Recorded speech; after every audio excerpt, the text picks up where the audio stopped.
What's going on, guys? It's your boy Scrubby here, back again with the 5th day of the 12 days of Scrubs. I'm having a great day, and I hope you guys all are too. Happy holidays, all that jazz. Today is a really long one, as you can tell, a little over 3 hours. I think you guys are going to really enjoy it. But before we get into it, I just want to remind you guys that if you like these, you can listen to them in podcast form anywhere you listen to podcasts. And if you really like these, you should get the Karen Christmas sweater because it helps me out, I'm not gonna lie. Link down below. And yeah, on that note, sit back, relax, and enjoy. And I'll see you guys tomorrow with day 6. So, yeah, basically a spoiled kid got fired in front of everyone, and I thought you guys would enjoy the story. So, without further ado, let's get into it. Alright, so this particular store we're going to be talking about today is like a collectibles store. I don't know if you guys have any of those. Usually there's like one in the mall. Just a lot of memorabilia from movies, video games, sports, whatever it is, they can kind of sell collectibles for it. On top of it, they sold like used video games, used DVDs, just kind of a amalgamation of different things into one store. But because it was a bunch of memorabilia, it was pretty cool to just look through. And this one happened to be in the mall, so it was common for people to just kind of walk through it if they were at the mall for the day. It was just one of those stores that you always knew would have something cool to look at. On top of just being a pretty cool store, it had been there literally forever. The mall itself was getting a little older now, but as long as the mall had been there, the store had been there and been open. So clearly they were doing something right. And one of the things that the person who sent this to me really liked about it is that usually the workers were really cool. Like, the subscriber who sent this to me would like go into the store every time they're at the mall to look around a little bit. And the workers had like just started conversations with him about video games, movies, sports. They were super knowledgeable, super cool. And because they were so cool, usually he would go in without a plan to buy something, start talking to a worker, have a good conversation, and buy something anyways.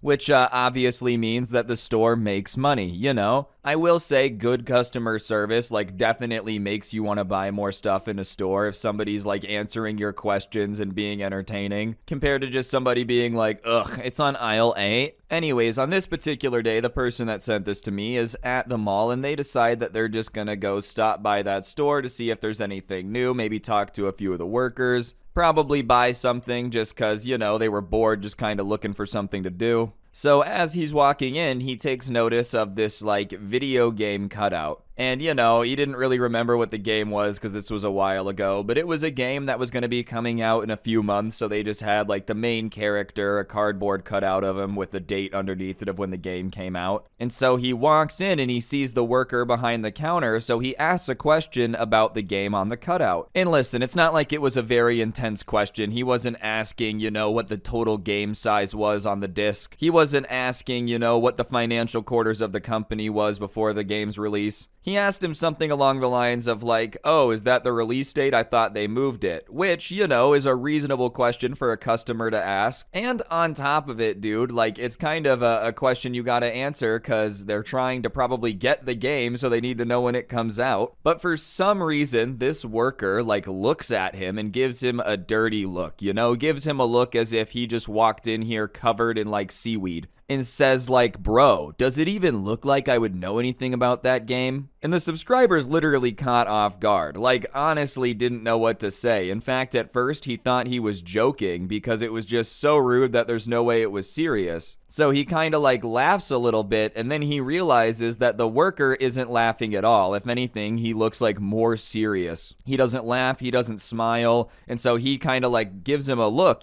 kind of, you can give someone a look kind of asking for more of an explanation, one of those. And the worker basically raises his hands and goes, well, do I? And the subscriber is like, damn, this dude is serious. All I asked is if that's really the release date, and he's just gonna snap and be like, does it look like I would know anything? Okay. So his response to raising his hands and being like, do I, is to just go, well, I guess not, And at that point, he turns away from the worker because obviously he was being a little bit rude and just decides to go look in the store without talking to anyone. And obviously he thinks it was a pretty weird interaction, but because the store still had a bunch of cool stuff, he was just gonna take a look around. So he goes about looking through the store, just kind of going aisle by aisle. Not that they were really aisle, more like table by table, but you guys get what I'm saying. And as he's going through, looking at everything, another customer happens to walk in. And it's like a middle-aged dude, and he walks over to some sports memorabilia and starts looking at it. And over in the sports memorabilia, they had this like case of all their really cool stuff. And he's not trying to spy or anything, but he notices that this middle-aged dude is spending a lot of time looking into the case. And like I said, this case kind of held like all the super expensive stuff in it, which, you know, is what you want to sell if you're a business. I don't know a ton about business, okay? I didn't go to college, but I'm assuming you want to sell the stuff that's worth more money because your margins are probably better and you'll probably make more money. And as he's looking into this case of all the expensive items, he ends up turning around and looking at the worker, the one that had been really rude, and asks if he could like get a key or something so he could look at something in the case just to make sure that it was what he wanted. And you would think that this worker, you know, maybe not hyped, but would have a little bit of excitement about the fact that he's about to sell like one of the more expensive items in the store. But nah, if anything, it just came across like it was the biggest nuisance ever and he just couldn't be bothered. The worker literally like groaned and said something about how he needed a key and it was so far away.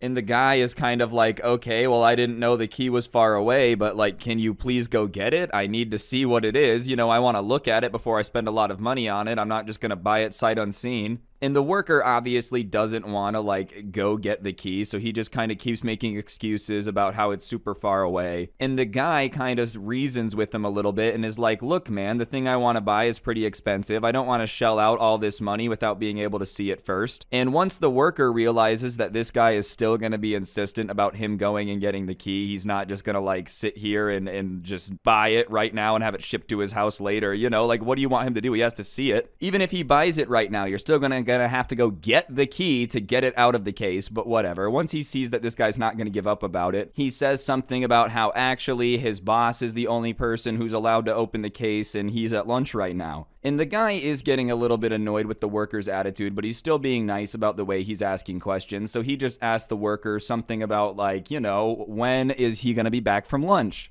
And instead of answering it normally and like just being like this time or maybe even I don't know, the worker kind of snaps at this middle-aged man and says like, what do I look like, my boss's babysitter? How would I know? Which is just once again unnecessarily rude, man. I just don't understand. I feel like that's a pretty reasonable question. He wants to look at something in the case. You're saying your boss needs to be here to look in the case, so he's asking when your boss will be here. What about that is like out of pocket to ask when he will be back? He's not saying you're your boss's babysitter, but I don't know. I would assume that your boss said, hey, I'll be back in 20 minutes or something. Anyways, that kind of crosses the line and this middle-aged man is starting to get mad and like literally ask the worker what his issue was. And the worker, once again, decides to just go the rudest route possible and says that I don't have any issues at this job except for people asking stupid questions like you. So once again, just like, bro, he's not asking stupid questions. And even then, dude, here's the reality of it. I had two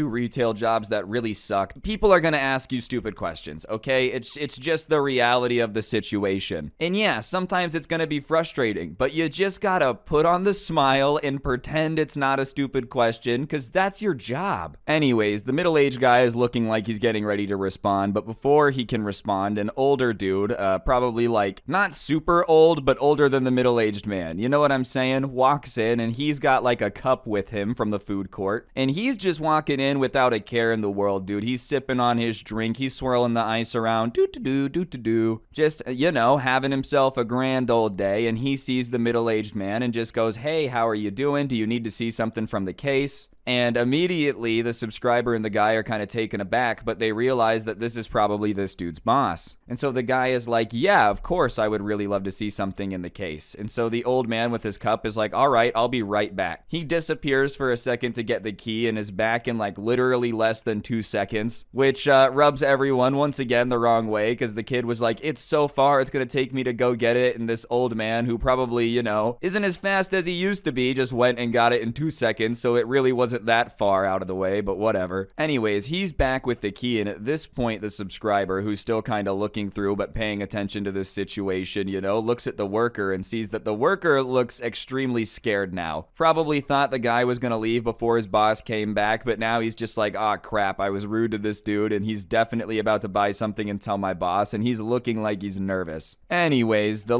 boss and the middle-aged man kind of start talking about sports, and the guy reaches into the case and says he wants that one, and it ends up being a signed Aaron Rodgers helmet, which is a quarterback for the Green Bay Packers. I don't know exactly how much the signed helmet is. I Googled it, and it said around $1,500, so a pretty expensive collectible. I can understand why you would want to see what you're buying before you spend $1,500 on it. Anyways, he's looking at it for a second and starts, asking the guy about where the owner gets all this stuff. And it's at that point that the boss reveals that not only is he's this dude's boss, but he's also the owner of the store. Turns out, he basically has been running this store since it originated. As I said, it's been there forever, and he just kind of has fun with sports memorabilia, movie memorabilia. His son was into video games, so they started doing video game memorabilia too, and he's just a pretty cool dude talking to this guy about, how he got into the business, why he likes to collect stuff. And at this point, the guy's like, "All right, I'm gonna buy the Aaron Rodgers helmet."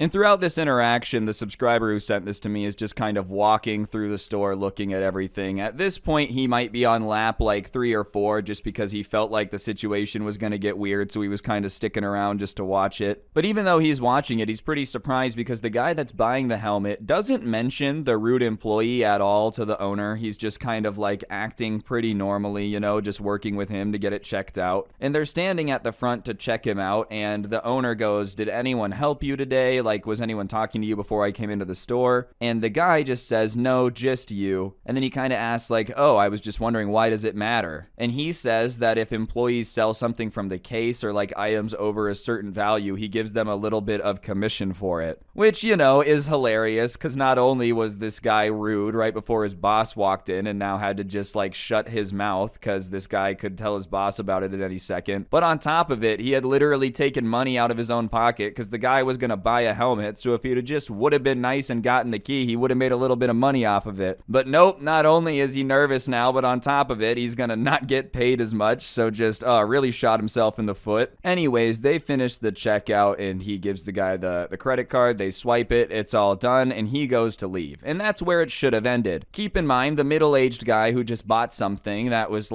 being insulted by this worker didn't say anything. He didn't snitch on him, he didn't, make it an issue, he didn't make it dramatic. Obviously, the kid had been rude, but he's just whatever, it is what it is. Still bought something and was just leaving. But I guess this worker was so spoiled and entitled, he just couldn't keep his mouth shut. Because the worker, while he's on his way out of the store, makes a loud comment about how this guy screwed him out of his commission and "Oh, I hope you're proud of yourself for taking money out of my mouth" or something. And listen, bro, this guy didn't steal your commission. You literally did it to yourself. I don't know what you expect, man. This is why you're just kind of nice to every customer from the start, because you never know who's gonna buy something expensive. And on top of it, dude, how are you so bad at customer service that you don't realize that the way that you just blow off people's questions and make them feel stupid is never gonna make them want to give you a commission in the first place? I'm just saying, man. And on top of it, I feel like this guy was being relatively cool. He still bought something. Obviously, he had asked you about your attitude, but he didn't tell your boss. He was being pretty cool about it, all things considered, if you put all the pieces together. So I just don't know why he said something. Congratulations, bro. Now you did it. You did it to yourself. You're gonna get yourself fired. So the guy turns around and asks the worker if he's talking to him, and the worker's like, "Yeah, I'm talking to you." And so the guy looks at the owner at that point and says he wasn't gonna say anything, but see, that's what I'm saying, bro. He wasn't gonna say anything, and you just had to put your foot in your mouth. The worker had been insanely rude to him and didn't want to help him. In fact, he was going to make him wait until you got back from lunch to open up the case. He probably would have left the store, just kind of said what had happened. And the owner looks at the worker and instead of being like, "Is that true or what happened?" says, "Again, man? How many complaints do you have to get before you learn how to do the job?" Which obviously shows that this had been an issue before. It's not like a new phenomena. It's not like he's just having a really bad day or something. If the owner looks at you and goes, again. When someone complains, I feel like that's not exactly the best worker on the planet. Not that the guy needs to be like sweating his butt off 90 hours a week, 1,000,000% effort, but it really does not take much effort to just pretend to care for like 2 minutes. Like, seriously, is it really that difficult to just slap the customer service voice on and pretend to care? Oh, wow, I sure do love the Green Bay Packers too, sir. You know, if you buy 2 of these helmets, it will make you look twice as cool. Next thing you know, bro, he spent $3,000 on helmets, you get a chunk of it, everyone wins. And it's really not that hard to just pretend to care about what the customer's talking about. It's just really not that difficult. Anyways, the kid says something about how, like, he doesn't want to have to pretend to care at his job, you know? And the owner says that that's what he literally pays him to do, is pretend to care, so he should probably do it. And then he kind of launches into this speech, which was pretty cool, about how, like, obviously he knows it's a job. He knows it's not this guy's passion, and that's okay. He's not asking him to, like, dedicate a bunch of time to learning everything. But he says there's no reason to, like, go out of your way to be rude to people that are gonna spend money in the store, which, I mean, is pretty fair, you know? Like, he's not expecting you to love the job to the point where you do it forever, but yeah, when you're at work, just like don't be rude to people. You know, it's just not that hard. Anyways, the owner at that point then looks around the store, sees the subscriber standing there, and goes, was he rude to you too? And the subscriber's like, I don't want to get involved, you know, I don't feel like it's my place to say anything, because he just didn't want to get involved. But at that point, this spoiled kid kind of scoffs at him and says something like loser or like moron, like an insulting word under his breath. And at that point, he's like, you know what? Actually, yeah, I will get involved. Once again, just not knowing when to just stop talking, bro. They said they weren't gonna say anything, so you call him a loser? He's trying to help you out. I don't know why he's trying to help you out, probably because he just didn't want to be involved, but like, why scoff at him? So he tells his boss that he was really rude, to be honest, and the owner says something to the worker at that point about how, like, this is the 20th complaint this week. Which, that's a lot of complaints. Like, that's almost an astonishing amount of complaints. I mean, think about it, all right? I think you can work a maximum of like 5 8-hour shifts in a week. I don't know if he's full-time, but let's pretend he's full-time, right? So if he works 5 shifts in a week and got 20 complaints, that's like 4 a day.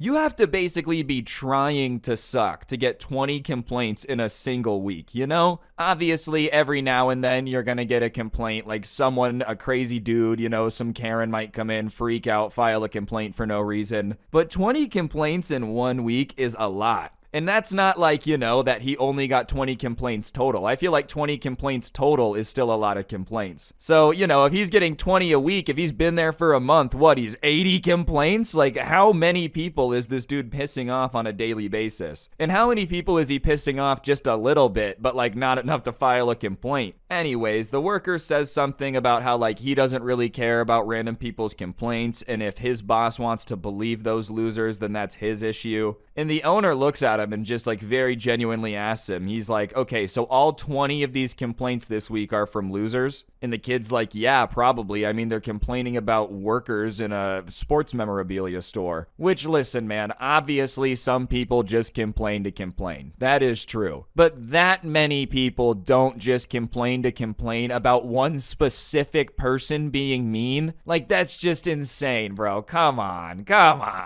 It's one thing if you're getting like 4 complaints a day, but you're somebody that has a job a lot of people would complain about. Like, I'm sure if you're a lawyer, 20 people probably think you're mean, you know, if you're on the other side of their legal case. If you're a YouTuber, like, okay, 20 people probably think I'm mean. It is what it is, you know? But like, this is just some dude in a store who's managing to get 4 complaints a day to the point where they're like calling the owner and complaining. This isn't like a bunch of people hating Harry Styles because he used to be in One Direction, you know? Not that Harry Styles is anywhere near a lawyer or a YouTuber. He's like one of the most famous people on the planet. But you guys get my point, you know. Anyways, after that, the owner decides to just drop a brutal fatality on this dude, and he's like, just because I'm dating your aunt doesn't mean you can act like that. And at that point, the spoiled kid is just speechless, and then he says that he's like gonna tell his mom about that comment, and the owner snaps back that he's 24 years old and he can't keep telling his mom about everything. But it doesn't end there, because at that point, the kid snaps back that he hates this job anyways and doesn't want to do it. And the owner's like, well, I'm glad you don't want to do this job because you're fired effective immediately. And now all of a sudden, the job that he hated and didn't want,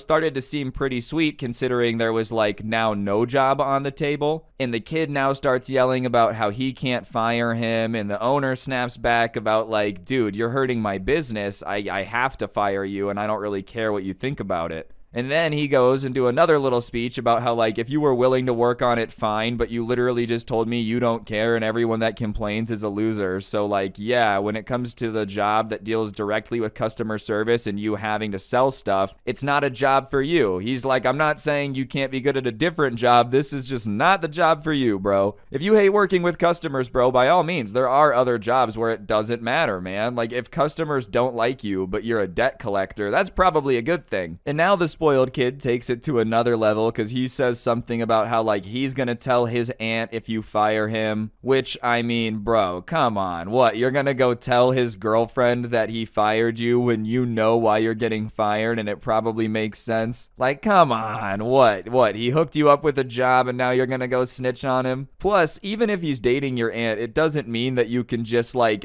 stay there and lose business and like eventually make him go bankrupt or something. No, you don't understand. It's called the family bankruptcy code. I can just ruin all your businesses and you can't fire me because you're dating my aunt. Anyways, the owner says go ahead and tell her because she'll back him up, and it doesn't matter because he's still fired. And the kid at this point is just kind of standing there like, but, doesn't really have too much to say. There really isn't too much to say about it, let's be honest. So he starts to kind of just walk out from behind the counter towards the door. And you could tell that like he was thinking of something to say. He definitely wanted to get the last word in because when he gets close to the door, he turns around and like launches into his little speech. I am the best talent this store is ever going to have. I guarantee you that you're going to regret firing me by the end of the day. One day you're gonna look back at this with nothing but regret. And then he like dramatically took off his name tag and dropped it on the ground, just, get out of here. His name tag is no longer with me. And he starts walking out the door. But as he's walking out the door, the owner yells out like, hey kid. And so he turns around and he says something to the effect of like, we've been open for 20 years. We don't need you. You're not that talented. Because if you were, you would have been better at selling stuff and not making customers angry or something.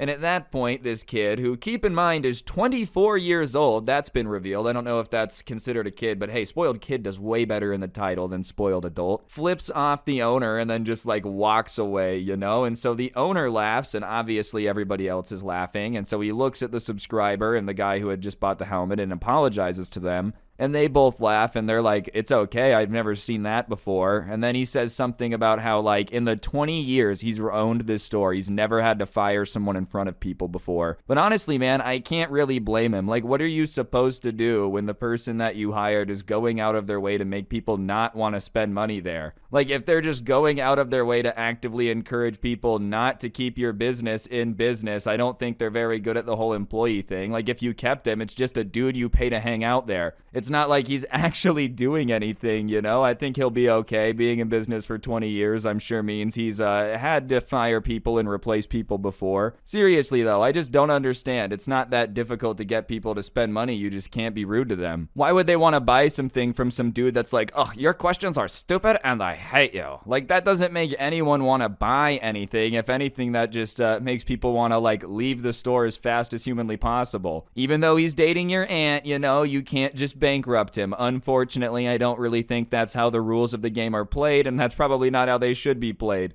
No, Dad, you don't understand. You have to let me take a third mortgage out on the house. I'm your son. Absolutely bonkers story. Would not recommend hiding in anyone's closet. But without further ado, let's get into it. I know you guys are going to enjoy. All right, so the person who sent this to me, his dad ended up getting remarried, and his stepmom was pretty cool at first. Everything was fine, and then she kind of started causing issues with him, and he doesn't really know why she started having beef or what he really did. All he knows is that one day when they were eating dinner, she confronted him, saying that she knew that he was talking trash about her on Xbox and she didn't appreciate that, and if he was gonna live in their house, then he was gonna listen to their rules, so he couldn't talk trash about her. And he was flabbergastedly confused when she starts going off about this, because he hadn't been talking trash about her on Xbox. Like, listen, even if he had been talking trash, who cares? Just let him talk. It's on Xbox, you know? It's not obviously not something you're supposed to overhear.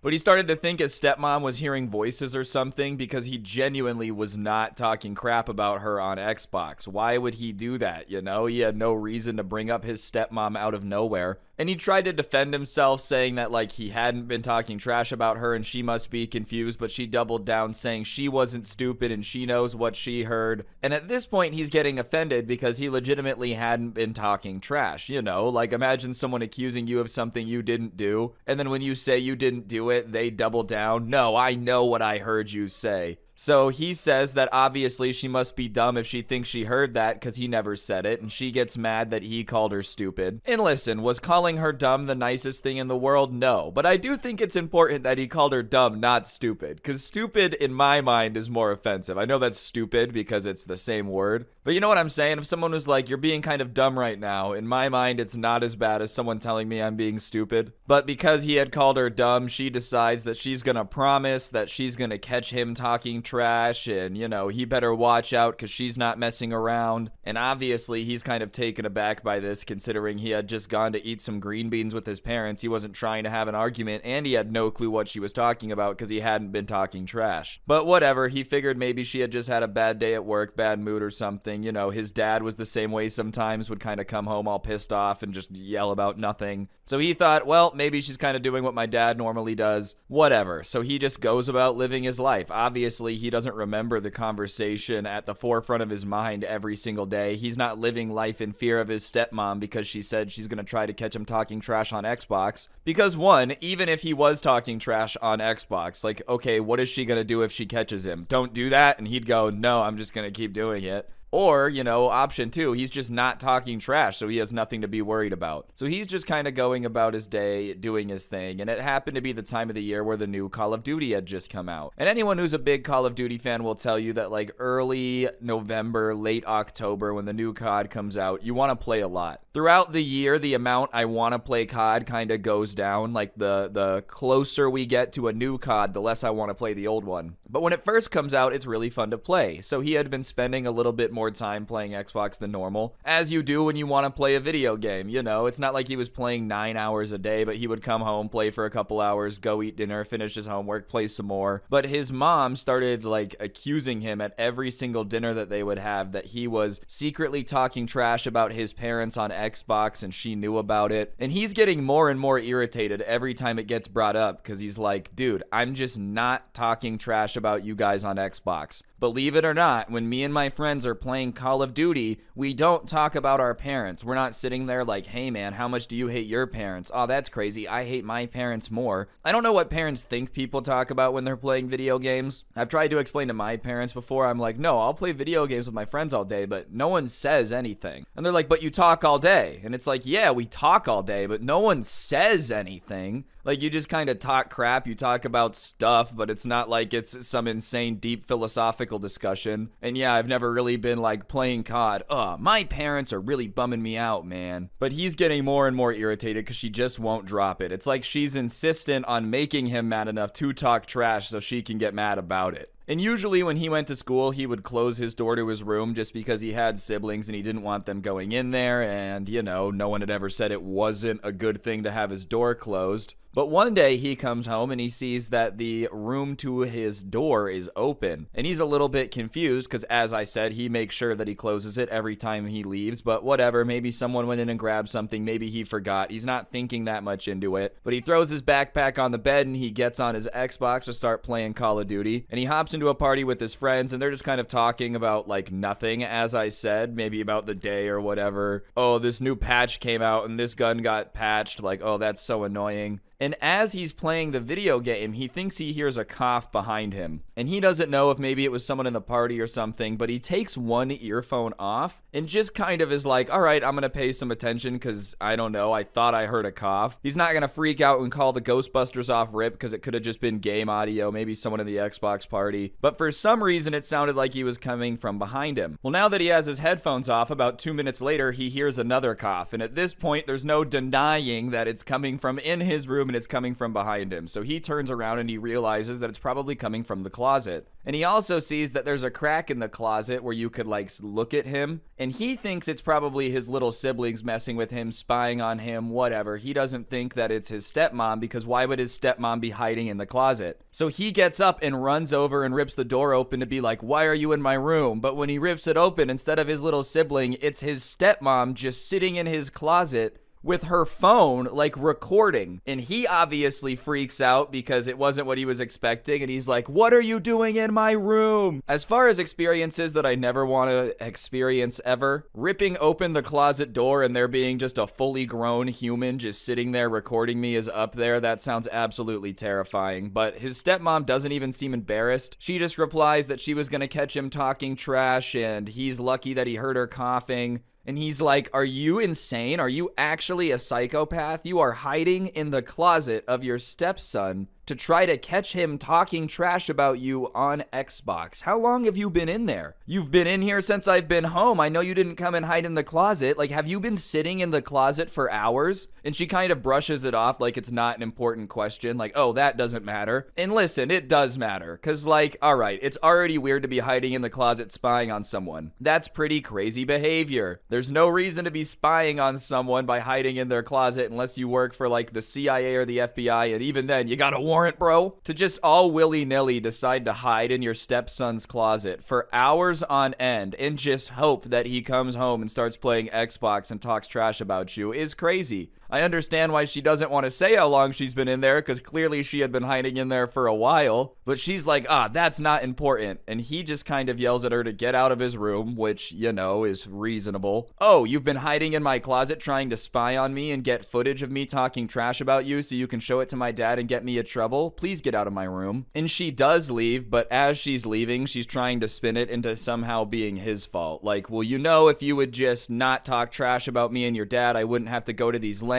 Every time I've tried to confront you about it, you've denied it. And obviously the subscriber's reply is like, well, because I wasn't talking trash about you, what do you want me to say? You're actually trying to justify hiding in my closet to get footage of me doing something that I've denied doing because I don't do it? That makes perfect sense right there, you know? Oh, yeah, I'm just gonna hide in his closet because he keeps denying saying something, so maybe if I get a secret recording of it, he won't keep denying it. That's pretty out there. I understand where you're coming from. I need proof. Hiding in someone's closet and secretly recording them, pretty psycho. Whatever, she leaves the room though, and he immediately calls his dad and is like, okay, you do realize that my stepmom was just hiding in my closet to try to get footage of me talking trash. And his dad, instead of acting surprised, says something along the lines of like, oh, I told her not to do that. Which meant at some point there had been a strategy meeting. Oh, we need to get proof of him talking trash. Maybe if I go hide in his closet. And his dad went, no, don't do that. You're telling me this wasn't just a really stupid, spontaneous idea that went too far? This was the strategy meeting?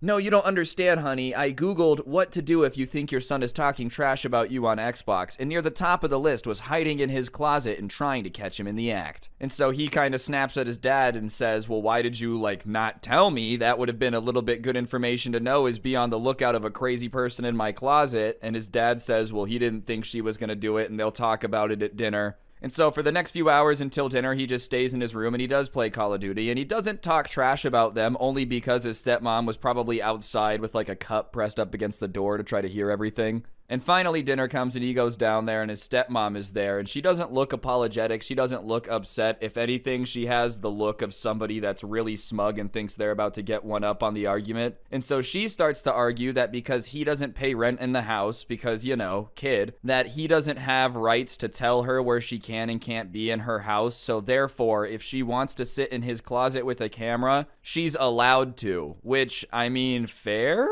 I guess technically he can't tell you not to hide in the closet because it's legally your property, but I think anyone would be uncomfortable with someone hiding in their closet spying on them. Just because technically you can do it doesn't mean that you should. Like, technically, sure, it's your house. They can't make you not stand there. But it's really weird. Just because you can doesn't mean you should. And the subscriber says something along the lines of like, well, yeah, I know you can come into my room, but I would like some privacy if you respect me. As you do. It is just very disrespectful to go all in someone's house and their room and hide in their closet to spy on them. But she doubles down and says, well, I think you've been talking trash about me and I needed proof because you won't admit it. And at that point, his dad steps in and is like, look, he's not talking trash about us on Xbox. At this point, he would have admitted it. And on top of it, even if he is talking trash about us on Xbox, he kind of has stuff to talk trash about because we were hiding in his closet to try to catch him talking trash. I don't know if that's an admission of guilt from his dad saying, I did know about this stupid plan and signed off on it. But I mean, yeah, fair reasoning there. Did you expect him not to talk trash about you when you were literally hiding in his closet spying on him?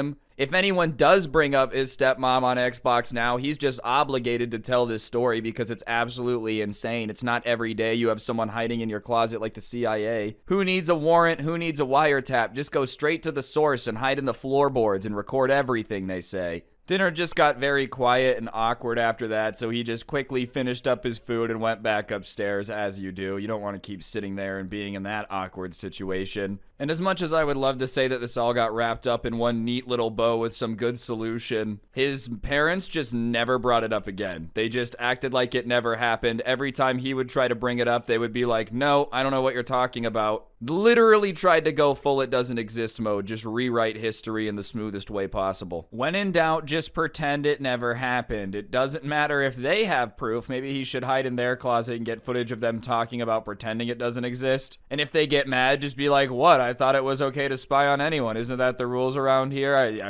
Isn't that what the rules are, huh? It's not like they could get mad at you or they'd have to admit that they're idiots too. In which case, you win either way. Let's be honest. Like, either way, it's a dub. Overall, I don't really understand what the beef was. He definitely wasn't talking crap, and he is now, but congratulations on ending up looking like an absolute nutter butter by hiding in his closet. There's no way he's ever gonna trust her again. Like, once someone tries to hide in your closet and record you without your permission, I feel like that trust is broken and you can't really repair that. No matter how many times you play Monopoly together on Thanksgiving, it's always gonna be like, oh yeah, well one time she did hide in my closet and try to spy on me to get me in trouble.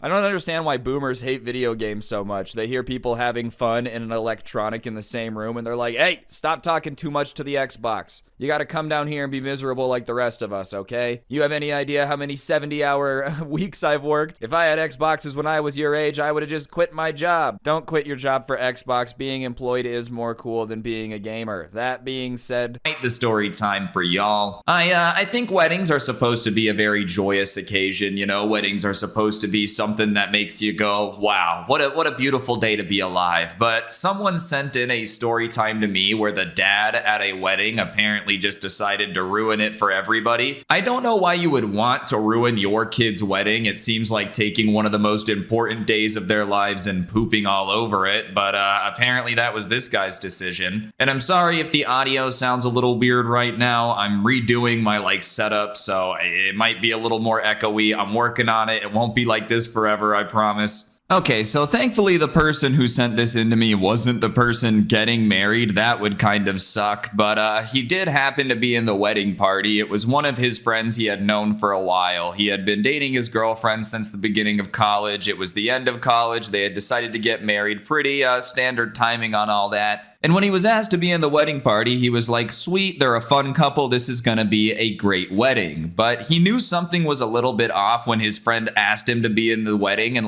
decided to warn him about his dad right away. Just kind of a weird situation, you know, supposed to be asking someone to be in your wedding, super joyous occasion, and you're like, oh, by the way, just so you know, my dad is a little bit nuts. He literally told his friend that his dad has a way of trying to make everything about himself and is super dramatic. So if he was willing to put up with that, he could still be in the wedding. And since it was his friend, he was like, of course I'll be in your wedding. How bad could your dad possibly be? Especially on his kid's wedding day, you know? There's no way he's gonna be over dramatic and try to ruin that. But his friend literally reassured him about how crazy his dad is. Even when he was saying that, he was like, listen, man, trust me. Every important event of my life, this guy has gone out of his way to make it about him somehow. It's like he just does not have the ability to let other other people have attention. And he starts talking about how at his high school graduation, the person reading the names had said his last name wrong because it's like a very uncommon last name. And he wasn't really offended because people said it wrong all the time. This person's reading a ton of names at the ceremony, like it is what it is. But his dad had literally like charged the stage from the crowd of parents and started trying to fight the person who said the name wrong because obviously they had done it on purpose and done it to try to embarrass his son, like ruined his graduation. And listen, man, I get it. It would suck if you've worked this hard and when you graduate, people say your name wrong. That would suck. But I don't know if it's really like charge them and try to fight them over it. What, did you just expect them to know how to pronounce everyone's name at any given time, just always? Plus, if you're talking about a normal graduation, like if someone's going to be reading hundreds of names, they're going to get one wrong. Like, let's be honest here, all right? Trust me, I talk for like 20 minutes in a video. How many words do I pronounce wrong on average? Like 700 of them? I don't know how many words I even say in a video. But still, like I feel like charging the stage and trying to fight someone for saying your name wrong is ridiculous, especially at a graduation. Everyone's there. Oh, wow, my child has worked so hard. It's finally time for their hard work to be completed. Oh, it's going to be such a joyous occasion. You're just there beating the crap out of the guy trying to read everyone's names. Just go ahead and ruin everybody's graduation. You think anybody talks about the ceremony? No, everybody talks about that one dad that went ballistic and tried to fight the vice principal. Either way, he was kind of like, all right, we'll see. And they started helping him like plan the bachelor party, that type of stuff. And one thing he noticed is that this guy's dad was not involved in planning anything. And it's not his wedding. It's not his place to say anything. So he just kind of drops it. I don't know. Some people don't have super tight relationships with their parents. It's not that big of a deal. Like, who cares? But his dad was going to be coming to everything. So he's kind of confused because everybody that was attending was involved in planning it except for his dad. And so he kind of asked his friend one day, like, hey, if your dad's coming, shouldn't we ask him like what his opinions are? And the kid was like, no, we're not going to ask my dad what his opinions are because trust me, he will find a way to make it all about him and it's my bachelor party, so we're not doing that. And he's like, all right, fair enough. Cool, I get you. So the day of the bachelor party comes and he still hasn't met this dude's dad yet. And obviously they're all excited. It's going to be a fun time. And they were going to go to this like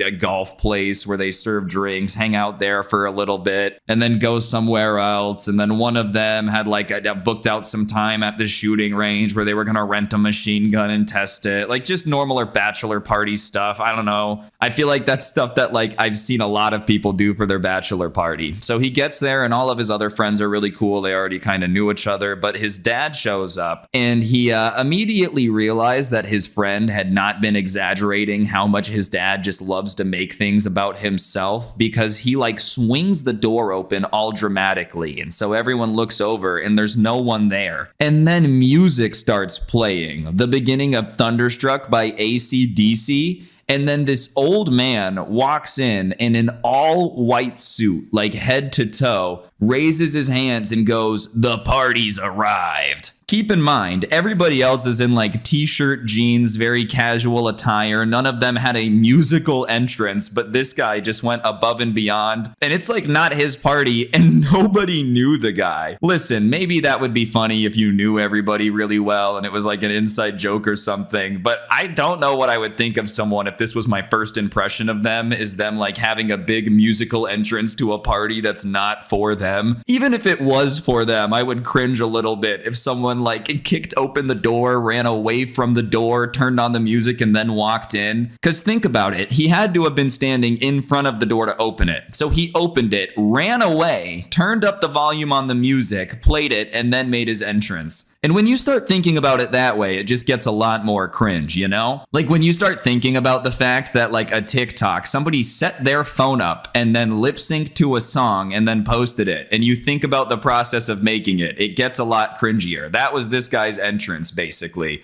But whatever, they all end up doing this like golf thing, and the dad is talking all this smack when they get there about how he's gonna hit the ball further than everyone and they're just gonna be embarrassed, so they might as well go home now. And listen, I get some people just like to talk crap. I'm one of those people. It's just kind of fun. But you have to have like a friendship with somebody before you start friendly talking crap with them. If you just start doing it to strangers, it comes off a little bit aggressive, man. Like imagine I'm just playing Valorant, this kid says, oh, they're on B, and I'm like, how about you stop being so annoying, all right, you little turd? Like, it's just uncalled for, man. If I do that to Dark Dom, no one cares. It's just normal. Anyways, the other caveat is, like, if you're gonna talk crap, especially about a sport or a skill or something, you better be able to back it up, you know? Like, that's the one rule. If you say that you're gonna destroy me on the basketball court and you're like a 7-footer who can dunk, I'm all right with you saying that. It doesn't bug me.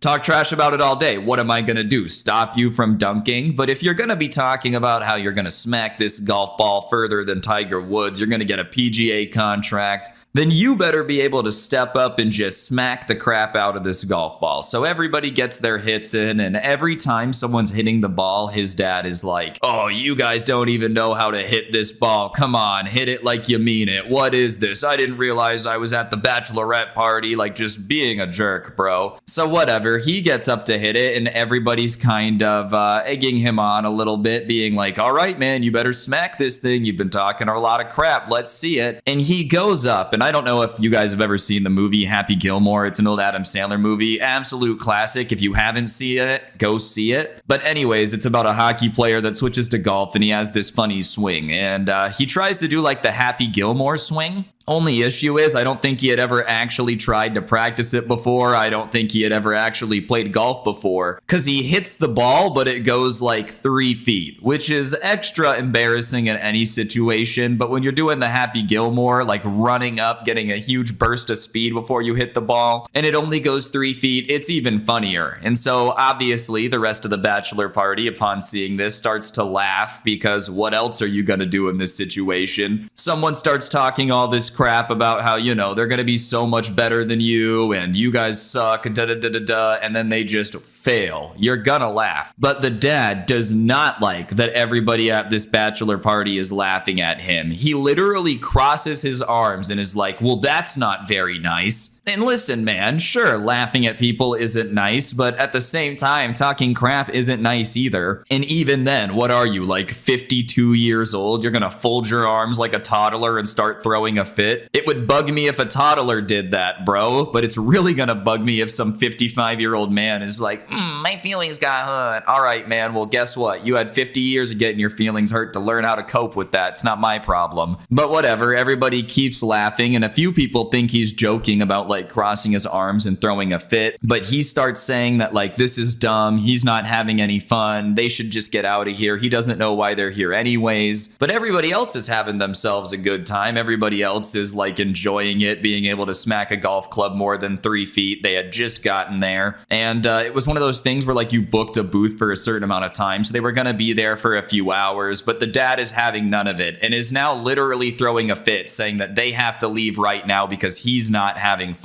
And listen, man, even if it is your party, if you've just got there and you've only been there for 10 minutes and you have it booked for 2 hours, you just deal with it. But especially if it's not your party, you just shut up. No one's saying you have to love it here, but it's your kid's bachelor party, not yours. Your opinion on where you should go and what you should do doesn't really matter that much. You know, I get it, you're the parent or whatever, but imagine demanding that someone just stops their party and goes elsewhere because, I just am not having a good time here. And the son's not having any of it, and he's like, no, we're not leaving, we just got here, I'm having fun. You don't have to golf, but just relax. And the dad's like, I don't want to relax, this isn't fun to me, I can't believe that this is your idea of a good time, we need to leave now, or this is just the lamest bachelor party ever. And the son just looks at his dad and is like, well then I guess it's the lamest bachelor party ever and I'm enjoying it, so whatever, we're not leaving. And the dad threatens his son at that point and and is like, well, if we don't leave, then I'm gonna leave. And he's like, all right. And the dad picks up his keys and goes to leave. And the subscriber who sent this to me is just kind of sitting there in shock. Like, he's not actually gonna leave, right? Like, this is just some big elaborate like feint, and he's gonna come back in. He's trying to pressure us to leave. But no, the dude actually ditches his son's bachelor party because they wouldn't leave the second he decided to not have any fun because he had been talking a bunch of crap he couldn't back up. Like, yeah, that's obviously an embarrassing situation, but you want to know how you could have avoided this embarrassing situation? Not talked a bunch of crap about a skill you don't have, you know? Believe it or not, if I was like on a fishing trip with a bunch of people and I didn't know how to fish, I would just say, hey guys, I'm kind of new, so if you could help me out, I'd appreciate it. I wouldn't go around telling all of them that I basically am Percy Jackson and I'm the greatest fisherman of all time, because I'm just not. Like, I feel like talking a bunch of crap before performing a sport that you've never played before just makes no sense.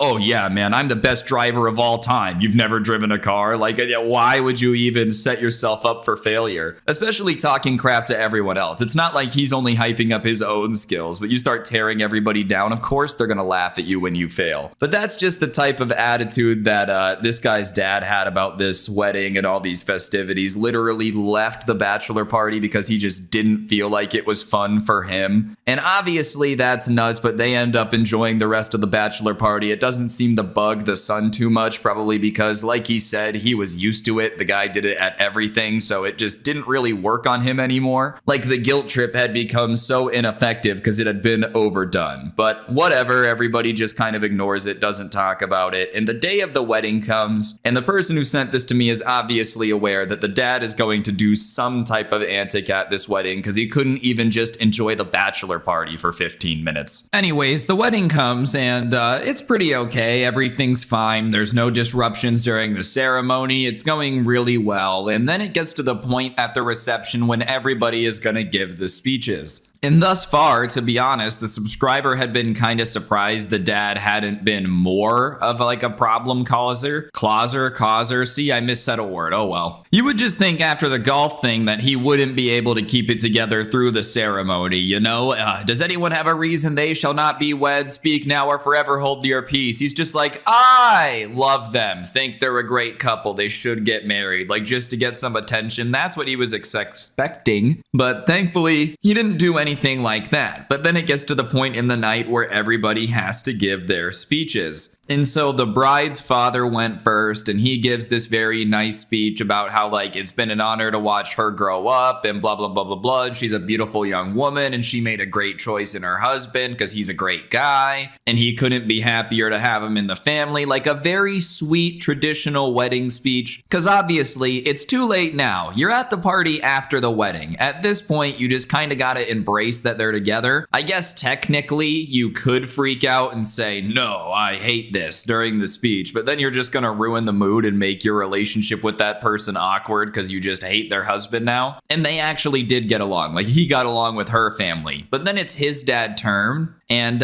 he gets up and starts being like, oh, this is such a great couple. They're so awesome. He had never even hung out with them together, so they don't really know what he's talking about. Whatever, he's just doing the generic speech thing. And then he starts going on and on about his son and how all of the good qualities that his son has are obviously from him and his side of the family. And his parents had been divorced because, you know, his mom didn't really want to have to deal with his dad all the time. So obviously it was pretty insulting because his mom is there when he starts going on about how, like, oh yeah, all the bad stuff that he has is from his mom. All the good stuff is from me. It's just not a very funny joke because they didn't like each other. There was a bunch of tension. So it'd be the equivalent of like going to a party. Someone's there that you really don't like and then kind of roasting them on the microphone. So the mom and her family isn't very happy. And so one of the mom's family members goes up to take the microphone. And the dad pulls the microphone away and says that the groom's mom is a sea hag at her son's wedding, and then starts roasting his old family-in-law. Because obviously if he had been married to her and her family's there, technically they used to be family, and he starts going off about how her brothers haven't been arrested and da-da-da-da-da.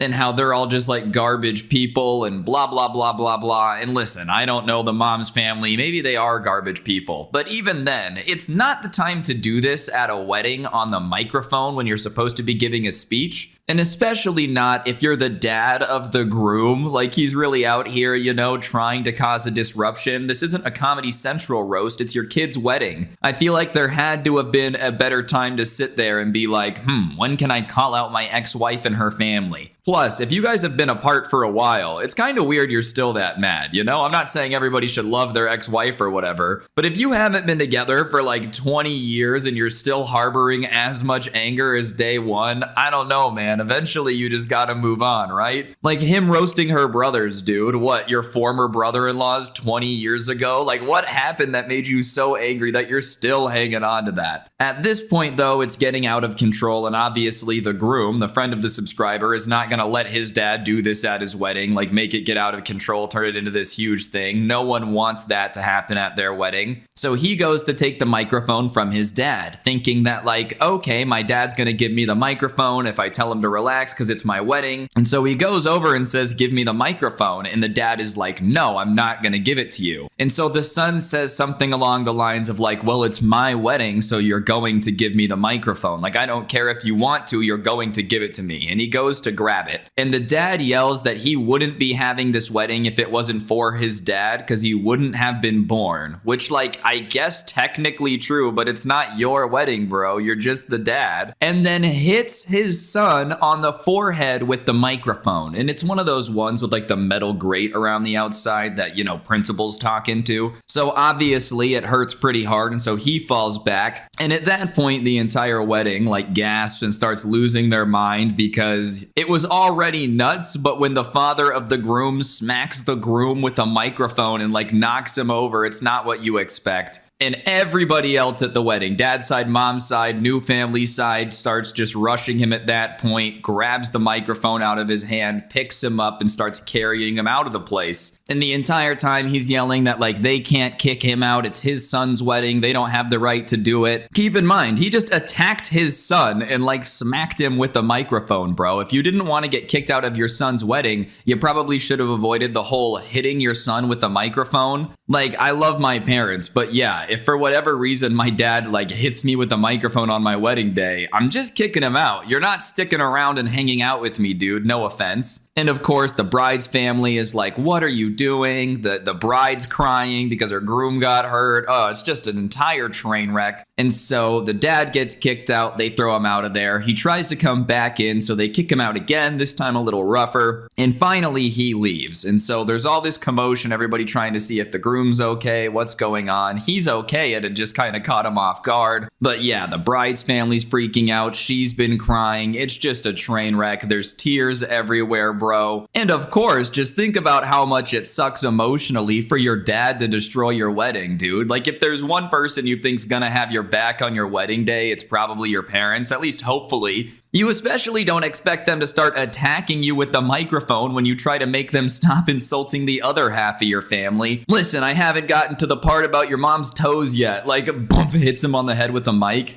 What was surprising to the subscriber, though, is the guy took it like pretty on the chin, you know? He got up and said, yeah, my dad sucks, I'm sorry, but let's just get back to partying. And obviously some people were kind of weirded out by it and left, but like his close friends, the bride's family, all that stuff ended up sticking around, and he kept partying, you know? He didn't have a concussion or something. He did have a little bit of a bruise, but thankfully he didn't get smacked on the head hard enough with the microphone for like the grate of it to get emblazoned in his forehead, you know? You know how like the metal grate, that wasn't like stapled into his head like a stamp. So it was pretty all right, but overall, yeah, his dad definitely went for the end the wedding special. And the bride was especially pissed. I mean, you know, like a very special, important day. Your new father-in-law tries to ruin your wedding. I would have been pissed too. And she was going off on the dance floor about how, like, you know, he was a jerk and she knew it was a bad idea to invite him. And it was just overall just a crazy situation. I understand everybody's got crazy parents. Like some people do, not everyone. But you'd think they'd be able to hold it together for your wedding day, man. Really unfortunate that your dad decided to do this on like one of the most important days of your life, if not the most important day of your life. Crappy dad move.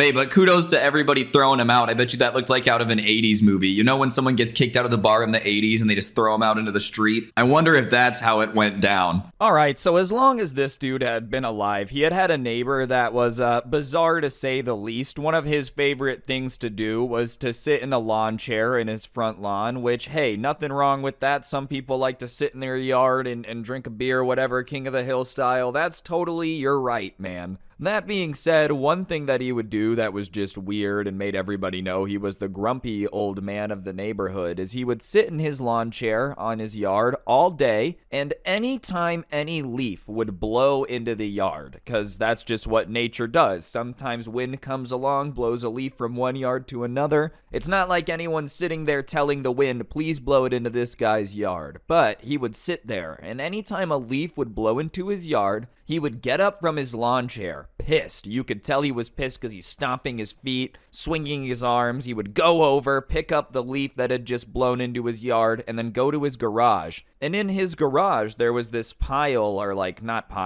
line, I guess, of trash bags, you know, like they were all lined up, and each one had a little label above it with a number, and he would go and he would find the bag that corresponded to the number the leaf came from and put it in there. Yeah, that's right, this guy just had decided to spend most of his days sitting in his yard collecting leaves and putting them in a bag because he was so pissed they blew into his yard. Which I could understand how that's really annoying. If you have a neighbor who has a tree that just drops leaves on your yards constantly, I can get why that's annoying. But like literally sitting there and watching each leaf blow into your yard, running over and getting it and collecting them, that's a little bit of psychotic behavior. But what made it even crazier, it's not like he was just obsessed with keeping his lawn clean. Eventually, when the trash bags would be full, so like let's say his house number was 7, if you lived at 8 and 8 blew enough leaves for the bag to be full, he would come over and just dump the bag on people's yards. So if there was a giant windstorm or something, people were picking stuff up, he would just come over, dump a giant bag of leaves and be like, keep your crap out of my yard, it's not your yard. And people would be annoyed, but at the same time, they just thought it was some crazy old man doing crazy old man things. People would argue with him, but at the end of the day, whatever, just take the trash bag, throw it away. Obviously, this guy's losing his mind, probably better not to argue with him. But that was one of the things that he constantly did. And one of the things that other downsides of him sitting in his lawn chair is he hated all noise, which is stupid to me, bro. I feel like if you're gonna sit in your front yard in a suburban neighborhood where people are just constantly driving and doing things, you just have to prepare for it to be a little loud. Dang it, I'm sitting on a road that's frequently used that people always walk on. Why is it so noisy? Probably because people are walking. But he was the stereotypical old man while he was waiting to clean his lawn too. Any noise, he would be like, do you have any idea how much this breaks the rules of the neighborhood? You're being so disrespectful by daring to make noise.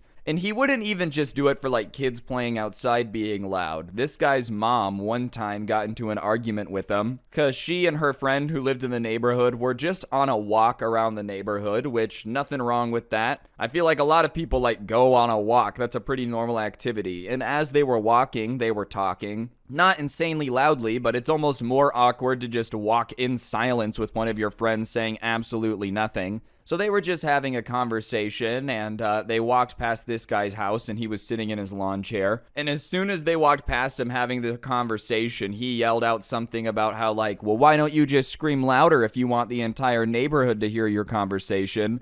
And both of them had stopped and been like, what are you talking about, bro? What? We're literally just walking, having a normal conversation, and he started going off about how it's so disrespectful for people to talk outside of closed doors in public, which, like, I've never heard that rule, and also, isn't yelling at people in public, talking to them in public, like, under your own logic, shouldn't you just never talk? Either way, this guy's mom wasn't gonna take it and was like, shut up, mind your business, I can walk on the sidewalk and talk, I don't need a permission slip. And the old man and her got into it about how, like, what the social etiquette was when it came to walking around a neighborhood and talking. And I didn't realize that was some big controversial statement, dude. Was this guy from, like, the 1500s? That sounds like some medieval rules. Doth not talk while about the neighborhood, for that present the devil's soul in your body, or whatever, bro. Whatever people would say in, like, the 1500s. I tried my best, but like, you get what I'm saying. That's a very bizarre thing to be angry about. I've never heard of that being a cultural rule anywhere, like no talking on the sidewalk. Everywhere is a library for this guy. Maybe that's his problem. His mom was like an old school librarian during the Great Depression, just took it way too seriously. Even at home, he wasn't allowed to talk. But that was the type of vibe that this guy was. And yeah, people would be annoyed, and every now and then someone would argue with him, but he really took it to the next level once he started blaming everybody else for the pigeons. I don't know if you guys live in a suburb, but if anyone lives in a suburb where pigeons or like a city is nearby, there's not really a whole lot you can do to get rid of them. I mean, obviously you can put like the little spiky things in the awning so they won't make a nest or whatever, but if pigeons want to be in the area, there isn't really much you can do. No one has the remote control to control the pigeons except for the government, you know, all birds are spies. But that being said, like, you can't really do much if a pigeon is in your backyard. It's not your responsibility. Well, I guess this old man not only wanted all of his neighbors to be able to control the wind and make sure no leaves ever blew into his yard, but he also expected them to just prevent pigeons from being in the neighborhood. There was a time every year where there would be a lot more, like they would make babies or whatever, and it started during that period. He would be out in the lawn, and whenever someone would walk by or go get the mail, instead of just being like, keep your leaves off my lawn, now he started yelling at them, saying that their habits were inviting too many pigeons into the neighborhood,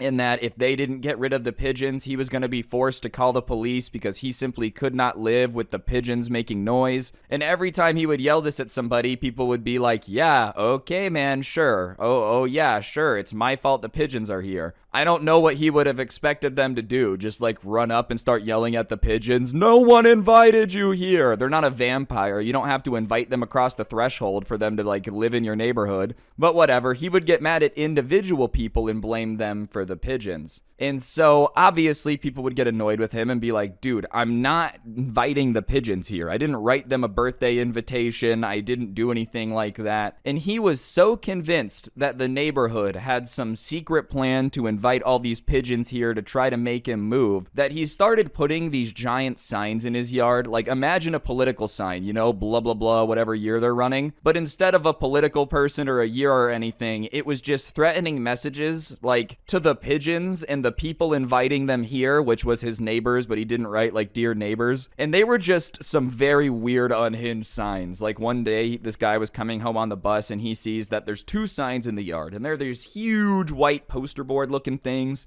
and painted on it in horrible handwriting is like, the pigeons are the enemies, I will defeat them, or whatever. And that's a little bit out there. And the other sign said something about like, if you invite the pigeons, you're an enemy of humanity. Which, listen, bro, I don't think this is Planet of the Apes status. I don't think there's some huge war between pigeons and humans. At least not that I'm aware of. Like, if I missed the memo, someone please let me know. Have we gone to war with pigeons or something? And the neighborhood was just laughing at the guy because now his craziness had extended into like putting signs in his yard trying to declare war on pigeons. I think the only time that a country has ever gone to war with birds is the Great Ostrich War in Australia. If you've never learned about that, after this video, go look it up. Basically, there was a bit where the Australian government literally declared war on ostriches. That's what this guy wanted to do with pigeons. Anyways, he would put these signs up, and every couple days he would change it to a new sign with a different kind of threatening thing on it. And after a while, everybody in the neighborhood decided to tell him to put down the signs. It was just an eyesore, bro. Like, people were having a harder time selling their house because of it. Imagine you go to tour someone's home, you know. Oh, hey, what's that sign in the neighbor's yard? Oh, yeah, he's a crazy man who thinks the birds and the pigeons have made an alliance with the neighborhood for,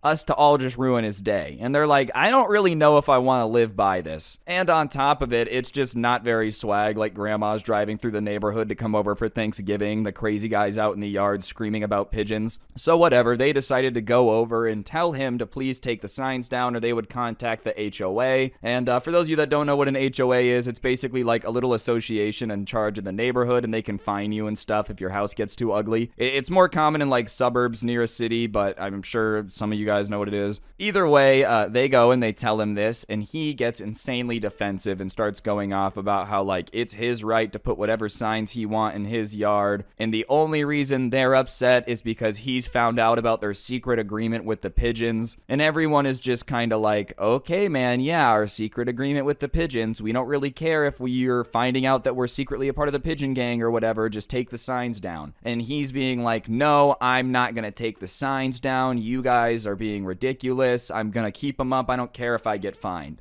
And so at that point, they decide to report him to the HOA, and the HOA says that he has to take the signs down. There's like a rule, I guess, protecting political signs, but because this guy's just putting up signs being like, the pigeons are in the conspiracy, obviously they kind of tell him he has to take them down. And he really does not like that idea. And so he starts standing guard by his signs to make sure that nobody's going to come take them down. And his standing guard attire is a little bit different in where the issue starts. Alright guys, I'm going to interrupt the video for just 1 second. If you look on your screen, there's a gift card code. I give one away every day just because I appreciate y'all supporting the channel. So if you like free money, subscribe if you're new, turn on notifications. And on that note, I'll shut up and get back to the video. Thanks. I don't know if in his mind this was like high mobility clothing just in case he had to get into combat, but he was sitting in his yard in his lawn chair with no shirt on, which hey is fine, whatever, I don't care, in like boxer shorts just sitting there, and he had like an airsoft gun on his left, and he was just sitting there looking at the signs, and it was very clear that he was kind of daring someone to come try to take the signs. He was going to shoot him with the airsoft gun, which you're not allowed to do, when everyone knew it was an airsoft gun because it had a big old orange tip on it. And obviously, as more people realized that this dude is just sitting in his underwear in the yard guarding his signs, they started to be like, dude, go inside, this is ridiculous, you can't be out here, like, come on, this is absurd. And he starts screaming more about how it's his right to display whatever signs he wants, and if they have a problem, they can just call the cops and he'll explain the Constitution to them too. And they start reasoning with them, or trying to reason with them, I should say, being like, look, we don't want to call the cops. We just want the signs down. That's it. No one is conspiring with the pigeons against you. Just take down the signs. And he's, no, no, no. And now they're also annoyed because he's just sitting in his lawn in his underwear, which is probably not appropriate. Definitely not appropriate. So they decide that they're going to call the police. And I don't really know what else their option is to do. And I can't imagine how that call went down. Like, hello, what's your emergency? Yeah, my neighbor's sitting in his yard in his underwear with an airsoft gun, threatening to shoot anyone that tries to touch the signs that he's been ordered to take down with it.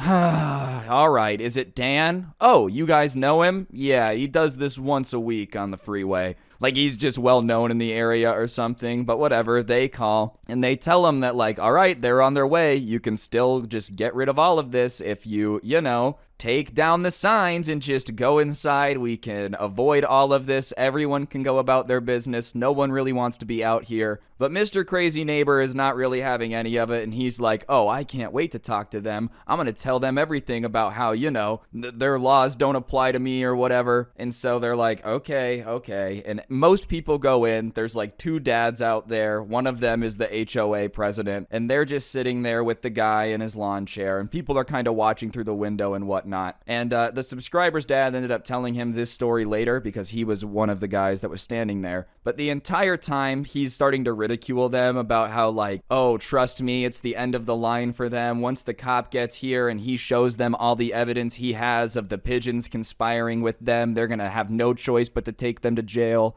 And they're like, dude, what? You have evidence of all of us conspiring with the pigeons? And he says, yeah, I've been gathering it for months, like I'm going to show the cops who's boss and they're going to have to arrest you because you're treasonous, to the government. And listen, I've never heard of anyone getting arrested for treason because they really like pigeons or like, have a secret alliance with them, but they just kind of are trying to stand there and not make the crazy man angrier. And finally, the cops show up and they walk up and they're like, all right, man, can you put down the airsoft gun and go put some clothes on? You can't wear that out here. And he's like, yes, officer, I'll bring my evidence out as well. And so he finally gets up out of his underwear with his airsoft gun. He goes inside, he puts it down, he comes back out with some clothes on, and he has a laptop with him. And immediately the police are like, all right, what seems to be the situation? And they start telling him, look, the sign's got to come down. Here's the thing from the HOA saying they have to come down. I'm the HOA president. We came to take it down. He came out with the airsoft gun, sat in his lawn chair, and the police are like, okay,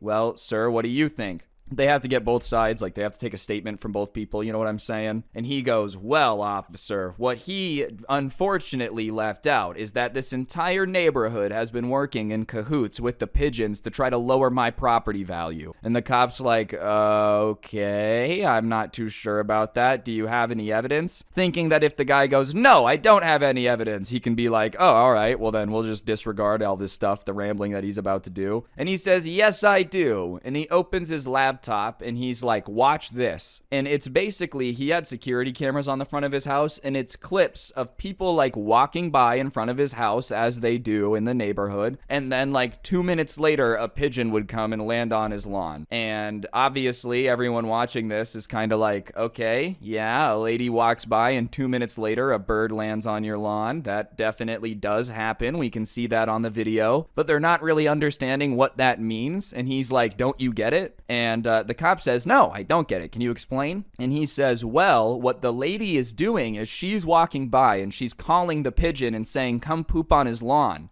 And so after 2 minutes, they don't want to make it too obvious. The pigeon comes and poops on the lawn. Look, I have another one. He swipes to another one, and it's his neighbor backing his truck out of the driveway and leaving. And then like 5 minutes later, it goes and a pigeon is sitting where the truck was. And the cop's like, okay, what about this one? I go, what does any of this mean? And he says, well, the pigeon is standing guard on his parking spot. Like, this dude had just gone full off of his rocker. The pigeons are working against him with the government. Even then, why would they, like, imagine, bro, your entire neighborhood apparently has Dr. Doolittle skills. They're all talking to the pigeons. That's the world this guy is creating, right? Why would they use that power to just bug you and have them poop on the lawn? Or like, why would this guy use a pigeon to guard his parking spot? Is his parking spot in danger? Did you plan on stealing it or something? Like, why would he use his power for that? I don't know, man. I feel like if I could talk to birds, I would just be the best, like, sea-level superhero of all time. Birdman, you know, I would just show up and they'd be like, are you Batman? No, I'm worse. And then, like, a horde of pigeons would come at them and just kill them with their street bird rat disease. Anyways, at this point, even the cop is like, all right, this guy's off his rocker. And so he says, well, you have to take the signs down even if they are working with the pigeons. There's not really much that we can do about it, but I do have this order here saying that you have to take these down. And then the guy starts getting pissed. He starts going off on this cop, being like, you have a duty to uphold the Constitution, and when you took that oath, you said you would defend it against all enemies.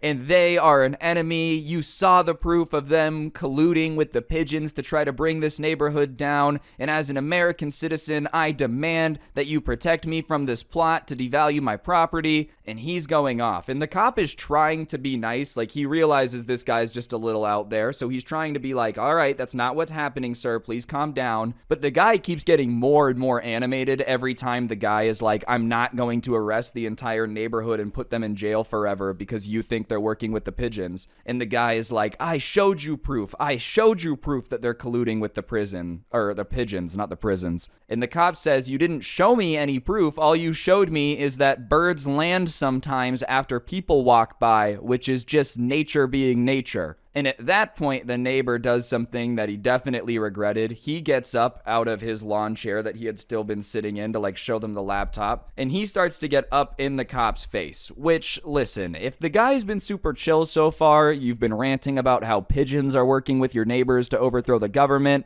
I don't know why you would get up in his face. He's already being very chill with you, but he gets up in his face and the cop's like, okay, back up, get out of my face. And the neighbor is like, you can't tell me what to do. I'm a citizen. I'm the reason that you have a job. I'm paying your salary. So I'm not going to do anything that you say. And what I'm going to do is tell you what's about to go down. You are going to arrest everyone in this neighborhood for treason against the United States. And if you don't, I'm going to contact your boss and I'll get you fired and da-da-da-da-da. And as he's doing this, he's waving his finger and he says, now get it done. And when he says, now get it done, I don't know why he decides to do this, but he takes his finger and he jams it in the chest and just shoves him. And at that point, the cops had enough and he's like, all right, that's it. Hands behind your back. And the guy's like, you're arresting me? You're arresting me? And he says, yeah, you're way out of line here. Disorderly conduct, you're starting to like get up in my face and push me. This is enough. This is enough. And the guy's like, this is ridiculous. My constitutional rights are being violated by the pigeons. And the cop's like, look, just put your hands behind your back. I might not process you, but you're at least going in the back of the car. And at that point, he just starts freaking out, like thrashing around, being like, no, you don't have the right to do this. All I was doing is showing you the treasonous behavior of my neighbors. And the cop's doing his best to like not have to fight him. So he's like, okay, man, like, look, let's just go sit in the back of the car. Like, you just gotta calm down. And finally he turns. And when he turns, I don't know if he meant to or not, but he elbows the cop like right in the chin. And at that point, he does what he has to do. And let's just say the guy who's convinced that the pigeon, is colluding with his neighbor to take over the government, once the guy actually is like, okay, I'm gonna have to put him in the back of the car, it doesn't take long. He very quickly is like, okay, this guy's stronger than me, and it doesn't get any worse than that. But he gets him in the car and he walks over to the guy who's in charge of the HOA and he's like, what in the world is going on? And they say that they've had issues in the past about da-da-da-da-da, but this is the first time it's gotten this far. And he's like, all right, well, you guys can take the signs down because you have the paperwork that says that's allowed.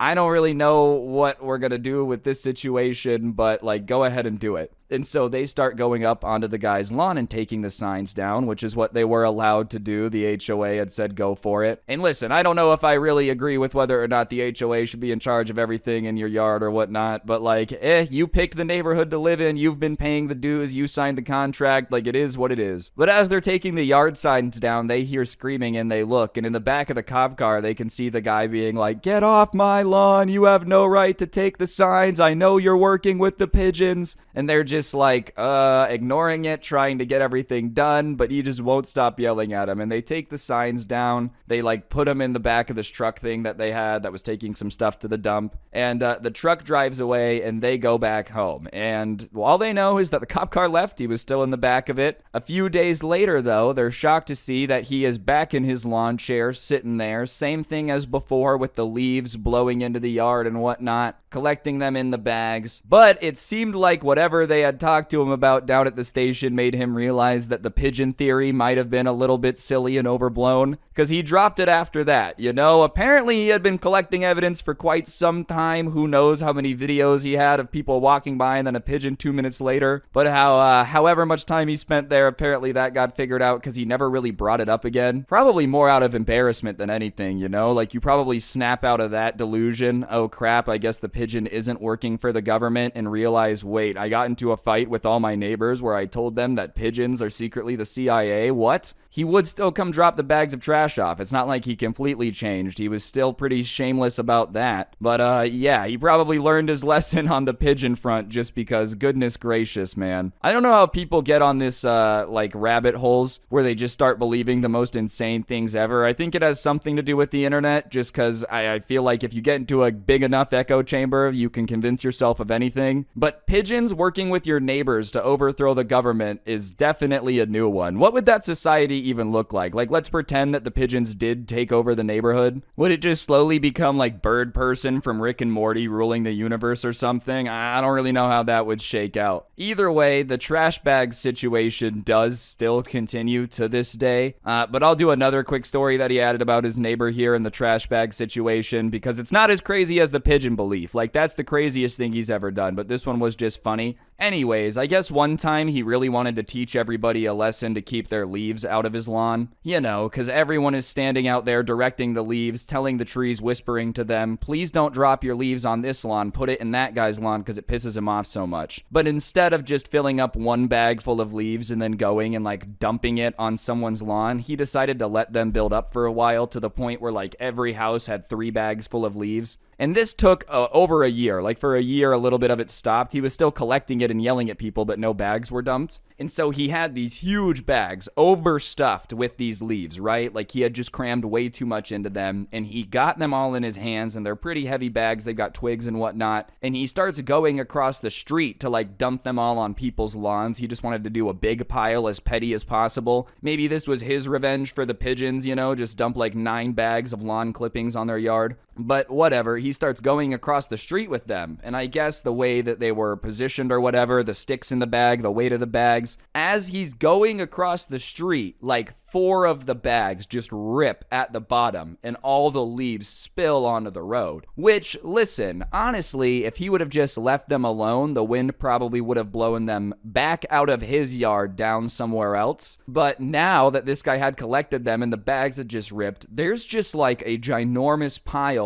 of lawn clippings and whatnot all over the road. And it's his fault now. Like, there's no argument that he's not responsible for cleaning this up. He just made the mess in the road. Unless he's colluding with the trees to try to shut down the road system or something, if we're going to use his own logic. And they only know this because someone was watching it back on the security camera footage later. And as soon as the bag rips, he just looks down at the pile of leaves, and you can see him take like a really big sigh and go, before he goes back over to his house, grabs a rake, and starts cleaning it up, like raking it all up and putting it back in bags. And there's something so funny about him trying to be petty enough to gather these leaves for like a year. Just get a ginormous pile, ruin someone's yard, make them call a landscaper back out, and then as you're on your way to dump it on their lawn, them ripping and you having to clean it all up again. Like, that's hilarious, bro. You're not very good at being petty and getting revenge on people if you end up having to clean up their mess twice. And listen, man, I can understand it would be annoying if there was leaves in your yard, but like, just ask them to clean it up. Tell them to trim the tree. I feel like collecting it in a different bag just to go piss them off with it on purpose. If anything, it would bring them joy when there's more leaves on the yard. But whatever, it takes him about 30 minutes to rake all this up. And by that point, he had just gotten tired, I guess. Like, raking for 30 minutes isn't a blast. I'm sure after already carrying the heavy bags all around, he was exhausted. So he just takes the bags, puts them in his trash can, and then just like goes back inside. So his entire plan that he had been working on for an extended period of time to get all these bags or whatever, like after he had to clean it all up, he just decided it was no longer worth it and threw all the bags away. I can't really blame him though. He's like, dang it, if I try to do this again and another one rips and I have to rake this all up a third time, I'm going to lose my mind. But still, the dedication, collecting leaves for a year, one breaks, just scrap the entire project, who cares? I just really wonder how people like this stay so mad. Like, how are you just so angry all the time? Doesn't it get exhausting? Like, even when it's the summertime, it's hot, it's humid outside, you still just want to sit out there on your lawn and collect leaves to be petty to your neighbors? Do you really have nothing better to do? Like, come on, man. I just feel like if you have time to fight with your neighbors, it's just proof that your life has to be boring. Because if you want to fight with your neighbors, it means you just need entertainment all the time. Like, I feel like people who got stuff going on, that's the last person you ever want to fight with. Wait, they live next door and I have to see them all the time? Yeah, no thank you. I'd rather not get into a fight with somebody that's gonna, like, know where I live. But I guess this guy, that's just all he's got left. Yep, I retired, the grandkids never visit, but I'm basically in a Cold War with my neighbors, so that's pretty cool. I don't know, man. Some people just want to be mad, especially these days, bro. It'll be funny like 60 years from now how many people from our generation are just angry tweeting into the void as like 80-year-olds. I hate that guy. Okay, grandpa, they're gonna act like Homer Simpson from the Simpsons movie. Eepa, eepa. Like no one's gonna be able to know what they're saying in the first place. Just using swag from the early 21st century, or slang, sorry. I guess swag would be slang from the early 21st century. But man, it's just gonna be cringe when we get old. I just hope I'm not a very grumpy old man. Like, I don't want to be fighting with my neighbors, okay? I don't want to know my neighbors. How about that? How about when I'm an old man, you leave me alone, I'll leave you alone, everyone's happy. All right, what's going on, guys? It's your boy Scrubby here, back again with another video. Hope you guys are having a great day. I know I am. There's the comment of the day, and yeah, today's story time is pretty nutso. Thankfully, his dad at least stands up for him, but stepmom, one for the crazy book. Definitely going in the crazy book. Let's go. So the person who sent this into me turned 16 and was told that they had to save up and buy their own car. And I don't think that's a bad thing. If anything, I feel like you probably value your car a lot more when you have to work for it. I'm not trying to say you suck more than a Hoover vacuum if your parents got you a car, but I am saying that if you had to go and work the same amount of hours that car is worth, you would treat it a lot better. And that's just a fact. Anything that gets just given to you is not going to be as important to you. Either way, he was saving up a bunch of money for this car, working his minimum wage job, and was putting in like 40 hours a week, doing overtime whenever he could while going to school because he was still in high school. And he had a bank account originally that all this money was going into. And he had gone with his dad and his stepmom to set up the bank account, and they had been put as like the adults on the account. And I think when you're not 18, that kind of has to be the arrangement. But if your parents aren't absolutely psychotic, then your money would go in your bank account and they would just leave it alone. I feel like stealing from your kid is something parents really shouldn't do. But because she had access to the bank account, as soon as the money started getting deposited, she started taking little chunks out, saying that it was for taxes. I don't think she's the federal government or the state government. Those are the only places that I think really are allowed to tax you. If someone just walks up to you while you're walking the dog and starts screaming at you saying that you owe them $3,000 for taxes, you don't have to give them the money. It's not legally obligating. There's no binding there. There's no legal binding that means you have to pay them. But she would take money and say the taxes were going to food, taking care of him, the power bill. And it would be one thing if this family was really struggling. Look, your money goes a long way to help the family, but it wasn't like that. 3 Mercedes in the garage, multiple vacations a year. They would go out of the country as a family.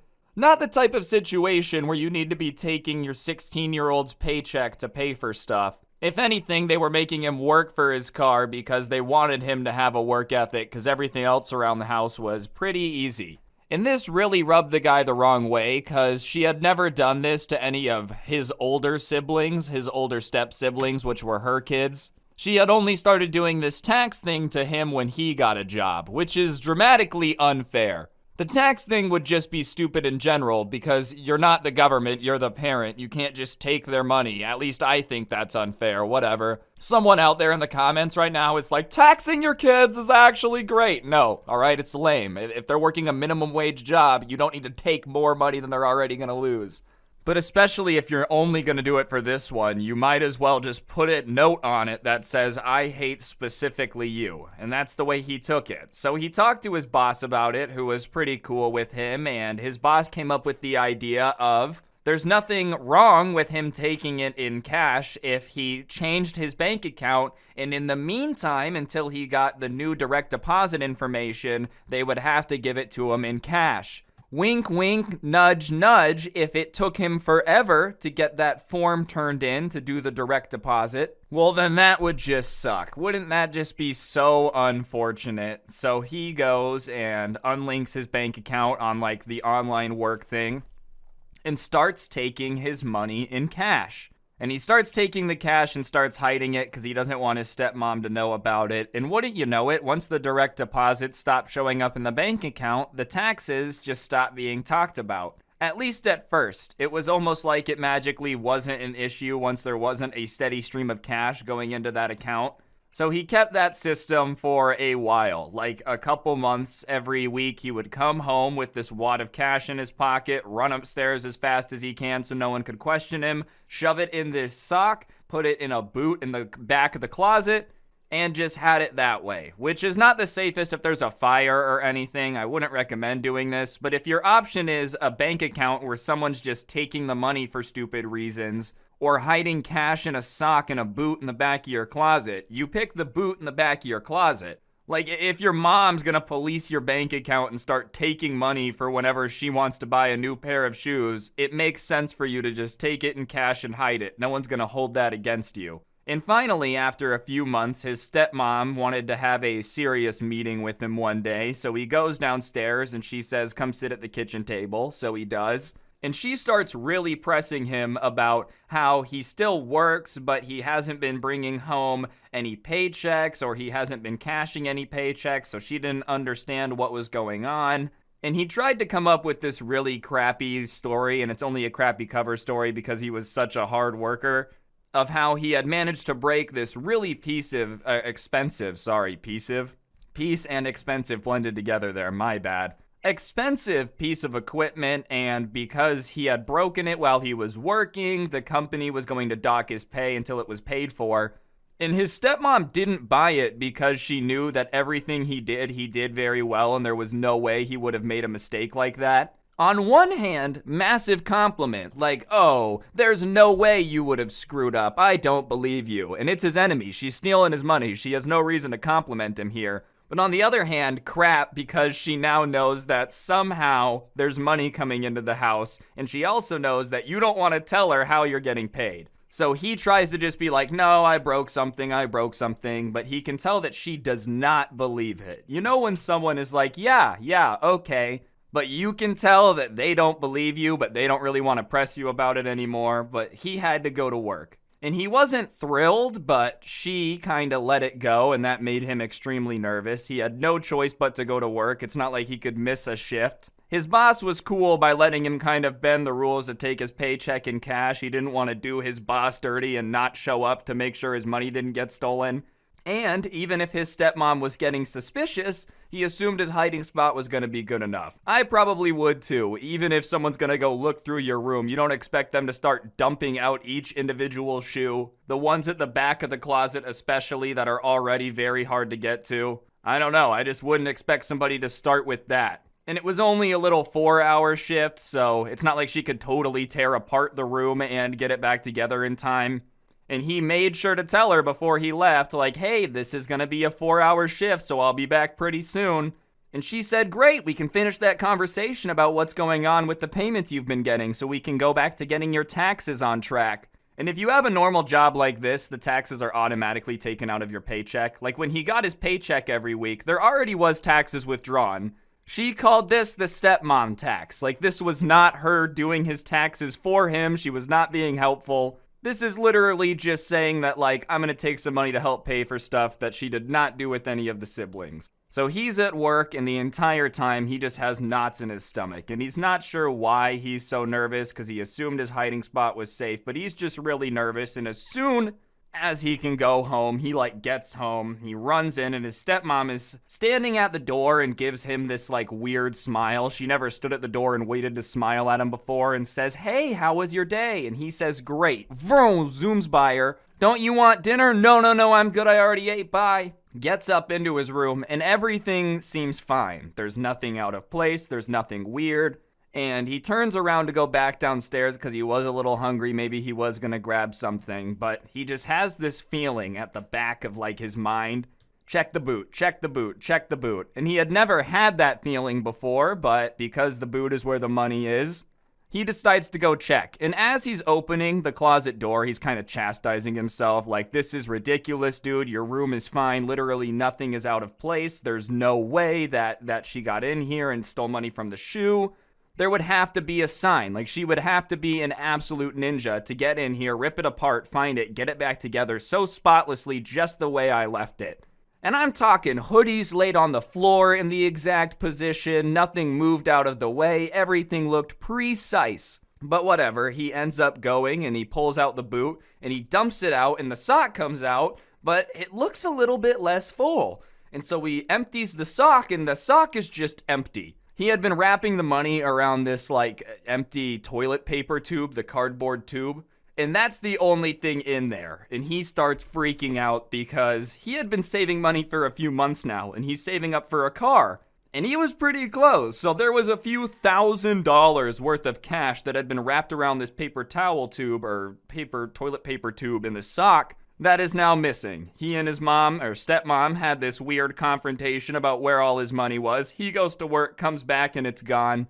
And he had played nice. He hadn't really complained to his dad about it too much. He had mentioned it a few times. But the fact that she had gone into his room and taken the money, and then put everything back to try to trick him, she was playing mind games with him, and that really sets him off. So he decides he's gonna go downstairs and confront her. And he usually tried to avoid confronting her in front of his dad, but he goes downstairs and she's sitting next to his dad on the couch. And he's so pissed off about all the hard work that had just gone down the drain that she had just stolen that it doesn't matter. He's letting her have a piece of his mind regardless.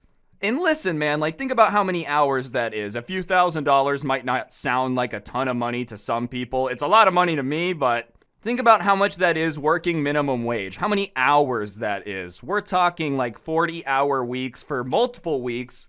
It's not something that you're just gonna let go of easily. So he walks up to his stepmom and says, "Where's my money? Where is it? Like, what did you do with it?" And his stepmom starts trying to play dumb. What are you talking about? What money? I don't know. I thought you said that your work was keeping your money because you broke that piece of equipment. And his dad is looking back and forth to them like a ping pong ball, like bump, bump, bump, bump, like getting hit back and forth, but not actually being hit. And he's pretty pissed off because she's playing dumb. And so he says, "Look, I started taking my paychecks in cash because you were taking money out of them and I didn't like that. And I was keeping the money in my sock. It was there before I went to work. You gave me this weird talk about where my money was. I come back and all of it's gone. So something's going on and clearly you know what happened to it." "Well, it wasn't me. I have no idea what you're talking about. I would never take your money. You think that I would break that bond between stepmom and stepkid? I would never take your money. That would be so out of line, so ridiculous. Here you are making up stories trying to make me look bad. You have no respect for me."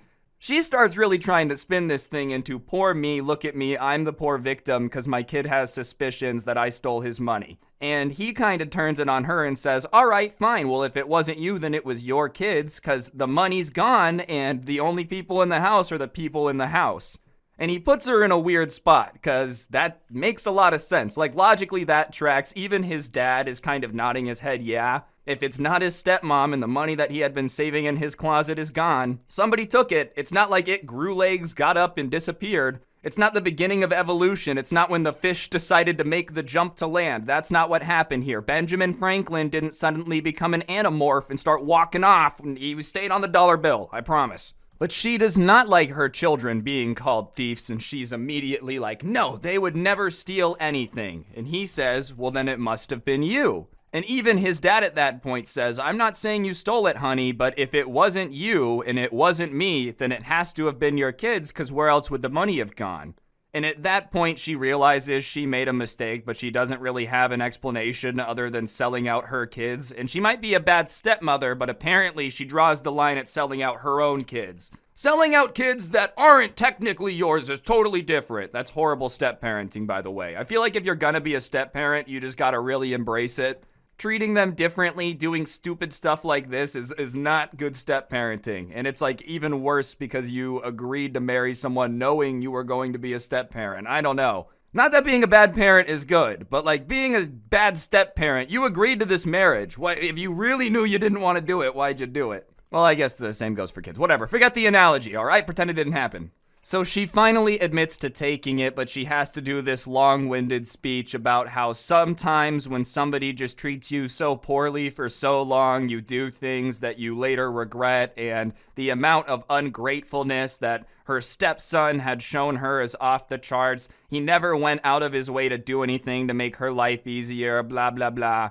Keep in mind, going to school, working 40 hours a week, and he was really pissed off at this because every day he would come home from work and have to do the dishes or have to clean the house, clean the bathroom. He kind of felt like Cinderella, the way he had an evil stepmom making him do chores, to be honest. He was just a lot less pretty. But basically admitting that she was taking all of this money and she had stolen the thousands of dollars in cash out of his closet while he was at work, which meant she had gone through and snooped through all of his belongings because he was ungrateful. Even if someone is ungrateful, it doesn't mean you can just go rob them. Like, what, man? I think we can all agree there are some people that are probably ungrateful for the money they have. It doesn't mean that their bank account is just open season. Some people that have a lot of money, some people that have money in their closet can be ungrateful. And I don't even think this kid was ungrateful. I'm just saying it's a really stupid reason to think it's justified to steal from someone. You just can't rob people, even if they're the most ungrateful person ever. But after she admits it and gives her reasoning, she looks at his dad kind of for some backup as if he's going to support her. And thankfully, for once on the Scrubs channel, he actually has a backbone and starts freaking out on her, asking her why she would ever think that's okay. and especially pointing out that she would never do this to her own kids, which she doesn't even deny. She doesn't even pretend to be a good stepmom. She just embraces it and says that, well, her kids are different because her kids were way better behaved, and so it was totally different if they weren't as grateful. All right, I'm gonna interrupt the video for 1 second. Press the like button and comment. Otherwise, no joke, no scam, this lady will be your stepmom. All right. I know it's a bad one, but I don't make the rules, I just follow them. So you gotta press the like button. So she's saying that he's so much worse than his step-siblings, right? That it's totally different. Even if his step-siblings weren't grateful, they're just so well-behaved. They're absolute angels. And that's absurd because his stepbrother, who was the only one still at home and was like a year younger than him, had just recently, about a month ago, decided to enter his foray into doing bad things by stealing his grandmother's car. Pretty up there in terms of stupid things to do. Like, stealing a car in general is really dumb. It's extra dumb to steal a car from your grandma. What if she has a medical emergency? Oh, where's the car? My grandson took it. Guess I'll just suffer the stroke here. Either way, he steals his grandma's car, takes it on a joyride, decides to try to race someone in a grandma car. It's not fast, loses control of the car, not his, did I mention it's his grandma's, crashes the car, totals the car, and then flees the scene. Gets caught, and when he gets caught is mad that he now has to go over to his grandma's and mow the lawn for the next year to pay for it. She didn't even make him pay for the car. He just has to mow the lawn and he's mad about it. But yes, somehow the guy who's working all these hours to afford a car is the horrible one who's insanely misbehaved. He just was not worse than his step-siblings. He had never stolen anyone's car and crashed it, which put him in a league of his own. It's not saying much to have never done that. And I'm not saying that this guy was like perfectly behaved, but compared to stealing and totaling your grandma's car, anything's pretty chill. Whatever you stay up too late sometimes, well, at least I didn't steal and crash a car. If that's a fair comparison you can make because your family members have done that, you automatically should not be the least favorite. I'm not saying there should be favorites, but you're picking up what I'm putting down. And then she decides to drop a massive ultimatum on this guy's dad and says, your son is tearing our family apart and you need to send him to military school or boarding school or something. And if you're not willing to do that, then this relationship is over. Like, I don't want to be with someone that's not willing to stand up for me and my kids.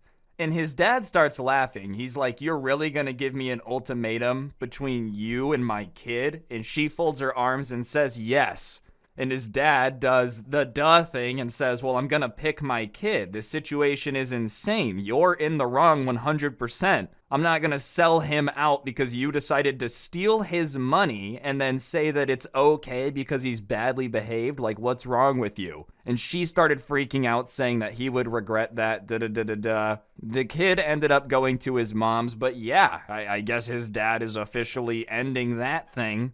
And now she's trying to be all like, no, please, I'm so sorry. But the dad's staying strong, saying that he can't really go back on that. Plus, if someone really hates your kid, it's just not gonna work, man. Like, you're kind of stuck with your kid. There's not much you can do to not be your kid's parent anymore. So trying to spend the rest of your life with someone that genuinely hates your kids would be impossible. Like, how do you even do that? Well, yeah, I thought this story was insane. I knew you guys would like it at least. It is a happy ending. He says his dad does not seem too shaken up or disturbed about it, so maybe this is all a good thing. Everybody wins in the end. I don't know, I just work here. What's going on, guys? It's your boy Scrubby here, back again with another video. Hope you guys are having a great day. I know I am. Here is yesterday's comment of the day. Appreciate everyone that takes the time to comment. Today I had a great story sent into my email about this dude's insane neighbor, so I figured I would make a video about it, and then I have a bunch of other good stories too that I wanted to put together, so this should be a long one. Hope y'all enjoy. If you like the long videos, press like and let's go. Alright, so this guy had just moved into a new house about like 4 days ago, and the people that live on the left and right of him had come over and told him that the guy who lives to the back left of him is a little bit nuts, and the guy who lived there before him had some beef with him. But whatever, there's no issue for 4 days, so he thinks that it's probably not that big of a deal. But one night, he's sleeping, and he thinks he hears knocking, but he's not that sure, and then his phone starts blowing up, and he had like one of those doorbells with the camera. And so he checks it and he sees that it's being pressed over and over. So he pulls up the camera and there's some dude that he doesn't recognize wearing nothing but a beanie, like the ones with the long ears, pounding on the door. He had pants on, he did have shorts on, but he's pounding on the door with like shorts and this bunny hat on, screaming about how they're gonna have to fight and he better come out here so they can settle this like men and he's made a mistake. And the person who sent this to me is sitting there, looking at their phone, watching this, being like, what is this guy upset about? They don't know this guy. They don't even recognize him. So they come over the intercom, like on their doorbell, and they start talking to the guy. And he says, what do you want? And the guy's like, I know that you put the fish in my backyard, and whoever put the fish in my backyard, I said I was going to beat him up, so get out here. And the sub is really confused because he didn't put fish in anyone's backyard. He doesn't know what the guy is talking about. So he tells the guy as much, like, I don't know what you're talking about. I didn't do anything to your backyard. I've only lived here for 4 days. But you need to go or I'm going to call the police. And the guy looks like he's thinking a little bit, you know, when someone's got that do-do-do-do-do processing look. And he says, wait, you lived here for 4 days. Did you know? And then says someone's name. And he goes, no, I didn't know that guy. And he says, oh, well, I'm the guy that lives to the back left of you. My name is X. And he says, okay, yeah, I heard you didn't like the guy who lived here before, but I'm not him and I have nothing to do with him. Well, that guy, before he moved out, must have taken some fish and thrown them over my wall, and I was on vacation, so I came back, and there's a pile of dead, stinky fish in my backyard, and there's bugs and maggots everywhere. Which I understand being mad, dude. Imagine coming home from vacation, someone dumped a bunch of dead fish in your backyard. I would be pissed too. So he thought the guy still lives here, started coming over to fix this fish situation. But it looked like the guy that had moved out had decided he was going to have one last hurrah to troll his arch nemesis of the neighborhood. So he had like dumped all these fish over the wall. So you would think with this being solved and him realizing, oh, this isn't the guy that used to live here. Like, this guy is not the guy that did the fish thing. He would go home, maybe be a little bit apologetic for the fact that he woke him up attacking his door at 3 a.m. But instead, he looks at the doorbell and says, well, someone's got to pay for the fish in my backyard, so come out here because I want to fight you. And he's really confused and he's like, yeah, I didn't do it. And Mr. Bunny Hat starts saying that he doesn't really care if he did it or not. At this point, he just wants to make somebody pay for the fish in his backyard. Which, yeah, it sucks, but I don't really think it's make someone have to pay worthy. Could you imagine if he ended up going full Batman evil villain? All these other evil villains, you know, have some huge goal. He's like, I just didn't like the fact that someone put fish in my backyard. So he tells the guy, like, yeah, I'm not gonna fight you, dude. I have nothing to do with that. And the guy in the bunny hat starts screaming at the doorbell even more, saying that he's a coward, and if he wasn't willing to come out there and face the consequences of his actions, then he was always gonna look at him as a coward. And he asks him, like, well, what do you mean I gotta come face the consequences of my action? If I have nothing to do with this, how is this my fault? And the neighbor really doesn't have a good answer. He just really wanted, like, him to come out and fight. It was like he was just looking for a fight. He had amped himself up to come fight his nemesis, and now he just wanted to fight some random dude. So he tells him, I'm not gonna fight you, and you need to get out of here, or I'm gonna call the cops. Like, I'm not messing around, man. This is serious. I'm not finding this amusing. This isn't funny. You gotta go. So the neighbor leaves back to his house, and the next day he's outside, and the guy who lives to the right to him says, what was all that yelling last night? So he tells him the story, and he starts saying that he had had another similar experience with this guy, where him and the guy who had moved out before the subscriber moved in had been fighting. And he had come to the wrong house looking for that guy, and when he answered the door and said, I'm not the person you're looking for, he said, well, whatever, you'll do. This guy just looks at life like it's a fighting video game, you know, just constantly looking for the next challenge, starts beef with people, and then just goes to fight someone that looks vaguely like them. Whatever, you know, you live in America, I'll fight you too. The guy I wanted to fight is American. Whatever, you're a human, I can fight you. He starts making the jump, he's like, sure, whatever, I fought a few house cats. It was what it was. Either way, they've all just decided they're gonna avoid this guy, and they're thinking about getting like a protective order just because he's threatened so many people in the neighborhood. But yeah, this dude's got some issues. I don't know what you do if your neighbor's just trying to fight you for something he made up in his head. Alright, so this next one, this person sent in to me, and they had just gotten to college and had their dorm room. And the way it was set up is like they shared a room with one person. There was a bathroom, and then there was another room with 2 people off of that bathroom, and that was like that dorm unit. So 4 people to a bathroom, 2 people in each room, so 2 bedrooms. And there was no living room or anything, so for the most part, people would hang out in their bedrooms. And the other 2 people in the room adjacent to his happened to have been friends for a while, like they had known each other in high school, they had applied here together, they had tried to get room together. So they got along very well, they were friends, and because of that, they would talk very loudly. And it's not like dorms are known for being incredibly fantastic building, like you can hear stuff pretty easily through the wall. They don't really splurge on materials, cause at least if it's similar to the college I went to, like they know people are gonna be there. They're not really worried about competing if it's the only on-campus housing. But whatever, they would talk loudly, and for the most part, it wasn't that big of a deal, except for late at night, it would kind of keep them up late. But on this particular night, it was the night before a bunch of midterm exams, so the entire building had said that they had to start quiet hours at like 8:30 p.m. just so everyone could study and like focus and not be distracted. Well, for some reason, the 2 guys in this room adjacent to his decided that night they were going to debate Star Wars. And I don't really know much about Star Wars on the level of debating it. Like, I've seen them all. I like the movies. I like the Lego games. But I wouldn't know enough to start debating it. And if you're going to debate a movie or whatever, I feel like the rule is you can't get that heated. If you start getting mad about arguing over things that don't actually exist, it's kind of crazy. Well, both of these guys were a little nerdy, so they start this Star Wars argument, and it quickly devolves from like a normal conversation about disagreements on movies and lore to them full-on screaming at each other. And it's about 9 p.m., which is well into quiet hours, and within like 2 minutes of them starting to scream at each other, they hear somebody underneath them with a broom like banging on the floor. And so the person who sent this to me is getting embarrassed because like the unit numbers are marked like per 4 people. So these guys are kind of representing the entire unit badly, and people are starting to go on like this group chat thing and be like, who is that? Why are they being so loud? What's going on? And because he's so embarrassed and just wants it to end and he feels bad for everyone that's trying to study, the person who sent this to me goes and bangs on the wall and is like, can you guys please keep it down? Like, stop it.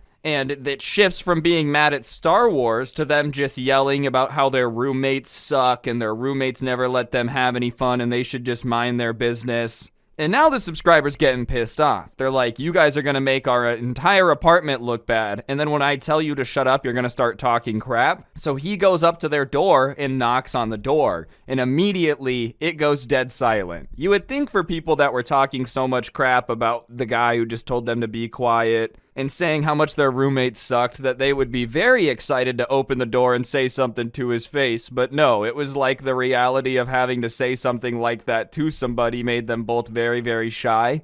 So he starts saying through the door, like, if you guys have an issue, come on, like, let's talk about it, let's settle it. And nope, they didn't come out, they just ignored him, and eventually he goes back to his room, studies, and goes to bed. The next morning he wakes up, and obviously they had lived together for a while at that point, so he knew everybody's schedule. He knew that they didn't have classes for a bit, so he like faked leaving. I know that sounds nuts, but he basically said, all right, I'm out, went to the door, opened it, closed it, and then like tiptoed back and sat down.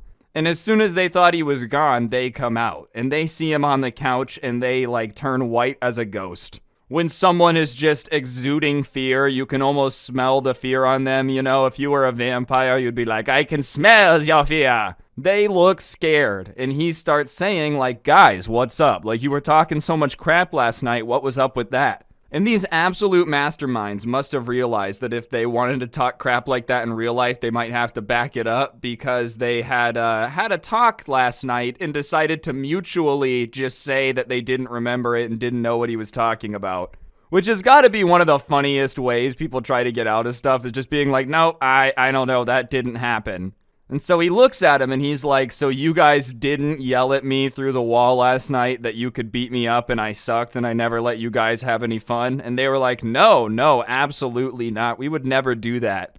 Yeah, it must have been the people underneath us. And he's like, oh, if it was the people underneath us, then we better go talk to them. Because, we wouldn't want anyone underneath us to cause problems for our apartment.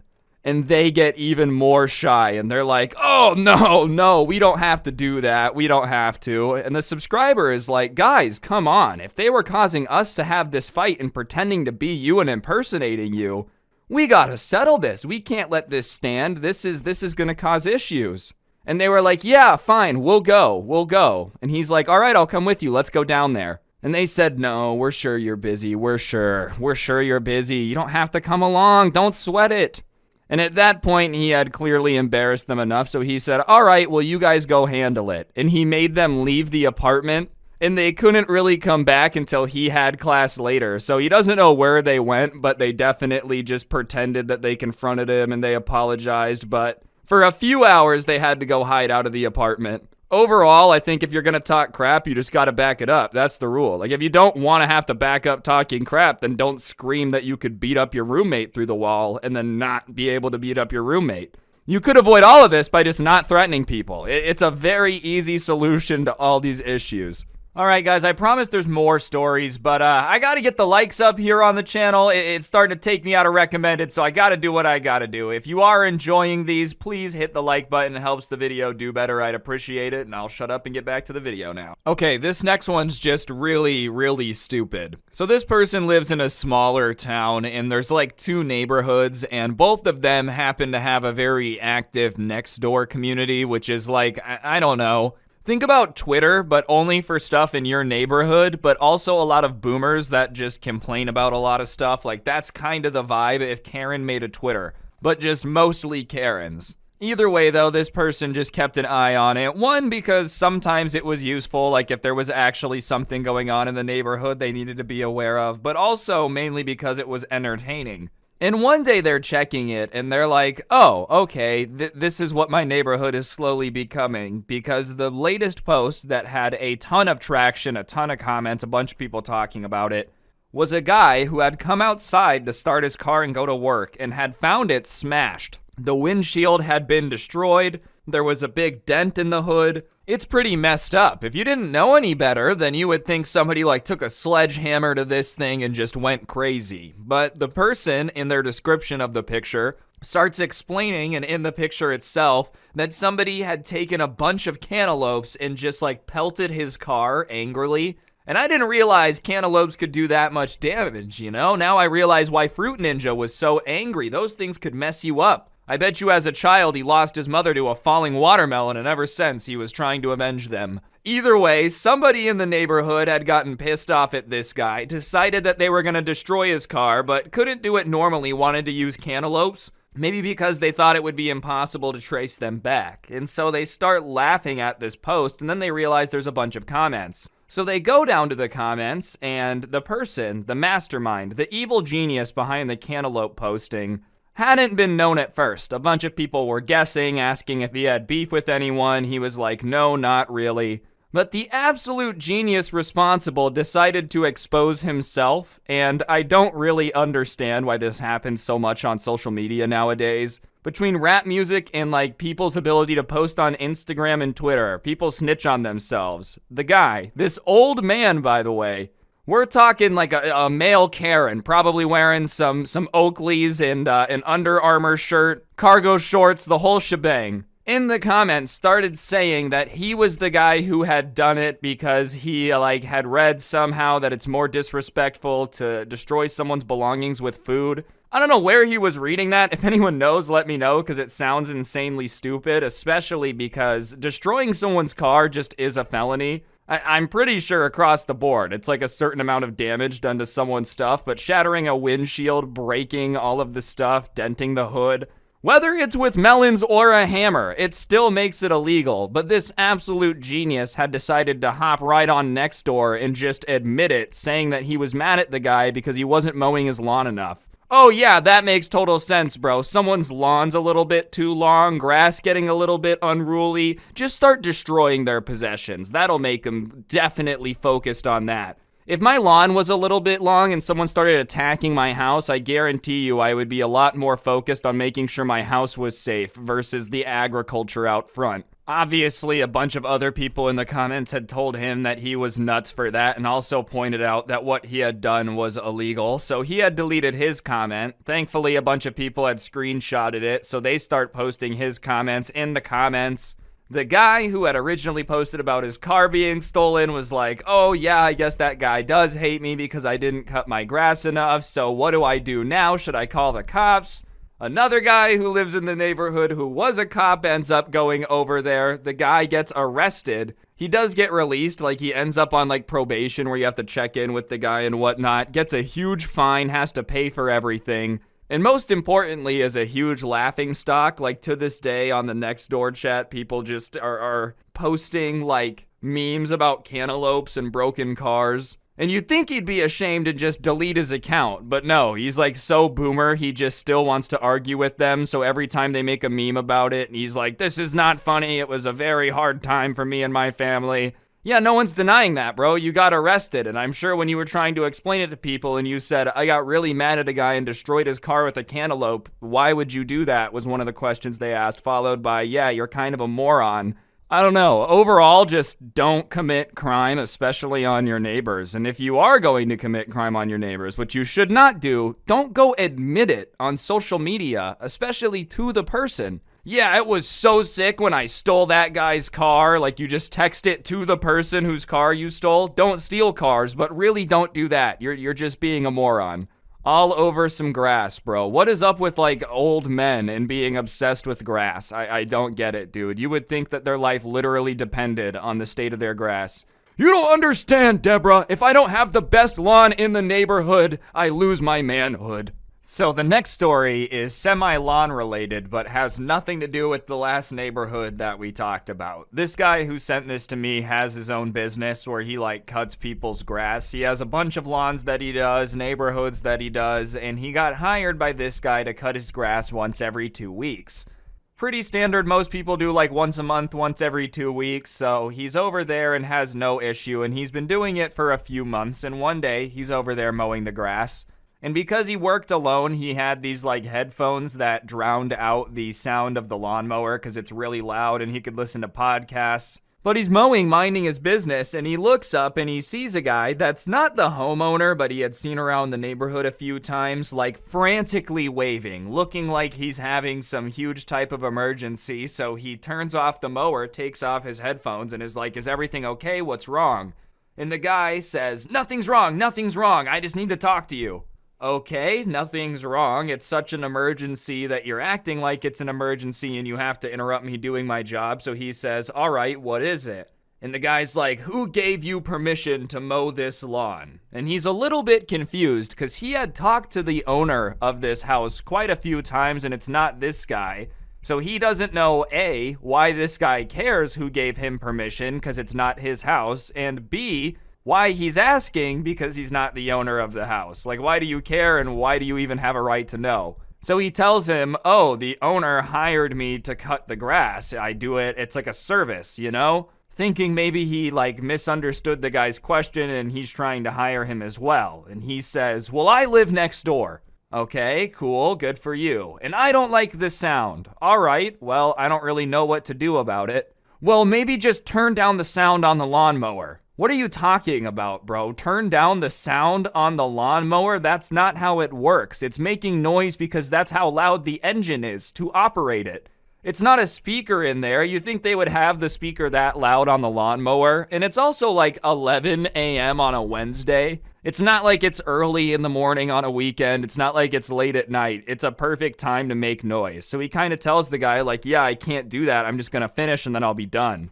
Well, when I mow my lawn, it's not that loud. And he's kind of confused. And he's like, well, do you use a push mower? No, I use one that looks like that. Well, then it's probably just as loud. And he's like, yeah, well, other people aren't working when I mow my lawn. And the guy says, look, guy, I'm sorry if you work from home, but you interrupting me is going to make me take a lot longer to cut this, whereas if you would have left me alone, I probably would have been done by now. Like, I would have been out of your hair, you could have been on your conference call with no background noise, but you came over here to have this argument. I don't need your permission to cut this lawn.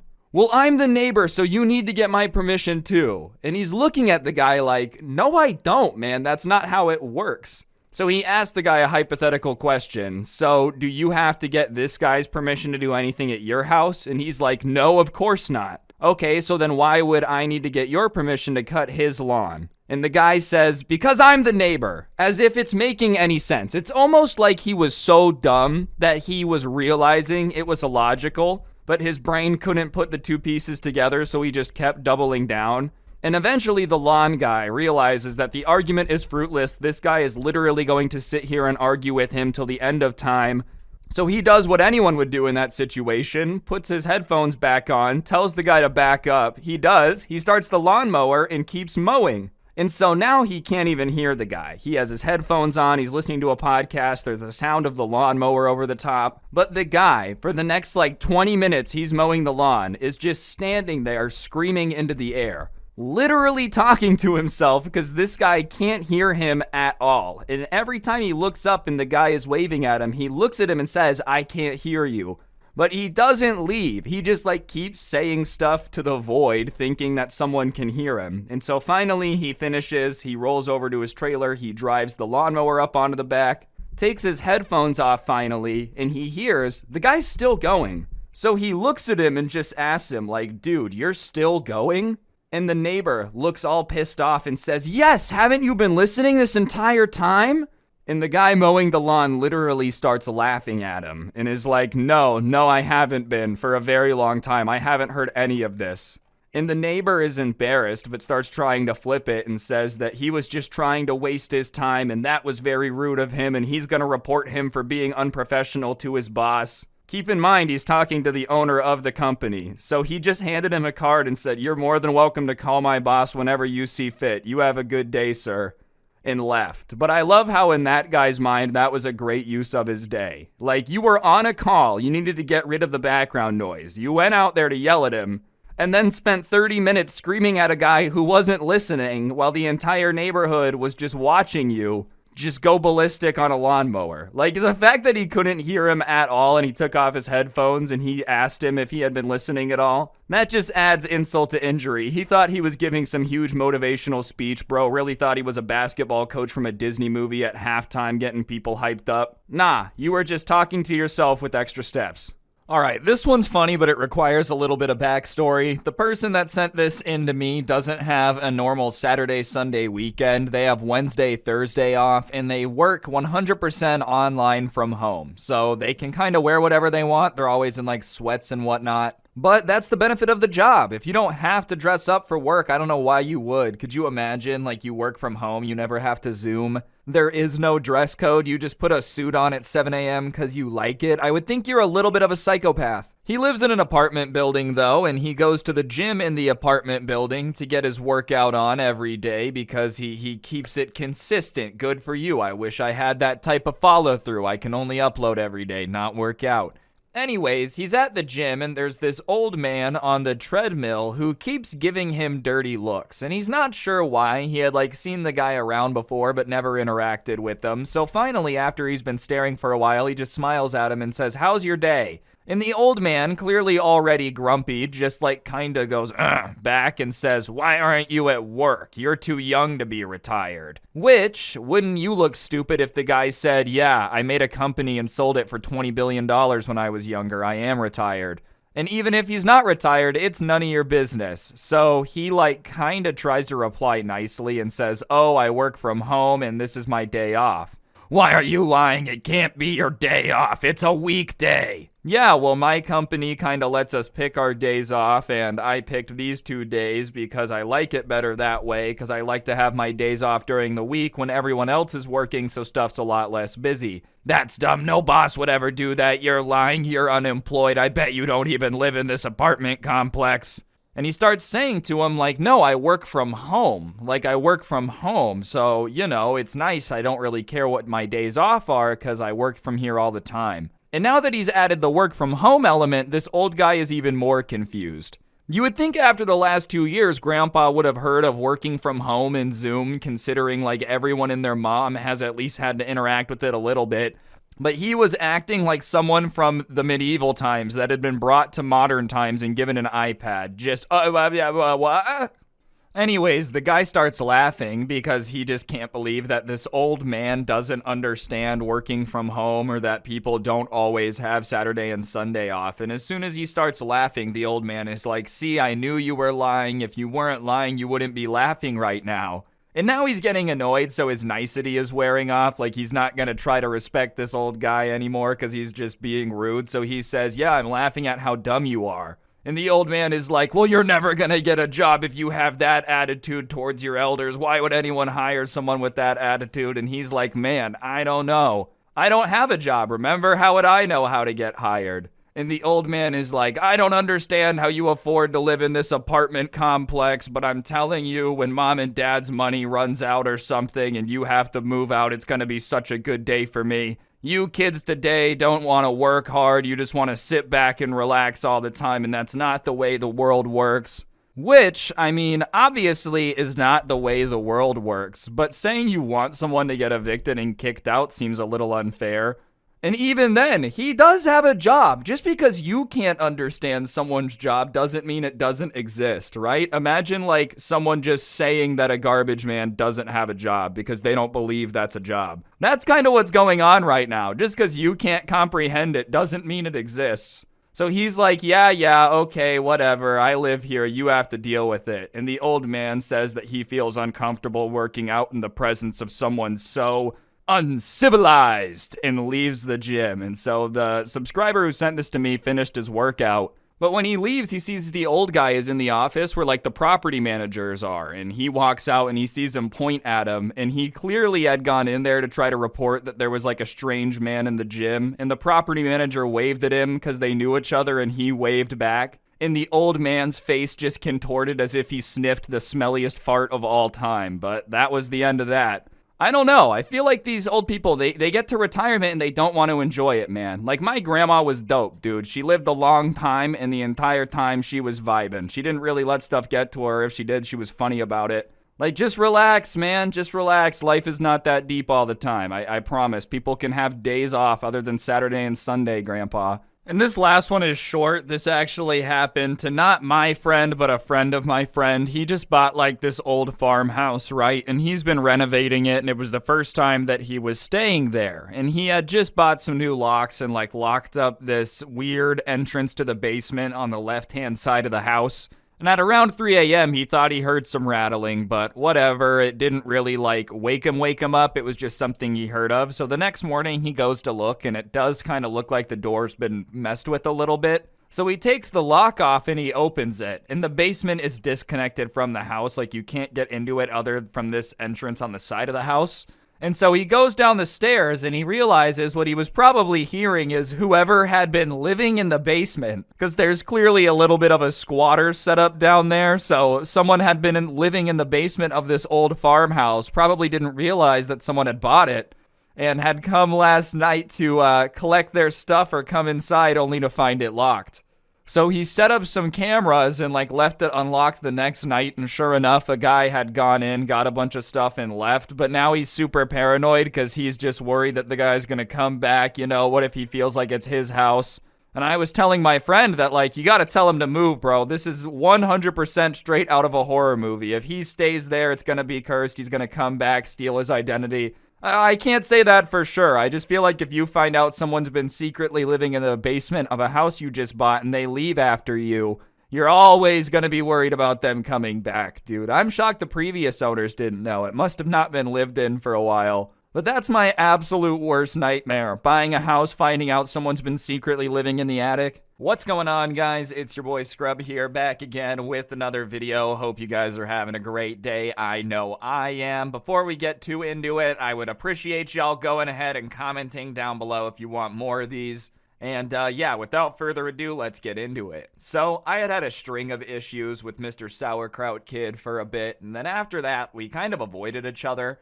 He avoided me, I avoided him, and it kind of worked out well. I never had to deal with his issues, I never had to smell him anymore. It was kind of like I was walking on cloud 9. And 2 years later, I had started getting into skateboarding, and I was spending a lot more time at the skate park. And I had gotten to the point where I knew most of the people that were there regularly. So there was like a group of 3 kids who would come skate together. There were some older guys who would come skate together.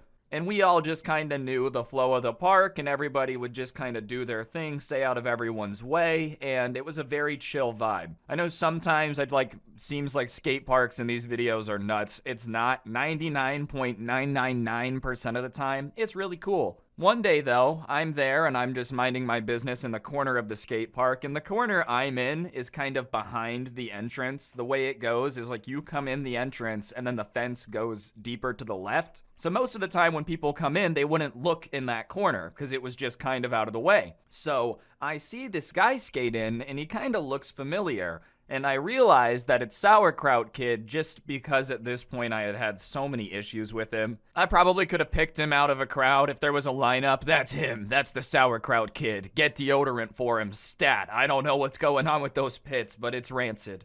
So I'm at the skate park and he comes in and he doesn't really see me, but he goes in over to where these 2 guys, the 2 of the 3 guys that usually hang out, were skating this rail. And they had been skating it for a while, just minding their business. And this guy doesn't even take time to set up his stuff. He doesn't take time to see what's going on at the park. He skates right up to them and just says, "Move right now." Which I don't think anyone would take very kindly to, but especially if it's someone you don't know and they're just at the skate park trying to boss you around. The 2 guys were not that thrilled by it. And it wasn't a, "Hey man, I'm trying to skate the rail too, is it okay if I skate it?" Or, "Hey, is it cool if I get some time on the rail? I want to skate it now, move." They're not going to respond well to that. I don't think anyone would. Even if you don't skate, if you were walking by something and someone said, "I'm trying to get there, move," I wouldn't blame you for just deciding to be stubborn and standing there. So whatever, these 2 guys, not the type to be talked down to and just insulted for no reason, say that they're not going to move. And then they start being like, "What's your issue, man? We've never even seen you before. Not that it matters, but why would you come up and be rude to us for no reason? You didn't even take the time to ask us to move or anything. What's your issue? Do you really think that's a good way to get people to give you what you want?" Just trying to reason with him. And what they didn't know is that Sauerkraut Kid, did not have the ability to reason. That was out the window. Probably from inhaling his own fumes so much. When you just smell like sauerkraut all the time and it's constantly in your nose, I'm sure eventually it just starts to inhibit your thinking. The only thing on your mind is the kraut, the kraut, the kraut. But when they say they're not going to move and start trying to reason with them, he just kind of shuts down and folds his arms and says, "He's serious, they better move," which has to be the worst intimidation tactic of all time. I don't know why so many people try to do that. The arm fold makes you look more like a pouty little kid trying to get your way than it does make anyone be like, "Oh no, he really means business, guys." You smell like sauerkraut and now your arms are folded. That's the only difference. If you unfold them, you smell like sauerkraut and your arms are normal. That's it. That's the only thing that changes. But the way he did it was obviously trying to be intimidating. He kind of did it aggressively and said he was serious. And the 2 kids are not really budging or moving at all because it's just not something that they were interested in, and he's just not intimidating. Sauerkraut Kid had gotten a little bit older over these 2 years, but for whatever reason, it didn't seem like he had been blessed with growing vertically at all. So he was still the same height. These guys were each a solid 1.5 feet taller than him, and he's trying to intimidate them. So they kind of say that they're not going to move, and if he keeps trying to threaten them, then they're going to make him move away from them. And it's not like they were trying to cause an issue. They were not thrilled about the prospect of having to push this guy away. But at the same time, if he's not going to move and just keep causing issues, at some point you got to just get the issue away. I'm not advocating violence, all right? I'm just saying, if someone's in your way saying they're not going to move and they're not going to let you leave, they're impeding your ability to move around, and you can probably push them out of the way and keep moving. So they say they're not going to move again, and his response, arms still folded, is to go, "I'm going to teach you guys a lesson." And he unfolds his arm, reaches down for his skateboard, And for those of you that skate, he mall grabs it by the back truck. But for those of you that don't, that's when you take your like hand and you wrap it around the metal trucks on the bottom, and he lifts it up and he starts pulling it back. And I can tell by the way he's pulling it back, it looks like he's about to use the skateboard as a weapon and hit them. And if you want to get into a fight at the skate park, like, it's already kind of dumb. But it's really, really dangerous to smack somebody with a skateboard. You're not going to teach them a lesson. You're probably going to give them a massive concussion.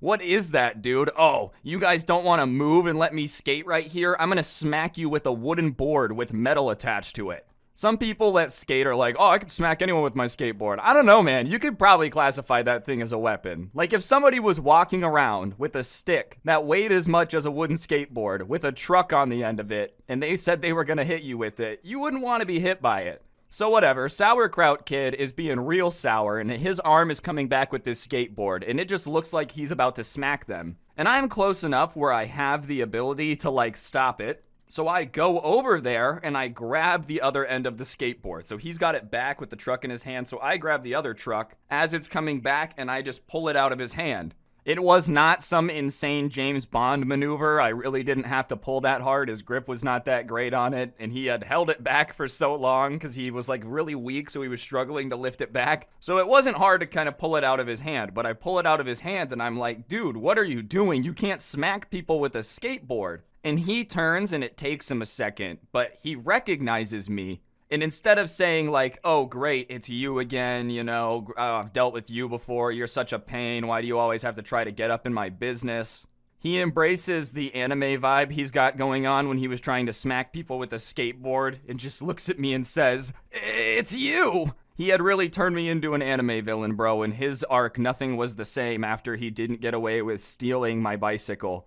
You made my grandma betray me when I stole your bike, and for that, you will pay. Just so angry.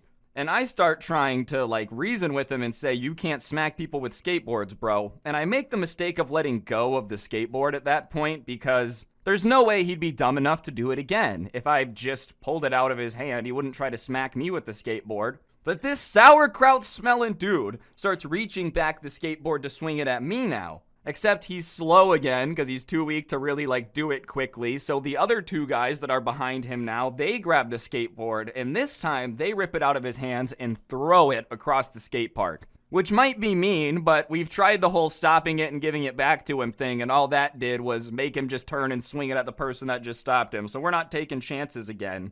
And he turns around and starts trying to fight them after they do that. They're much larger than him, but he's surprisingly like good at punching. Sauerkraut Kid had to be tough when you smell like that. He's just punching them, man. And they're larger. They don't really want to hurt him, but they end up having to, like, just push him away and kind of stop him, I guess. I don't know how to explain it. They weren't pinning him down, but they were just pushing him in a way that made it so he had to focus on being pushed and not anything else. And he starts saying that he's really mad and we shouldn't have messed with him because now he's mad. And I don't know why he thought we didn't realize he was mad. If someone starts coming at me trying to swing a skateboard and hit me in the head, I'm gonna know you're mad. I would be really concerned if you weren't mad. Like, that would be some straight up psychopathic behavior. It is some straight up psychopathic behavior, don't get it twisted. But if that was what you did when you were happy, oh, I'm having a great day, I'm gonna go take a hammer around. Like, what's wrong with you, dude? That's some serious weirdness. So he's telling us that he's really mad, and we just keep going, dude, we don't care. You can't hit us with a skateboard. Like, we don't care. I don't know if he was trying to tell us that he's really mad, so we had to go along with it and let him hit us with a skateboard or what, but he just kept repeating it over and over again. And when I say he's mad, that's not just doing it justice. Some people get mad, they start yelling, some people might turn a little bit red. This guy was at that point of anger where he was screaming so hard that, like, his voice box was giving out and making it sound hoarse. When you're going like this! That's how mad he was. And on top of it, as he's screaming, freaking out, he's starting to spit with every word he's saying. Like, all the spit is conglomerating in his mouth and just flying out as he's screaming at us about how mad he is. And so we just keep telling him to relax, and he won't calm down. So we try to go to the other side of the skate park. Just get away from the situation. We're not gonna, like, keep arguing with him if he's just gonna keep getting angrier and spitting. So we go to the other side of the skate park, and we're talking about how weird it is.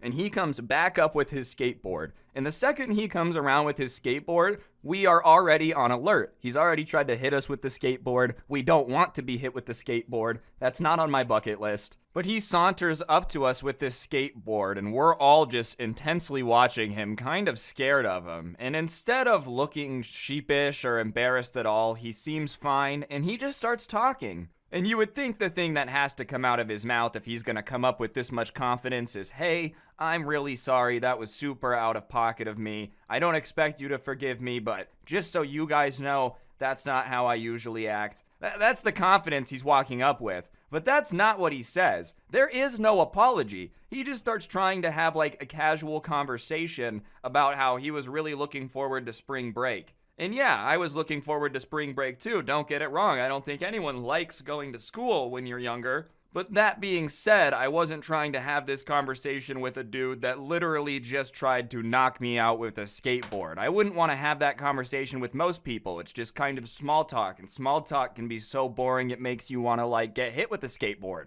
But I really was not about to have this conversation with someone that I did not like at all. Not only because he had stole my bike before, but now because he had tried to smack me and two friends with skateboards. And so the two guys that I'm standing with look at him and literally say, "What are you doing? Please go away. We're not friends." Like this whole, hey, I'm gonna come over and make small talk thing. We don't want to do that with you. We are not your friends. We're not gonna be friends. We can't kick you out of the skate park. We get that, you know, that's not what we're about. But don't come talk to us. Like, we want to stay as far away from each other as possible. And that's pretty reasonable. I think if you try to give someone brain damage, they probably won't want to be around you very often. But you would have thought that we just told this kid that he probably had a contagious form of the bubonic plague and we were going to keep him quarantined for the next 87 years in an airtight chamber. Because he just starts saying that there was no reason for us to be that rude. He didn't understand why we were being so small-minded about the situation, and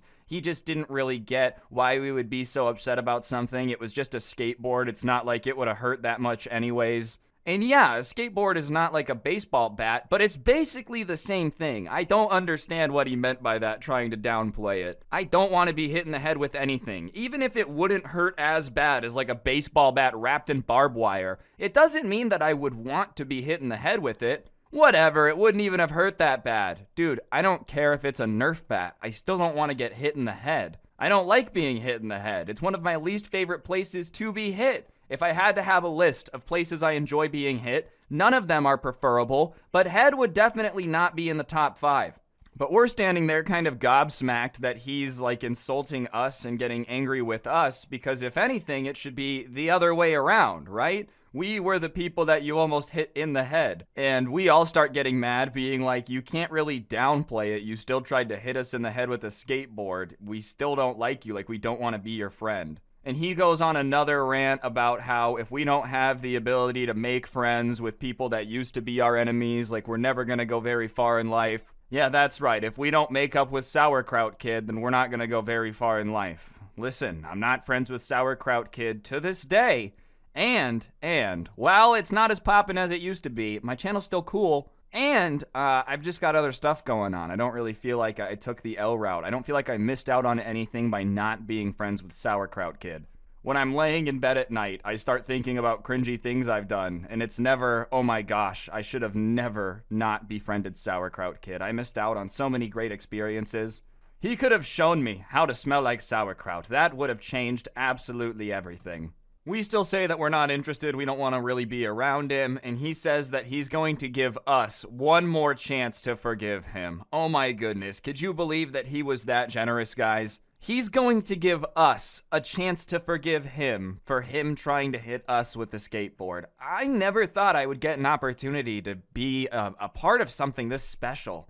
The idea that hundreds of years from now, people are going to talk about this moment in history class as one of the best symbols of human kindness of all time, the chance to forgive Sauerkraut Kid. But I said no. I said no. We all said, no, man, sorry, we are not really interested in being your friend. You can go skate, do whatever you want, but like, we don't want to be your friend. We don't want to hang out. We don't want to vibe. We don't want to skate together. We're not interested.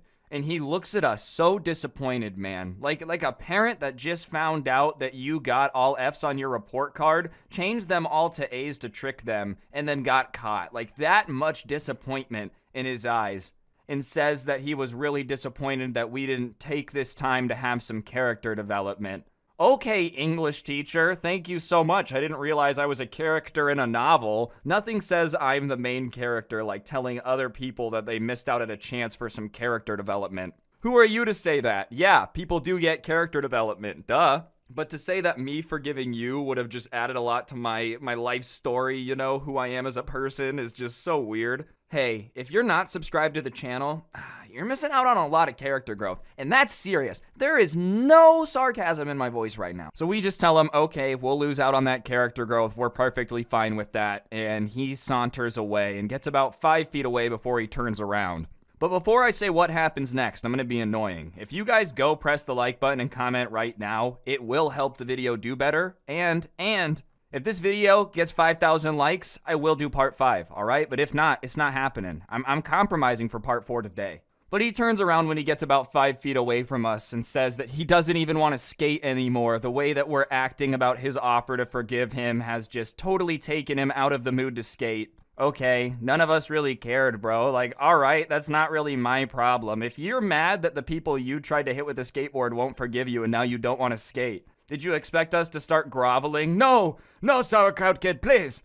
Please don't leave. We want you to stay in the mood for skating. Hit us in the head with skateboards. If it makes you want to do an ollie, that's all we care about. So we say we don't care. And he's like, you guys are so rude and inconsiderate. I don't even want to be at this skate park. I'm going to leave. And we say, all right, man, whatever you want to do, like, you're more than welcome to do that. If that's really what your heart desires, then go for it.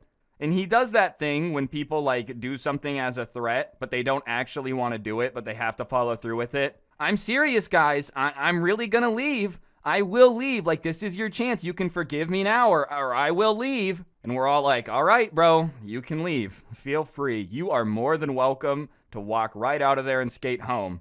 And he gives us another little speech about how we should be so embarrassed that we would let someone leave, like the fact that we don't have it in us to get over ourselves and forgive him. We never told him to leave. We never once said, you have to leave or we're going to cause problems. In fact, the entire time he walked up to us, we kept saying, if you just go skate over there, we'll stay over here and like we'll just stay out of each other's way. No issues, no conflict. Let's just like avoid each other. He wouldn't let that happen. He's the one that made up this imaginary standard that if we didn't forgive him, we were interrupting his skating time, which I don't really care about anyways.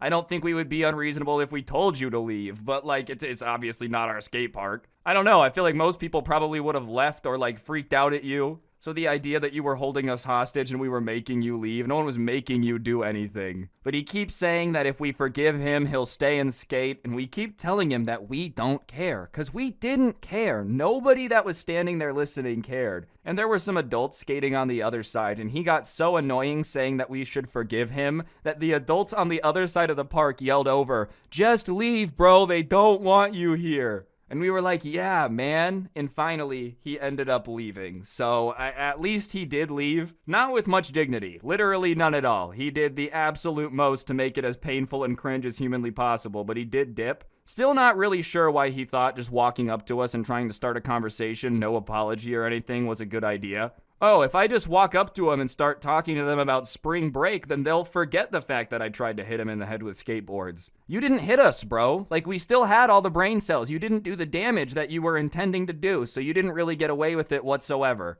I don't know what Sauerkraut Kid was up to. I don't know what he was planning. It seemed like every time I interacted with him, it was just even more cringe than the last.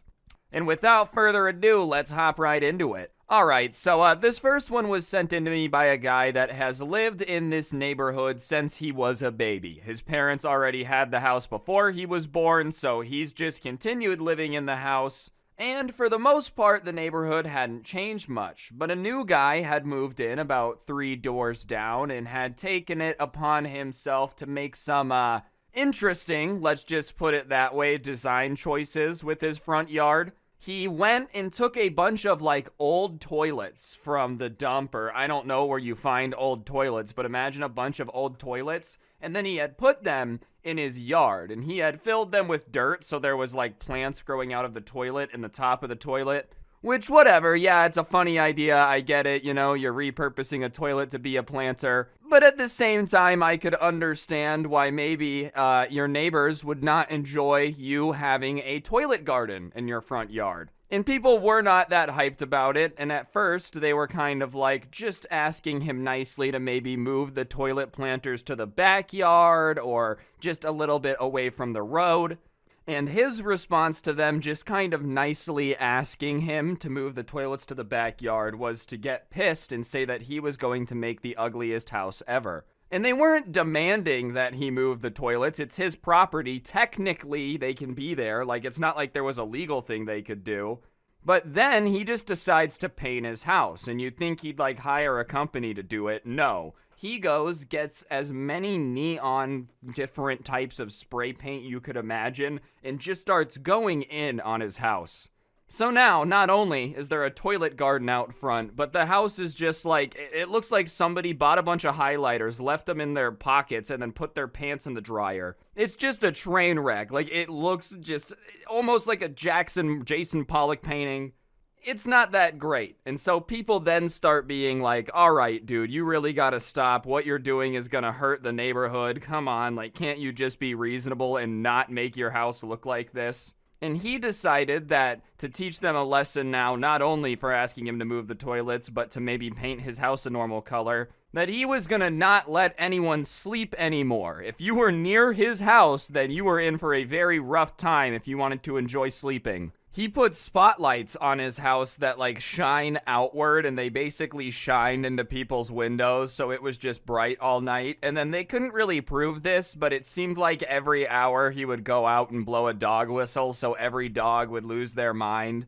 And it got to the point where people were like, dude, my neighbor is straight up waging psychological warfare on me because I don't want to live next to the toilet garden. And it seemed like the more people asked him to relax, the worse he would make it. He started adding more lights. He started adding things that would make noise.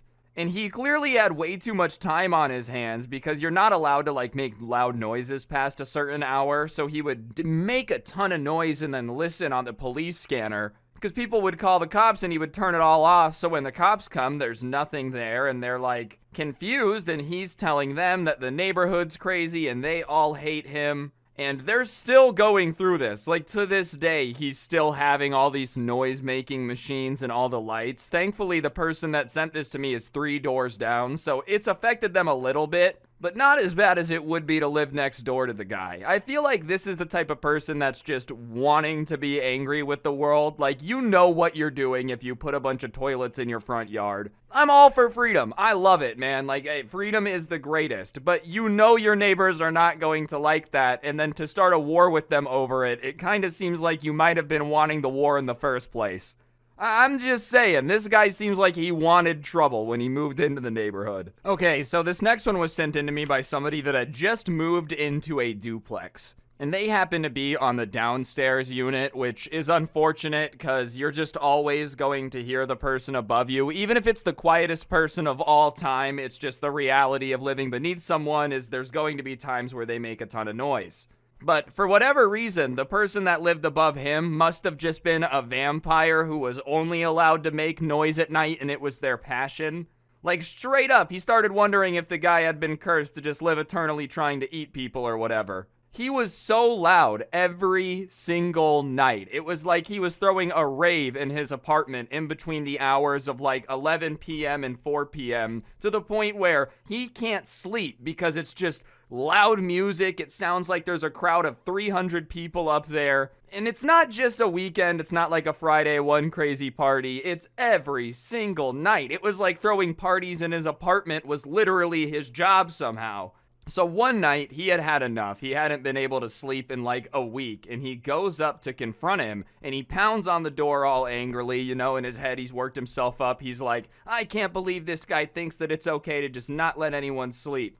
And all of a sudden, he can hear this huge party on the other side. It goes silent. He sees like all the lights turn off, and the door kind of cracks open. And you know, like those chains that people have, it opens just that much where you can't see in very far. And everything's dark now, like all the lights are off and it's silent. And no one's saying anything. He can just kind of see his neighbor's face like through that little crack in the door. And he says, "Hey man, I'm your downstairs neighbor, and I just want to know if you can keep it down because you're really, really loud. Like, I can't sleep. You're making such a racket. You do it every single night. I wouldn't even care if it was every now and then, but like, this is out of control." And the guy looks at him, looks him up and down, and then hisses. And when he hisses at him, he like shows his teeth. And sure enough, the guy had gotten, you know that dental thing where you can have like fangs put in where your teeth are sharp? This guy had gone to a dentist and said, "Sir, please turn me into a real vampire. Give me those sharp teeth." So the door closes and all of a sudden it goes loud again. And he's just standing there like, well, that was not how I expected that to go. I expected him to at least hear me out or something.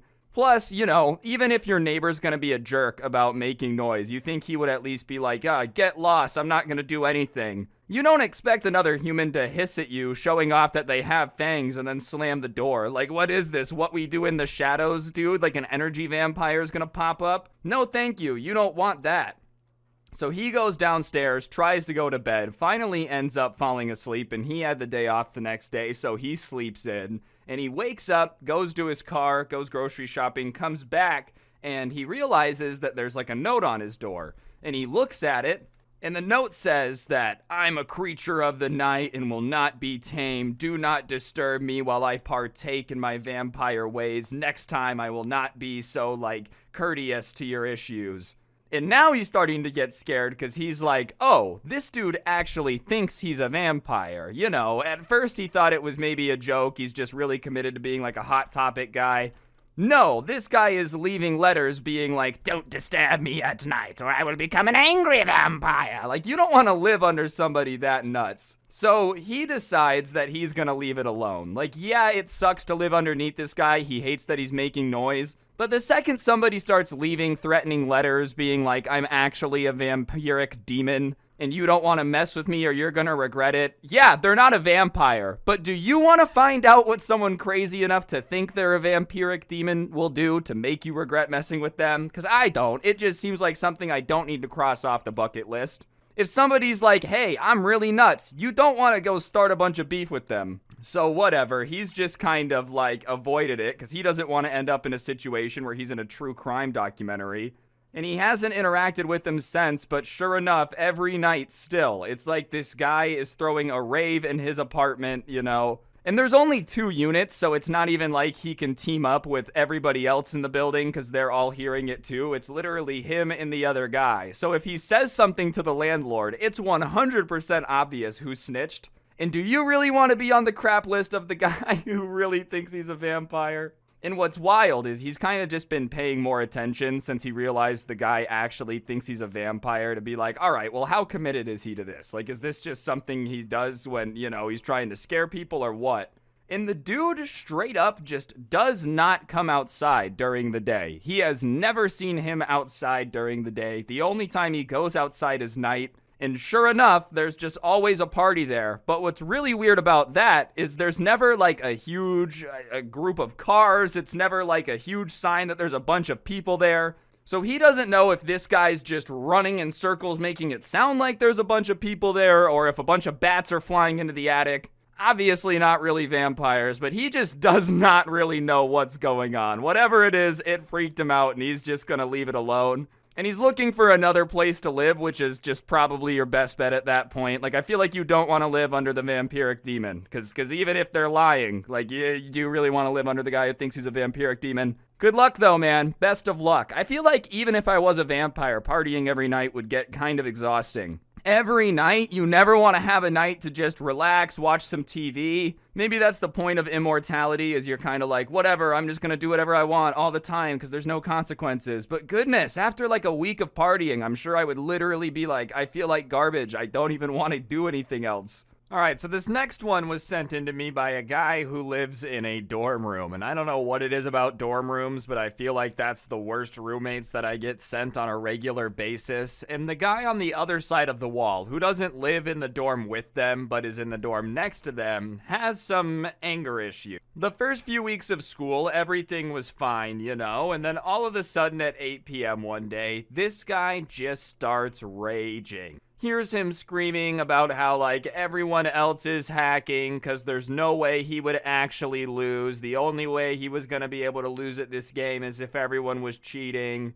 And the guy's just kind of like letting him rage, doesn't want to go over there and say anything, and figures he'll tire himself out pretty quick. Everyone's gotten mad at a video game before, and like, I don't know, personally, even if I get mad at a video game, it's hard to stay really mad at a video game. Like, I'm not gonna think about it later. But this guy spends the next like 25 minutes just raging, hitting on the wall, screaming that this game is so unfair and he'll just uninstall it. To the point where he's like, dude, this guy just needs to really not play this game. Like, usually when you tell someone to uninstall, you're trying to talk trash. But if you're letting a game affect you so much that you're raging, punching the wall in your dorm room for like half an hour, you probably just shouldn't. Whatever, after the 25 minutes though, he quiets down, thinks there's no way he'll get that mad again. So he goes to bed, and about 3 a.m., he starts hearing the same rage on the other side of the wall. And it's one thing to hear, like, somebody you live next to freaking out at 3 p.m. It's still not great, but I guess you're allowed to make noise. If you start freaking out banging on the wall in a dorm room at 3 a.m., it's perfectly okay for the people that live next to you to get pissed off. So this time, when it wakes him up, he gets annoyed, because obviously you don't want to be woken up by somebody raging at a video game. So he gets up and walks out of his dorm and starts banging on their door. And it goes quiet, and he's waiting for someone to come answer the door, and he's just kind of sitting there, like, waiting, and no one comes to answer. It's almost like the guy realized that someone was coming to bang on the door to tell him to be quiet, and he was too afraid to come answer it. So after he's waiting for a while, he decides he's gonna go back to bed. And so he goes back into his room, and he hears the guy on the other side of the wall, like, still saying some stuff about video games. And because he can hear this guy talking, he knows he's going to be able to hear him. So he just kind of loudly says that, like, hey man, you need to shut up. And if I wake up at 3 a.m. again because you're mad at a stupid video game, we're going to have some problems. And it's like, I'm not going to like you, and I'm just going to go out of my way to be as annoying as humanly possible. I don't care if you rage, but you can't wake people up about your video games. And after that, dude, it was like he was afraid of confrontation, because he would rage and whatnot, but as soon as nighttime hit, he would go quiet. Thankfully, he learned his lesson. But that was not a very fun wake-up call, dude. You're just, what do people dream about these days? I don't know, you're having a great dream about driving a Bugatti down the road. All of a sudden, you get a wake-up call because some guy can't take Fall Guys not seriously and is freaking out because everyone's hacking to try to take away his Fall Guy wins. You get woken up from your slumber because somebody is bad at, like, Wii bowling. That's just the worst. I feel like dorm stories are the things I get the most often, and I don't know if it's just because, like, it's the first time people get freedom so they don't know how to act, or if people who are going to college these days are just a little bit more entitled. Not every dorm is like this, but goodness gracious, at least twice a week, someone's like, oh, I live in a dorm and my roommate is basically psycho. Alright, so the person who sent this into me was out in front of their house skateboarding one day, and most cars would just kind of come by at like 25 miles per hour. I feel like that's the generic speed limit in most neighborhoods, and it makes sense, especially if there's like people in the road. There's no reason to speed in a neighborhood. And on top of it, when you see someone in the road, like, you should go extra slow. But he's out in front of his house skating, and this minivan comes flying around the corner going like 45. So he yells out, slow down, as it drives by, and the minivan, like, slams on the brakes, and it goes past him a little bit. It throws into reverse and reverses back up towards him, and he gets out of the way because, like, it almost hits him. And the door opens up, and this Karen jumps out of the car. And, like, the speed with which she reversed and jumped out of the car, it was almost like she had done this before. She had dismounted this minivan many a time. And she says, what did you just say to me? And he's like, I said slow down. There's no need to be speeding. You almost hit me. And Karen starts going off about how, like, she bets that this guy can't even drive, so who does he think he is to tell them to slow down? And the guy's response is just like, okay, even if I can't drive because I'm too young to have my license, I still know if you're going too fast. It doesn't mean that I can't tell you not to speed when I'm out in the road and you almost hit me. It doesn't take a genius to know if someone's going 45 in a 25. It's really obvious if someone is going too fast. And her response to him saying that is like, well, why are you even out in the road? It would have been your fault if I hit you. And like, I don't really think that's how it works in a residential neighborhood. If you're speeding and you hit somebody, I don't think that's a very good excuse. Like, you can't go to court and be like, yeah, sure, I was going 45 and a 25, but why was someone out in the road in front of their house? Like, I feel like you're allowed to ride your bike in the road in front of your house. Maybe I'm mistaken, but I don't know. It wouldn't have been an issue if you weren't going that fast. And so this guy, trying to be responsible and like just get this lady to leave at this point, says, look, I'm just saying, slow down, because there's a lot of people around here like me and my friends that are just out in front of their house riding skateboards or whatever, and I just don't want anyone to get hit. He's trying to be the mature one, and that's a reasonable thing to say. Like, okay, look, whatever. Yeah, I guess you can speed if you want. And she starts going off saying, well, if she wants to speed, that's her choice, and she doesn't need to listen to anything he says. And he's like, yeah, I guess you don't have to listen to anything I say. That's true. I never said that I was king of the road. And she's like, yeah, you're not king of the road. And she goes, hops back in her minivan, and goes to like very aggressively peel out of there. You can hear her foot like stomp the gas. The only issue was she had been in reverse last time she had like pulled up. Remember, she reversed back, and she had forgotten that she was in reverse. So when she slams her foot down on the gas, instead of going forward and peeling out of there, she goes backwards. And for whatever reason, she cuts the wheel. And so she goes flying off the side of the road into a parked car that was like right there. And of course, the irony of all of this happening right after she said she can do what she wants and he can't drive, so he has no right to say that they shouldn't be speeding. Like, it was just a very ironic situation. So the person that sent this to me starts laughing at it because that's almost straight out of a comedy movie. Someone starts talking about how great of a driver they are and then forget their car's in reverse. That's a pretty simple thing that you should double check before you go slamming on the gas, especially if you're just telling someone to shut up and not tell you how to drive. So he's laughing, the person who was driving the car is pissed, so Karen gets out and starts trying to say somehow that this entire accident is his fault, and because he was laughing at her, she was going to find a way to make him liable, and like the insurance was gonna blame him somehow. I don't think insurance companies do that, especially if you say, hey, I forgot I was in reverse and crashed into a car. They're gonna be like, that's on you, we're not covering anything. And they especially wouldn't care if you were like, no, you don't understand, someone laughed right after. They would be like, okay, what about it? We're not gonna go sue the person that laughed at you and say it's their fault. So she's screaming about how it's all his fault and she's gonna find a way to blame him. And the person whose car it was comes outside and starts being like, dude, you hit my car. And so the kid who sent this to me, like, obviously this is a little bit ago, he's an adult now. He goes inside because he just didn't know what to do. Now he knows you're supposed to stay and make a statement or whatever, but he just didn't want to deal with it. So he went inside, and after they like exchanged insurance information or whatever, the lady came over and started knocking on the door, yelling that like he was a bad kid and she wanted to talk to his parents to let them know how disappointed they should be. Yeah, because he said don't speed, and you got your ego bruised, and then proceeded to forget you were in reverse and crash into a car. I don't really understand how that's his fault. But whatever, she tried to, like, get a response. No one responded. And after that, she ended up leaving. And I feel like, you know, like, it's one thing to be a bad driver, okay? But it's one thing to not realize you're a bad driver. I feel like you should know if you're in reverse, drive, park, neutral. That's something you should check before you just start slamming on the gas. That's an obvious one. And if you're not paying attention to that, then you really should not be driving too fast. Speeding is always against the law, like if someone catches you, right? But you really should not be speeding if you don't even know if your car's in reverse or not. I feel like that is just a given. Don't be flying around if you can't even tell which way your car's gonna go. But what made it even funnier is because she lived in his neighborhood, like he would see her after that and she would always just avoid eye contact and drive by slowly. So she did learn not to speed. It just took accidentally crashing into a car because she forgot which way the car was going to go.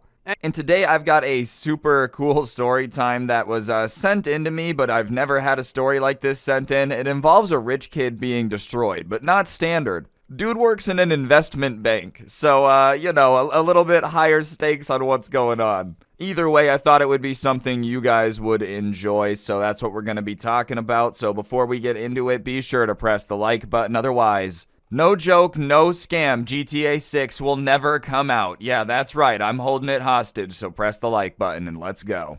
Oh, and here's the comment of the day. Don't worry, I didn't forget. I forgot for a bit, but not anymore. Alright, so as I said, the guy that sent this in to me works at an investment bank, and he's not high up or anything, he's like at the very bottom of the totem pole, but technically his title is asset manager, so he's got a little bit of experience managing the stocks.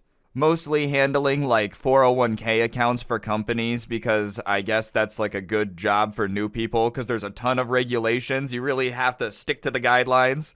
So, like, you really can't go lose a bunch of money doing stupid stock stuff because you have to have certain amounts of X, X, and Y. So he had been doing that for a while, and he was enjoying it, and he understood that, like, you gotta work your way up, like, it just is what it is. It was a lot of work, but he saw that eventually, if you keep going and you get to the good part, you make a lot of money. And one day, he's sitting in his office, and his boss comes in, and he seems kind of shy. And his boss is not a shy guy. Like, usually, you'd be thinking to yourself, please shut up, if he was standing there talking to you, because it was just an endless stream of words.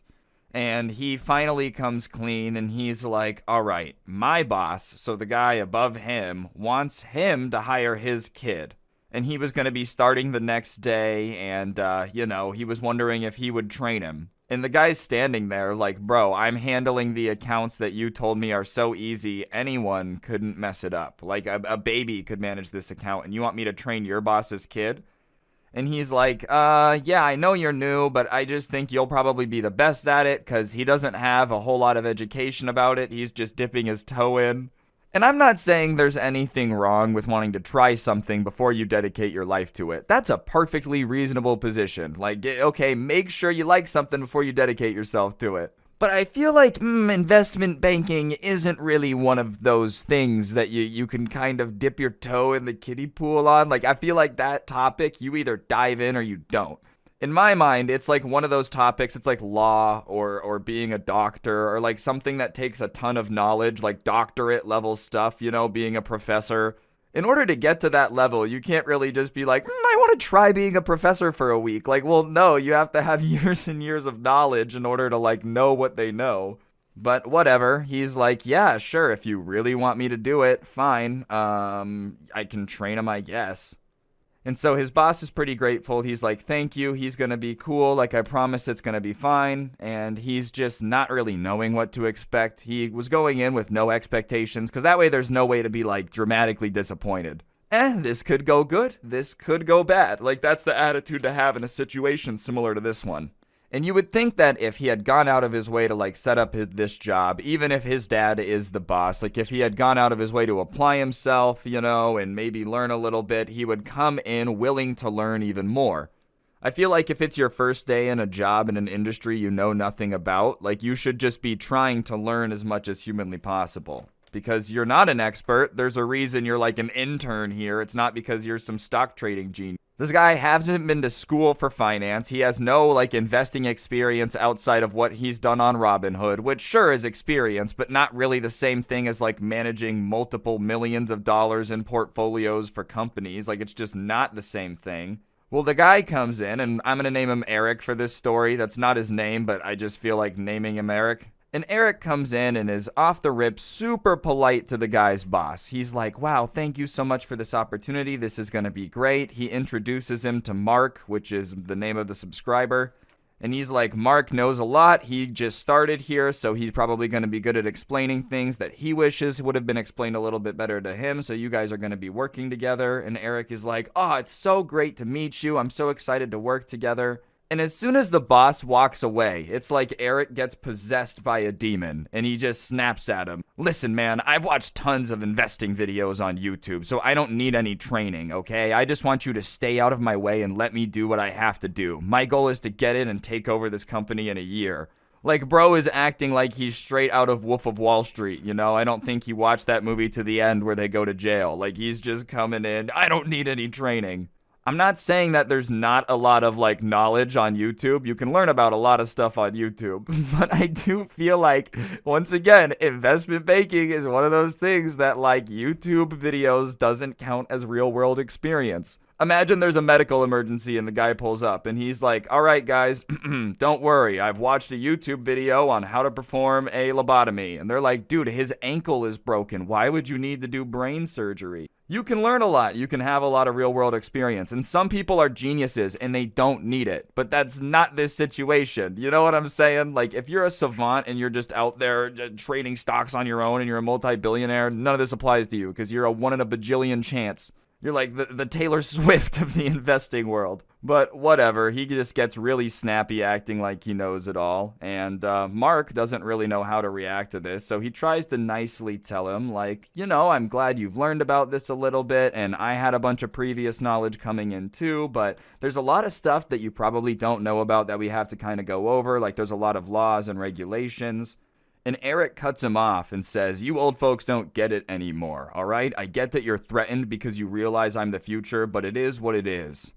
And at that point, Mark decides that he's not going to go out of his way to help this dude. He's just gonna let him do what he has to do. And the way that they train new people just to see their level of knowledge and like see if they could understand concepts being taught to them but not risk the business any money, is they had the entire, like, the trading account management set up, not necessarily like day trading, but just portfolio management set up, and then they would give them $50,000, but like fake money, but they didn't tell them that. Like, it was the real software, but the money was not real. The prices were real, the movements were real.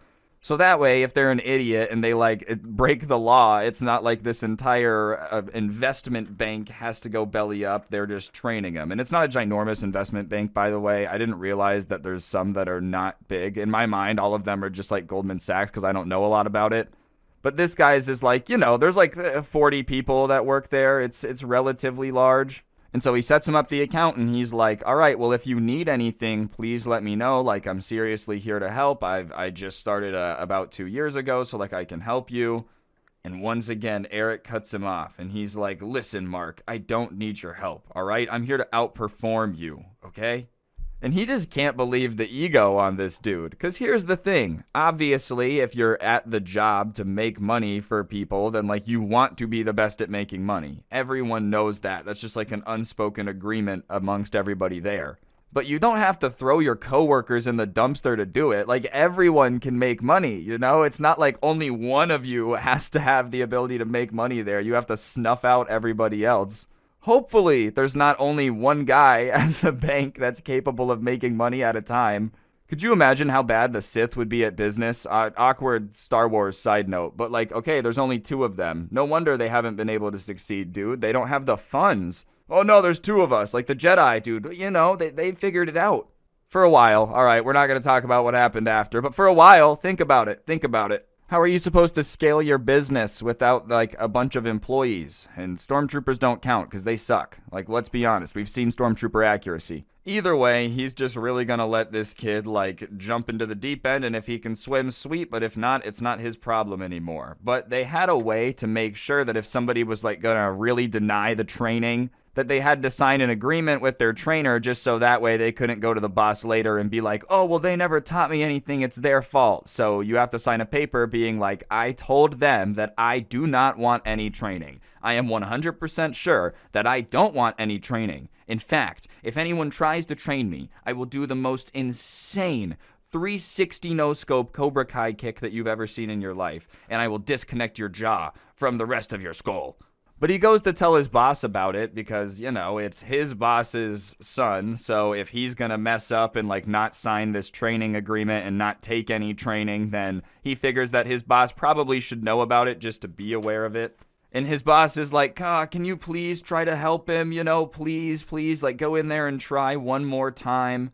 And so Mark, being guilt-tripped by his boss, decides that he's going to go try one more time to talk to Eric. So he goes over there, and Eric literally, before he even says anything, says, go away, Mark, I'm trying to work. So he goes back to his boss, almost like he's playing ping pong back and forth, and tells him. And so his boss says he's going to go try. So he goes to Eric's cubicle and says, wait here to Mark, like in his office. And he comes back 15 minutes later looking mad and says to Mark that Eric told him, the boss, that he was gunning for his job and he doesn't want any help. And even Mark is flabbergasted by that. Like, it's one thing to tell off some dude, I guess, that you don't really know, but to tell the guy that is giving you the chance to screw off and you're gunning for his job is a little out there. Like, that's a little disrespectful, you know? Even if your dad is super high up in the company, I don't think he would like that, because I'm sure he would not appreciate somebody coming in and speaking to him like that the same way, you know? He is your boss at the end of the day. So whatever, he's over here threatening everybody's job like he's just got the ability to just you fired everybody. But then he pulls something out that surprises Mark. He has another letter where he rejected training from the boss. So now they have proof that he's rejected training from 2 different people.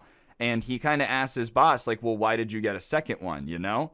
And he says, because I just, by the vibe the kid gave me about gunning for my job, know that the kid's going to do something shady if he can't perform. Like, he's going to try to find a way to blame us, and it's just a gut feeling. So they're waiting in the office, kind of talking about stuff, and about 30 minutes later, after this entire interaction, right? So not a very long period of time, Eric comes into the boss's office, doesn't knock, just flings the door open and walks in. Hey, I need more money in that account. I'm almost out of the 50. And they're like, what do you mean? And he says, yeah, I made a few bad trades, you know, just beginner's bad luck, so I'm going to need some more money because it's gone.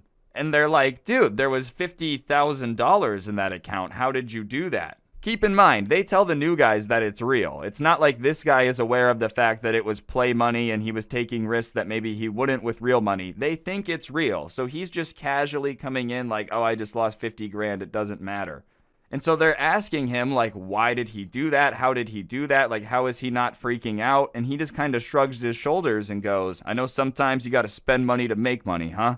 Yeah, dude, but you're not opening a business. That's not like a saying for investment banking. Your only job is to take money and turn it into more money. That's literally it. That is literally your only job. Spending money to make money applies to like advertising for a business, you know, maybe buying new equipment, getting a new website or something. It doesn't necessarily apply to like investment banking. Oh, hey, I took all of the money you gave me to invest and I spent it all. We're not going to get any of it back, but I will say that it was sweet. And if you're asking why I did it, you got to spend money to make money. So somewhere along this line, we're going to make the money back because I spent it and it's going to be a good time. Like, that's just not how it works.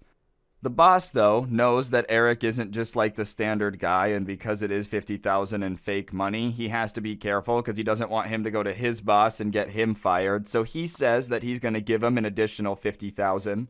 Tells him it's real money, you know, it's not, but makes it very clear to Eric that this is real. And he says, okay, I'll be careful, just put it in my account, and he walks out before anything else can be said. And Mark looks at his boss and is like, why did you give him another $50,000, you know? Why are you doing all this? And he says, well, the guy just lost $50,000 in 30 minutes, so when I inevitably have to fire him, and I have to have that conversation with my boss, who's his dad, I have to make sure that I have some pretty good reasonings as to why that went down. And if the kid manages to lose $100 grand in the first 2 weeks of working here, I feel like that's a pretty good reason. And it stinks that, like, that's the way the world works sometimes. You have to have double extra proof that somebody's not cut out for the job because of who their parents is, bro. Parents are. Sorry, that was just a real bad English moment. But you guys get what I'm saying. Like, if this was anybody else and you managed to lose $50,000 in 30 minutes, they probably just would have escorted you out. It's not like you would have gotten another chance at that point. But maybe, just maybe, Eric got off to a bad start. He can pull it out. Nope, absolutely not. 2 days later, Eric runs out of money and storms in asking for more. And Mark happened to be in the office that time too, and his boss says, no, you need to have a seat, Eric, we have to talk, and he tells him that they're going to have to let him go because it's just not working out. He had lost $100,000 in a week, he had refused to listen, it's just not going to work. And Eric just starts going absolutely ballistic, you know? How dare you ignore my talent? I'm going to be the best stock investment man of all time. What talent are they ignoring, man? The talent would be if you were good at making money. You actually did the exact opposite. You somehow found a way to do the exact opposite. So the boss doubles down and says, hey, it's just not going to work. You're not cut out for this type of stuff. And Eric, of course, pulls out the big guns. Do you have any idea who my dad is? And the boss is very blunt and says, it's not gonna work. I would not recommend getting your dad involved. And Eric gets up, pulls out his phone, and starts yelling that, just wait till my father hears about this. Some straight up Charlie and the Chocolate Factory level stuff. And storms out. And they see him out in the parking lot on the phone talking, and he's super animated, so you can tell he's just pissed off. And he hangs up and comes back in all smug and says that, my dad's gonna come in and talk to you about this. And the boss doesn't get scared. He just smiles and says, all right, man, I told you wouldn't want to get your father involved, because he had just fallen into the trap card, bro. Now he gets to explain to your dad how bad you are at this. And about an hour later, a dude in a suit comes in, clearly a very important fellow, and he's like, hi, I'm blank, I'm here to meet with your manager, and they go into this room, and Eric and Mark are called in, since Mark witnessed everything and Eric's involved. And the dad opens extremely pissed off, rip. I thought I could trust you to train my son. He says you didn't train him and you set him up to fail to make an example out of him, you should have given him some training. It's not his fault he couldn't perform since he wasn't trained. And the boss doesn't let Eric's dad finish before he has the forms out. He doesn't interrupt him, but as he's speaking, he pulls the forms out. And as the dad, finishes his little rant about how no one trained him, he hands him the papers and he says, well, here's the 2 papers that he signed saying that he did not want our training and that we were not to get involved with him at all. And I think, what was it? And he looks at Eric. Buzz off, is that what you said? And Eric kind of eyes go wide and he realizes, oh crap, this might not go the way that I thought it was going to go. And his dad's face changes and he looks at Eric and he's like, Eric, why did you say that you didn't want help? Why did you do this? And even then, you denied it from 2 people. Why did you go out of your way to sign these?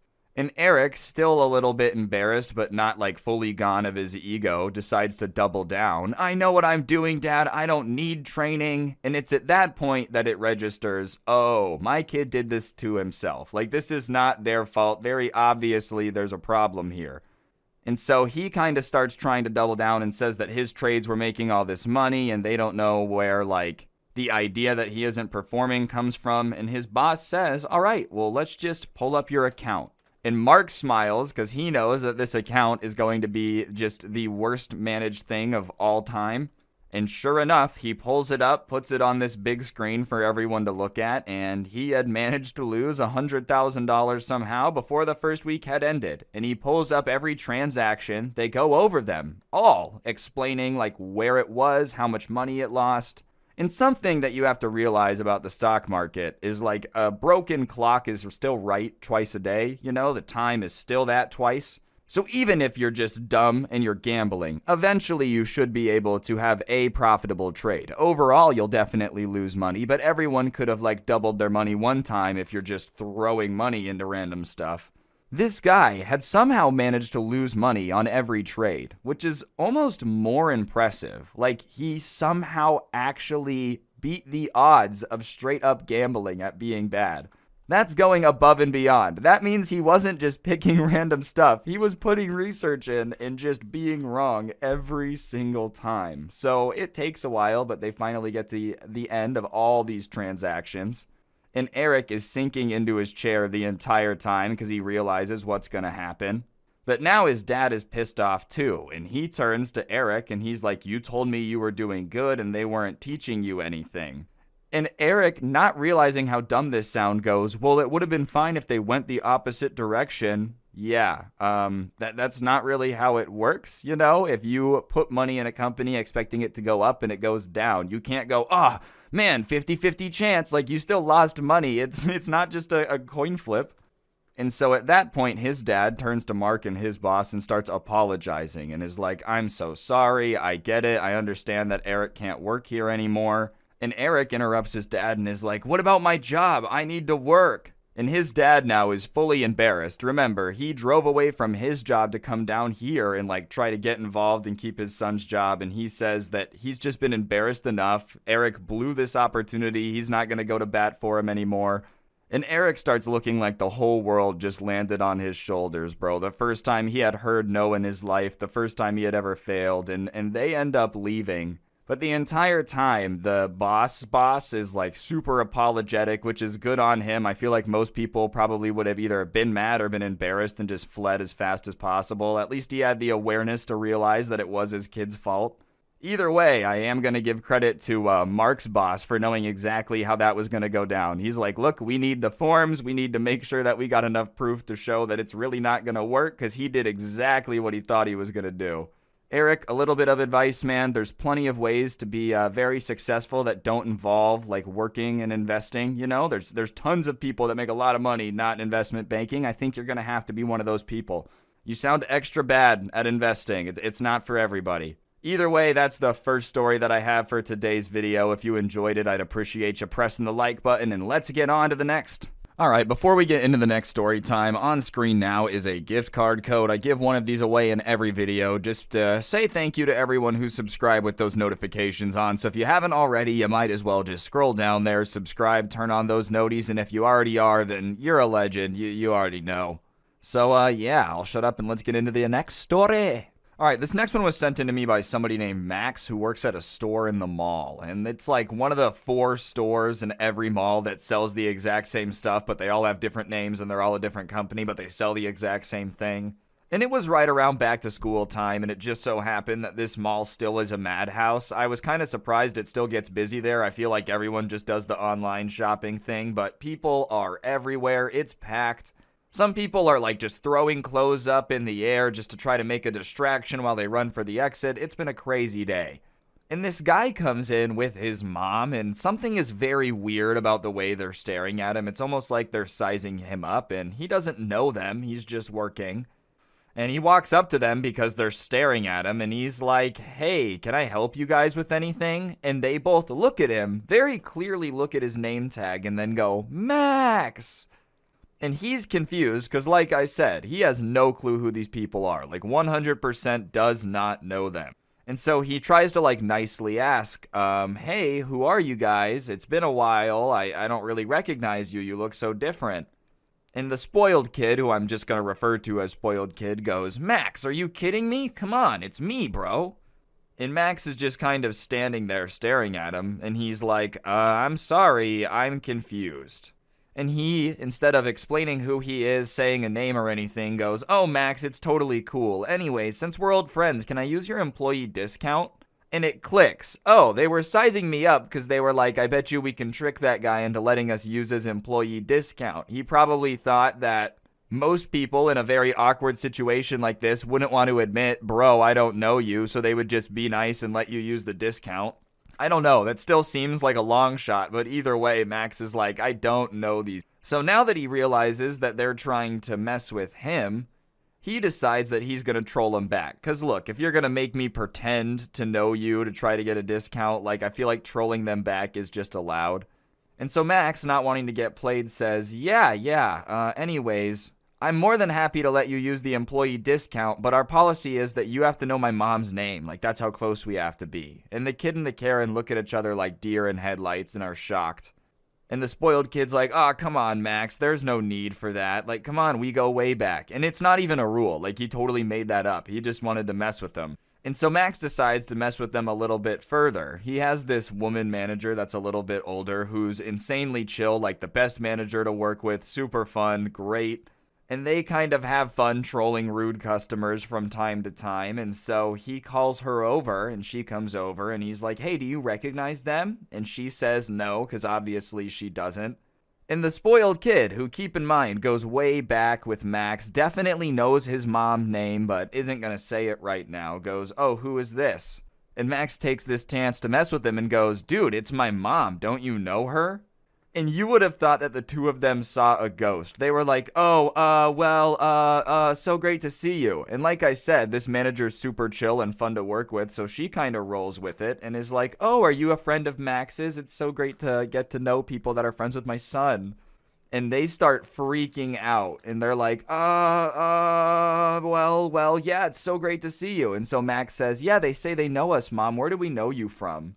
And once they start asking questions, the mom grabs her son by the arm and says, whoops, we were mistaken, let's go. And before they can peel out of there, which is clearly their intention, Max, wanting to just like drive home the embarrassment a little bit, goes, "Oh, you were mistaken. Well then, why did you say my name? Like, you said my name, you know? How would you be mistaken if you knew my name?" And they both just get really bright-eyed and don't say anything and just run out of the store. They don't literally run, but you know that like hurried walk that people do when they've clearly got somewhere to be, but it's inappropriate to run in public? I'm just saying, if I see an adult running in public, outside of like literally running clothes, like if someone's running in running clothes, you know what's happening. But if you ever see a dude in a suit just sprinting, I'm just gonna assume that whatever is that direction is scary. Like, cause why is a dude in a suit sprinting that way? Either way, that was stupid. I apologize. I don't know. They leave. Him and the manager crack up, but then they start talking about it, and they're like, "I don't really even understand the point. You're just gonna confuse me into thinking I know you for like a 10% off code. Like, dude, just go online and look one up." If anything, I feel like it's easier to get those discount codes online rather than going in and trying to convince someone that you're old childhood friends. Super sick that you have a manager that just kind of lets you troll customers though, you know? Like, most managers would be like, "That's so inappropriate!" Alright, and the last story I have, yeah, that's right, there's another one. You know what? I'm gonna do it again. Press the like button, because we're 26 minutes in and I still got another one. Anyways, this is from something that I witnessed. So I end up going to this restaurant with a few of my friends, which is like downtown in the town I live in. And there's always something dumb going on downtown in the town I live in. In the town I live in. Why did I like just do a country song stutter right there? I apologize. Anyways, we walk in and we see like a huge 1 in 8 balloon, and we assume that someone is either turning 81 or 18, because those are the two combinations right there, and we don't see a ton of old people, so we just assume there's gonna be a birthday party. And we walk past it in the lobby, and after that, I kind of forgot it existed. It's not like it was something that I really was sitting there thinking about. Who really cares? People have birthdays, people have balloons. It's not a big deal. It's just funny because it involves later the spoiled kid having to like sadly take the balloons out. Anyways, we start like eating our meal and we're just having ourselves a normal conversation, and all of a sudden we hear this commotion behind us. It's like a ton of screaming, and we turn around and we see this guy holding the balloons, and he's yelling, "It's my birthday!" And it's not like in a celebratory, like, "It's my birthday" way, you know, it's a very angry, "It's my birthday," like he's telling somebody off, a very angry man. And the entire restaurant gets really quiet because obviously everyone's turning their attention to this and kind of like, hold on, let's see what's going on. I'm not saying that reality television is just based on society, but I think if people start making a scene, the natural human reaction is to just watch. I think that's why reality TV does well, because it's just people making a scene all the time.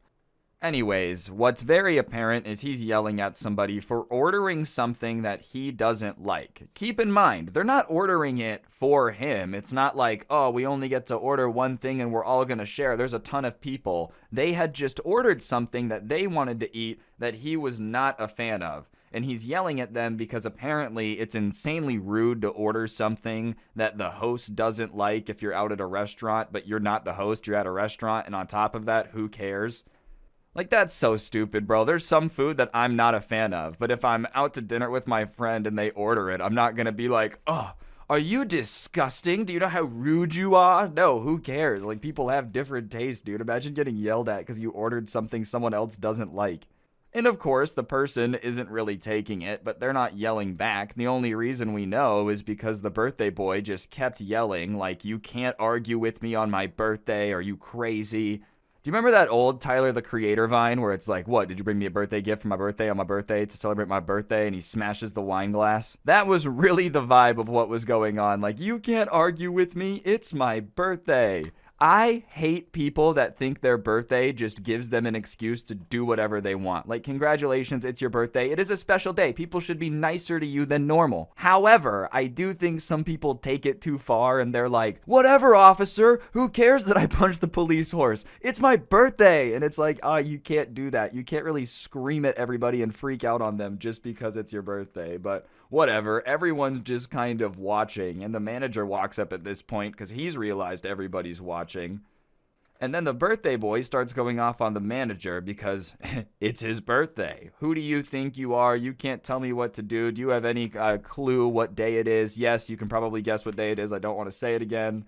And you can't really hear the manager because he's not yelling, but he's trying to kick the party out. And the entire party, realizing that they're causing a scene and everyone's staring, they just get up and leave, except for the birthday boy. Like, they realize, all right, let's get out of here. This is insanely embarrassing. I don't want to be here. But the birthday boy stands there and keeps arguing. And it was like everyone hit their maximum embarrassment and left but him. He proceeds to start going in on the manager. I'm talking about every insult under the sun. He's calling him stupid. He's calling him poor. He's calling him just like a loser. You name it. He's hurling it at him. And he's taking it like a champ.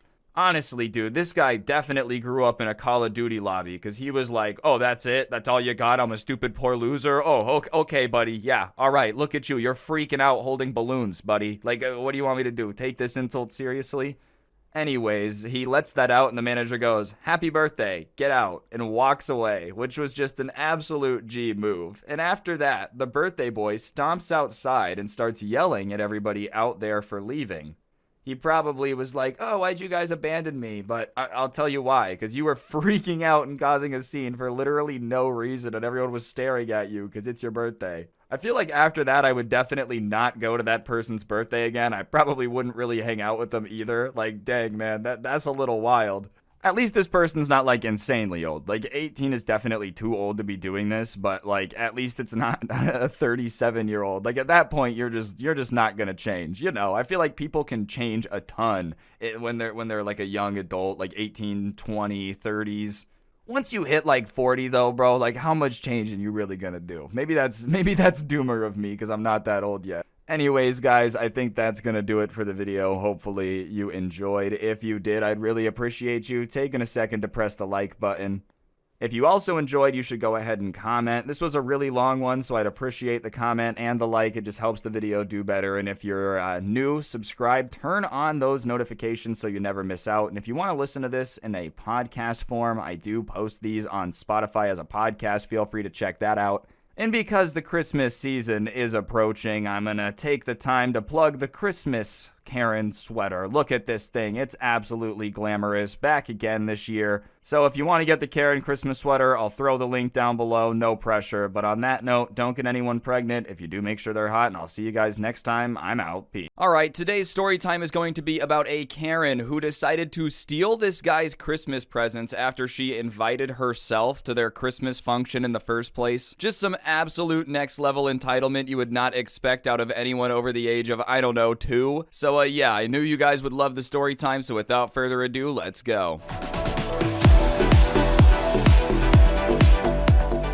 Alright, what's going on, guys? It's your boy Scrub here, back again with another video. Hope you guys are having a great day. I know I am. Here's the comment of the day from the last video. And as I said in the beginning, we're just gonna hop right into the story. Alright, so the guy who sent this to me has 2 roommates, and the 3 of them weren't able to go home for Christmas because there was this blizzard. And they happened to have this neighbor who would always invite herself to things, which is really annoying. But like most of the people in this apartment complex just assumed it was because she was lonely and had no friends, so they weren't going to be mean to her. If somebody comes up to you and starts talking about how lonely they are, you can't like look at them, call them a loser, slap them in the face and walk away. You have to pretend to care at least a little bit. I don't know. I guess you don't have to. It's just the nice thing to do. But whatever. On the 23rd, the guy who sent this into me is going to his mailbox to get his mail, and his roommate ends up tagging along with him. And sure enough, as they get to the mailbox, they bump into her, and she starts trying to force small talk. And I think force small talk is just one of the worst things in the planet, because it's like, look, neither one of us want to be having this conversation. We should just get our mail and go back to our apartments, and that can be the end of it. Happy holidays, whatever. It just is what it is. But of course, she starts trying to talk their ear off, and they're trying to be nice because they don't want to be rude. But whenever you would talk to this lady, she would just bum you out with the most depressing things ever. You know when people overshare a little bit too much, and it's like, oh man, now I'm just bummed out. She starts saying how her niece got a dog, and the dog died right before Christmas, and now her niece is all depressed. Like, this is the first thing she's trying to make small talk about. And listen, that's awful. I feel bad for your niece, but like, man, that's just a heavy topic to just drop on somebody who said hello while trying to check the mailbox. Oh, want to hear all about my niece's dead dog? Like, no, not really. I don't really want to. And on top of it, it was just like her life was always a train wreck. She was always going through something insanely stressful, usually caused by her not thinking things through too far ahead. And I'm sure there's a lot of people whose lives are train wrecks, but if your life is a train wreck, you should just know that people don't want to hear about the train wreck. This lady just didn't get that memo. You know, you would see her at the mailbox, how's your day? My life is a pit of despair. Oh, okay, well, have a good one. And she wasn't that old, that's just the voice I used. So whatever, regardless, on this particular short interaction that they were having, she starts going off about how she's going to be so lonely on Christmas because she can't go see her family because after the last party they kicked her out, which is a whole can of worms that they don't even get to open as to why she's banned from her Christmas. But she's just going to be so lonely on Christmas, and she wishes that someone would have, you know, found a holiday party to invite her to or something. And the two roommates that are there are like, all right, well, that sure is unfortunate. Merry Christmas, have a good one. And they start walking somewhere else, like to go back to the apartment. They didn't want to invite her to this Christmas party because they knew that she was going to just like make it weird. And on top of it, that's a weird thing to invite yourself to. Whatever, if somebody's like going to a museum or something and you say you're going to tag along, pretty harmless. Just saying, hey, I'm going to come to your Christmas party, like pretty bizarre. So whatever, they start trying to walk away and distance themselves from the situation, but their third roommate ends up walking up from the parking lot at that point because he sees them over by the mailbox. And he starts loudly talking about how they have this awesome Christmas party planned and they're so hyped because even though this blizzard's coming, they're not going to let it interrupt their holiday. And the two guys that are already standing there are giving him the look of like, dude, shut up, please stop talking, because she's still standing there listening to all of this. And of course, it's too late at that point because she comes up and taps the third roommate on the shoulder and is like, oh, I don't have anywhere to be this Christmas Eve. Can I please come to your party? It sounds absolutely awesome. And of course, now the three of them are in a very awkward spot because before she was just insinuating that she wanted to be invited. Well, now she's asked them. And what? Are you going to tell this person no? Sorry, the spirit of Christmas is dead around here. You're going to have to spend the holidays alone. Like, I guess you could say that, but you guys get where I'm coming from. That's an awkward situation. I don't know what you do in that situation. Probably having another seat set at Christmas dinner. So, of course, the third roommate doesn't know what to do, and he's like, yeah, of course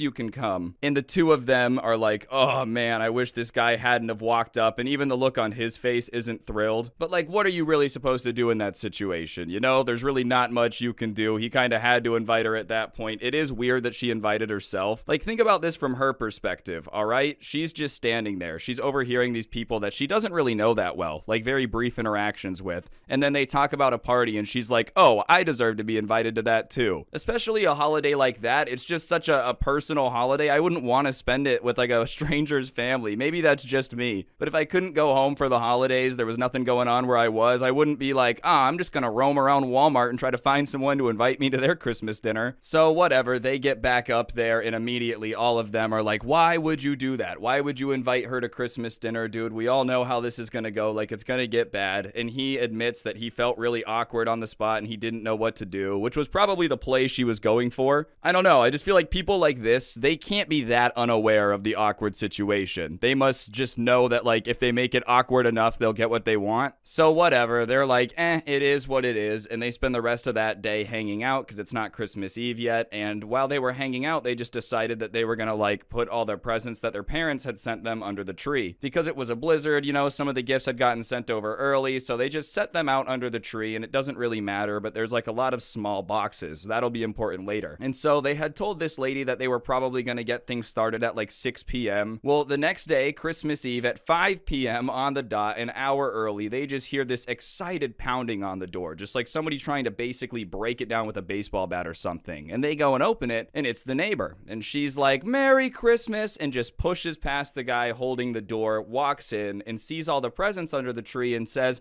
you guys shouldn't have. And the three of them don't really know what she means by that, but they assume that she was trying to make a joke, like trying, not doing very well, but trying to make a joke about like, oh, all these presents are mine. And so they don't really know what to say, so they just laugh a little bit. And then she goes up to them and picks one up and is like, well, they don't say my name, they say your name. And the three of them are like, oh yeah, because there are presents from our parents, they're not for you. Keep in mind, they're probably half this lady's age, and the look on her face is genuinely being upset. Like, she is genuinely upset that there's not a ton of gifts laid out for her at this stranger's house that she invited herself over to. And when she realizes that none of them are for her and they're being serious, she's like, well, then why are they even here? And the three of them don't know how to respond to that stupid sentence because, like, what do you mean, why are they here? It's Christmas Eve, so there's Christmas presents under the tree. I'm really confused on what you even mean by that. And I especially love to know her logic. logic. Like what? They invited her yesterday and then they immediately went out and spent their entire life savings on gifts for the person that invited themselves over for Christmas? Even if they invited you, like if you get invited to something 2 days before Christmas, chances are they don't have anything prepared for you and there's no obligation to. The nice part is them inviting you to the Christmas thing. You invite yourself to a party like last minute and then you're shocked they don't have a goodie bag for you. Like that's the vibe, dude. You are the reason that this is awkward. And so whatever, they don't really know what to say to that because like it's just illogical to go buy a bunch of presents for someone that you don't know that well. But she, while they're getting ready for dinner, keeps like going back over to the tree and looking at the presents and trying to make sure that none of them say her name. None of them say her name and they keep telling her like, look, there's no presents for you over there. Like stop going over by the tree because it was just being sketchy to them. Not that she was sketchy in general, but just like imagine somebody is clearly very upset that none of the presents are for them. And then like you're all in the kitchen and they just keep going over and standing by the tree. And so whatever, it's pretty awkward. And they're just trying to write it out and they keep like every time she leaves the room looking at the third roommate and giving him crap for getting them into this situation in the first place. And then the second roommate goes, listen, I'm not saying that she's gonna steal anything, but like I'm just gonna go count how many presents are under the tree because I'm getting a very bad vibe and it's just a gut feeling. And he openly admits, he's like, probably a stupid gut feeling. I know it sounds ridiculous, but I'm gonna go count the presents. So he goes and counts, not because he cares how many he gets, but just because she's given off this really weird vibe. And so like 20 minutes before dinner gets set, they start getting the table set and they start getting everything ready to go to eat dinner. And she goes, hey, I've got to use the bathroom. And I'm just gonna call her Terry from now on because it's gonna be easier to call her a name. And Terry's like, yeah, I'm just really not feeling that well. I just got to sit down for a second. And they're like, all right, well, the bathroom's to the right, so go for it. So Terry goes over and the bathroom is to the right and the tree is to the left. And Terry kind of walks over to the tree and they watch her pick up 2 of the small gifts, put them in her pocket, and then open the door and walk out. And they're all standing there like, what is going on? Did they really think that we weren't going to notice them go do that? Literally in front of them, not trying to hide it, not trying to be sneaky, not even like the bare minimum shoplifting skills, nothing. Just really walked the opposite way of where they were supposed to go to the bathroom and grabbed stuff in front of the hosts of the party. Like, what was the point of even establishing the bathroom cover story if you weren't even going to pretend to go to the bathroom? That makes it more weird to me. Hey, I'm lost. I don't know where I'm going. Oh, okay, go to the right. And then I watch you walk left. Like, that would just be very confusing. Either you're way dumber than I expected or you're up to no good. But they go over to open the door just to see where Terry is going because she just stole Christmas presents. And they open the door and Terry is in a full-blown sprint down the stairs. They lived on the 3rd level of this apartment. And so this woman who had literally like begged to get invited to their Christmas party just stole 2 gifts and tried to flee before dinner has even been served, which is just the most over-the-top dinner guest thing of all time, man. You want to talk about being rude? You know what's more rude than not having presents for the stranger you invited to Christmas dinner? Trying to steal the Christmas presents that aren't for you. So whatever, she's trying to make a break for it and she gets to the bottom of the stairs and there was obviously a big blizzard. Like that's why they weren't able to go home for Christmas. And when she hits the concrete, it's really icy. And so she kind of starts sliding and instead of like trying to catch herself at all or trying to just kind of embrace the fall, she tries to do like an ice skating maneuver on her feet. And it doesn't end up well because she starts falling forward, which is the worst way to fall. And she kind of falls and slides. She doesn't face plant super hard, but she just kind of slides and her face smacks into the bumper of like a Subaru that's parked right there. And it's not a serious injury, didn't even leave a bruise, but just like the embarrassment of falling and then sliding and hitting your face on a car, like just all of it. And they're watching from 3 stories above is looking like something straight out of a comedy movie. And I'm going to also assume that even if it didn't leave a mark, that like smacking your face into a Subaru bumper doesn't feel great. I'm sure that's not great for your dental plan or whatever. But one of the roommates had started running down the stairs to get down there to Terry and get the presents back. But the other 2 are up at the top and they're being like, Terry, why did you do that? Like, why did you do that? And Terry gets up and turns around, sees that one of them is like getting closer to her to get the presents back and the other 2 just witnessed everything. And she starts trying to play it off as just one big prank, guys. It's a Christmas prank. Oh yes, the classic prank, guys. Come on. How could we forget about the Christmas tradition of pretending pretending to rob someone. It's just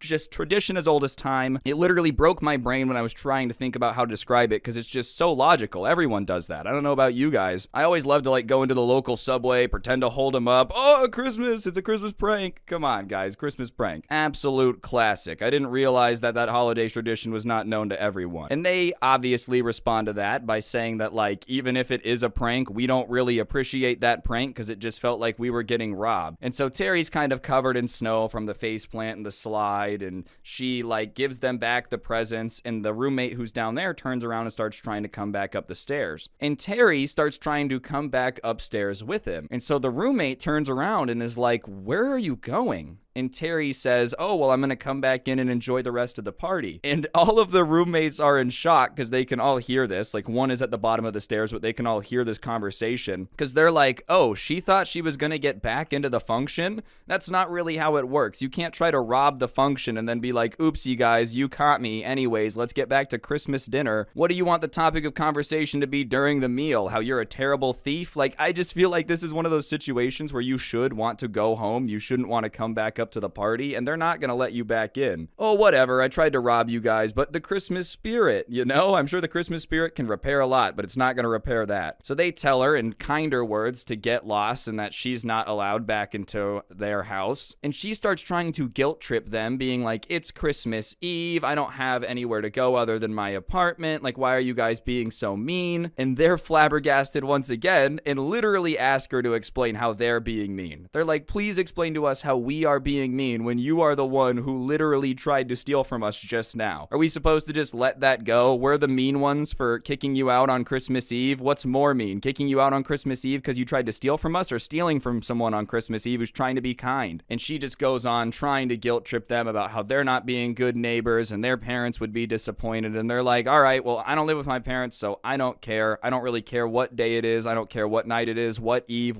it's not. We don't want someone who's going to steal from us in our house anymore." And at that point, Terry starts to get embarrassed because like people are starting to look outside and listen. So she decides to walk away, and instead of being like quiet about it, starts swearing at them, calling them losers, saying that they're deadbeats, you know, insulting their moms, which is not the Christmas spirit, Terry, if I do say so myself. I don't feel like Santa would ever say anything bad about my mother. Ho, ho, ho, ho, the fourth ho is your mom. Like, I don't think that's what he's got going on up at the North Pole. All right, guys, I'm gonna interrupt the video for just 1 second. On screen now is a gift card code. I give one away in every video to say thank you to you guys for watching. So subscribe, turn on those notifications so you never miss another video. And while I've got you, press the like button, all right? Otherwise, no joke, no scam. I will be forced to hand over your data to the Karen network, and they will go to every restaurant you eat at and cause a huge scene. Either way, they all go back upstairs, and at that point, the gifts that she had tried to steal are like covered in ice and snow and getting wet, so they decide to just open them. And when they open them up, they're shocked that they would have risked like stealing because it was the lamest gifts ever. Not that gifts should be judged based on lameness, like someone going out of their way to get you something is always nice, but if you're gonna risk it all to steal something, you'd hope it would be worth a little something something. Nope, it was literally like two $15 gift cards to fast food restaurants. So they gave up their Christmas Eve dinner and their reputation all to get their hands on like $30 worth of cheeseburgers. Terry probably is sitting there at home like, "Oh man, how am I gonna get out of this one? Everyone in the apartment's gonna think I'm weird for trying to steal from them on Christmas. It all would have been worth it if I just got that $30 worth of McDonald's gift cards." I also just can't believe her thought here, all right? Did she really think that they were gonna watch her steal something from their house and just walk out the front door? I don't think at any point the three of them were like, "Oh, whatever, it's the spirit of Christmas. I'd rather my gifts be stolen and given to somebody else. That's what matters." Terry just tried to go Grinch mode, but at least the Grinch was good at stealing Christmas. You know, that's the only bright side. I'm not saying the Grinch stealing Christmas was right. He eventually gave it back, and he was good at it. He literally stole an entire town's Christmas. Terry, you're not the Grinch. You couldn't even steal 2 gift cards out of somebody's living room. So whatever, they proceed to have themselves a great Christmas Eve. Great Christmas. Everything's great. But when they go to take the trash out that night, one of their neighbors kind of confronts them a little bit and is like, "Hey, that's really not cool, guys." And they kind of ask what they're talking about because they're not too sure what they have done. They've been minding their business, and they're like, we heard what you did to Terry where you kicked her out in the cold on Christmas Eve and told her that she deserved to have no family. And they're like, what are you talking about? Because they didn't say that. Yes, they did tell her to leave. They told her not to come back, but they weren't about to kick her when she's down and be like, you deserve to have no family. That's just ice cold. Nobody said that. So they start trying to correct the story with this person, and they're like, no, Terry came in. We were trying to have a nice dinner, and she started trying to steal our Christmas presents. And as soon as they said that, the person they were talking to went, oh, yep,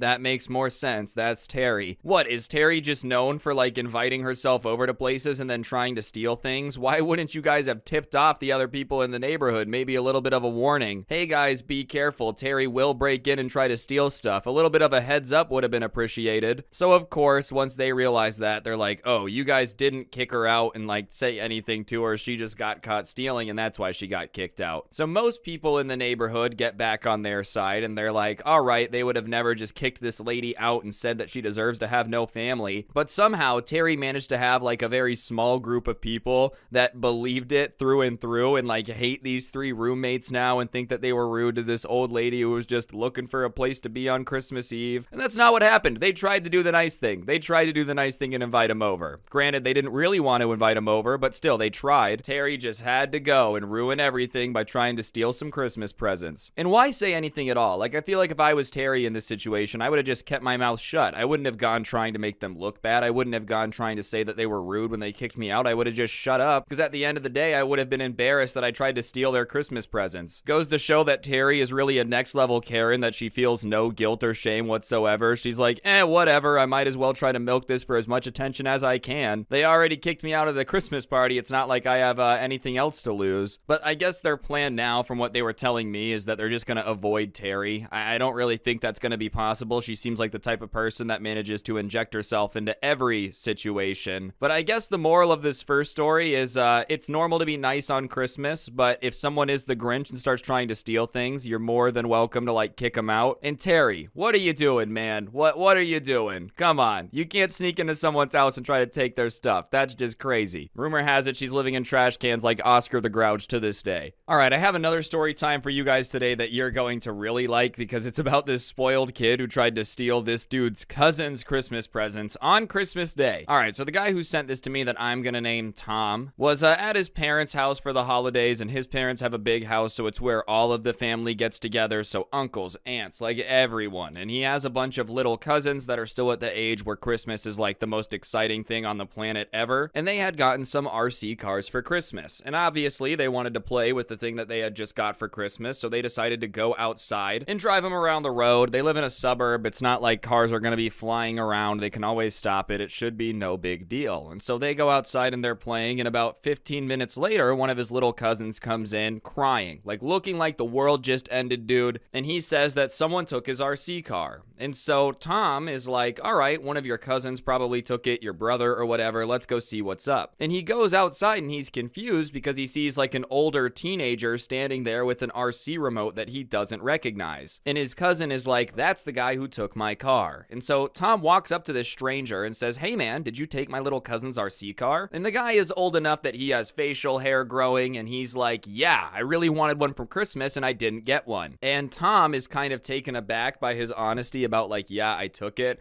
So he tells him, don't you think you're a little old to be stealing Christmas presents from little kids? Well, just because I'm 18 doesn't mean Christmas is over. There's no reason that I can't be playing with toys too. I should be able to still get what I want. And immediately Tom is like, bro, this is a full-grown adult that is stealing RC cars from little kids because he didn't get one for Christmas. So he snatches the remote back from him and says, well, you can go do your own Christmas, but you're not going to take my cousin's stuff. And you would have thought that he just tried to rip this guy's heart out like Indiana Jones. Taking the remote from this man was the most disrespectful thing he could have ever done, because he starts freaking out on Tom. What are you doing? Why would you do that? And Tom is like, dude, if you want an RC car, go get one for yourself. You're an adult. Like, you can go get a job and just pay for one. You can't steal stuff from people, even if you were a kid. Like, you still can't take stuff from people and say it's yours. Why are you trying to steal toys from kids on Christmas? Like, that's weird, bro. And this guy's response is to say that he does not want to have to work for one. one, which great, man. I don't think anyone wants to have to work for anything. In an ideal world, if I could just be like, hey, I want a house and it would magically appear, that would be sick. That's not the real world. You gotta work for stuff. You want a sick RC car, bro? I hate to tell you this, but you gotta clock in and put some hours in because you're at the age where no one's gonna give you stuff anymore. And then his next offense is to say that this guy, Tom's little cousin, doesn't even play Rocket League, so what does he know about controlling a car? And all I gotta say to that is apparently about as much as you know about controlling a car if you think that Rocket League actually gives you any real driving skills. Like in this guy's mind, hey man, I'm really good at Rocket League, therefore I deserve to drive an RC car because I have the most motor vehicle talent. An RC car has nothing to do with driving a car anyways, bro. There's no gas pedal, there's no steering wheel, like you're not doing anything to drive an RC car that you actually do in a real car. And even those are disconnected from Rocket League. Like you're just comparing three different things here. Hey man, I know how to make something round, therefore I'm good at basketball. Like that is the level of disconnect you are trying to say right now. So whatever, the cousin is like, it doesn't matter what you're gonna say, man, you still can't steal the kid's stuff. It doesn't matter if you play Rocket League or not. And so he tells him one more time to get out of here or they're gonna have problems. And this guy starts stomping his feet, like throwing a fit, saying that this isn't fair. And it has nothing to do with being fair, dude. I think this is fair that the person who got something as a gift gets to keep their gift. But yeah, sometimes life ain't fair, bro. Sometimes you want an RC car and you don't get one.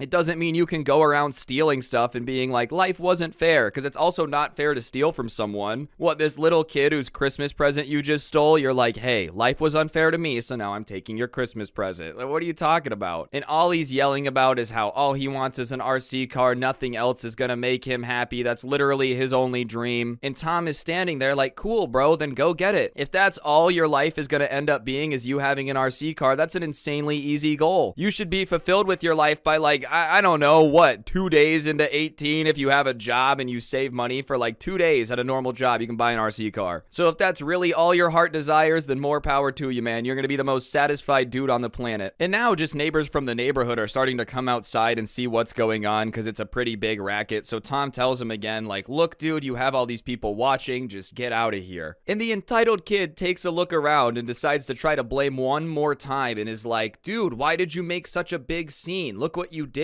And Tom is just standing there like, what do you mean I made a scene? I had nothing to do with this. I just came and told you to not steal toys from kids on Christmas. I don't know how that makes me the bad guy that you started freaking out and now everybody's watching. And the guy stops for a second and thinks, and I don't know if he processed that he was being a moron or if he was just kind of like, whatever, I'm not gonna win this argument and now everyone is watching. But the next thing out of his mouth was like, well, I'm gonna go, but I hope that you feel good knowing that you absolutely ruined my Christmas. That's not nice of you. And Tom looks at this stranger and says, all right, man, I can live with that. Which I don't know what this kid expected the response to be. Like, you ruined my Christmas. Well, you're a stranger, so that's just not really my problem. And you were stealing toys from my little cousin on Christmas. Yeah, they were gonna come up and say something to you. Oh, you ruined my Christmas. Well, don't steal from people and your Christmas won't be ruined, I guess. If you enjoyed the story, please be sure to press the like button. Let me know what you thought in the comment section down below. If you don't know what to comment and you made it this far in the video, you might as well comment the word Christmas. Just helps me know if you guys are watching these to the end and makes the video do better. If you want to listen to these offline, I do post them on Spotify, link down below. Feel free to check that out. But yeah, other than that, guys, that'll really do it. Don't get anyone pregnant. If you do, make sure they're hot, and hopefully I will see each and every single one of you guys next time. I'm out. Peace. What's going on, guys? It's your boy Scrubby here, back again with another video. Hope you guys are having a great day. I know I am. And welcome to day 7 of the 12 days of Scrubs. Hope you guys are all having a fantastic holiday time. Today, I think you guys are really gonna like what I got for you. It's all the like insane school teacher, wild principal stories from the year. Should be a pretty good one. So if you're hyped for it, be sure to press the like button, or no joke, no scam, you'll be receiving coal. Here's the comment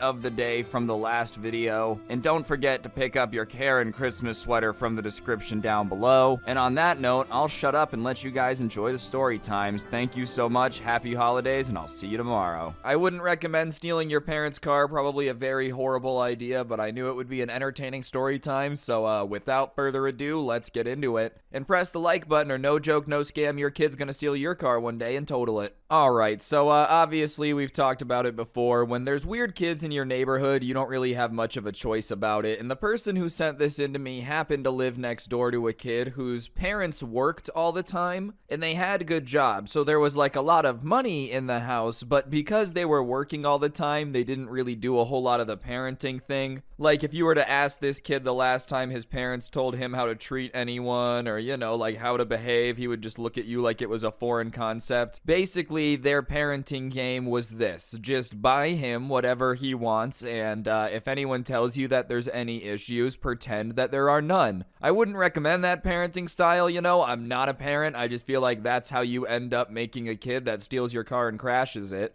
But basically, this kid would just base his entire personality on showing off stuff that his parents had just bought him to all the other neighborhood kids, which was fine. Nobody really cared. He was just really obnoxious about it, because whenever he would show off his new stuff, he would just insinuate that everyone was jealous and act like everyone was jealous, even though no one actually was jealous. For example, when the hoverboards were a thing, those things everyone used to be scooting around on like Vine back in the day, he had gotten one and was showing it off to everyone in the neighborhood, and it just so happened a bunch of the people in the neighborhood were like BMXers, skaters, and so they thought it was cool, but it wasn't like they really cared that much. They didn't want one or anything. They were just like, oh, that's nice. And for no reason, while this kid is showing it to them, he's like, yeah, I know you guys are jealous, but your parents just don't work as hard as mine, so they don't have money, and that's why you can't get one. And I don't trust you guys to use it, because I think poor people like to break nice things. And everyone was just like, bro, what are you talking about? No one's even asked to be on it, and even then, why are you just saying that none of us can afford it? Let's put it this way, buddy. If your parents have a lot of money, and you live in the same neighborhood as these people, chances are these people's parents also have money. I just don't think they necessarily wanted a hoverboard, and if they did, they wouldn't be rolling around like, yeah, that's right, don't steal this, baby, it's awesome, I know you're jealous. But whatever, that was his attitude. And after a couple weeks of no one really caring about stuff he was flexing, he decided to up the ante. I don't know if it was just because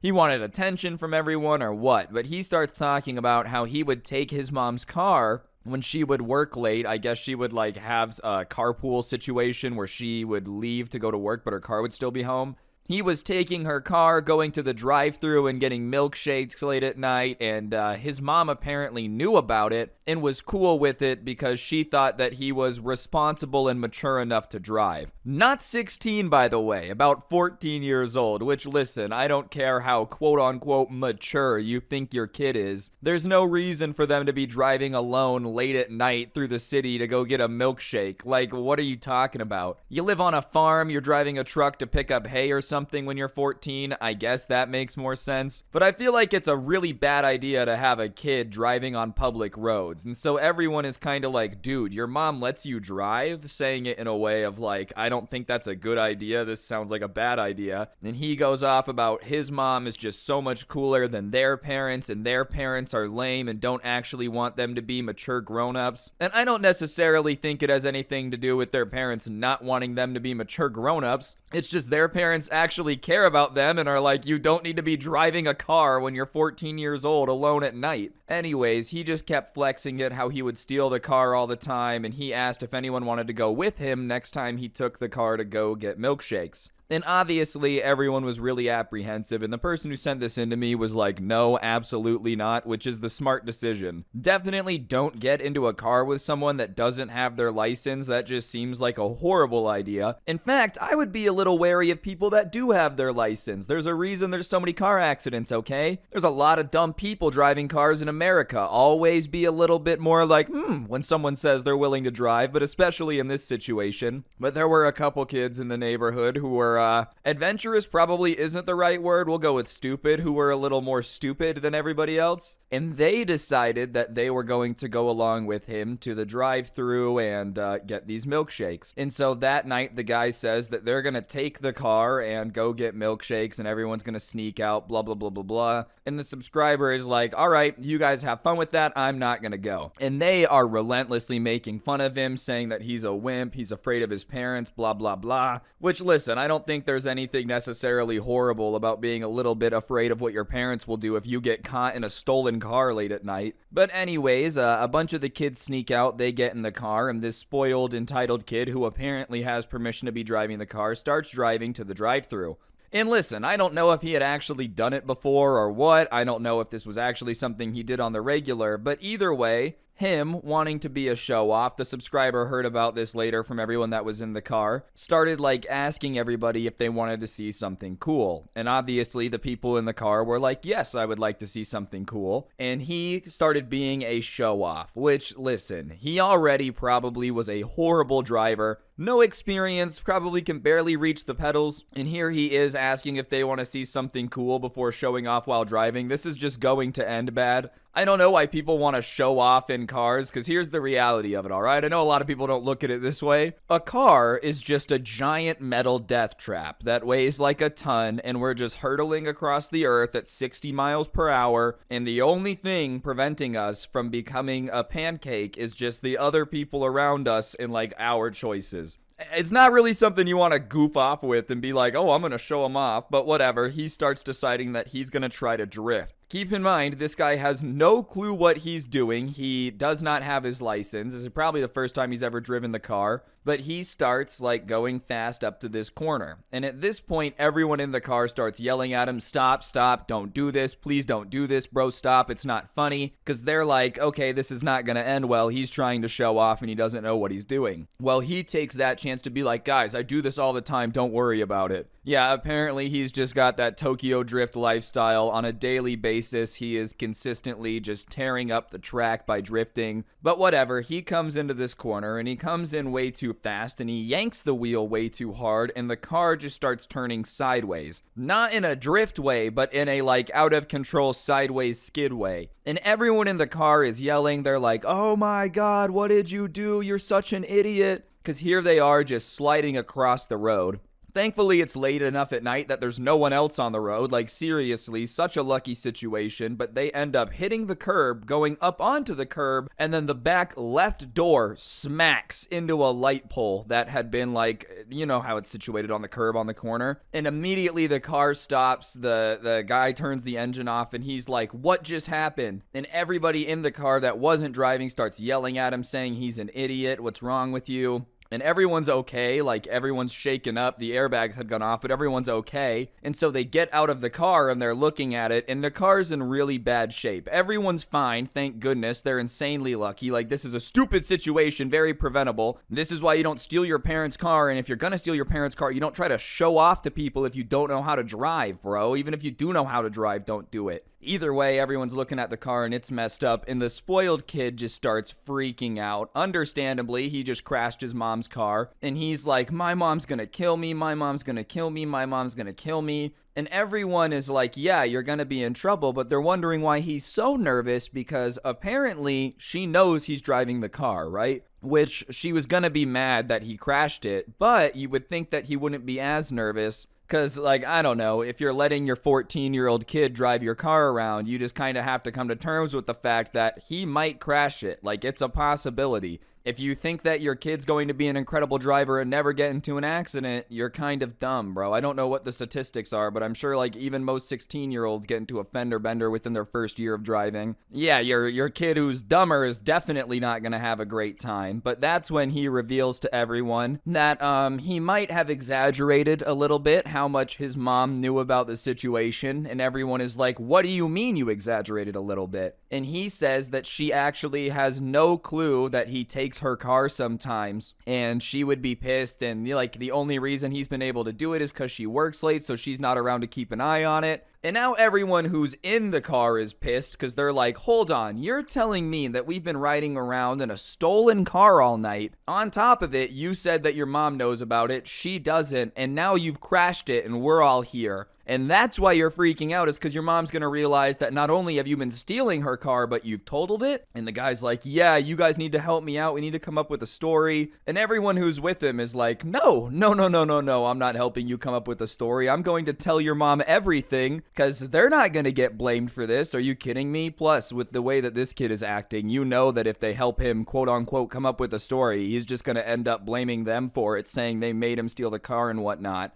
And so they say that they're going to tell his mom. And he's like, you guys can't do that. You're going to get me in trouble. And they're just like, yeah, bro, I know you're going to get in trouble, but I don't really know what you would like us to do. There's no way we're going to be able to come up with a story that people are going to believe as to how the car got totaled. Because how do we have it? Who stole it? Like, someone's got to take the rap for it. And he says, well, it's not going to be him. Which, listen, man, if you were the one who stole your mom's car, you didn't tell anyone you're stealing it. They all think that this is legit. Then yes, you're going to be the person who takes the fall, especially if you did it. Like, he just expects someone to say that they stole someone's car for him when he's the idiot that decided to do all this. And listen, no one should have gone with him. Like, the subscriber's the smartest guy in the story for hearing about this secondhand. But I definitely would just not recommend getting in a car that someone dumb is driving. But especially in this situation, yes, you should take the blame, considering this was 100% your idea. And as they're standing there, a car drives by and they pull over and make sure they're okay, and they say they're going to call someone.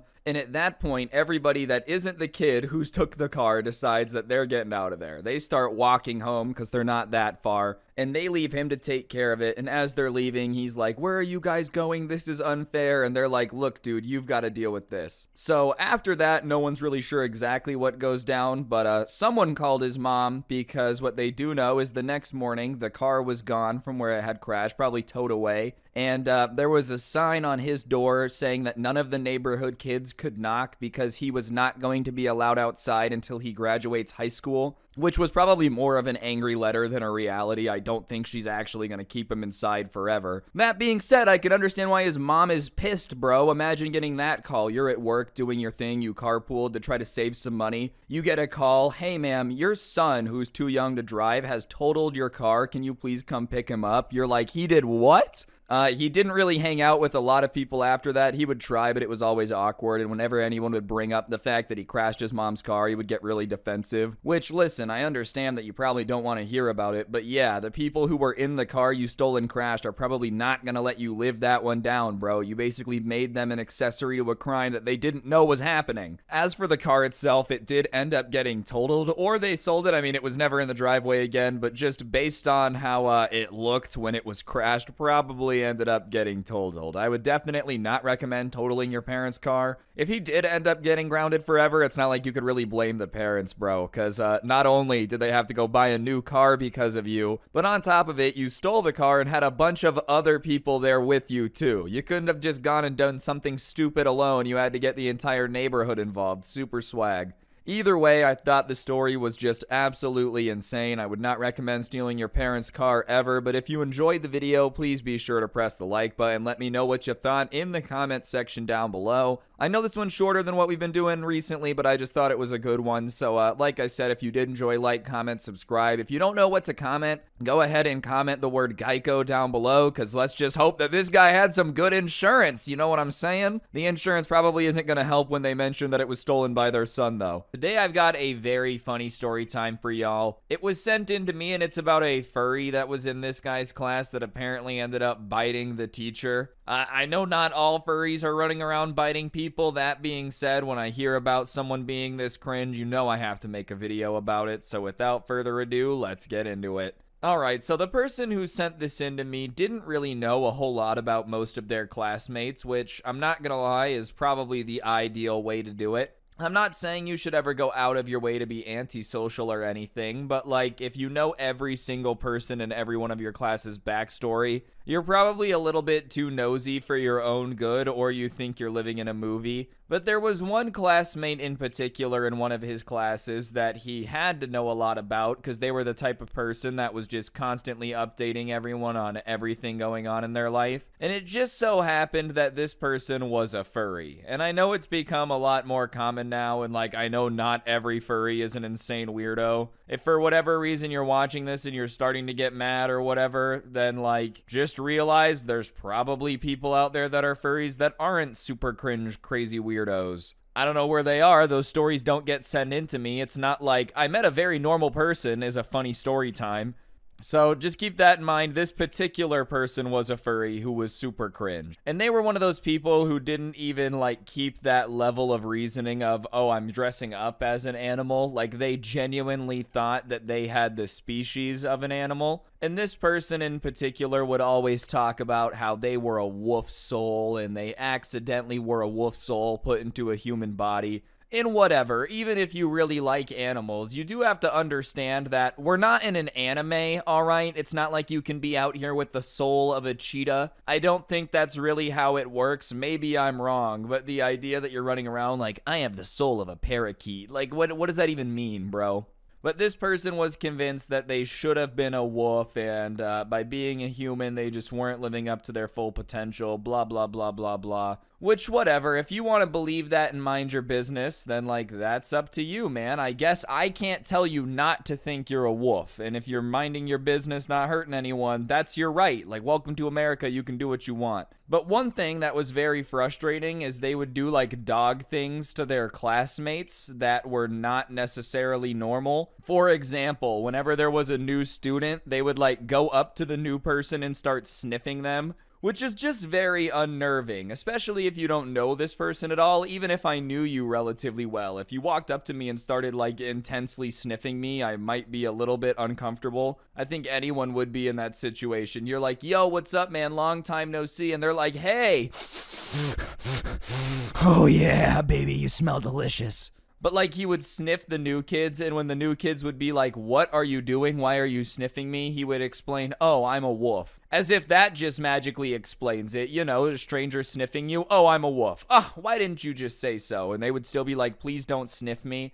And he would say that if he didn't get to sniff them, then he would find them threatening from then on. Which is kind of threatening someone in and of itself. Like, let me sniff you or I'm gonna think you're a threat is a very weird threat to make them let you sniff them. But whatever, it was just stuff like that. And on top of it, like, they would do this thing where they would start talking in the middle of class. Like, hypothetically, you're in class and the teacher says, hey, someone read this paragraph. They would volunteer, which is really annoying when people volunteer to read and they can't read or they're goofing around. And then halfway through the paragraph, they would accidentally, and I'm doing very big air quotes right now, go back to like talking like a wolf, start growling and barking and whatnot. And when the teacher would be like, what are you doing? They would go, oh, I'm so sorry. My wolf soul must have came through. And it was just really annoying. Like everyone's trying to pay attention and read in class and this person's just pretending that they speak dog. Even if you were speaking wolf around real wolves, they would probably look at you and go, what is this weird human doing?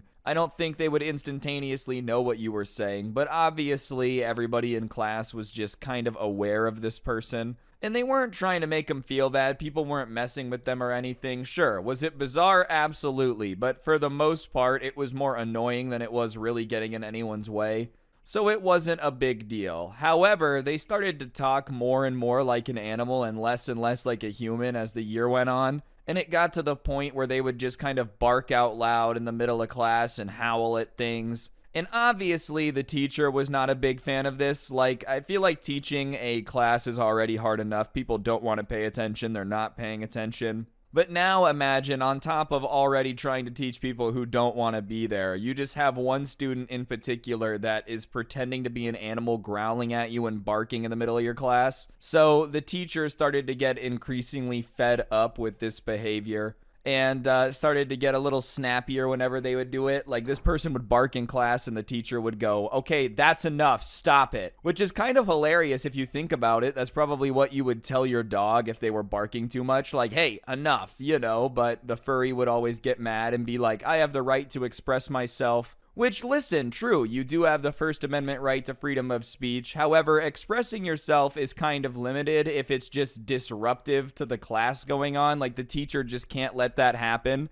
You want to just say you have a wolf soul, no issue. You start barking in the middle of class when they're trying to teach things. At that point, they have the right to tell you to shut up. It doesn't matter what you're saying, barking or not. I feel like if you just started screaming the Pledge of Allegiance out of nowhere in the middle of class, they'd probably tell you to shut up too. But whatever, they would always argue with the teacher, and the teacher just started to get more and more annoyed with it, as I think anyone would in this situation. The first time you have to tell someone to not bark at you, you're probably like, well, I never thought I would have to tell a person to stop barking at me. But by time 15, you're probably so fed up that you're starting to consider bringing a squirt bottle just to train them. Like, oh, okay, you want to be a dog? You want to be a dog? All right, we'll see how you really like it. Psst, psst, spray bottle. Either way, the teacher's patience was definitely running thin, and like the interaction started to get a little bit more intense, to the point where the person would bark and the teacher would be like, you do know you're not an animal, right? You don't have a wolf soul. At first, the teacher had just kind of been okay with letting them do their thing, but now that it was disrupting the class, they were trying to nip it in the bud as much as humanly possible. Except instead of nipping it in the bud, the person would just get insanely defensive about being told that they don't have a wolf soul and get even angrier, and it was just this infinite loop. But one day, there was a new kid who ended up coming into class, and sure enough, the furry guy, in the middle of class while the teacher is teaching and everyone's paying attention, gets up out of his seat, gets down onto all floors like he's gonna crawl somewhere, and starts crawling over to the new kid. And just imagine, it's your first day in a new school, you don't really know what's going on, you're not familiar with much from around here, and in the middle of one of your classes, you look over and you see one of the students crawling over to you on all fours. You'd probably be a little scared. And so when the new person turns around and sees this person crawling towards them, they do what any reasonable person, would do. And they kind of let out a little yell and like, what are you doing? And before anyone even looks, they kind of know who it's going to be. And the teacher says, get up off all fours, and says the person's name, like before they even see them. And the furry kind of like sticks their head up and cocks their head to the side the way that a dog does when it hears something. And the teacher goes, yes, I'm talking to you. Stop being weird and messing with the new kid, which I have to say is probably not the best language for a teacher to use. But at the same time, when you have someone crawling around on all floors trying to sniff the new kids, like, what else are you going to say? Anyways, the furry disregards this, gets back down on all fours, walks over, or should I say crawls over, to the new kid and just gives him like a deep whiff on the leg. Which, once again, already creepy enough to be the new kid, but now you have someone crawling towards you on all fours and then just like taking a deep sniff out of your calf. And the new kid, not knowing what's going on, flicks his calf out and kind of like, it doesn't kick the furry in the face, but kind of like, get off me. Which, before anyone's like, why would they do that? Imagine someone just crawls up to you and starts sniffing your leg with no explanation. You would probably flick your leg at them too. But the furry yells out something about how, like, why would you do that? And tells the teacher that they got kicked in the face. And the teacher, instead of pulling out a taser and tasing the person who just had their legs sniffed, looks at the furry and goes like, well, if you weren't crawling around sniffing people's legs, that wouldn't happen. And the furry is like, you need to punish him. He can't do that. Da-da-da-da-da. Which, yeah, I think you can, man. Like, I think if someone gets close enough to you to sniff you when you've told them to stop and, like, they hit you, sure, violence is never the answer. But what do you expect someone to do in that situation? Like, if you're just crawling around smelling strangers, one of them is going to punch you in the face. If you don't expect that to happen, I think you need to go outside more, because that's going to happen. And the teacher's not having any of it, and they're like, look, I'm not going to punish this person who's new here because they didn't know what was going on when you crawled up to them on all fours, and started sniffing them. And the furry starts getting mad, but instead of continuing to argue with the teacher, like using any reasoning or any real argumentation whatsoever, they just start going full wolf soul mode, I'm doing air quotes again, and barking at the teacher like, woo, woo, woo, woo, woo, woo, woo. And the teacher doesn't know what to do, so they keep yelling, being like, stop barking at me, I can't understand what you're saying. And the furry is like barking at them and then going back to English and saying, sorry, when I get mad, I only speak dog. Which, listen, all right, if you want to be a furry, like I said, if you just want to like be a furry and not sniff people, that's up to you, man. It's America. But don't pretend that you can talk to dogs, all right? Like, come on. It's already kind of weird to pretend that you're an animal, you know? Like I said, you can do it. It's kind of weird, but you can do it. That's fair. The second you start being like, oh, I speak cat and meowing, expecting cats to really understand you, though, you're losing me. You're really, really losing me. What do you think this is, X-Men or something? Either way, the teacher keeps being like, stop barking at me, and they keep being barked at. And finally, the teacher has enough, and they say that they're going to call the principal, and they can come handle this because they're over it. Which, they've really been trying to solve it for an extended period of time right now anyways, so I can't really blame them for putting in the call.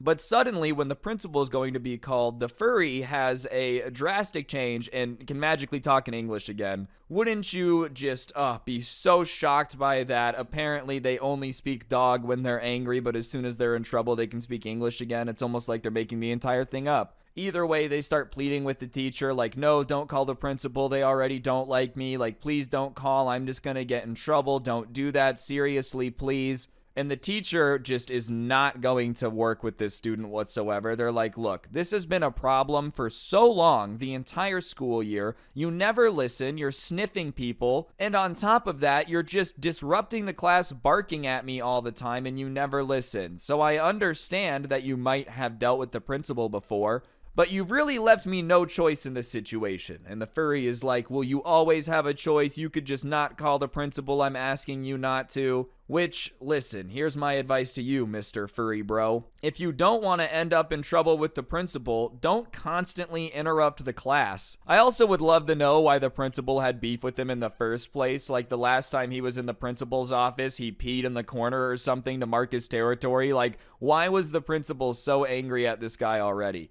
And the teacher goes through with the call either way and calls and tells them to come get him because he's just being disruptive. She can't teach the class, blah, blah, blah, blah, blah. And now the furry is mad and he gets back down on all floors and starts like scratching the ground, almost like a bull that's about to charge. I didn't know that was a dog thing. But the teacher looks at him and is like, what are you doing? Get up off the ground. And when she says get up off the ground, he gets on all fours and starts bear crawling. Surprisingly fast, probably because he had a lot of practice doing it. Like, no one should be able to bear crawl as fast as this guy did. But I guess if you're literally crawling around everywhere on all floors, on all fours, I keep doing that, I'm sorry. Technically, he's crawling around on all floors, though. If you're always doing that, you're probably going to get pretty quick at it, you know? Like, I'm sure unicycling is not efficient, but if you forced yourself to unicycle 26 miles a day, you'd probably get pretty quick at it, way quicker than anyone would think. And he charges the teacher in the bear crawl formation, and the teacher only has time to let out a scream of, like, stop, before he bear crawls over there, and all the students see is him just sink his teeth into the teacher's calf.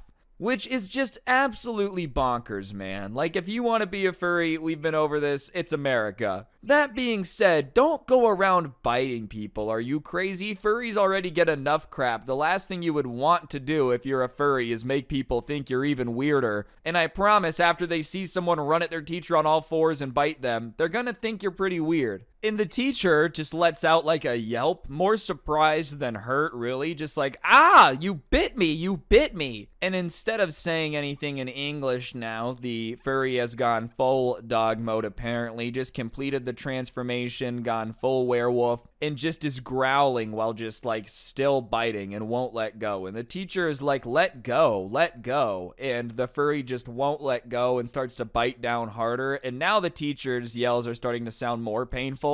And so she does what I think is more of a reaction than it is like some well thought out, very well designed plan. She grabs a ruler off her desk and just like smacks the furry in the head. And it doesn't make the furry necessarily pass out or anything, but I think it more surprised them that the fact that the teacher was willing to do something, because they finally let their bite grip go of the teacher's leg. And at that point, the teacher does like another leg push thing, doesn't kick him, but just kind of like pushes the furry away and is like, why did you bite me? What's wrong with you? And now I think the furry is confused because they just start saying that, like, I don't know what came over me. I went full wolf. Yeah, dude, this isn't Twilight, all right? Who do you think you are, Jacob from Twilight? Taylor Lautner himself? I don't think so. I don't think that there's magically some gene inside you that just makes you run around and start biting people. And then you come to and you're like, oh, I don't know what possibly could have happened. Well, you were running around biting people. That's what possibly could have happened. And the teacher's not buying it. Nobody's buying it. And they're like, you're really in trouble now. And so for the next 2 minutes, they're arguing back and forth. The furry trying to say they're not responsible for what happened because they don't know what came over them. It happens sometimes. They go full wolf mode, blah, blah, blah, blah, blah, which is probably not going to be a very good excuse when you get to the principal's office, especially if they know you already. They're like, we've been over this. You're not a wolf. And now you bit a teacher on the leg and like just kept biting them until they hit you with a ruler. And when you were caught, you just tried to say that it wasn't real, it didn't count like an RPG game, or you lost control of yourself. That's not how it works. Also, I'm just saying, if it is true that you are such a furry that you lose control of yourself when you get mad and just start trying to bite people, I don't think you're like safe for normal society. I know 99.9% of people aren't like that, but on the off chance you're out there and you start getting mad and you start being like, I should bite people as hard as I can, that's not normal. You should probably see someone for that, because you're either going to end up in jail when you bite someone and they sue you for assault, or, okay, you're going to end up in jail for like something else, because that's a very weird thing to get the feeling to do. Not once have I ever been looking at someone when I'm really pissed off and been like, I should try to eat them. At that point, though, the security guards show up and they're like, all right, we gotta go. And he's not happy about it and he's in the corner, and the guy asks to see the injury on the teacher's leg, so she shows him. And it's a giant bite mark, bro. Like, you can see the molars, to be honest. You probably could have identified him with dental records based on this bite mark. It's just insane. And the security guard can't believe it. He's like, wait, he actually bit you? I thought you were exaggerating. Which I don't know why he would think that. I don't know why a teacher would decide to go with being bitten if they were going to exaggerate, but whatever.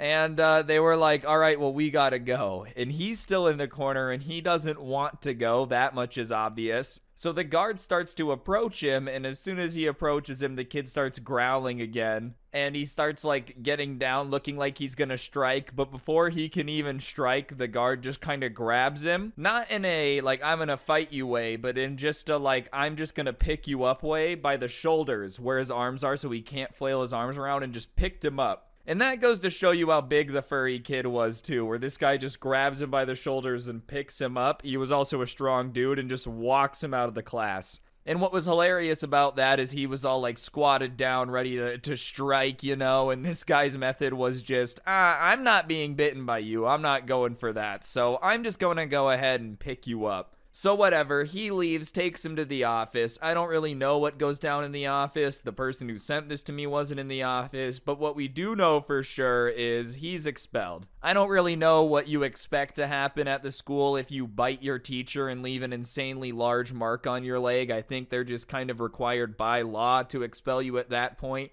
And what happened in this particular school district when you got expelled is you got sent to this like behavioral school for all the kids that have been misbehaving and had gotten expelled, and it was known for being a very rough school because obviously if everyone at the school is there for fighting too much, then it's going to be a very rough place to be. And they knew one kid who had been at their school that had been sent there that they still talk to, and they said that the first day this kid had started doing it again and started biting people. Only difference was, like, no one really fought back too much in that situation other than flicking their leg at him. But when he bit one of the kids at this school, it proceeded to be a furry beatdown. Which, listen, you'd think after getting expelled for biting someone once, you would realize, like, oh, okay, I probably just shouldn't bite people. The fact that he got expelled, got to the school full of people that were way more threatening than the people that he was just at school with, who still expelled him and still thought it was going to end up good, is hilarious to me. Like, all the kids at this school have been expelled from everywhere. I'm going to bite them. Dude, if biting the teacher that remained calm when you bit them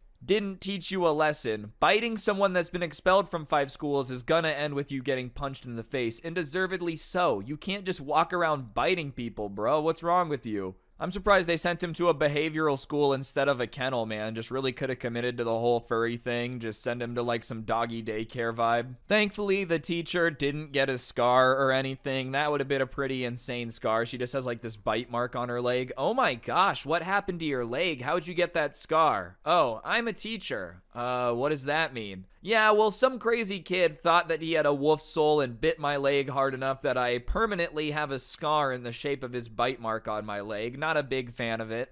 Either way, I would just not recommend biting your teacher. Definitely a little bit out there. And today I have a story time that was sent into me about a particularly spoiled individual who apparently thought that poor people have a smell to them. You know, that classic thing when you walk into a room and say, "Smells broken here, baby." Either way, I thought the story time would be funny. Obviously, you can't smell how much money people have, and even if you could, who really cares? It doesn't make anyone cooler.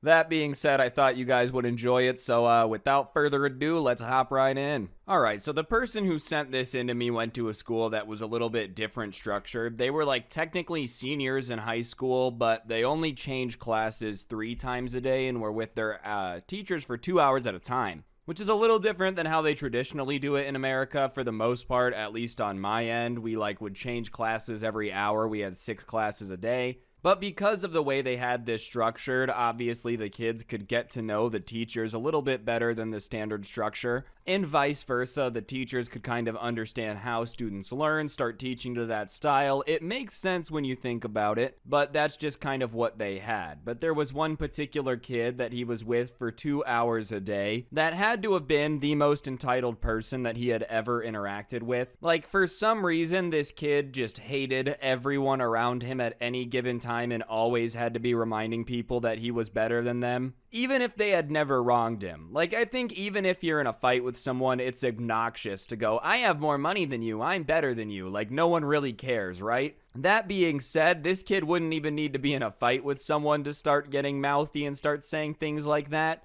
For example, when everyone turned 16 a few years before, he had another class with him. And when he had gotten a car, he had just kind of gone around to everyone who was 16 who didn't have a car and been like, "Why don't your parents love you enough to get you a car?" Which is mad out of pocket, man. I think their parents love them. It's just not every family can afford to go drop thousands of dollars on their 16-year-old kid's car. Especially because, of course, he had gotten a Mercedes and was just reminding everyone that his car cost more than the teachers make in a year. Which I'm sure if you're a teacher just felt absolutely great. You know, you've only slept 5 hours this week, you're working your butt off to grade papers on time, only to overhear some student saying that he's driving a car that costs more than you make in a year.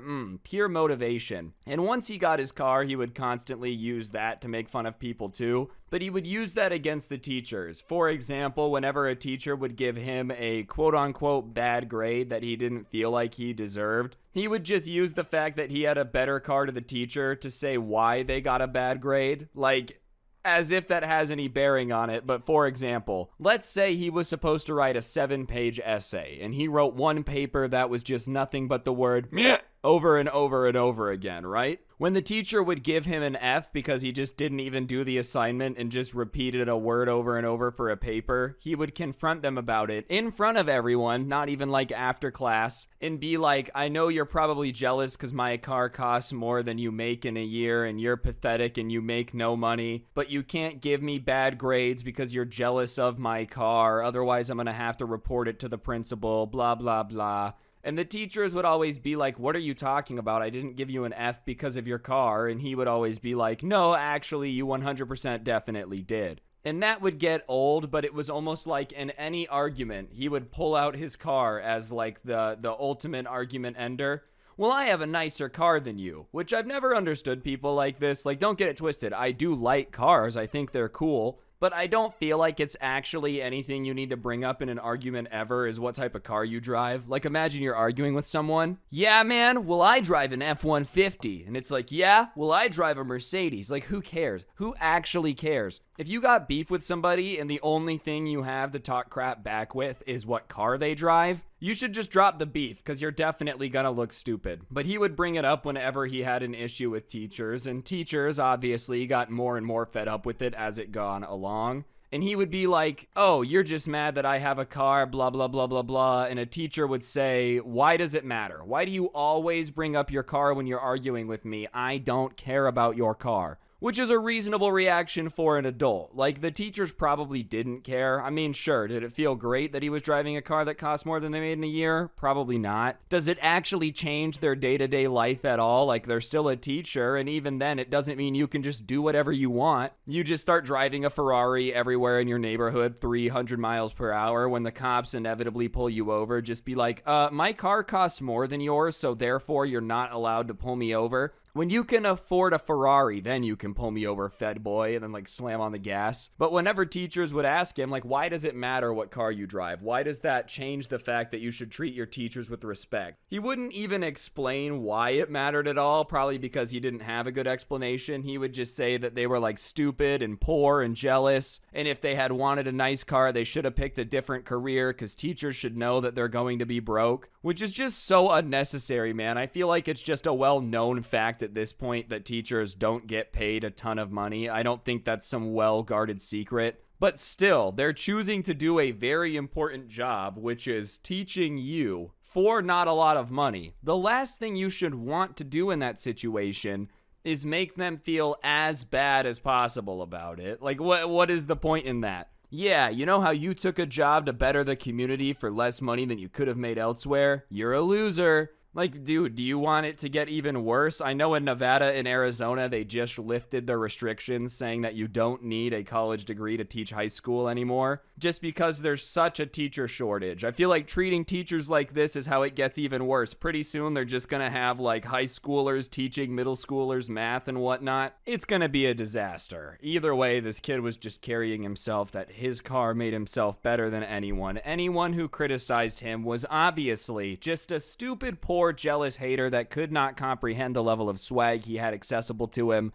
If this guy ran on batteries, his batteries only took swag. No double A's, baby. And it was swag with at least 4 A's in it. I don't even know if 4 A's is a battery, but he was running on swag batteries apparently. Oh, my car's cooler than you, therefore I'm allowed to run you over in the Walmart parking lot. Anyways, that went on for a while, but eventually he kind of realized, shocker, that yelling at them and calling them poor and jealous didn't really work for improving his grade at all. If anything, it made them grade his assignments a little bit harder.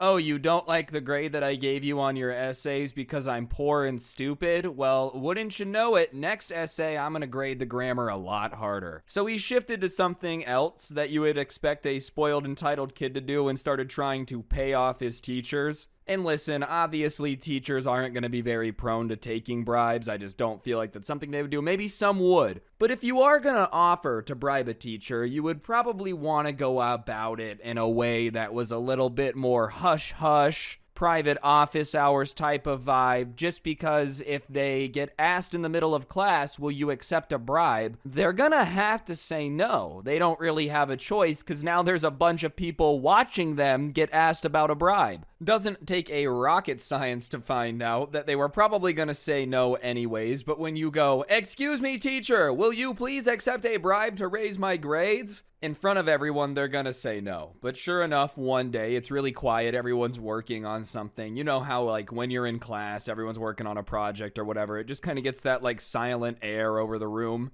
Well, he goes up to the teacher's desk and says something about how, like, his parents are really coming down on him because his grades are down, and he was wondering if there's anything he can do to boost his grade. And the teacher starts kind of answering the question the way you would expect a teacher to. Well, I posted some extra credit stuff online you're more than welcome to do. You can turn in your missing assignments. I won't even dock you down. Here's the assignment numbers. Just do them. Blah, blah, blah. Even after this kid had called him poor over and over and over again and stupid and jealous, he's still willing to work with the kid and be like, yeah, sure, there's things you can do to raise your grade. Because I think he understood that it just sucks to be in trouble for bad grades.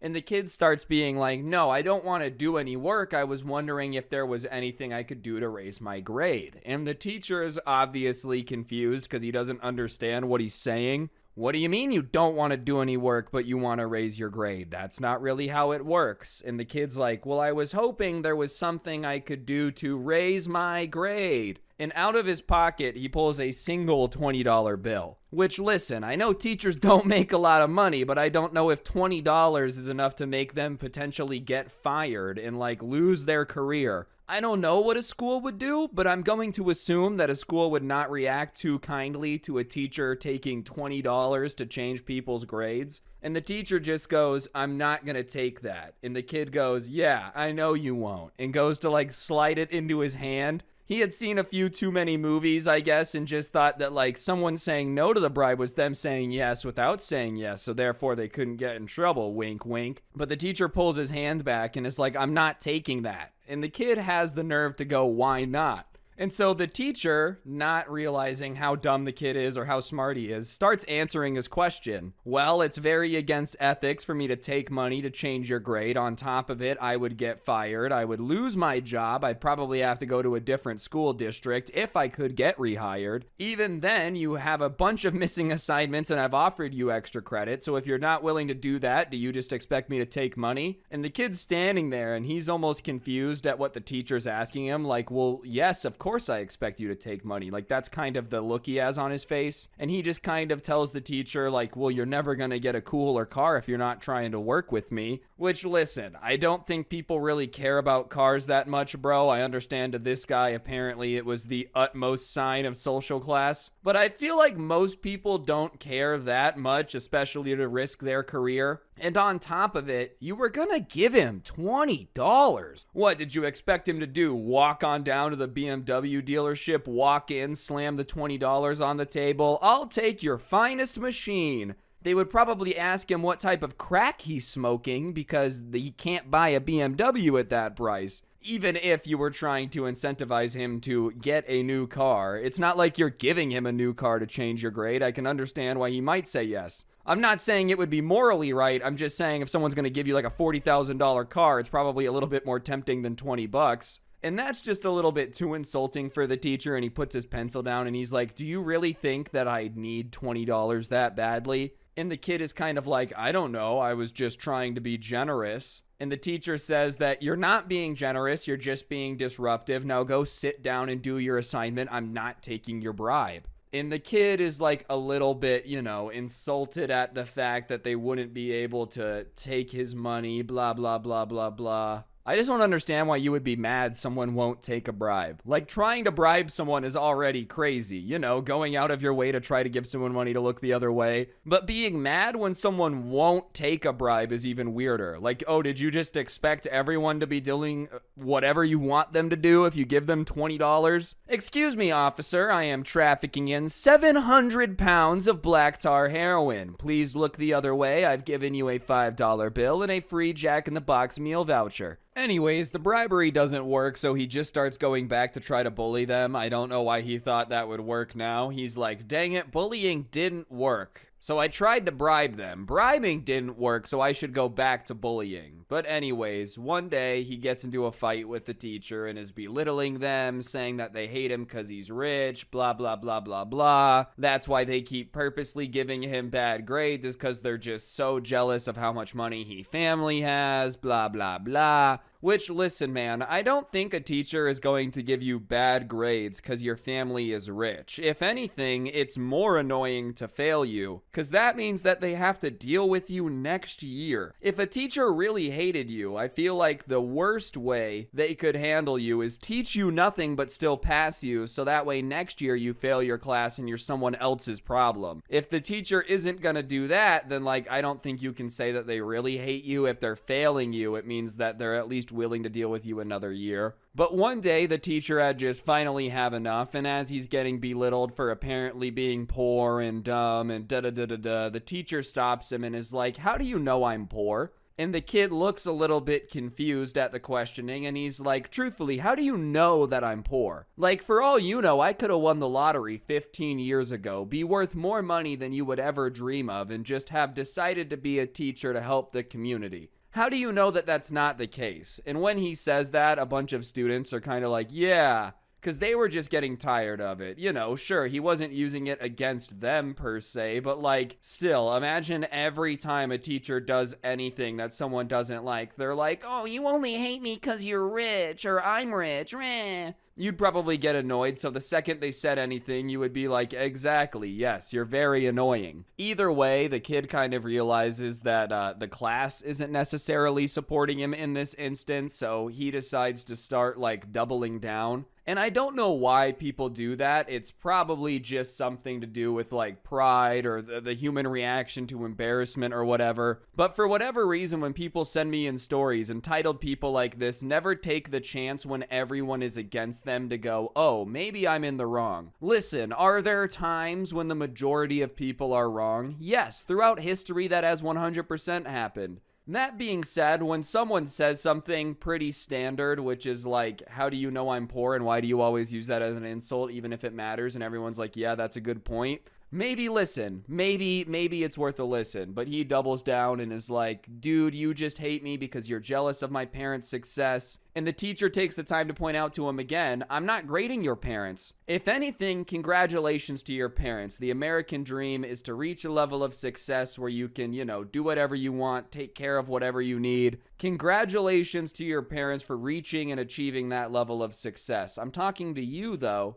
I'm not jealous of you. How do you know I don't have any money? And the kid is kind of like, well, you're a teacher, so they don't get paid a whole lot. And he says, yeah, but how do you know that being a teacher is like my main job? How do you know I didn't have a business before? How do you know my family's not rich? Like, how do you know any of these things? And the kid kind of has this confused look on his face, almost like he didn't know how to answer the question, because there really is no way. Theoretically, by just looking at someone, you have no clue how much money they have. There's tons of stories of like insanely rich dudes just acting like they're completely normal people, probably because they don't want people treating them better because they have money. Who really cares? At the end of the day, we're all ending up in the same dirt box, so whatever money you have attached to your name doesn't matter. Anyways, he's getting increasingly flustered because now the class is starting to make fun of him, being like, yeah, dude, I just know you're poor even though I don't know you at all. And so somewhere in his mind, he's like, I've really got to go up. I've really got to go up and just try to insult this man, put him in his place, let him know that I know he's poor. I don't know why it would matter even if he was, but he decides to just be like, well, I know that you don't have any money by the smell of you. You just smell like a poor person. Which, I mean, I'm not even sure what that means, bro. You smell poor? Like, what even is the smell of poor? Could you describe that? Axe body spray and ramen noodles. Like, how do you even know what a poor person would smell like? Even then, I don't understand why people get so caught up in how much money someone has. Even if someone has less money than you, it doesn't mean they're just wrong by default. Like, that's not a good response. Yes, you've made a logical point that has shown my logic to be false. Well, you're poor. Like, it doesn't change the fact that they were still right. Either way, obviously, everybody is kind of like, bro, what do you even mean? Like, you smell poor people? What does that mean? And he starts going off about how when you're as rich and successful as him and his family is, you just have the ability to smell poorness on somebody. And a lot of people in the class are starting to get pissed off because it's not like everyone at this school is loaded, all right? It's not one of those schools where everyone in the student parking lot is driving something that cost like, I don't know, the down payment on a pretty nice house. That's just not pretty commonplace. So a lot of people are starting to get irritated, and some of them are like, dude, do you consider me a friend? And he's like, yeah. They're like, well, I'm poor. Do you smell it on me? And he starts saying, well, that's different. That's different. And listen, man, you can either smell poor or you can't. You can't be like, I smell poor. And then when someone goes, oh, so you think I'm smelly? Be like, well, no. Because if they're poor, you would be able to smell them. Like, hypothetically, let's pretend that this X-Men power is a thing. He can sniff net worths. Either way, at that point, the teacher takes control back of the class and he's like, you either need to apologize or you can go to the office and explain what you said, because I'm just not going to be spoken to that way anymore.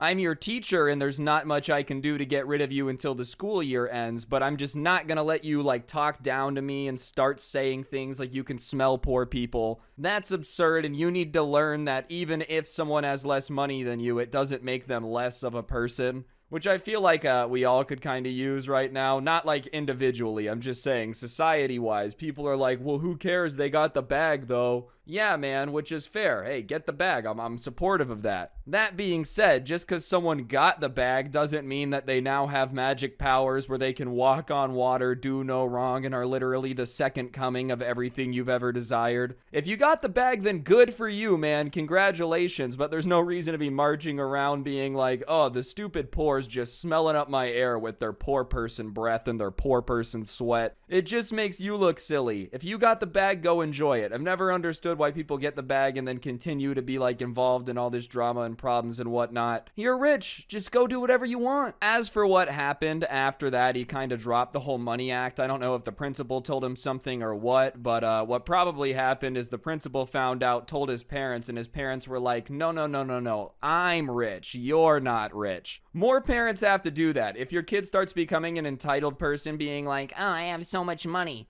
you need to just sit them down and tell them, you don't have any money. You own nothing. I own everything. And if you don't change the behavior, I'll change my will so you get nothing. I think spoiled kid behavior would massively change if that was the threat instead. You know, either behave yourself or you don't get anything in your inheritance. Watch how fast that attitude would change. It would go from you smells poor to like, sir, may I clean your shoes? It would be my honor to be able to appreciate a teacher of your caliber. This is actually one from my childhood. It's about the librarian that my elementary school ended up getting like halfway through elementary school. She sucked, and what made it even worse is the fact that the librarian she replaced was like the GOAT of all librarians.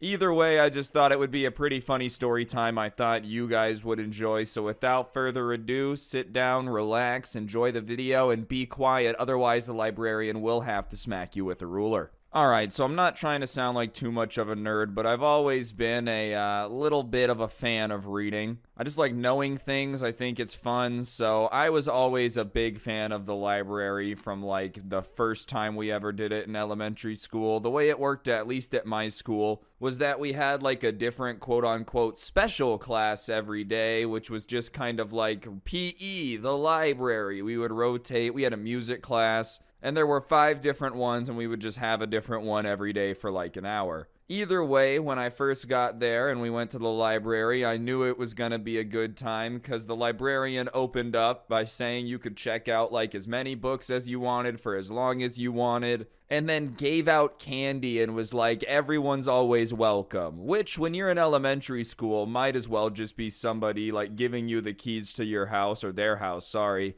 Like, dude, if anyone gave me candy in elementary school, I was basically like, oh yeah, this person's probably as rich as Jeff Bezos and as nice as Santa Claus himself. It's shocking I didn't get kidnapped now that I said that out loud, you know? Some guy pulls up in some, like, a windowless van. Hey, you want some candy? Elementary school me? Sure, man. Where do I get in?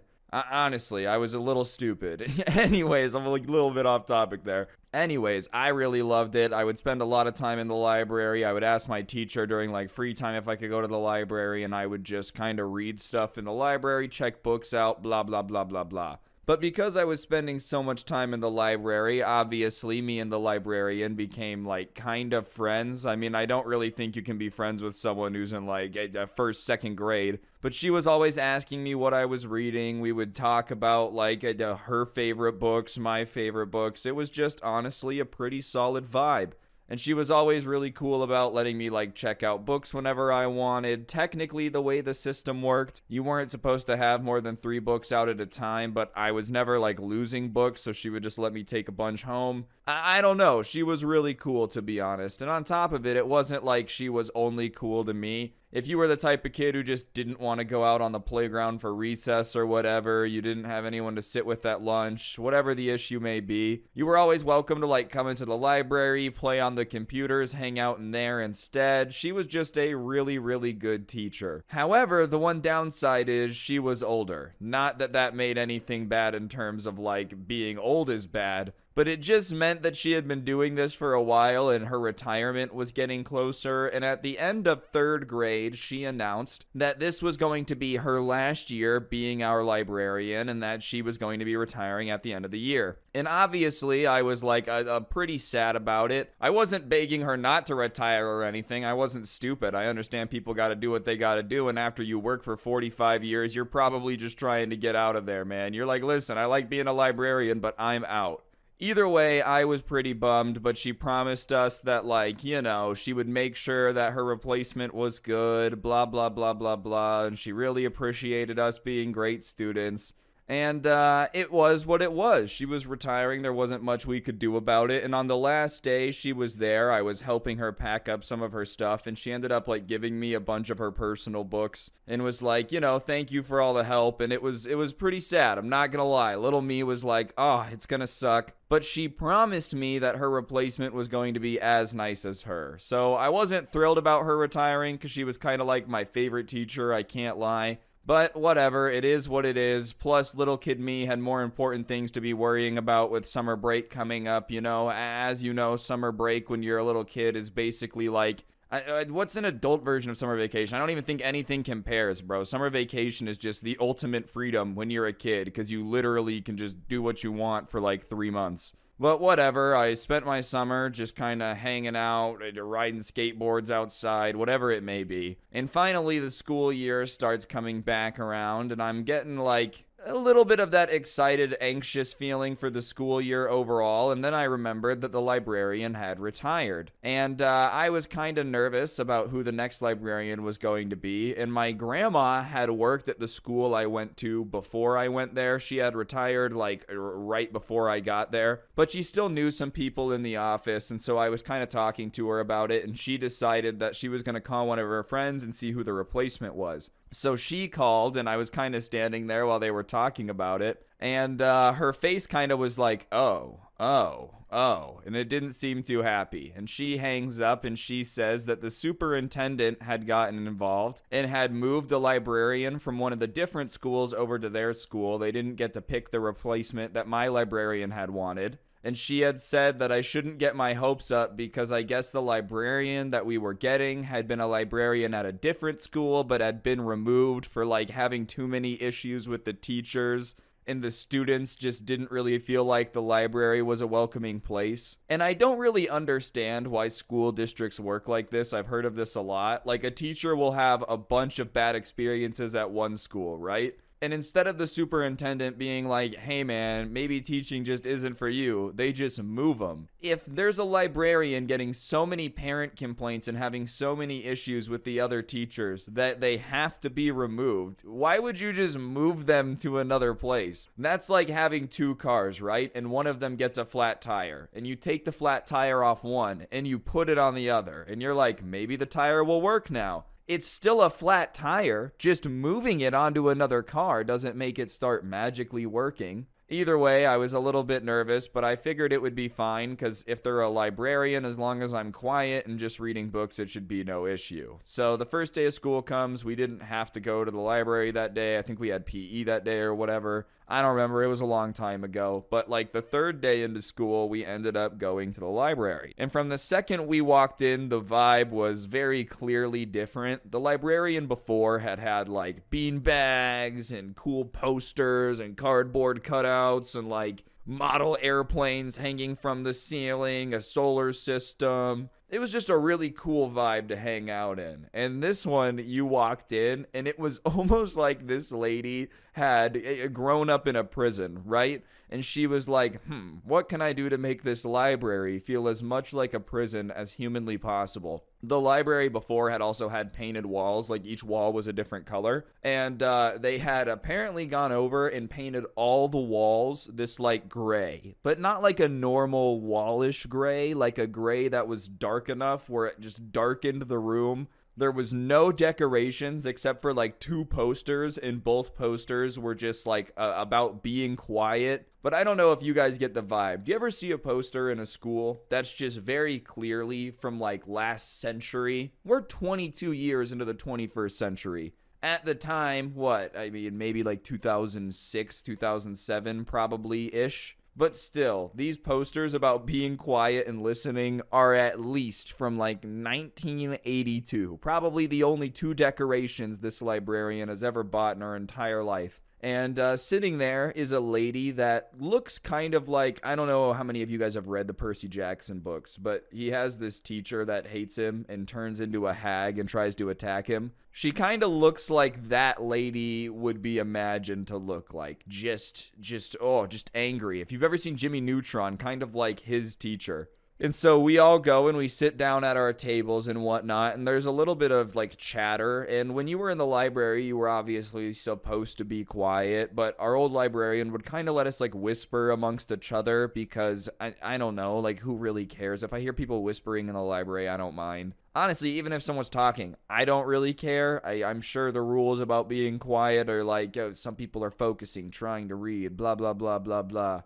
Whatever. But when people are whispering, you would have thought that this lady had been like insulted to the highest order. Some kid just walked in with a super soaker full of piss and started spraying all the books. That's how angry she was at this. She stands up and like slams both of her hands on the counter thing where you could check out books, and she's like, "Do you guys not know what a library is? Are you so unintelligent that you have not figured out that it is inappropriate to be this loud in a library?" And obviously everyone's kind of got like that nervous, scared look now, and it goes silent. So it's silent now. We get it. Okay, you gave us a little stern talking to.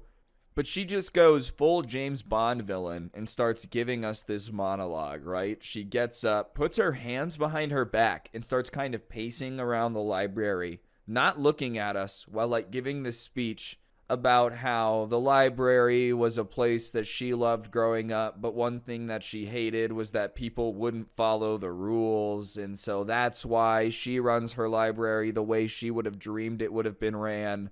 No talking, no disrespect for the rules. And as she's pacing, she finally gets near one of the posters that's like, hey, be quiet, it's the library, you're not in charge. And she goes, "This poster is how I feel. Does everyone understand?" And we're all just sitting there kind of like, sure. We're 4th graders, but sure. It was way over the top, way more intense than it had to be. And obviously all of us are just scared now. So we just kind of like look down at our desks where no one's making a noise, everyone's quiet.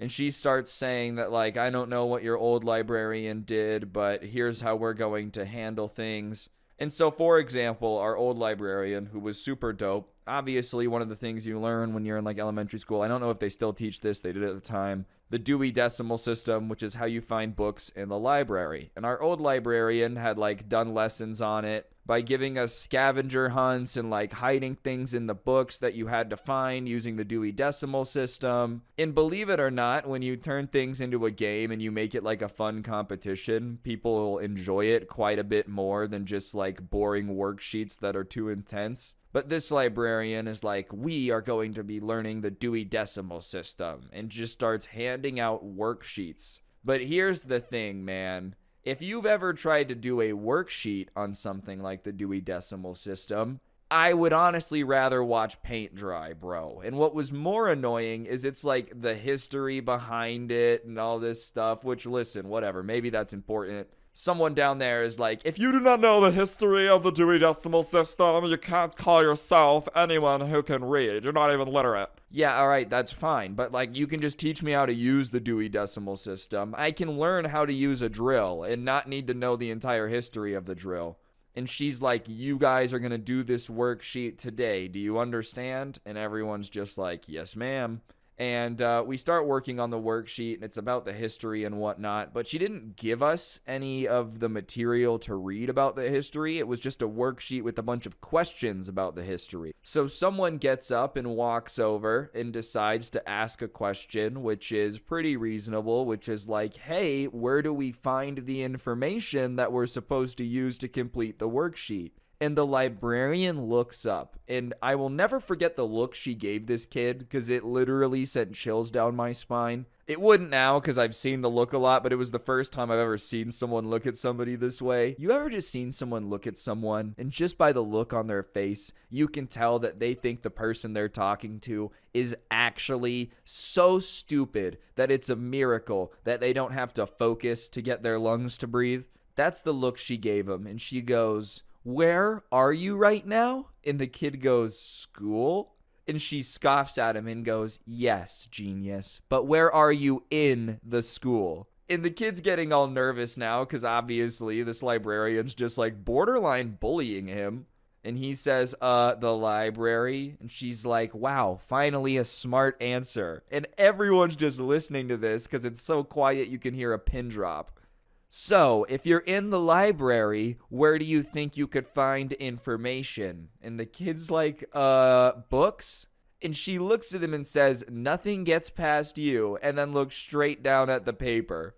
Which, listen, I guess, sure. Should we probably have just started looking around the library? I guess, but we're in 4th grade. And is it really necessary to make a kid feel that stupid for just asking a question? I know stupid questions get asked all the time. I'm not denying that every now and then you hear someone ask a question that you can't believe came out of their mouth. But I feel like when you hand out a worksheet and don't tell anyone where to get the information, it's not unreasonable for someone to come up and go, "Where do I get the information?" I don't understand why that was so insulting. And the kid turns around and he has like tears in his eyes as he goes back to his desk. And so now everyone's kind of looking around. And so people start trying to whisper to each other to be like, "Okay, well, where should we look for the book? Where do you think it would be?" It's almost like if we understood the Dewey Decimal System entirely, it would have made it way easier to find the book on the Dewey Decimal System, at which point, why are we doing the worksheet? But people are trying to whisper amongst each other and be like, "Okay, what do we do? What do we do?" Because we don't know how to find the book that we're supposed to apparently find to complete the worksheet to learn how to find the book we're supposed to find. It's just the stupidest assignment ever. But of course, she gets up, slams her hands down again, and is like, "What did I say about the talking?" And so everyone's just like getting nervous and scared because this lady's so intense for no reason. But there was another kid in my class who was also in the library all the time, and he was without a doubt our old librarian's favorite student. And at that point, he's like, "Ma'am, we don't know how to find the book, so we have to talk about how to find it." And she looks at him, stares daggers at him, and is like, "You're daring to talk back to me right now? You do not speak back to me." And just starts tearing into him about how clearly he has no respect for teachers and has never spent time in the library before, which is hilarious, bro, because like you would have thought this kid lived in the library with the old librarian, man. Like you would have thought he had a tent somewhere in the nonfiction section and he just kind of guarded it at night. Full Ben Stiller Night at the Museum vibe. Like, this guy was always there. So the fact that she's calling him an idiot who's never been there is just hilarious. But he just goes quiet, and now everyone's just sitting there. No one knows what to do. We don't know how to find the book to do the worksheet. We don't know what's going on. So everyone's just sitting there not doing the worksheet, and about 15 minutes goes by, and she looks up, gets up, and starts walking around, I think, to, like, check our progress. You know when teachers walk around and just look at your worksheets? And as she's walking around, it probably became obvious that none of us have done anything because we don't know any information on the worksheet. We don't know where to find it. A few people had gotten up and had started looking around for it, but the other thing that was mad unfortunate is we had very tall bookshelves. Well, being in 4th grade, none of us are at a height where we can really see a lot of it, so chances are we probably walked past it like 20 or 30 times. But she just starts getting pissed and just yelling out loud, at no student in particular, just about how like we were idiots who couldn't even find a book right, blah, blah, blah, blah, blah. Which, sure, maybe we're dumb for not being able to find the book, but isn't that your job to teach us? Like, you're the librarian. It would be your job to teach us how to find the book so we could not be idiots in your eyes. She's yelling out, and so another student decides to say something, and they're like, "We don't know where the book is. How would you like us to do this?" Which, you know, when 4th graders start saying things that are logical to you, that you're way off base. Like, 4th graders, for the most part, should be pretty illogical people. if even they're like, how do you want us to do this if we don't know where the information is? And you just like look at them and it makes a perfect sense, then you probably make no sense. Either way, she gets mad at that and is like, well, I'll show you where the book is if that means you guys will actually do some work during this hour. She gets up, storms over to some like a random bookshelf where none of us were looking, and goes up to one of the shelves that we can't see because fourth grade, vertically challenged, grabs a book and is like, here it is, and throws it on the floor. No need to throw books, especially when you're a librarian, and especially when it's just not your book. Like, hey man, well, hold on, the taxpayers paid for this book, don't be tossing it around. Usually teachers are like, we're underfunded. This lady was like, we have too much money, I've got to start breaking books. For all we know, she's like the only librarian that has ever just burned a bunch of books to keep warm. It's so nice not having to pay a heating bill by just bringing home books to burn in the fireplace. Whatever, we just kind of like, go get the book. We finish some of the worksheet. We don't finish it in time because we didn't have the book for like half the class. Our teacher comes to get us, and sure enough, the librarian just starts laying into her about how we're so misbehaved and it's the worst, and she's never seen a more misbehaved class in her entire time as a librarian, blah, blah, blah, blah, blah. And I don't know why she's so mad at our teacher, because we had only been in this lady's class for like a week at this point. You know, it was just one of those things, like not even a week, a couple days. Even if we were the worst behaved class of all time, it's not like she's really had enough time with us as a class to actually change our behavior. It's been a few days. Everyone knows that like the first 2 weeks of school don't really count in terms of teachers controlling classes and whatnot. But whatever, our teacher kind of takes this reaming out. We get back to the class, and obviously our teacher is not too happy with us. So we start getting yelled at, and she says that we have to write like a page paper about how we're supposed to behave in the library, and if it ever happens again, we'll be really sorry, da-da-da-da-da.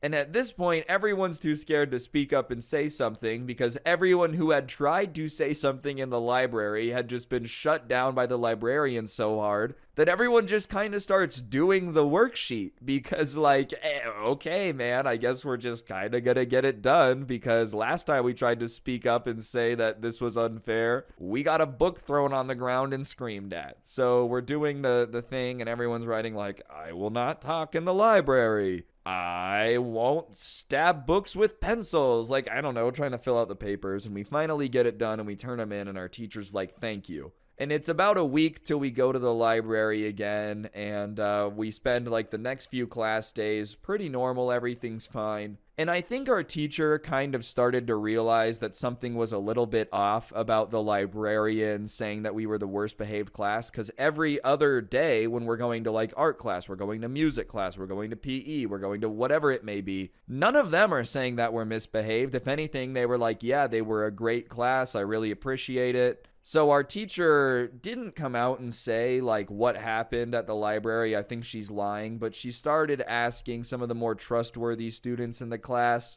hey, did anything happen in the library and whatnot? And a few of them had said that like, this librarian's just really mean.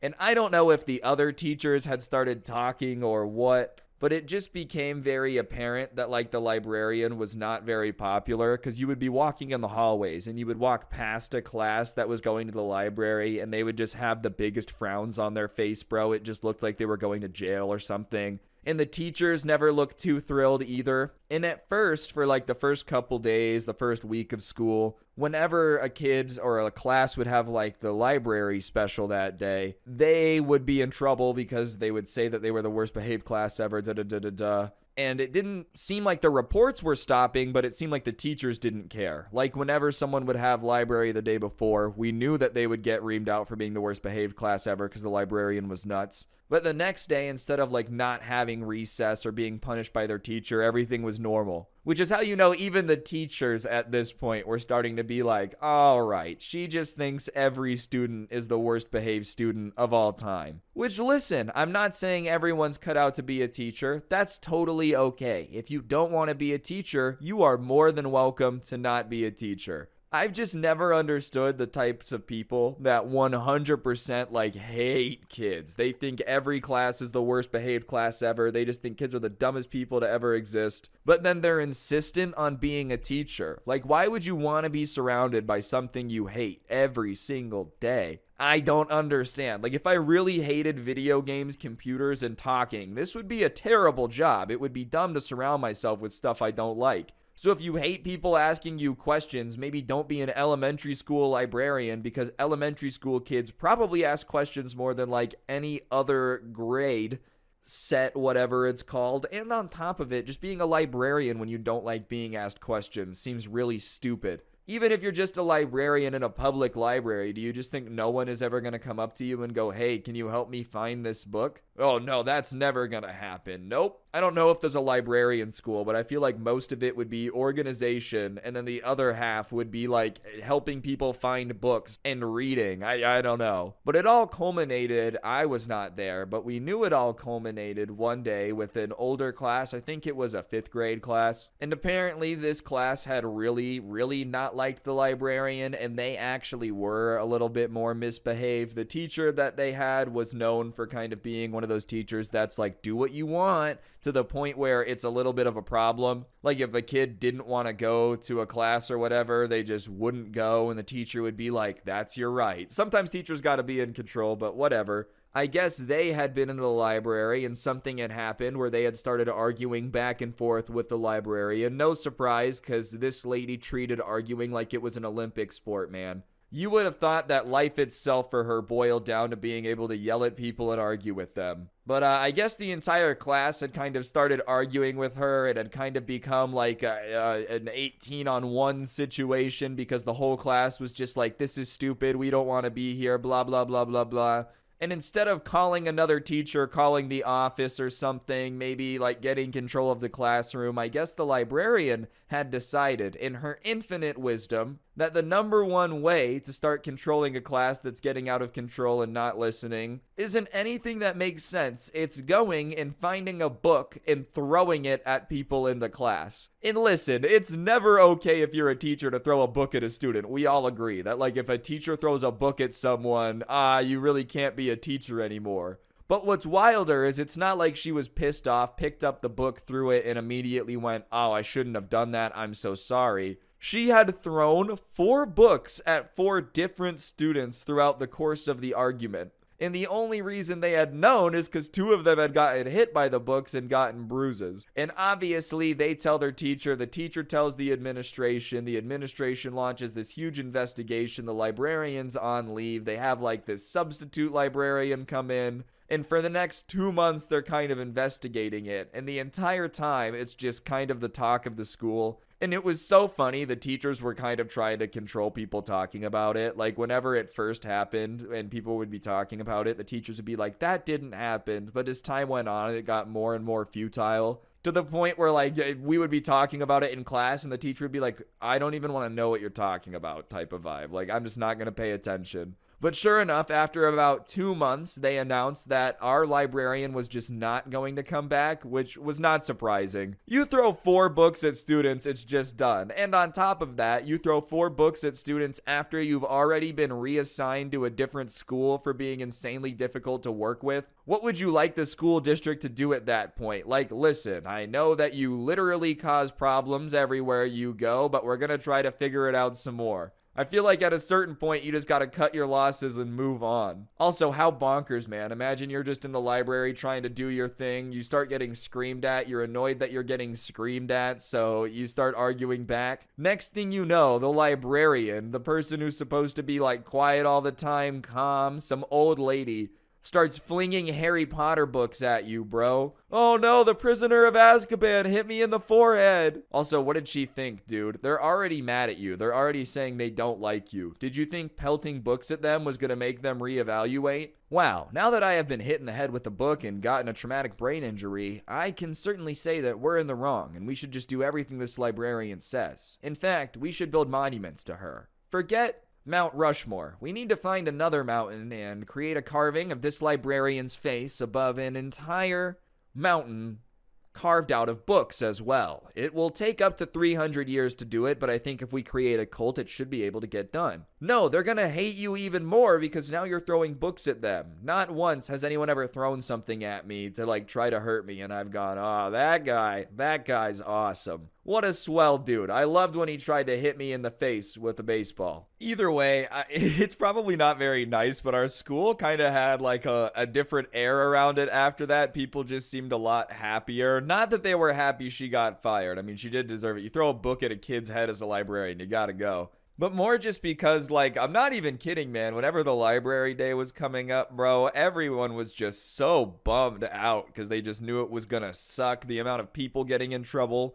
I'm sure the teachers got tired of it. Imagine every time you go to get your like class, you just get yelled at. Oh, your class is the worst thing I've ever seen. Everyone just felt a lot better without that librarian. And as for the replacement, I'm not saying the replacement was some like insane, awesome librarian as cool as the original one we had. But it was just like a normal librarian. The library didn't feel like a prison anymore. They had to keep the walls gray because, you know, schools don't have a lot of money. But there were a lot more posters. I didn't feel like every time I went to the library, I was about to get like waterboarded at Guantanamo Bay. And it was fine. I was only there for like 2 more years anyways. So the replacement librarian was solid. I think they actually still work there. I only know that because my grandma still has people that she worked with that still work there, and she gets updates. And you know grandmas, man, she's always like updating me. I'm like, Grandma, I haven't been to that elementary school in like 20 years. I don't really care who's teaching there anymore. And she's like, do you remember Mr. Poopy Pants? And I'm like, no, I don't. Well, he retired. Well, good for Mr. Poopy Pants. I don't remember him, but good for him. All right, so the first story time I have for y'all today was sent in to me about this guy's teacher and another teacher at their school who was low-key encouraging members of their classes to beat each other up because they didn't like each other.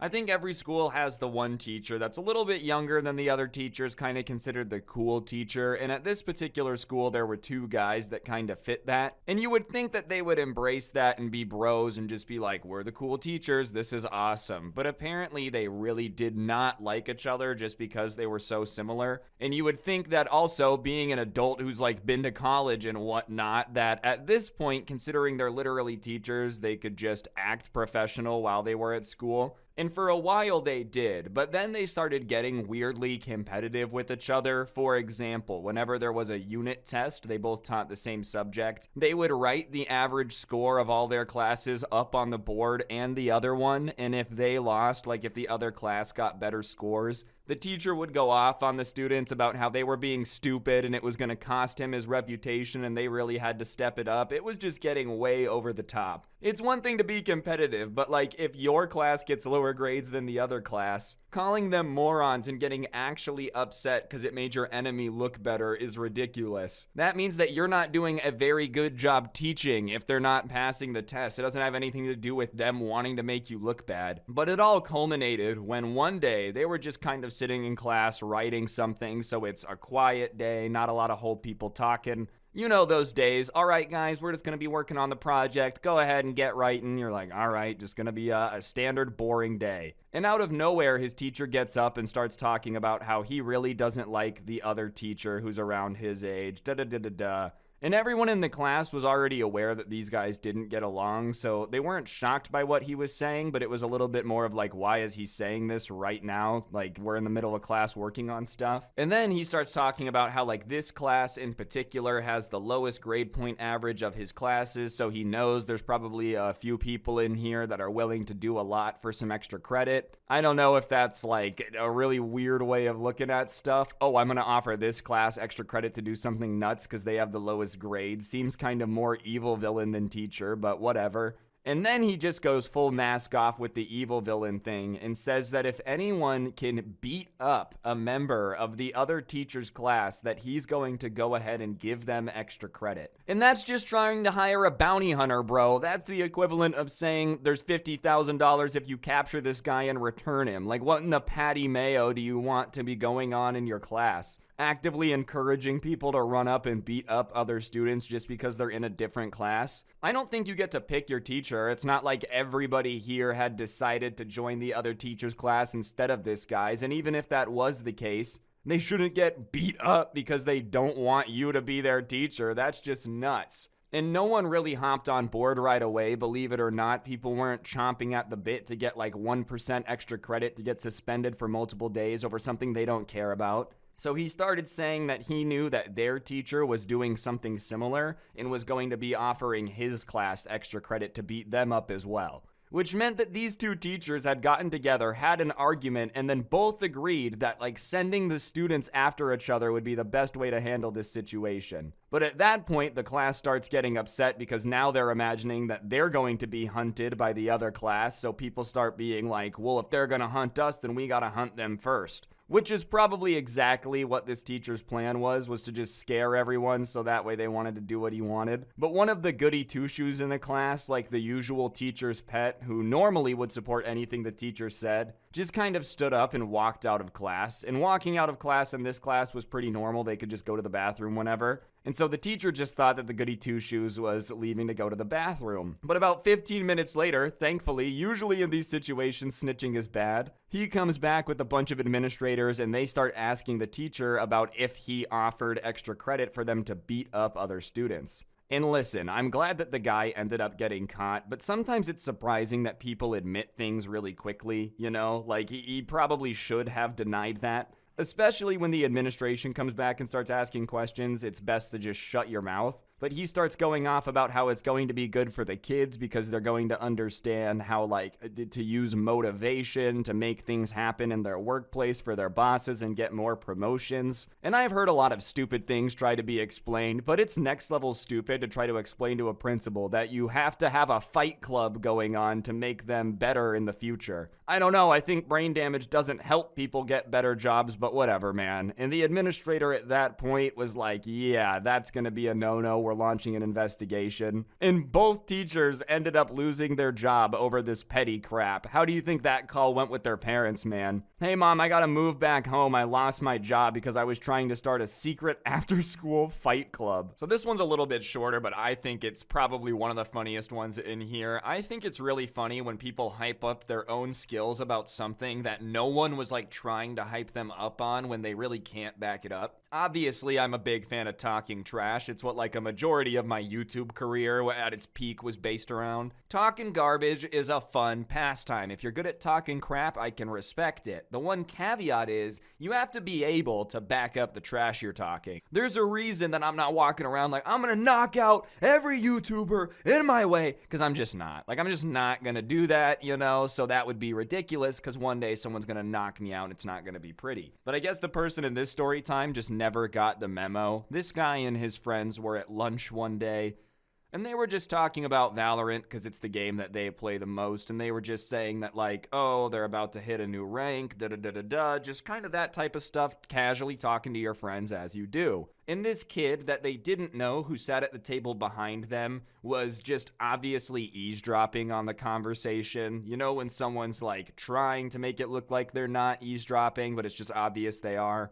And so they keep talking about it, and eventually this kid like butts his way into the conversation. And they've never talked to this dude before, they've never hung out with him before, he just joins the conversation and immediately starts talking crap, saying that he's 100% better than them at Valorant and he could carry them, and trust if they just played with him, then he could make sure they got their rank, blah, blah, blah, blah, blah. He's basically gonna go pro. He's already got a contract, man. They're paying him $80 million a year to be Valoranting it up every single day. And obviously, no one had really questioned his skill. No one had said he was bad. So the fact that he just joined the conversation that he wasn't a part of and immediately started just dumpstering on everyone was weird, and no one in the group was enthusiastic about it. It wasn't like they're sitting there, I can't wait to hang out with this guy. The first thing he ever did was insult me for literally no reason when I don't even know the guy. It'll be really fun to hang out with him. It's one thing to like insult your boys back and forth because you know each other, you understand the dynamic, but a stranger doing it is just weird. But whatever, he manages to convince someone in the group to add him because they're like, well, if he's as good as he says he is, then I'll still play with him because he'll carry us.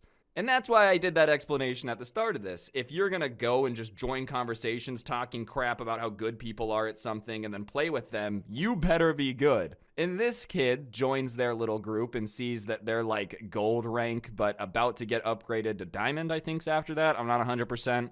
Either way, he's like, oh, you guys aren't even diamond yet. Trust me, I've been diamond for a while, blah, blah, blah. And he does have the diamond rank. But here's the thing about Valorant. Yes, he very possibly could have earned it himself. But he also could have just played with people that are way better than him and paid them to carry him and boosted himself. So whatever, they get into the game. He instant locks Reyna, which if you play Valorant, is just like another way of just saying, I'm really good, I'm gonna carry everything. And they get into the game, and they're expecting this dude to just go off, dropping 20 kills before halftime, just being able to carry everyone in his backpack. His Jansport is heavy rated, and instead, this kid proceeds to drop a donut. 0 kills. But how many deaths would you say he has? A game of Valorant, even if it goes all the way to overtime or the very last round is what, like 24, 25 rounds? This guy managed to go 0-27 and they lost. Do you know how bad you have to be to go 0-27? I feel like if I put my grandma on Valorant and just said, sit here, and when you see something, click the button, even she would manage to get 1 or 2 kills completely based on luck and timing. To go 0-27 is impressive levels of bad. Like, there's bad, and then there's managing to go almost 0-30 in a video game.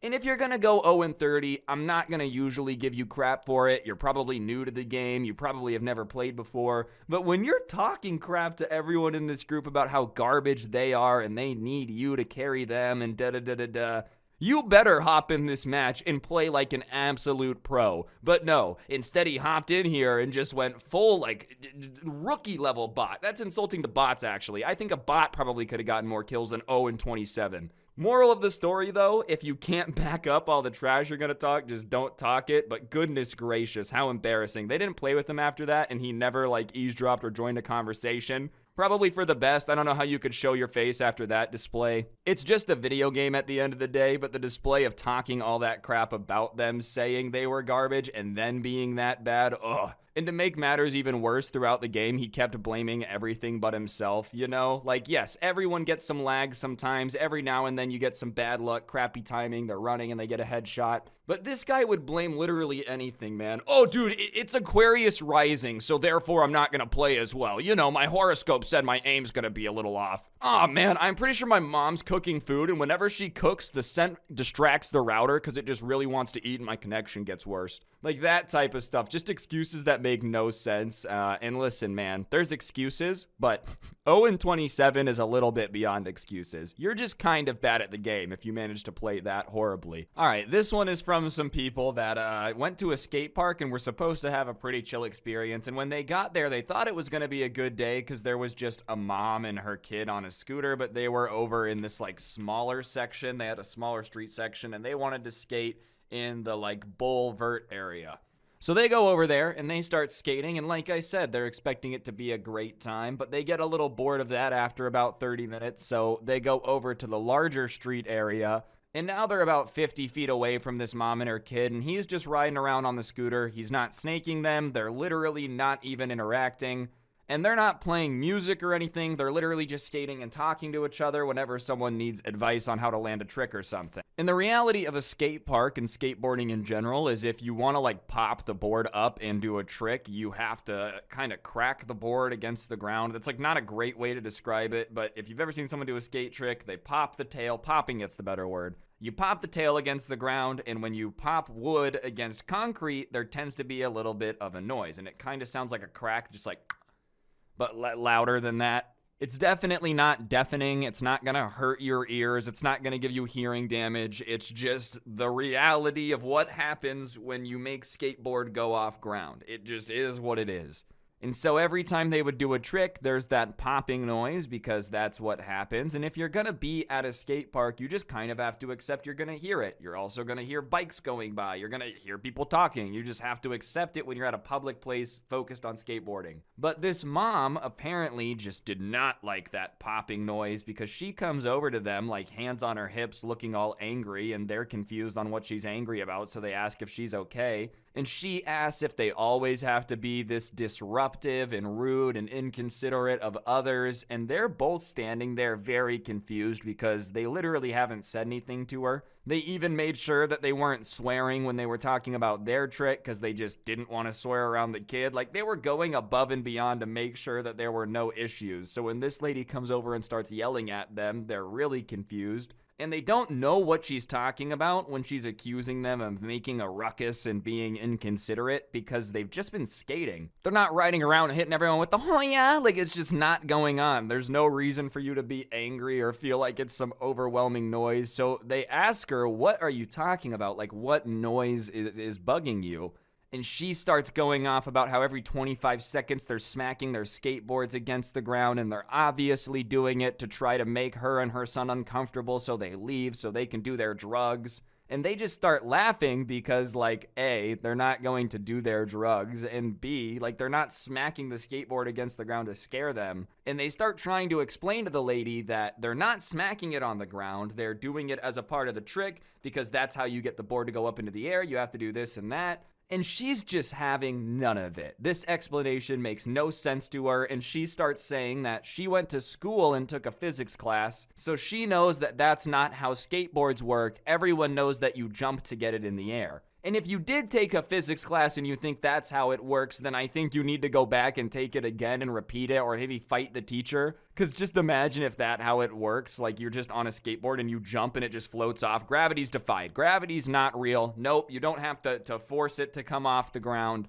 In fact, that's why you have to keep your handy-dandy skateboard strap tied to it and around your wrist so that way when you jump off and it starts floating away, you can catch it. Like, what are you on, man? You think that that's how skateboarding works, that you just jump? And listen, if you don't know how skateboarding works, I'm not gonna be mad at you. It's not something everyone understands. But to be angry and correcting people who own skateboards when you don't know how it works is a very brave move. Imagine if you had never seen a car before. You've never driven a car. You've never even played a video game where you drive a car. And you're out there on the road with a taxi driver who drives for his job, and you just start yelling at him that he's wrong and he doesn't need to touch the steering wheel, he just has to think about turning. Like, what are you talking about? Anyways, they're laughing, just saying that that's not how it works, and if she took a physics class, then she would know that's not how it works. And anyways, they're just going back and forth, and finally she like folds her arms and says, well, one of us has to leave. It's gonna be us or you. And they just look at her and said, we're gonna go back to the bowl. We'd really like you guys to stay, but we're not leaving. So they went back to the bowl and started skating. But sure enough, she packs up her kid on the scooter who doesn't want to leave. He's like, Mom, I don't want to go. And she's like, well, they're being rude. Keep in mind, they didn't start this argument. They literally like walked away even after all this stupid explanation. But here she is trying to convince her kid that skateboarders are evil and are kicking him out of the skate park. I don't know, man. I feel like there are certain things that would just be obvious. And even if you had never been to the skate park, you would look at it and go, oh, the pop's happening every time they do a trick. It must be something involved in that. Nope. Instead, just rage, scream at them, defy gravity, apparently, all that stuff. Perfectly normal reaction to some people at the skate park. All right, so this next one's like a little scary. I mean, they still sent it to me and said I could tell it, so obviously they were cool enough to like let that happen, but this one's pretty nuts. So the person who sent this into me is pretty new to driving, and when you're new to driving, chances are you're going to make some mistakes. You're not going to be perfect all the time. You're brand new at it. Hopefully you're not as bad as that other guy was at Valorant at driving and crashing into everything, but like if you accidentally cut someone off once or twice, it's not cool, but you're brand new on the road. Things can happen. Like, it's just a reality. So whatever, one day he's in a lane and he realizes that that lane is ending, so he has to get over. And because he's never been in this situation before, he just kind of panics a bit and he gets over and he doesn't get hit by the car behind him. But he definitely could have given it more room. And he admits that straight up. And he tried to do like a wave behind him, like, sorry. He didn't flip him off. He just kind of does a wave. And he instantly sees that the guy who's behind him is pissed. He can like see him screaming over his steering wheel. He keeps pointing at the car and then like making threatening gestures. And so he kind of tries to speed up and get back over to let the guy pass, but the guy instead just stays behind him, gets over in his lane, and he now realizes that the dude is straight up road raging on him. And road rage is very scary because, like, listen, I feel like it's dumb to just chase somebody and get mad at their car, even if they did something stupid. It's just not a safe situation for you to be chasing them either. But if someone's already illogical enough to just commit to road rage on you, who knows what they're going to do in order to like teach you a lesson about driving down here. So whatever, he starts trying to just like calmly drive away, and the guy's still screaming. Every time he looks in his rear view, he sees the guy screaming. And unfortunately for the person in the story, he sees a red light coming up. And in case you missed this lesson in like first grade, green, go, yellow, slow, red means stop. So he starts slowing down, and I don't know if this guy's already road raging and just nuts, if it's roid rage too or whatever, but he starts thinking that the kid's brake checking it. So he starts screaming even more, and he's literally spitting from his mouth, and the spit is so big that this guy can see him spitting from the rear view mirror in his car. But he finally comes to the stop at the red light, and he's just hoping that this guy just continues to scream in his car, just keep yelling over there, man, no reason to get out. But sure enough, as soon as they come to a stop, the guy hops out of his car and starts walking up to his window. And so the subscriber who sent this to me does the smart thing and just keeps looking forward. He's not going to roll down the window. He's not going to interact. He's not even going to look over. And the guy walks up to the window just screaming about how he's an idiot driver and he could have hurt him and what a moron. He's lucky he doesn't drag him out of the car and beat him right now. He was making unsafe conditions on the road. And yes, the person did admit they panicked a little bit. They should have given him more room. He will never do it again. But I don't think that you're making the road conditions any more safe by basically putting it into a high-speed chase, chasing this kid down and then getting out of the car and threatening him. It's a little bit absurd to be like, you're not being considerate of others on the road while you're road raging and screaming. But obviously the kid's just not reacting. He's not looking, he's just looking straight forward. So the guy walks around to the front of the car to try to stand in front of him, and the kid looks to the right. He's just avoiding making eye contact. And now the guy is like pounding on the hood, screaming over and over, look at me, look at me, look at me.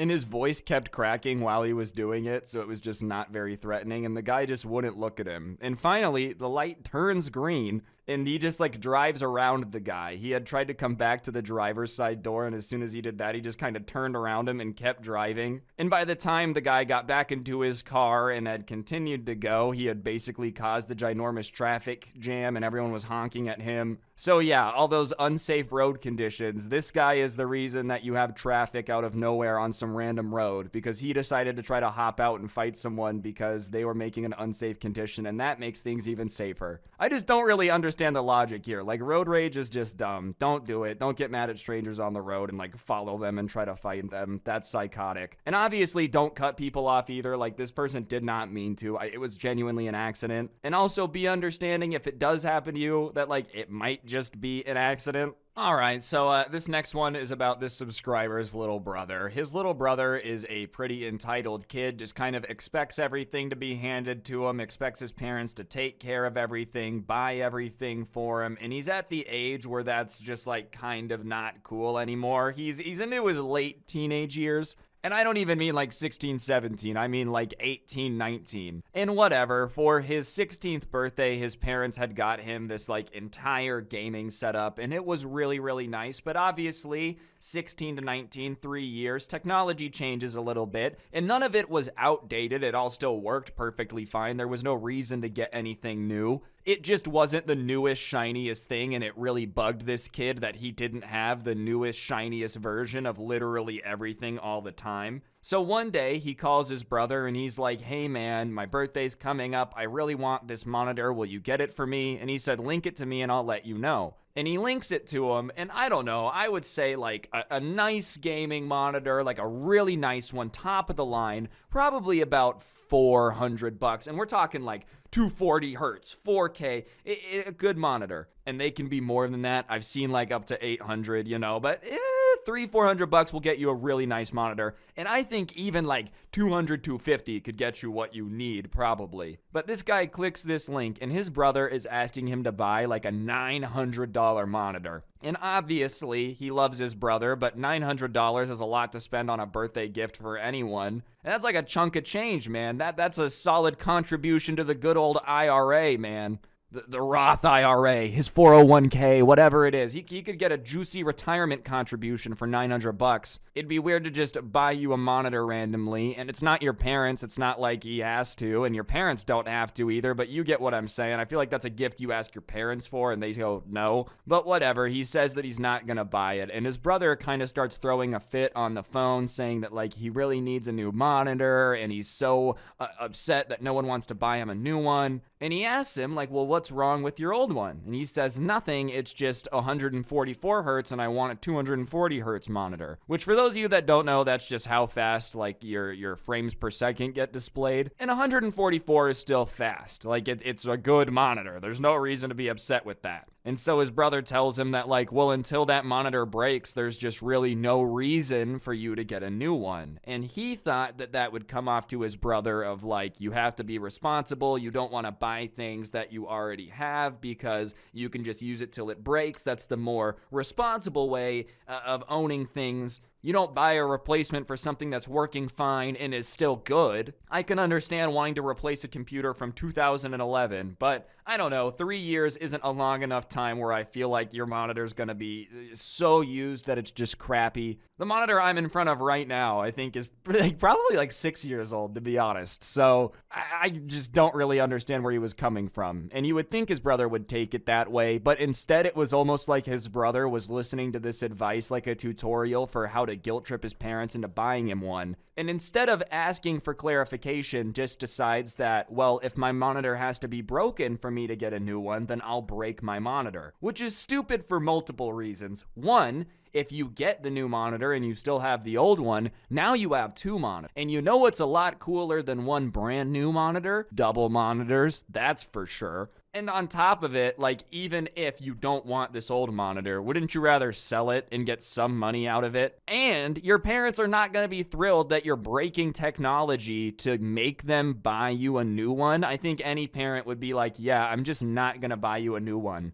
But whatever, that night he went to the garage, grabbed his dad's hammer, went absolutely bonkers on his monitor, just destroys it, and then had gone to his parents and said that, like, he couldn't get his homework done because his monitor broke. And tried to tell his parents that he didn't know how it broke. Keep in mind, it's like just destroyed. So very quickly, his parents pieced together that he had taken a hammer to break it, and they're like, we're not gonna get you a new one. Why did you do that? That was insanely stupid. And he starts freaking out, saying that he doesn't have a monitor now, and he doesn't understand why they hate him and won't buy him a new one. And they didn't back down. They were like, we're not gonna buy you a new one because you broke your old one. Why did you do that? We didn't even tell you you were getting a new one. So he calls his brother all pissed off because now he can't play video games. And his brother's like, well, why did you destroy your monitor? And he tries to blame his brother and say, because he told him to. And his brother is like, you're not going to put that on me, bro. I did not tell you to break your monitor. I said there's no reason to get a new one until it's broken. And he's like, yeah, so I broke it. Well, that's not on me, man. If you decide to take what I say and do the stupidest possible application, that's not on me. That's very evidently not what I was saying, was go break it with a hammer. I think that would be some bad brotherly advice. And even then, just because your friends gave you the advice, you have to follow it. Hey, man, you should just go out there, right?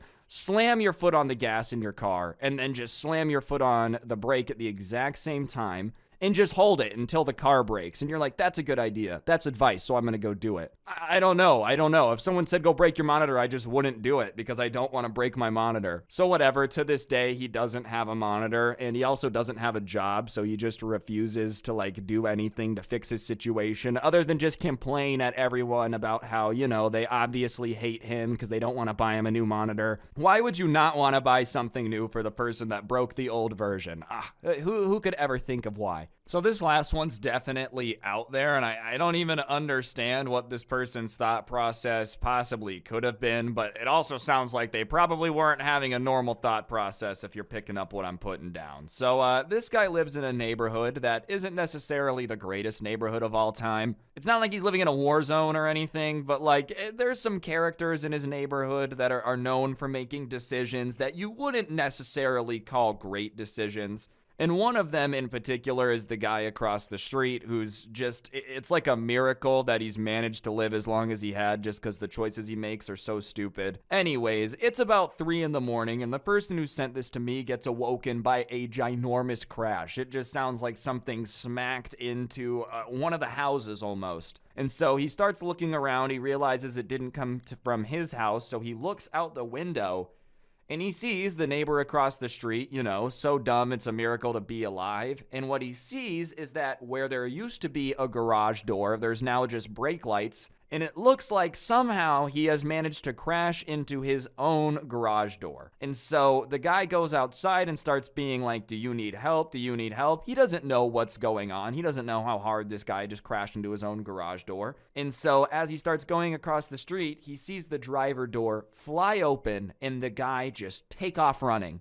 And listen, I don't know, maybe he was afraid of getting caught or whatever, but the only issue is he crashed into his own house in his car. So even if you were to run away, I think it would be pretty obvious to everybody that, like, you were responsible for this. What is the excuse going to be? Oh no, my car got stolen, but they were just the very considerate type of car thief. So after they did their joyriding and stuff, they brought it back so I wouldn't have to, you know, find a way to work tomorrow. The most considerate car thieves of all time, like, let's be honest here, it was you who was driving your car when you crashed into your house. So whatever, the subscriber goes back inside because a bunch of other neighbors had come outside and they were calling everyone. And when all of the emergency response people got there, he went back outside because he was the first person out there. So they're kind of taking his statement. And he doesn't tell them that he saw the neighbor get out of the car, but he says, I saw someone get out of the car and run away. And as he's explaining this, the neighbor comes back. And when he comes back around, it's obvious that he was in a car crash because, like, not any insane injury, but you can just tell he's pretty shook up. And he walks up to the guy as he's doing the interview and asks the person who's interviewing him, like, oh, what happened here? Who crashed into my house with my car? And they're kind of like, you seem extremely calm for someone who apparently had their car stolen and crashed into their house. And he's like, yeah, well, I'm just honestly glad to have the car back. And they're like, well, why didn't you report it stolen? And it's very obvious to everyone that this is a very dumb attempt at, like, trying to get out of trouble for whatever had happened. And he's like, no, I don't know. Someone must have stolen my car. And at that point, the subscriber is like, can I go inside? And they said yes. So he leaves. And as he's leaving, he's just hearing this guy try to explain that he was not responsible for crashing the car, that it had simply been stolen and they must have tried to bring it back to the registered address, which was in the glove box. And I love that he expected them to believe this, bro. Like, seriously, man, imagine this considerate of a thief. They're totally cool with breaking into people's stuff and taking it, right? Like, they're fine with that. That doesn't cross their moral compass.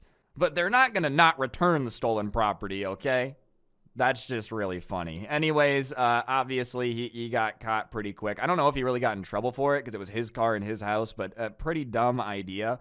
What's going on, guys? It's your boy Scrubby here, back again with another video. Hope you guys are having a great day. I know I am. And like I said in the intro, we're going to open up with a dog getting stolen. Here is yesterday's comment of the day. Thank you so much. And with that out of the way, don't steal people's dogs. I didn't know I had to come out here and make it a disclaimer, but I definitely do apparently. So the person that sent this in to me had just adopted a rescue dog from the pound, and it was still young, not like fully grown yet, but not like a little tiny cute baby puppy. It was still a cute baby puppy, but you get what I'm saying. There's like a tiny little tiny baby puppy and then a puppy.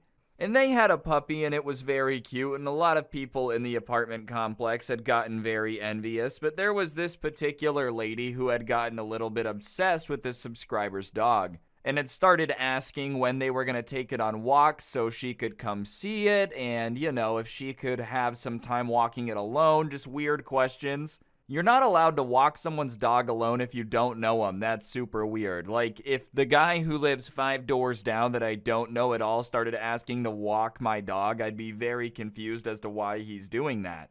Anyways, one day the subscriber's at work and they come home to their front door kicked in. Like somebody had taken the boot to it, kicked off the front door's lock right in, and had taken the dog. So they call the police and report it, and obviously the police come out and they're investigating what had happened to this apartment because it's a pretty serious break-in. the front door lock is broken. Like, they kicked in the door. And as the police are there doing their little reporting thing, his neighbor lady that had been obsessed with his dog walks up to him and says, "Oh my goodness, what happened? What did they take? Your dog?" Which is a super weird thing to say if you don't know what they took. I feel like robbers aren't huge on taking dogs. So the fact that she walked up and immediately said, "What did they take? Your dog?" made his eyebrows start to go up a little bit. But whatever, the police say they're gonna look into it and they'll be on the lookout for the dog, but no promises because it's hard to recover stolen property, which sucks to hear, but whatever, I don't know.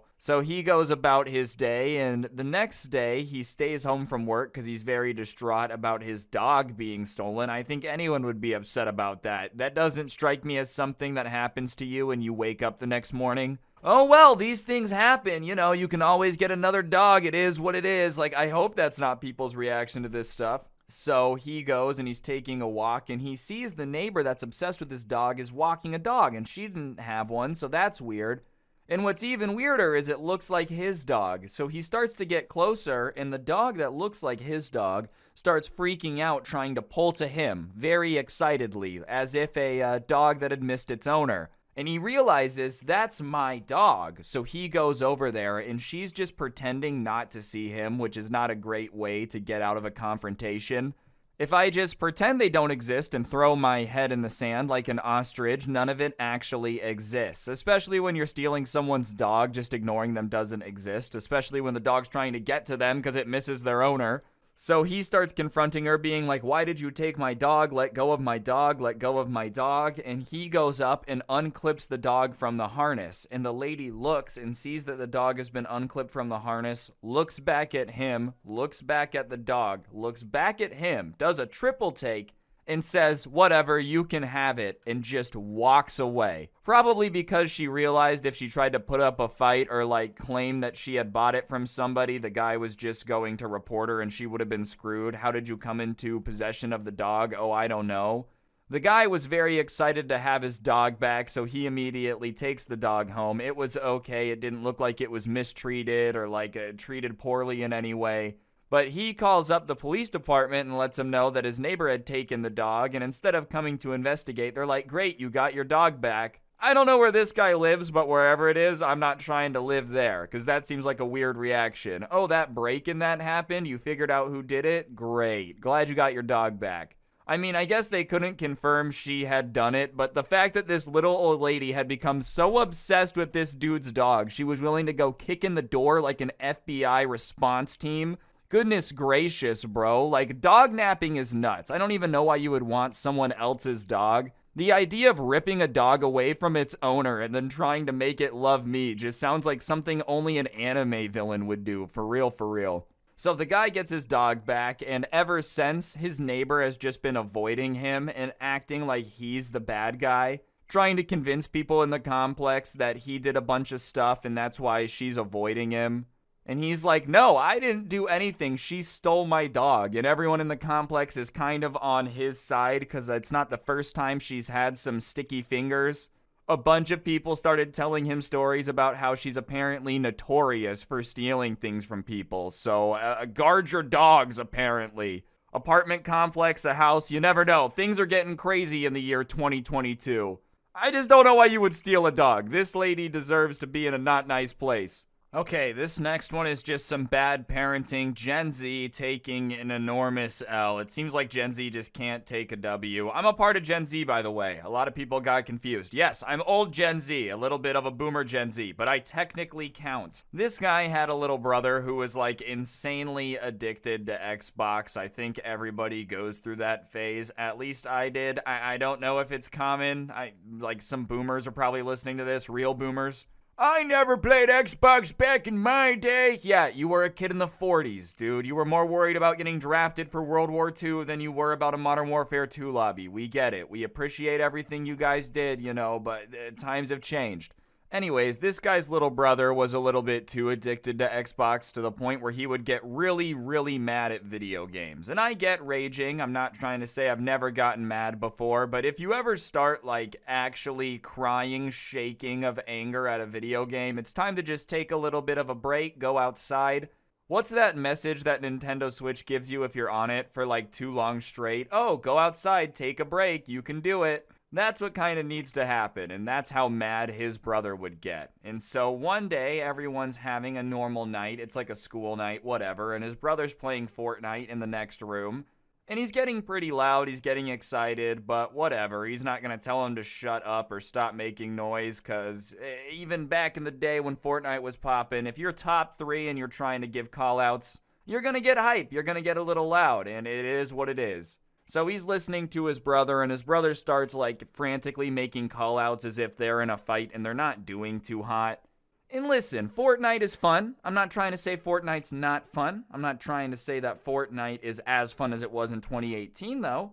So he didn't know why his brother was taking it so seriously and getting so upset, but it becomes clear that his team loses this little engagement because he starts screaming about how his team was trash, and if they just did their jobs, then they wouldn't be in this situation every time they tried to do something in the game.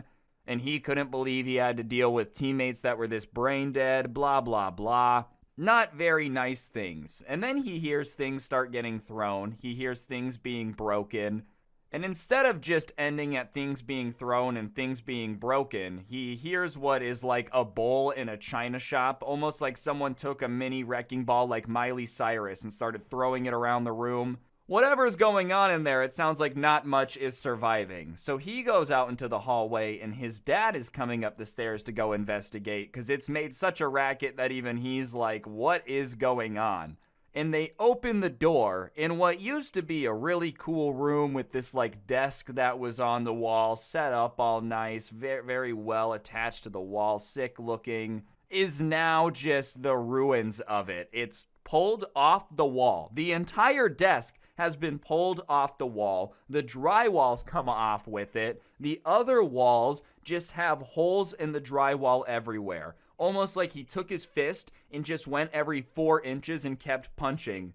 And his brother is standing there still screaming about how it's so bullcrap that his team wouldn't do what they had to do. And his dad is looking at this situation, and imagine being in his shoes. Like, this guy didn't grow up with video games, and even if you did grow up with video games, this is nuts. You trashed a room, but you pay for this house. You're making the payment every month for this house. You open the door. Your kid has trashed everything, all the nice stuff you've given him, because he came in second place in the Fortnite game. So his dad starts yelling at him like, why would you do this? But his little brother turns to his dad and tells him to shut up because he won't understand, which was not a good idea. So his dad walks over, takes his Xbox, and just walks out of the room. He doesn't break it or anything, just takes it away. And his brother, the next day, goes to school and comes back to just his mattress on the floor, and his parents explaining that he was going to be sleeping with just his mattress on the floor till he learned to respect things. No more Xbox, no more computer, no more staying up late playing Fortnite. And his brother was pissed and was talking about how it was so unfair. And I don't know if this is like really mean of me, but what do you expect, dude? You trash your entire room, and not just trash it. We're not talking about like yelling, punching a monitor. We're talking about knocking holes in the wall, serious repairs having to be made to your room, and you expect your parents to do absolutely nothing about it and keep letting you play Xbox like you were before? If you can play video games and get good grades and like have no problem and have a job, good for you, then keep on gaming. But the second you start, I don't know, destroying your house, being unable to function because of it, it's probably time to take a step back and stop doing what you're doing. I just thought that was nuts though, especially in the year 2022. It would be nuts any year, but the fact he's still going this crazy for Fortnite this year goes to show he's way out of touch too. You're not gonna go pro, buddy. I don't even think people are really playing Fortnite these days, other than the pro players and the people that enjoy the no builds. So this next story that was sent in to me is from a guy that's in college. So he's staying in some apartments that like aren't the best quality. They're super near his campus, but his campus is old. So the apartments are old, which means he can basically hear his neighbors living their day-to-day life. Some guy gets in an argument with his wife. He gets a play-by-play. Might as well be sitting live in like an episode of Dr. Phil or Maury, the way that this guy's just dealing with having to listen to these people live these dramatic lives. And the guy above him was just a party animal, almost like he didn't do anything but party. That was his only job, his only reason to exist. He didn't know what the guy actually did, but every night on the dot from like 8 p.m. to midnight, he would be insanely loud. And on weekends, it would be insanely loud till like 3, 4 a.m. This guy's trying to study, get ready for school and whatnot, and it's just too hard to like actually do anything with this person living above him. And anytime he would go up to try to ask him to turn it down, no one would answer the door, even if there was very obviously a party going on the other side. But whatever, one weekend he comes home on a Friday and sees this flyer in his door, and it's the apartment above him passing out flyers saying that it was their birthday and they were throwing a super large party and everyone was invited and everyone should bring everyone that they could. And this just meant one thing to this guy, was that his night was going to be absolutely miserable. And it just so happened that that weekend was a long weekend, so he starts calling up all of his friends trying to find something else to do so he doesn't have to be home that night. But like 99% of the school had gone back home for the weekend, so he was one of the only people left in town, so he's just kind of stuck with it. And sure enough, at 7 p.m., the music starts and the crowd just gets bigger and bigger, but eventually the crowd would stop normally. Like, that's how parties normally go. You hit terminal velocity, it can't get any bigger, no one else fits in the apartment, but that doesn't happen. People just keep coming, they keep cramming more people in.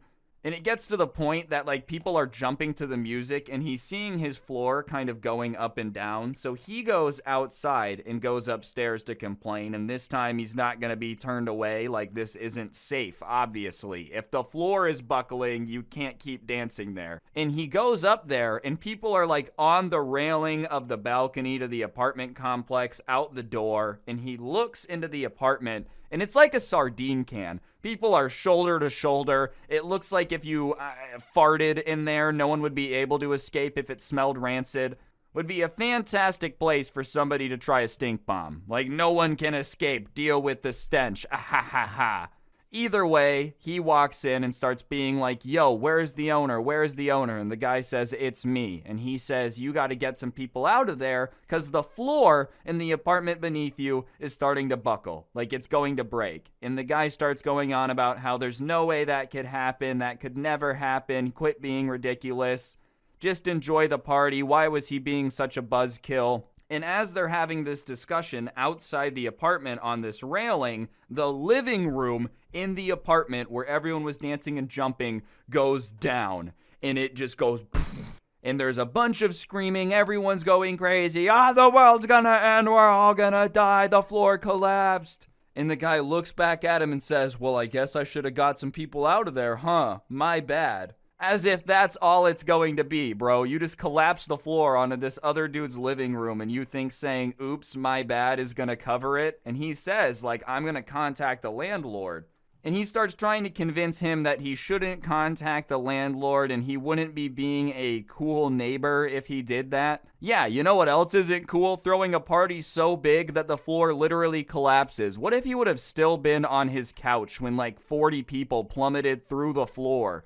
I don't know, man. He might have been leaving in something other than a stretcher, more like a hearse. Like, that can't be good for you. So he says, look, I've got no choice. Plus, we need to get this fixed. I can't live there if I don't have a roof above me and you don't have a floor. Like, how is that going to work? So he calls the landlord and tells him, and the landlord finds out and is immediately super apologetic and starts explaining that this guy has had problems before and that he was going to be evicted. So he gives the guy the eviction notice.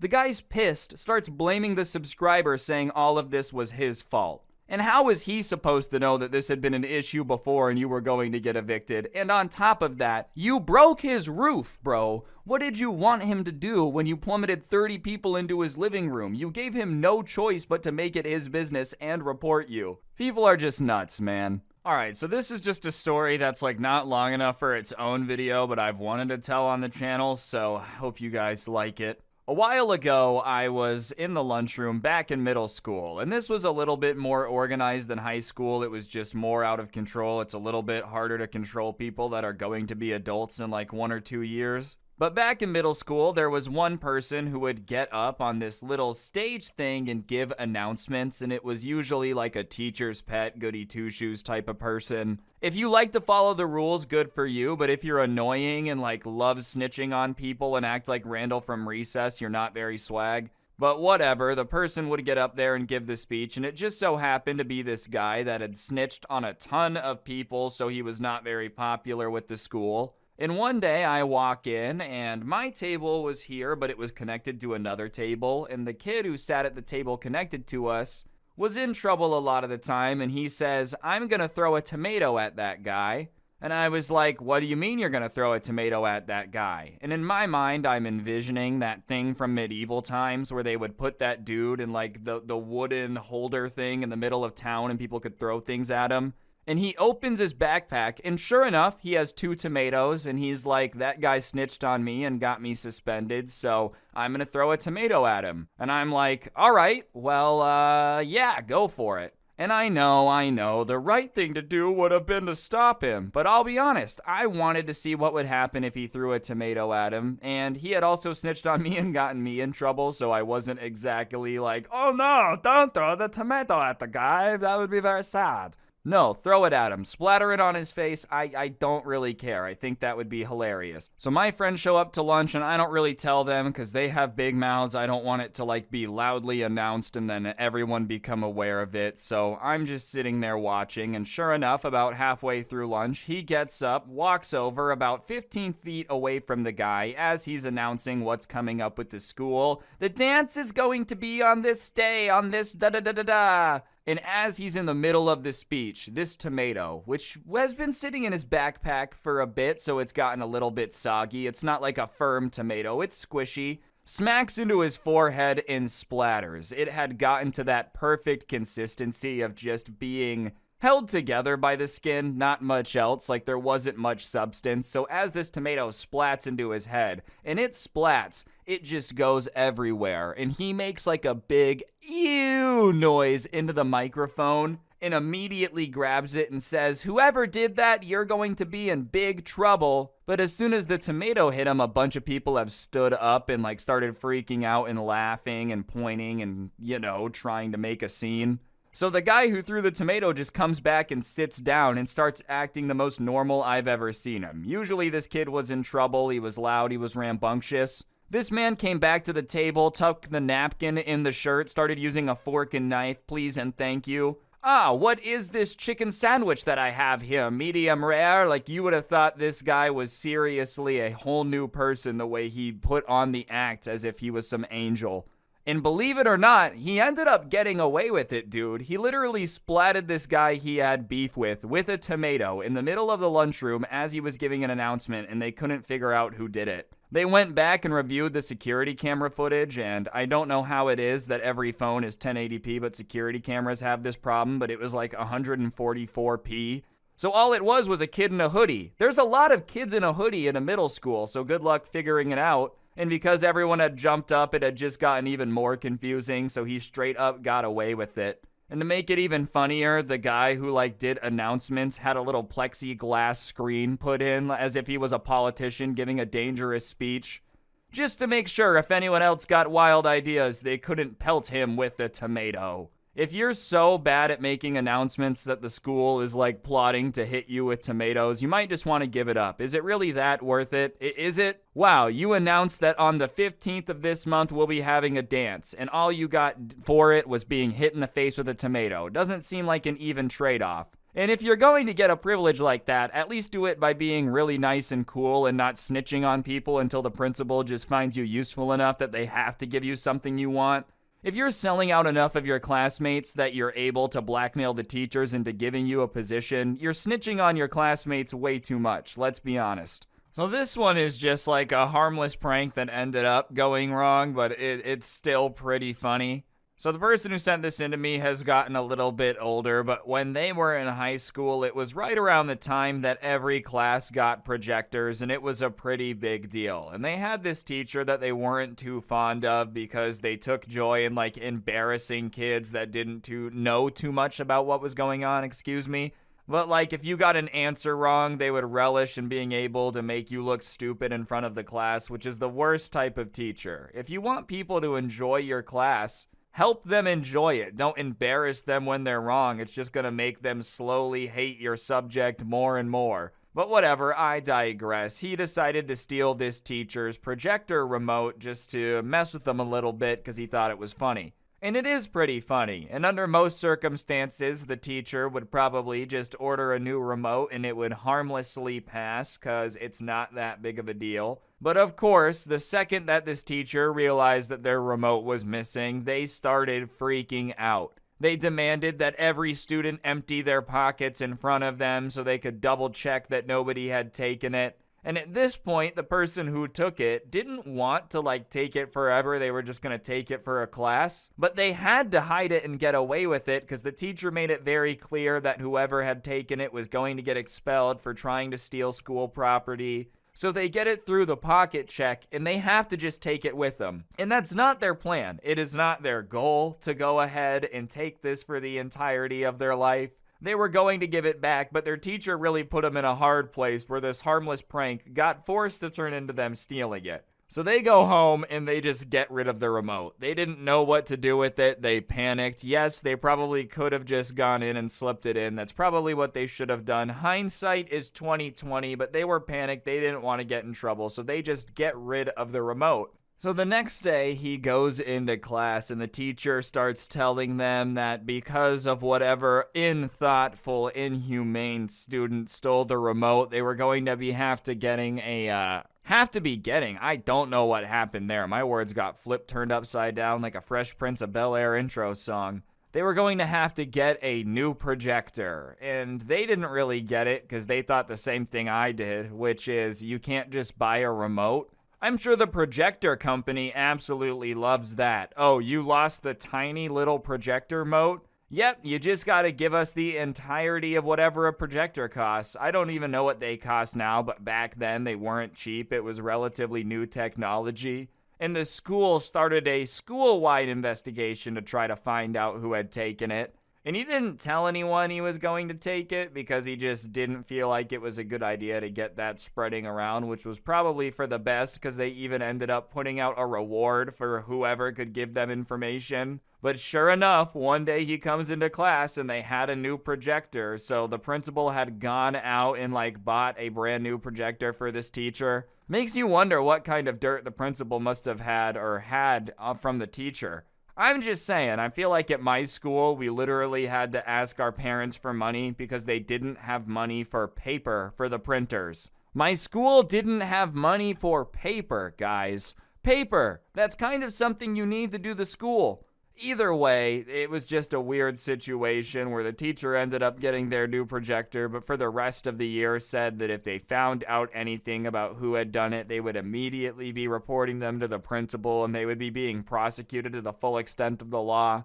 So the person just kept it close to their vest and didn't tell anyone until they emailed it to me, which is hilarious because they're 33 now. So to whoever this was, power to you. Congratulations on keeping your secret. I don't think they're gonna find you. Could you imagine if this is how it all goes down? He gets a letter in the mail from the school district saying that they heard this story and they know who he is. And if he doesn't cough up the money for what the projector cost plus interest, he's going to be arrested. And because of the interest, it's $800,000 now, he owes over $1 million. With the interest, it's $1.8 million. The projector was $800,000 and it was originally purchased because it was such new technology. We all know school districts don't have that kind of money. You can't fool us. Alright guys, we're halfway through the video, and if you've been enjoying it so far, you should go down there and press the like button. And if you don't press the like button, then no joke, no scam, I will be forced to make my very large pet alligator eat you. Yeah, that's right. I found him in Florida. He was just kind of walking around the street. Super hungry. So press the like button and let's get back to the video. So sticking with the themes of apartments from earlier, this guy moved into this apartment complex and happened to be the youngest person who lived there by at least 30 years. It was just a much older complex, which was fine. They weren't giving him any issue, but they had a lot of time on their hands to worry about things. When you're retired and you're not going to work and coming home exhausted, certain things mean more to you. And they took their front flower displays on their porches very seriously. All the old ladies would walk around and chat with each other on their porches, and they were always changing it up. They had to have a consistent theme, they had the Halloween setup, the Thanksgiving setup. The two ladies who lived closest to him, though, really did not like each other because of this display thing that they would do. One lady felt like the other lady was copying her, and because of that was insanely mean to her. Would constantly insult her whenever they were within earshot or eyeshot of each other, going above and beyond to make sure that everybody knew that she was a copycat and sucked. Anyways, Christmas was coming up, and he comes home one day and sees that they both have pretty similar displays, which is not a bad thing. It's Christmas. There's really only so much you're going to be able to do. They both had a Christmas tree. They both had a little nativity scene. I don't know. There's only so much stereotypical Christmas decorations that you can put out. I'm sure if you went through the whole apartment complex, most people would have had some things in common. But whatever, he knows it's going to be some drama, so he just goes inside, sits on the couch, and starts playing video games, hoping that they don't make him intervene for some reason. Usually it just got too loud and argumentative that it was going to interrupt the entire complex, so he would go out and try to calm it down, but he's just trying to play video games and he hears it. "You bad female dog, you copied my entire scene. What's wrong with you? You're always copying me. I didn't copy you. You copied me. You always copy me and then tell everyone that I copied you." See, they're both just accusing each other of some crazy things. There's levels to this. It's old lady beef, So they're arguing, and he's like, I don't want to get involved. I'm just going to let them argue it out. They can figure it out. They're big girls. They're 65. They can handle it. So he goes back to playing video games, but the argument just keeps getting more and more intense, and then it stops, and it just kind of sounds like they're both making animal noises at each other, kind of like, rah, rah, rah. So he goes and looks out the window, and on the porch across from him, these two old ladies are slapping each other, trying to fight. It doesn't really look like a fight because they're both old. Neither one of them is throwing punches. But if they could have thrown punches, they would have thrown punches. And they're very angrily slapping each other. And so at that point, he's like, all right, I gotta intervene. What am I supposed to do? I can't let these old ladies literally come out and have a Hunger Game fight over some stupid displays. So he goes out there and breaks them up, and they both start trying to blame the fight on the other ones, saying that the other person copied them. And the subscriber had just had enough of this, so he tells both of them that he doesn't really care who started it, he doesn't really care who copied who, but fighting over the decorations you have on your porch is insanely stupid. And then they start uniting on him, bro. They're like, well, it's not stupid to us. How dare you think it's stupid? Why are you trying to talk down to us? I don't know, maybe because you just made him come out and break up a fight because you guys can't get along for the 15 minutes it takes to walk past each other every day multiple times. I don't know how often they're seeing each other, okay? It's like retirement village. Who knows how often they have to interact, but I feel like you don't have to slap and fight each other over some decorations. Especially because he was like, it was not a carbon copy. He would have told me if one of them had just carbon copied the other. That wasn't what happened. They just happened to have some things in common because guess what? There's certain things that everyone just associates with the holiday. Imagine you're decorating for Halloween and you look across the street and your neighbor has a skeleton. You go over there, you're like, oh, trying to encroach on my turf, huh? Skeletons are my thing. And he's like, dude, skeletons are just a Halloween thing. Yeah, likely story. Nobody was using skeletons to decorate for Halloween until I started doing it. Everyone in this neighborhood just wants to be just like me. Goodness gracious, bro. Sometimes you just gotta take stuff too seriously. When you have nothing else going on, I feel like it's just a human desire to constantly have something to be worried about for some reason. These people made it to retirement. Just go enjoy it. It's not like there's a ton of time left. I'm sorry, it's the reality. Why are you spending your time worrying about what your neighbor used to decorate their porch? Who really cares? None of this matters. Literally none of this matters. Especially to the point of throwing hands over it. You're lucky nobody got hurt. Two old ladies fighting, one of you falls down, breaks your hip. That's a fat lawsuit. So this next one is pure stupidity. I really would not recommend doing this. So this person works as a cashier at a gas station, and they're usually pretty paranoid, especially the last year or so. Things have just gotten crazier. They haven't been robbed. They don't want to be robbed. That's a very normal human reaction, I would say. One day, though, he's working, and this guy comes in and immediately goes to, like, the back of the store and pulls something out of his jacket. And he just gets a very bad feeling. He doesn't know what it is, but he just, like, the way he's acting, the way he's looking at him gets a weird vibe. And the guy walks up, and he's got a paper bag, and he has his hand in the bag, and he looks at him, and he says, "Give me the money." And immediately, this kid is just shaking, like, oh crap, here it is. I knew this was gonna happen eventually. And he says, "Okay, yeah, sure, I'll give it to you. Just please don't hurt me. Like, I'll give you whatever you want." And the guy looks at him weird and says, "Dude, why are you so scared?" And he's like, "Well, you're robbing me. Like, I'll give you whatever you want. Just please don't hurt me." And the guy pulls his hand out of the paper bag and is gripping onto a banana and says, "No, man, it was just a prank. I'm messing with you. I'm not actually robbing you." And the person who sent this in to me is, of course, pissed and is like, "Dude, get out of the store. What's wrong with you? That's not funny." And the guy with the banana in his hand is like, "Why are you so upset about it? I don't understand. It's just a harmless prank." And maybe I'm stupid. I don't understand how this is a harmless prank. I don't even understand how this is funny. You're telling me that your entire idea of a prank is to go up to some person getting paid minimum wage who's in a situation where they are already thinking that being robbed is a possibility. You know, unfortunately, I feel like if you work at a gas station, you just know that it could happen. You're going to walk in and make them think that you're going to rob them, and then when they get scared, act confused about it and be like, "No, it's a banana." I just don't think it's very funny. I don't get it at all. And I think a good prank is great. This reminds me of 2015 YouTube when they would just go up to people. "Oh, I'm going to go up and take their wallet as a social experiment," and then be shocked when people would beat the crap out of them. Yeah, that's what happens when you take people's wallets. So they're arguing back and forth, and he keeps telling the guy, like, get out of here, dude. You can't stay here. Like, I don't care where you go, but you can't stay here." And they're arguing back and forth, and another customer that was in the store comes up and starts telling the guy to get out, and it's not funny, and he's lucky he didn't get hurt. And that's the other thing this guy's not thinking about, bro. Like, sure, it's really messed up to scare some poor minimum wage worker, but in 2022, you walk up to some guy with your hand in a bag and say, "Give me the money." There's not a 100% chance that you're leaving the store either. It's just such a stupid prank. There are so many things that could go wrong, and even if it quote unquote goes right, it's just not funny.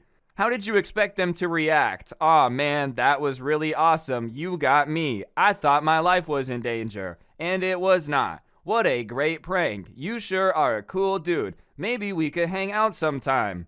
I'm assuming this guy doesn't get invited to parties a lot, and if you're watching this, this is why. Because every time you go to the party, you start pretending to rob everyone and then act surprised when you get beat up for it. I don't know, bro. For anyone out there in a job like this, I don't know if people are this stupid often. I've never worked as a cashier. I just worked at a grocery store for a bit. But goodness gracious, this would have my anxiety on 11. If anything, I would be more paranoid after I got pranked about it. Because if someone is dumb enough to joke about it, then someone's definitely stupid enough to do it. Wherever banana prank guy is, you're a moron.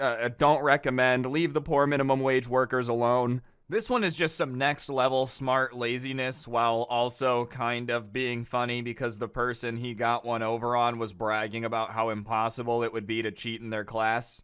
This guy goes to school and like the first day he's getting the names called off and the teacher stops on his name and asks him condescendingly if he has an older brother by this name.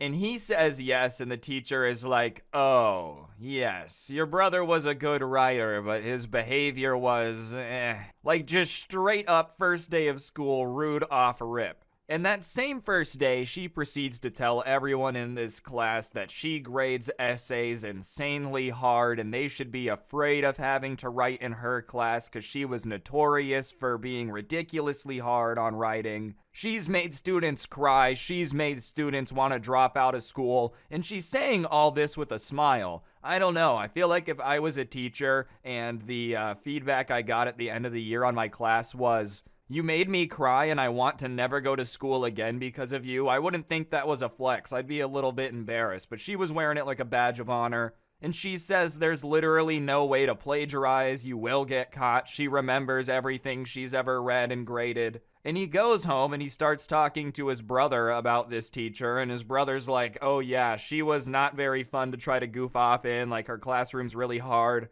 But every essay I wrote, I would get an A on. Do you want them? And he looks at his brother and says, well, how would I even use your essays? Like, how would that work? And this teacher had been at the school for a while, and she used the same essay questions every year. And then he asks his brother, well, what about her being super hard to, like, convince that it's not your writing? And he laughs and says, dude, trust me, she says that and everyone lets her believe it, but she could not tell if something was plagiarized to save her life.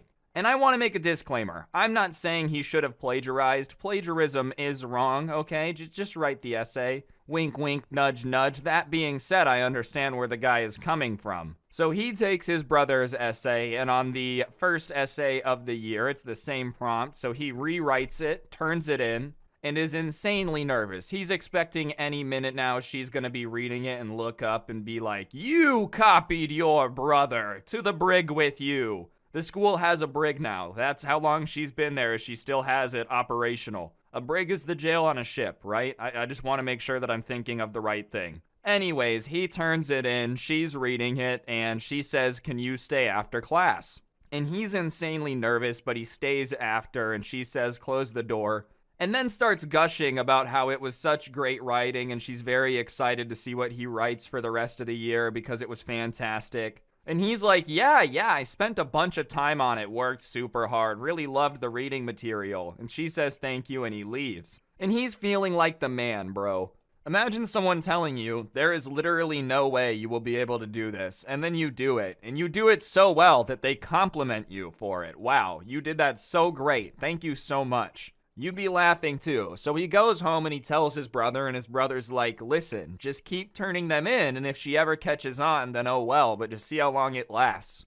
And you would think at some point she would have become aware. At some point she would have gone back and double checked. But no, this guy proceeded to spend the rest of the school year turning in his brother's old essays and getting A's on them every single time. Literally the easiest year of his life, man. Could you imagine, like in English for a year, every time an essay gets assigned, you just go, meh, go to the pile, start going through it, pull one out.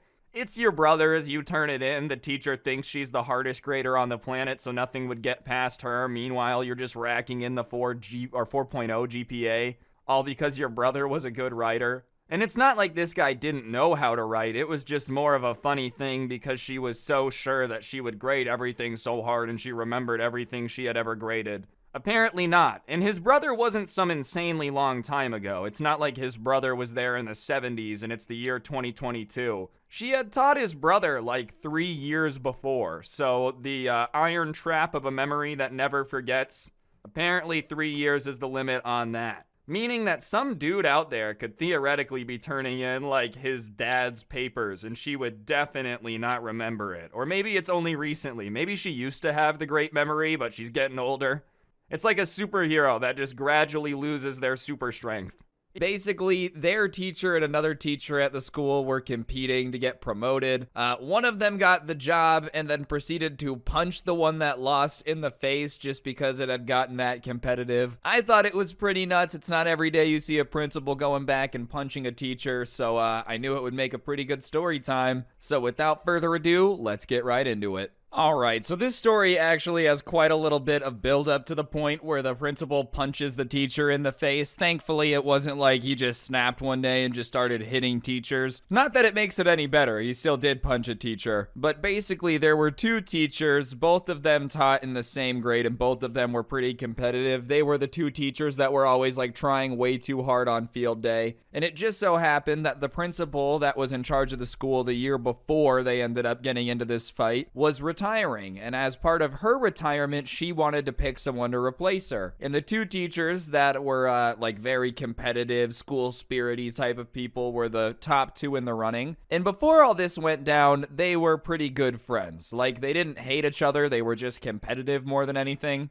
And because they were both the competitive teachers, like they would do stuff with their classes together and whatnot, like go outside and have a race, but their classes would be the ones racing type of thing. And it started to get really intense right when the principal kind of let them know that they were both in the running, because they both wanted to win and they both were so competitive they were willing to play dirty. And immediately rumors about both of the teachers started to swirl around the school, and they were just absolutely insane rumors, like not even anything anyone could believe. Oh yeah, he had made a secret tunnel system under the school. Like, okay, cool rumor, I guess, but you're telling me dude really brought out the shovel and made a secret tunnel system under the school? If anything, that would make me want to make him principal even more. He knows how to use the secret tunnel system to get me out of class. And then a rumor would go back about the other teacher basically being like, yeah, he eats nothing but Vienna sausages with mayo on them. Just like weird rumors about each other. And the kids, which were a lot younger than the adults, believe it or not, could even tell that it was just these two guys spreading rumors about each other to try to hurt the other person's chance of becoming principal. It was as if like all the friendship they had, that didn't matter. All that mattered now was getting the promotion. And so it was really dramatic. They started pitting their class against each other too, just beyond the rumors, which is when you know you're going too far, all right? If you ever find yourself being like an elementary school teacher in a competition with another teacher, and you start treating your classroom more like a child army than a classroom to like win whatever competition you're in, that's kind of weird. You know, you're not Joseph Kony. These aren't your children's soldiers. You can't be telling them to like mess with the kids in his class on the playground and make them upset so that way when they go back to his class, they'll misbehave. But that's the type of stuff that they were both doing to the other one.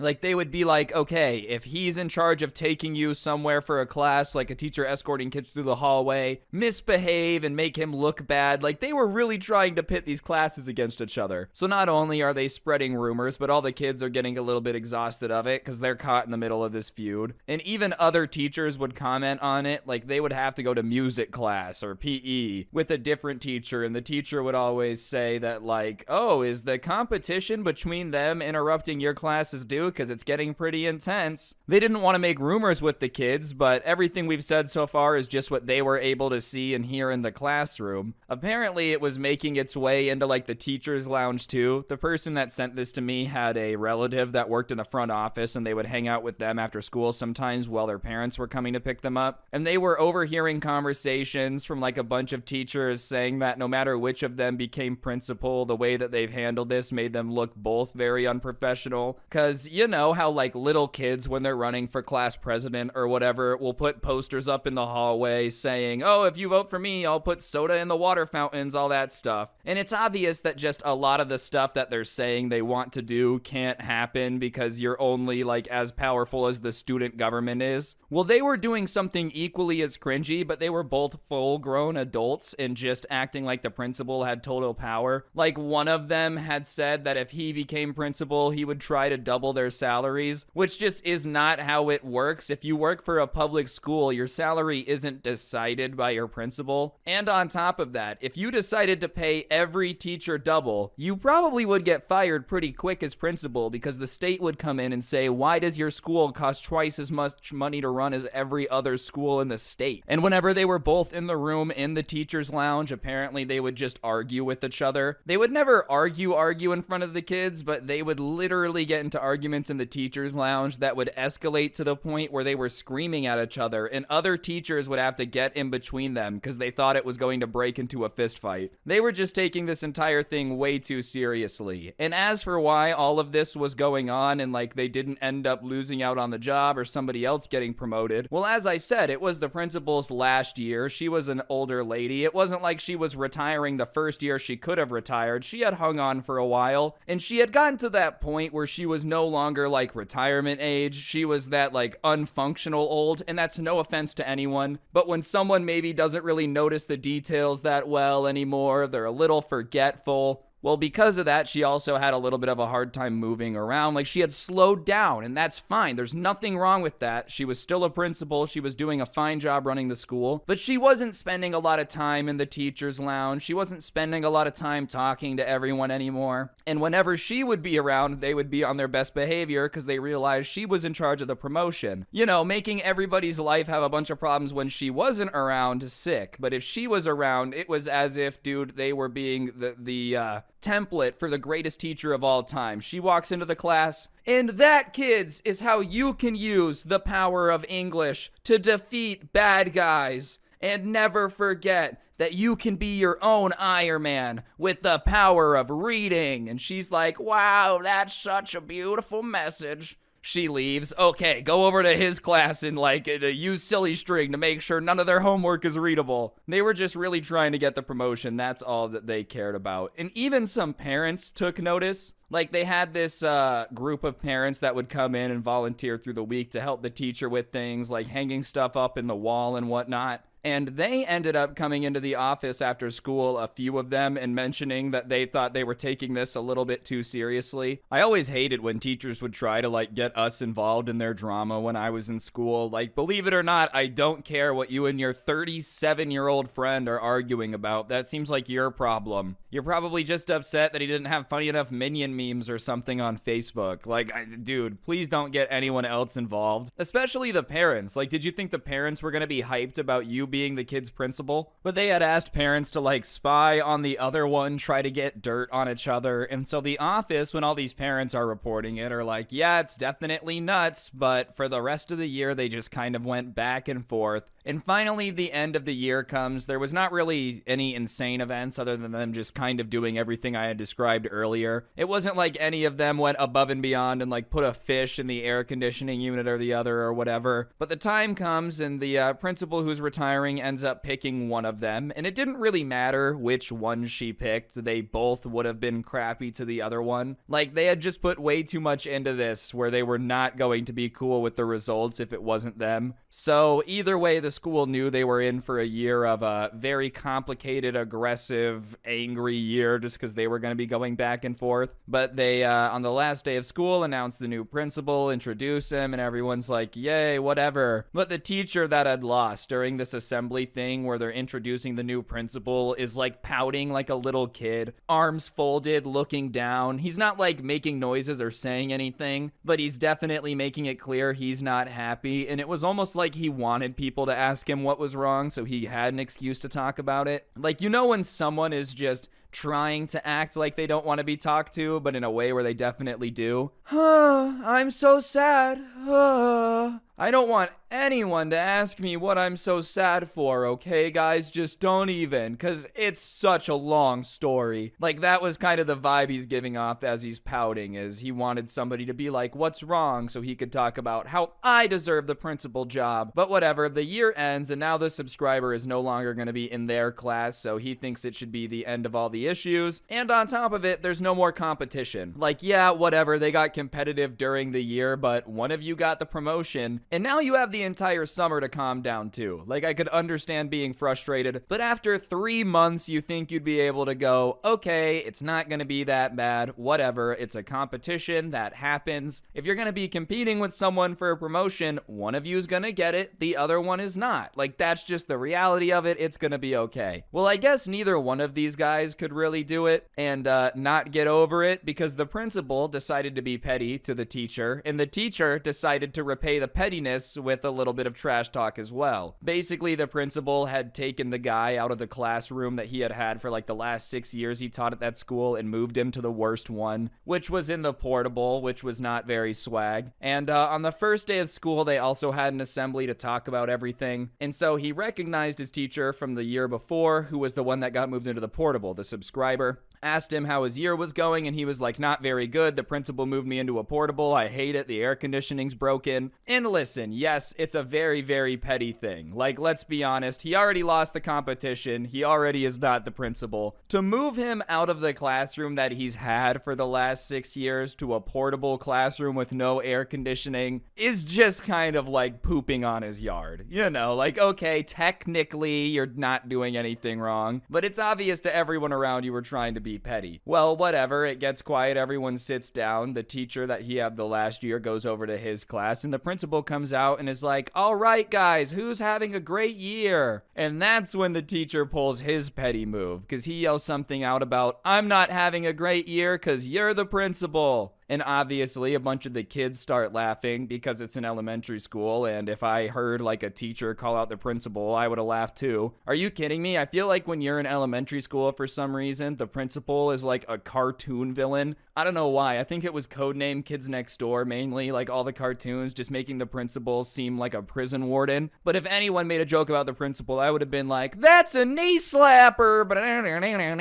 The principal, I don't know if he didn't know who said it or if he was just trying to add insult to injury and make him feel irrelevant, goes like, who said that? And the teacher stands up and goes, I did. And at that point, the principal knew who it was. And it's something out of a Star Wars movie, bro, like Luke, I am your father type of moment. These former best friends, divided by the promotion, are now fighting. But the principal decides to 720 no-scope him back and says, oh, is that sore loser? And because the school is mostly full of immature people, the entire auditorium's like, oh, he said sore loser. And at that point, the other teachers who are in charge of their own classes start telling everybody like, okay, guys, calm down. Don't do that. We don't insult people like that. Because this is the principal and a teacher doing this. As far as when you're like teaching kids how to behave and how to talk to other people, it's probably not the best thing to have their principal be in like a roast match with a teacher on the first day of school. I think it's funny. I think it's hilarious. I wish I could have seen it. That being said, I'm not the principal. Like if you are in charge of an elementary school, you can't be having a roast battle with your staff in front of anyone. You probably shouldn't be having a roast battle at all, but you definitely shouldn't in front of the kids. Like it or not, you're kind of a role model at that point. Like, oh yeah, I'm allowed to talk to my mom however I want. My principal talks to teachers like that. Just not a good idea, you know? I don't want to be a principal. But if you are going to choose to be a principal, which both of you competed for this promotion, then you gotta act like a principal. You can't be acting like a donkey. Anyways, the teachers are trying to tell the kids like, okay guys, calm down, don't listen, but that doesn't go over or work at all. Imagine that. You're sitting in the auditorium, your teacher and principal start fighting. Another teacher is like, guys, stop paying attention. I would have looked at them and been like, yeah, I don't know if you know this, but this is probably literally the most entertaining thing that's going to happen this year, so I'm going to be paying very close attention. But when you're trying to teach me how to like conjugate verbs or whatever, maybe I'll think about this to not want to watch paint dry instead of doing whatever it is that we're going to be learning. But thank you for telling me not to pay attention. I'm going to look back at the fight now. So they're trading insults back and forth, and the class, the school, I guess is the better term, is still reacting like, oh, every time they're trading back and forth. But the teacher starts to get more heated and is like, I'm going to come up there and we can argue in front of everyone. And the principal says, come on up here. So he starts to walk up to the front of the auditorium in the stage thing, and all the kids are cheering like it's a WWE wrestling match. You would have thought they just announced that John Cena and The Rock were coming to school to like throw metal chairs at each other. Everyone the way he's walking up there, oh, it's going down. No way, they're actually gonna do it. I mean, to be fair, it would be pretty sick if like your teacher and your principal are about to just argue in front of everyone. The teacher gets on stage and now they're both by the microphone and they just go back to throwing insults at each other. But now it's escalating. It went from like, you're a loser, to now they're insulting each other, you know,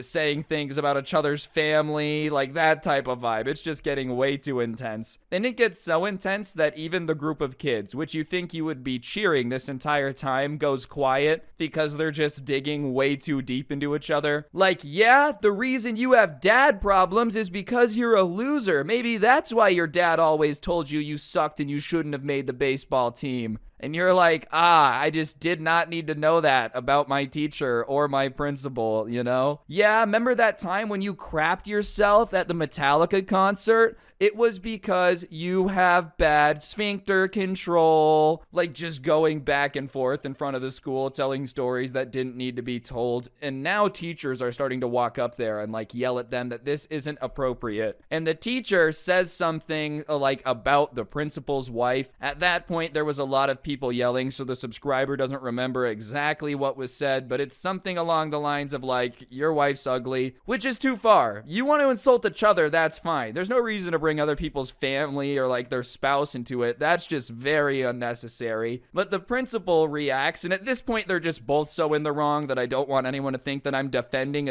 the other. I'm just saying that like this is what happened. The principal hears the insult about his wife and decides to punch him in the face. Is that appropriate in front of a school? No. But at the same time, if someone's talking mad crap about your girlfriend, can I understand being mad and hitting them? Kind of. Like, it's just a tricky situation. Definitely not in a school, and definitely not if you're a principal, though. That is 100% for certain. And he just leans back and punches this teacher in the face. And as soon as he hits the teacher, the crowd fires back up again. Like, all the awkwardness that had happened, they're like, oh my gosh, he hit the teacher. And as soon as the principal realizes he's hit the teacher, he immediately, like, puts his hands up and is like, I'm sorry, I'm sorry. A bunch of teachers rush on stage and push them apart. And the kids are just out of control now. People are standing up. People are running in circles being like, oh my God, he hit the teacher. Did you see that? He took his fist. He hit his face.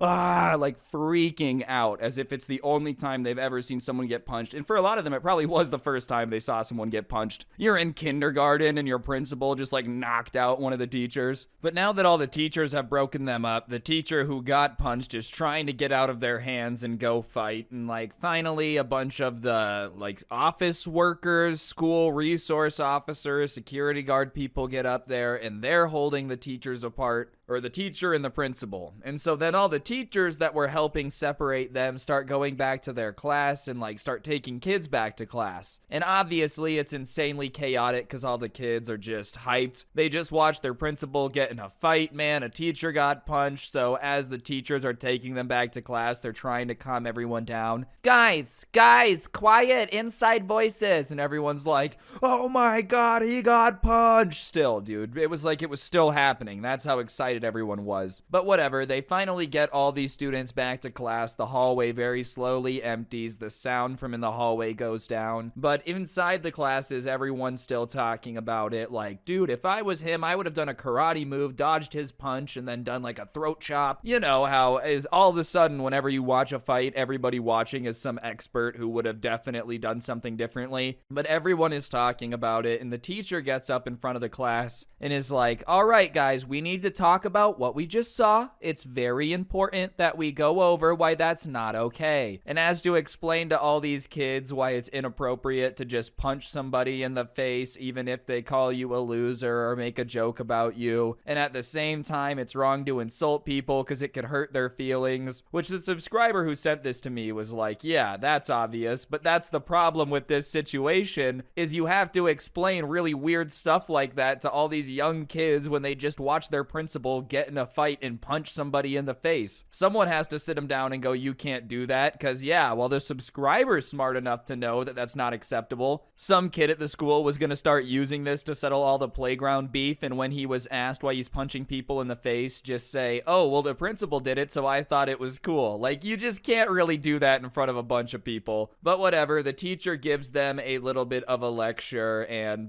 they go about the rest of the day as normal as possible. Everyone was still talking about it. But later that day, this subscriber gets home and he tells his parents all about it, and his parents are like, your principal did what? He got in a fight? Oh my goodness, this is insane. And his mom decides to call the school to try to get to the bottom of what happened, get an official story. And at that point, the school must have been getting flooded with calls because they realize they have like a message on their answering machine, those old things. People still have them, but you know what I'm saying. They have a message on their answering machine and they press play, and it's one of those like calls from the school that they do whenever there's going to be a day off, whenever you miss school, like the semi-automated system. And the school district that this person's from was a little bit smaller, so someone would record a message and they press play, and it's the principal's voice, and it comes over the answering machine, and it's like, attention parents, I wanted to bring to your attention that earlier today I got in a fight with a teacher during a presentation.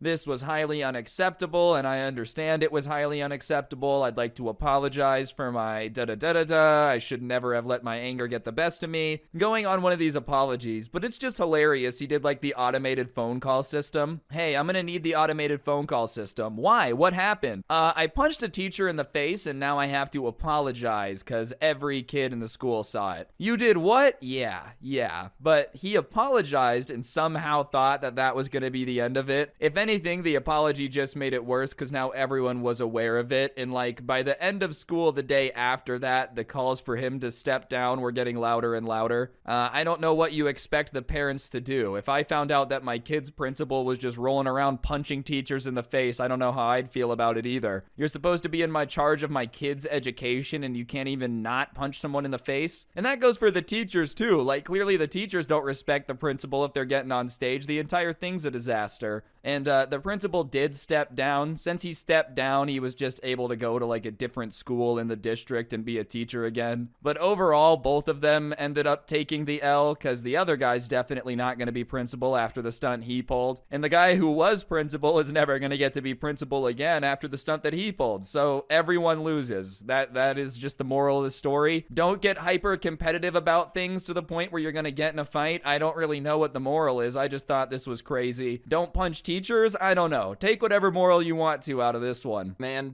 today I've got a story time that takes place from back when I was in college. It's a pretty funny one about a teacher who just kind of had it out for me. Still not really sure why, to be honest. I was just trying to do my thing, but I thought it would be a story time y'all would enjoy. Before we get into it, be sure to press the like button. Otherwise, no joke, no scam whatsoever. Your teacher will try to fail you. And without further ado, let's hop into it. All right, so this is from the 1 year that I was in college. It was my English class, and we had an assignment about what we wanted to do in the future. We had about 2 weeks to make the assignment and type it out, and we were supposed to take it seriously because, you know, now that we were at college, it's time to think about the future, which is true, I get it. But I have a really, really bad track record of like forgetting stuff and then doing it the day before it's due. So we had 2 weeks and I totally forgot about it until the night before it was due. And I remembered and I was like, crap, I don't really know how I'm gonna write this in the next 3 hours if I'm like gonna actually do something that I wanna do in the future, you know?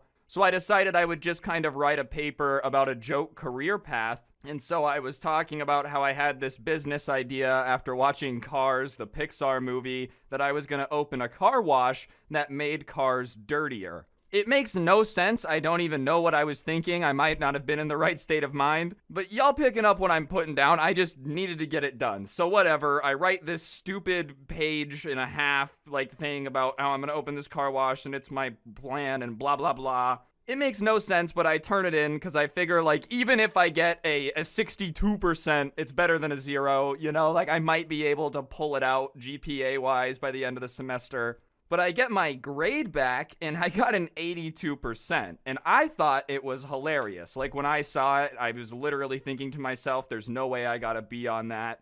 I was elated, and an 82 is not a high grade. I don't want you guys to get confused. Like, I don't think an 82 is a 100%, but when I turned it in, I was expecting a high F, low D. Like, it was garbage, so I was pretty hyped considering how dumb it was.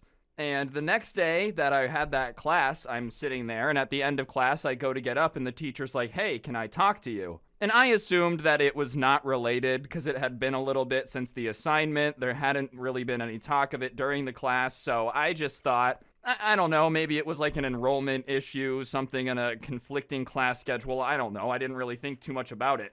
So I stay after and I walk up to the desk and I'm like, hey, what's up? And she's like, do you think my class is a joke? And I'm a little bit confused. I'm playing dumb. I kind of knew what she was talking about, but at the same time, it's not like I wrote the essay to be offensive. I didn't think the class was a joke. She was more than like capable of giving me an F. I would have understood. It's not like I was treating the class like a joke. I was just being dumb. But I'm playing dumb, so I ask, what do you mean? Like, why do you think I'm treating your class like a joke? And she's like, well, your essay, it was just kind of like you were treating this assignment like a joke. And yeah, I was treating the assignment like a joke, but I had gotten a B, so I was confused. Like, if she would have failed me, I would have understood this conversation a lot more, but I was just not really understanding the messaging of giving me a B and then getting mad.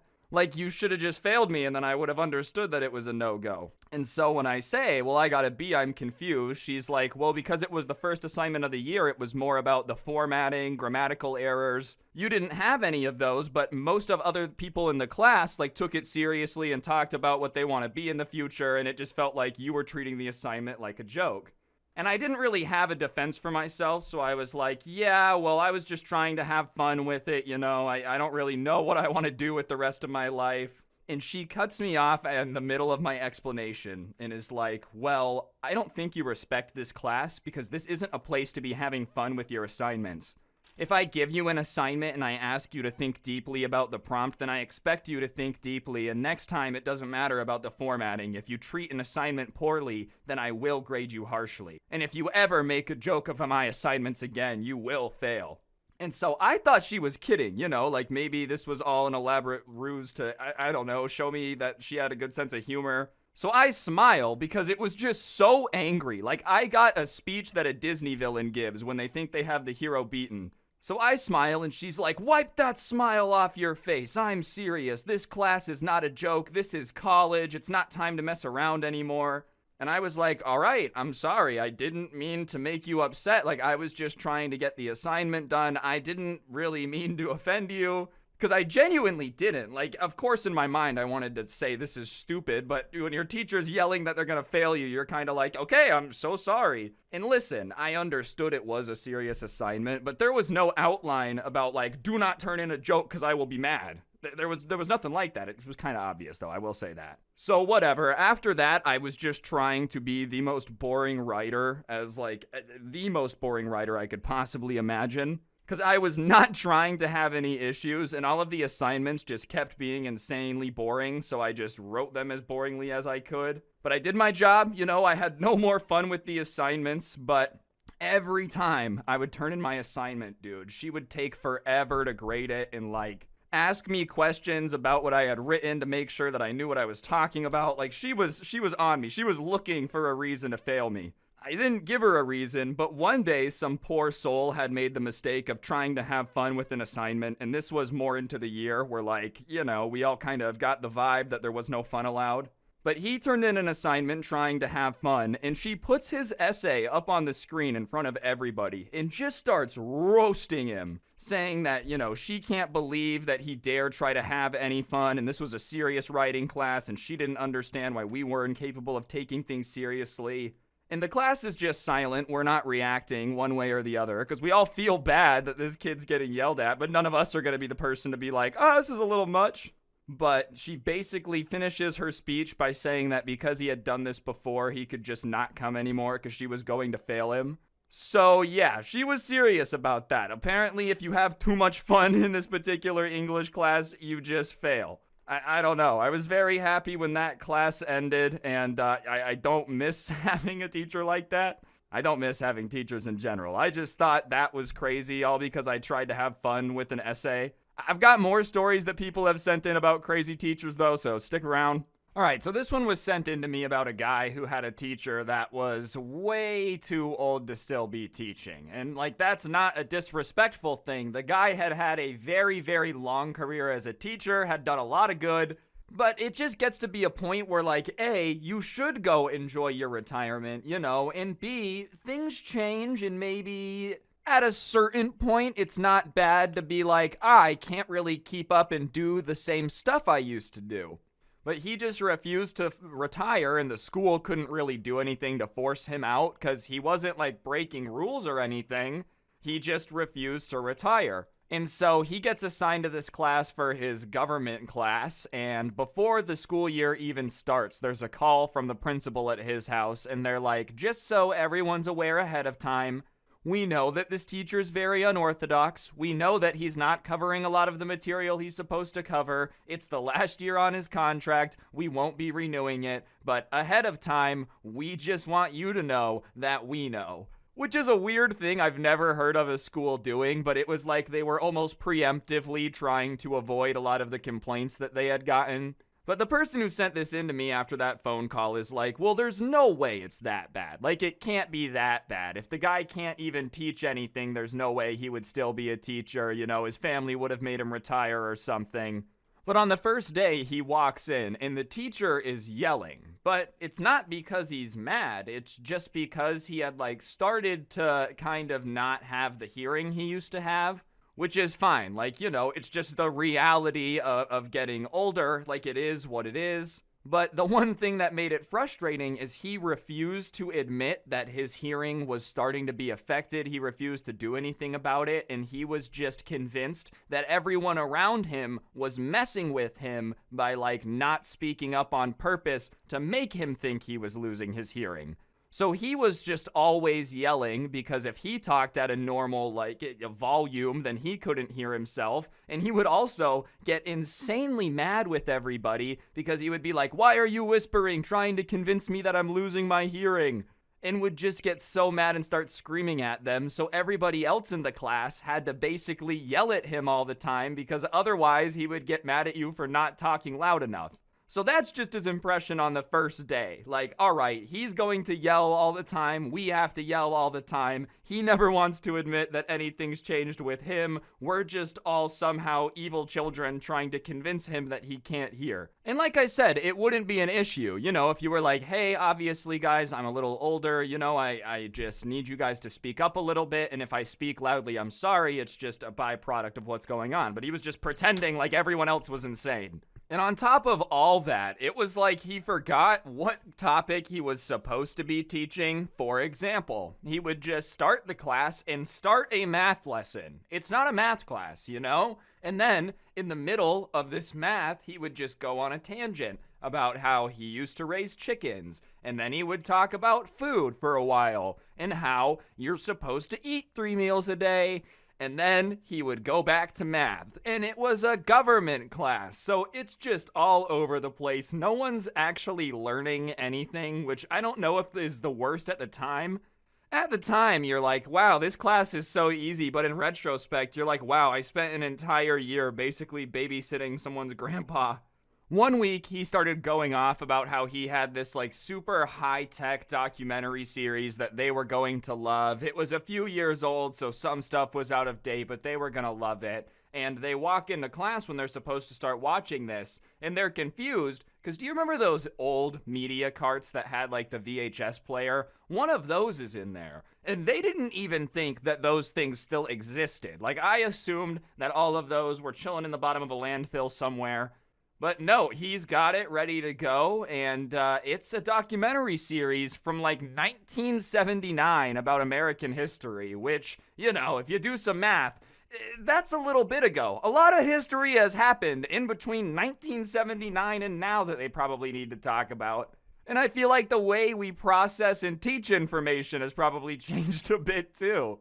And what made this super high-tech documentary thing even better is he managed to somehow have some tech problems with a VHS machine, And any time technology didn't work, he would get so angry and be like, this is why we should just avoid technology.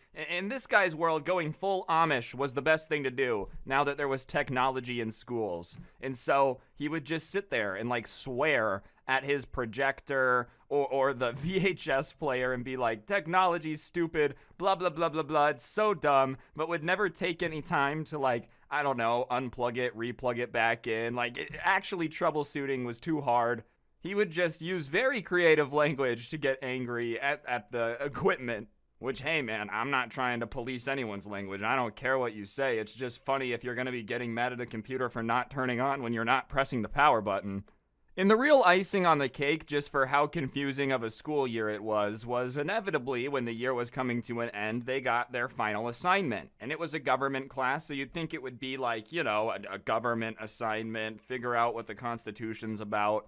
No, it was to build a birdhouse. I'm not really sure at all how that ties to learning anything about the government, but he was very adamant that this was an important assignment and they would learn a lot by building a birdhouse. But the person who sent this to me did not feel like building a birdhouse, didn't know how to build a birdhouse, didn't know where to go to start building a birdhouse. Not that it's insanely complicated, they just didn't want to do it. So they went to the store and bought one of those kits that's built but rough for people to paint.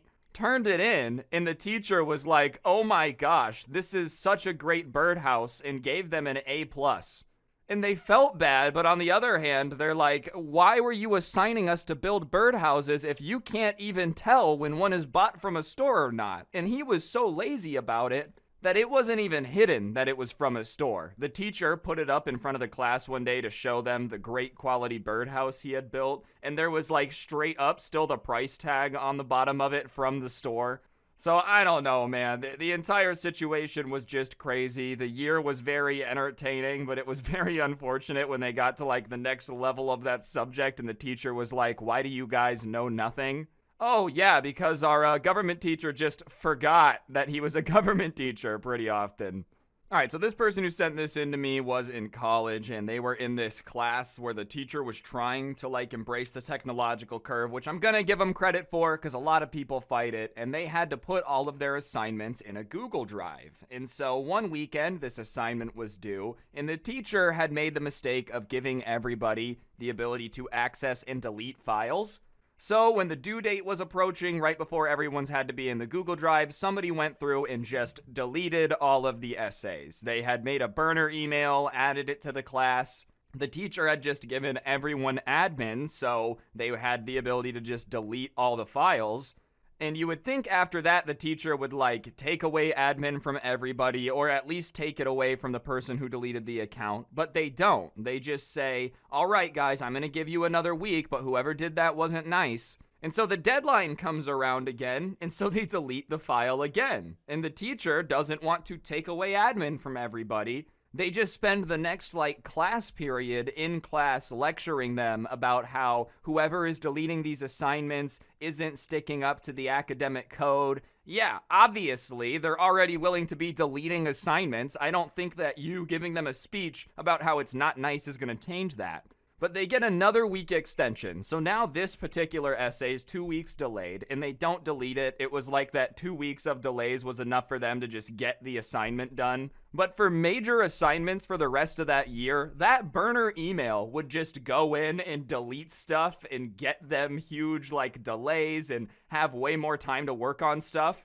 And it was like the teacher didn't want to remove that burner email for whatever reason, which would have probably solved the problem. I don't think the person's gonna be like brave enough to delete everyone's files from the account that has their name on it. And if anything, why would you not get rid of the account? They kept being like, I don't want to let that person win. And it's like, the only way you're gonna let them win is if you just let them doing it.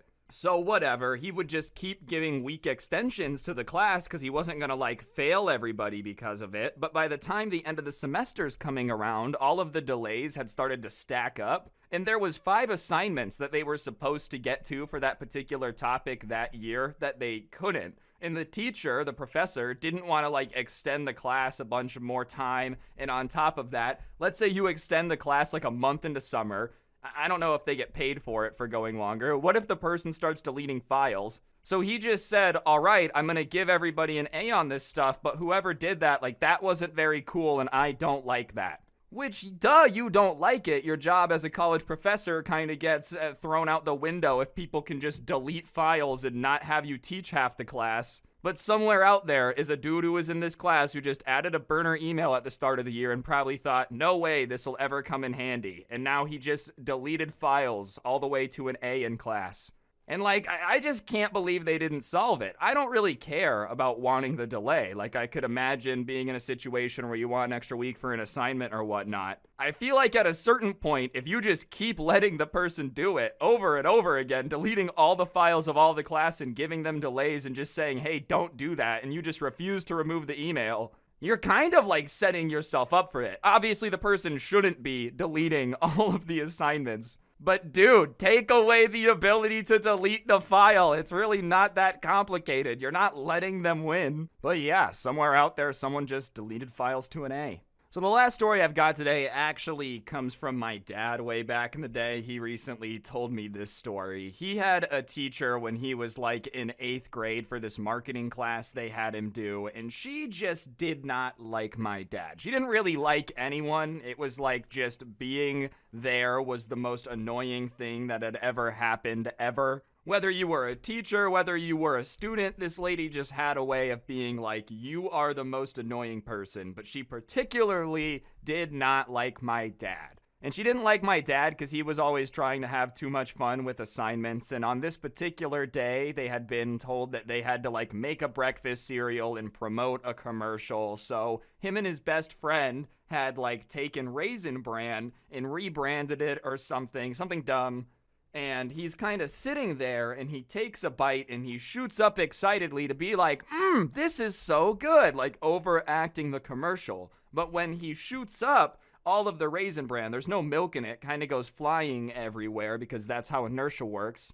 But my dad just, I don't know, probably not thinking anything of it, just doesn't realize that the cereal's gonna fly everywhere, so it starts flinging everywhere. And now that it's flying everywhere, he decides that he's just gonna take the box and fling it everywhere, which was dumb. He says he doesn't really know why he thought that was a good idea, but it was just what he did in the moment. And the teacher starts running over, yelling about how he's making a mess, like grabbing the box, but there was already some cereal flying around by the time she ran over and grabbed the box.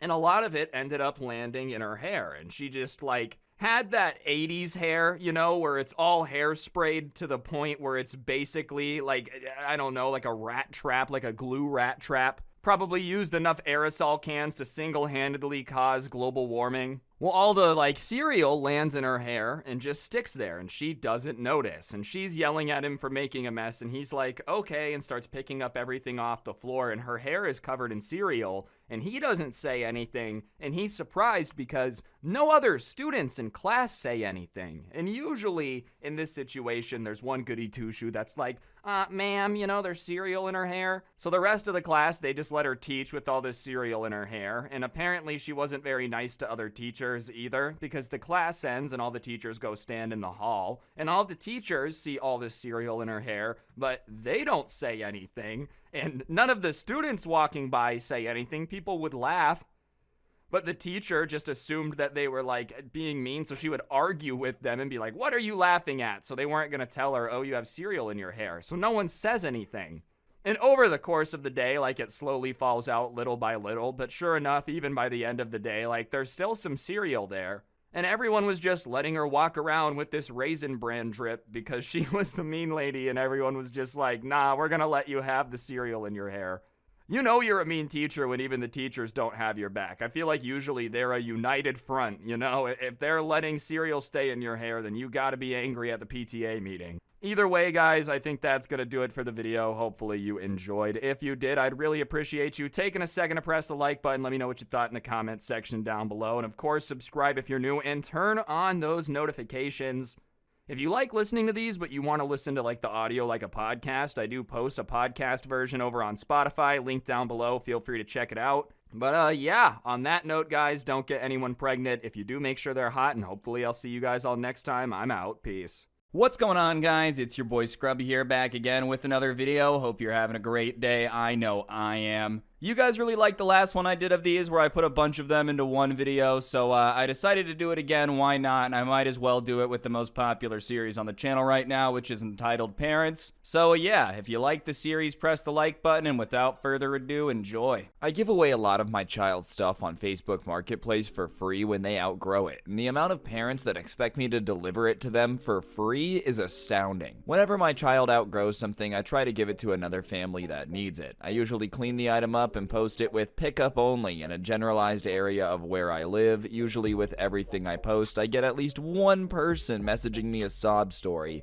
about how they don't have a car and they ask me to deliver it. No, I'm not going to deliver it because I'm already trying to do a nice thing by giving stuff away that I could easily sell. I've given away high chairs, bouncers, ride-on cars, and once an entire kid's outdoor play castle with a slide. I had one woman ask me to deliver it and then get mad at me because I refused to put the castle on hold for her because she wasn't going to ask around and see if she knew someone who could come get it. She demanded to know if I had any other kids' things I could give her for free because I wasted her time. Right now, I'm trying to give away overnight pull-up diapers. It's a half a pack sealed. It's free. It says what area I'm close to so people can decide if it's too far to drive before they message me. And I got one person asking me where I live. I gave them the general area and they said, oh no, it's too far. I don't have a car, but I really want this. Can you drop it off? I live in town that's 45 minutes away from me. I told them I wasn't planning on driving to that town anytime soon and asked for gas money, and they replied that they thought they were free. It would be cheaper for me to just go buy diapers, but I don't have a car, so I'm hoping you bring them to me.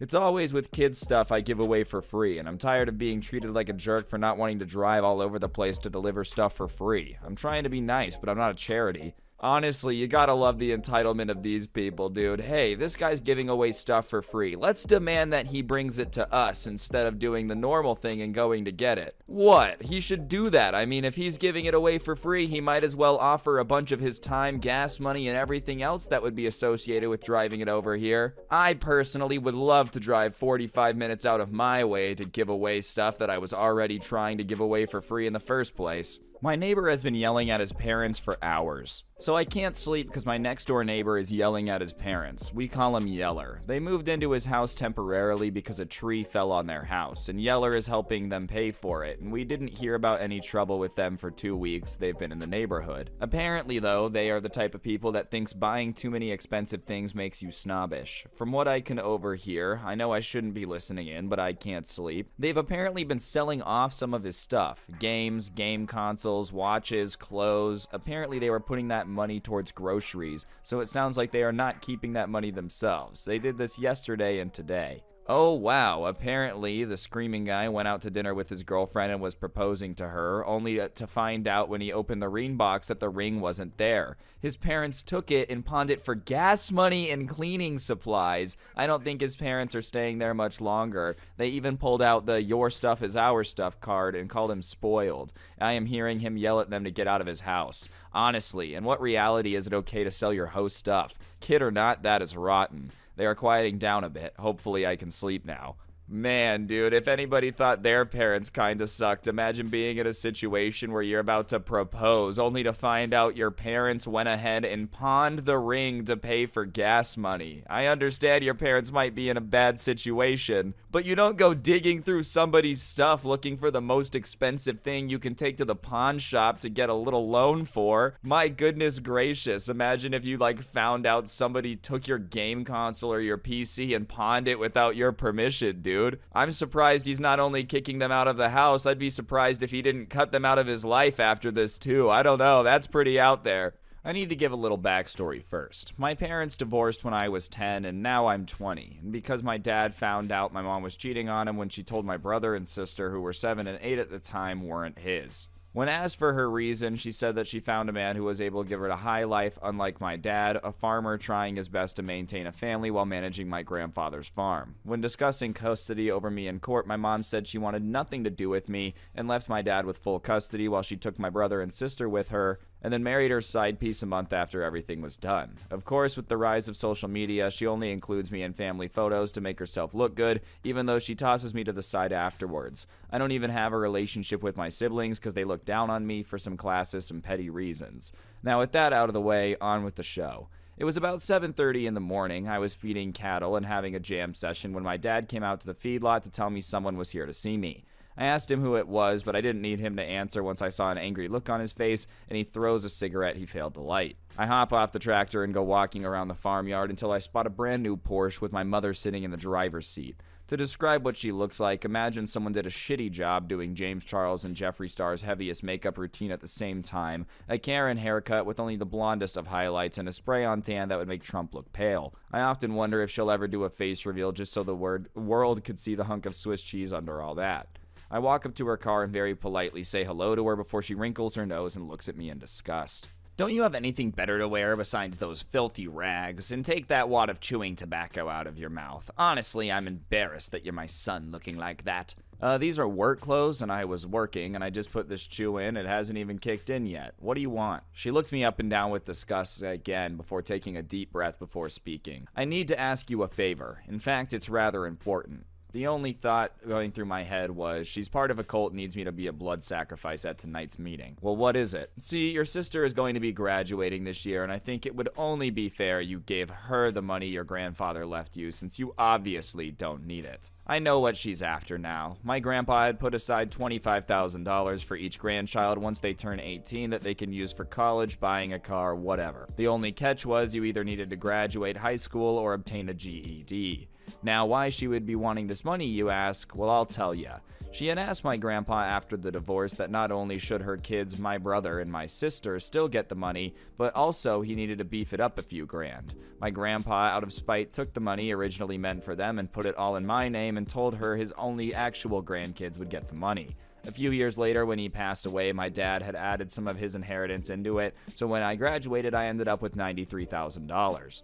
I spent about $27,000 of it on a tractor and put the rest into savings where I add to it every paycheck. Why would I give her any of my money? She doesn't even speak to me anymore. Because it would only be fair since your grandpa denied her that money, and since she deserves it since she'll be attending college unlike you. Plus, as her big brother, you need to be responsible. That money was left to me to use on what I wish. Besides, if she wants it, she needs to ask me herself and telling you to come do it. She doesn't need to ask you. In fact, I shouldn't be asking you either. But since your grandfather was an asshole and you weren't caring enough to hand it over before, here I am. Aren't you guys paying for her college? Why do I need to give her some too? Well, you see, I'm paying for her tuition and housing, but she'll need spending money as she shouldn't be working a low-level job to have money for fun. Then give her some spending money too. But already be spending a lot since college is expensive. Won't you do this for her? No, I won't. And since when has something been too expensive for you? Just make your side piece work harder like you did last time when you wanted something big and flashy. How dare you speak to me like that? I'm your mother and you should be thankful I gave birth to you. Even just a little bit will help. An idea came to mind. I falsely apologized and said she was right, I should give her something. I told her I'm gonna run to my truck and grab the checkbook, and off I went.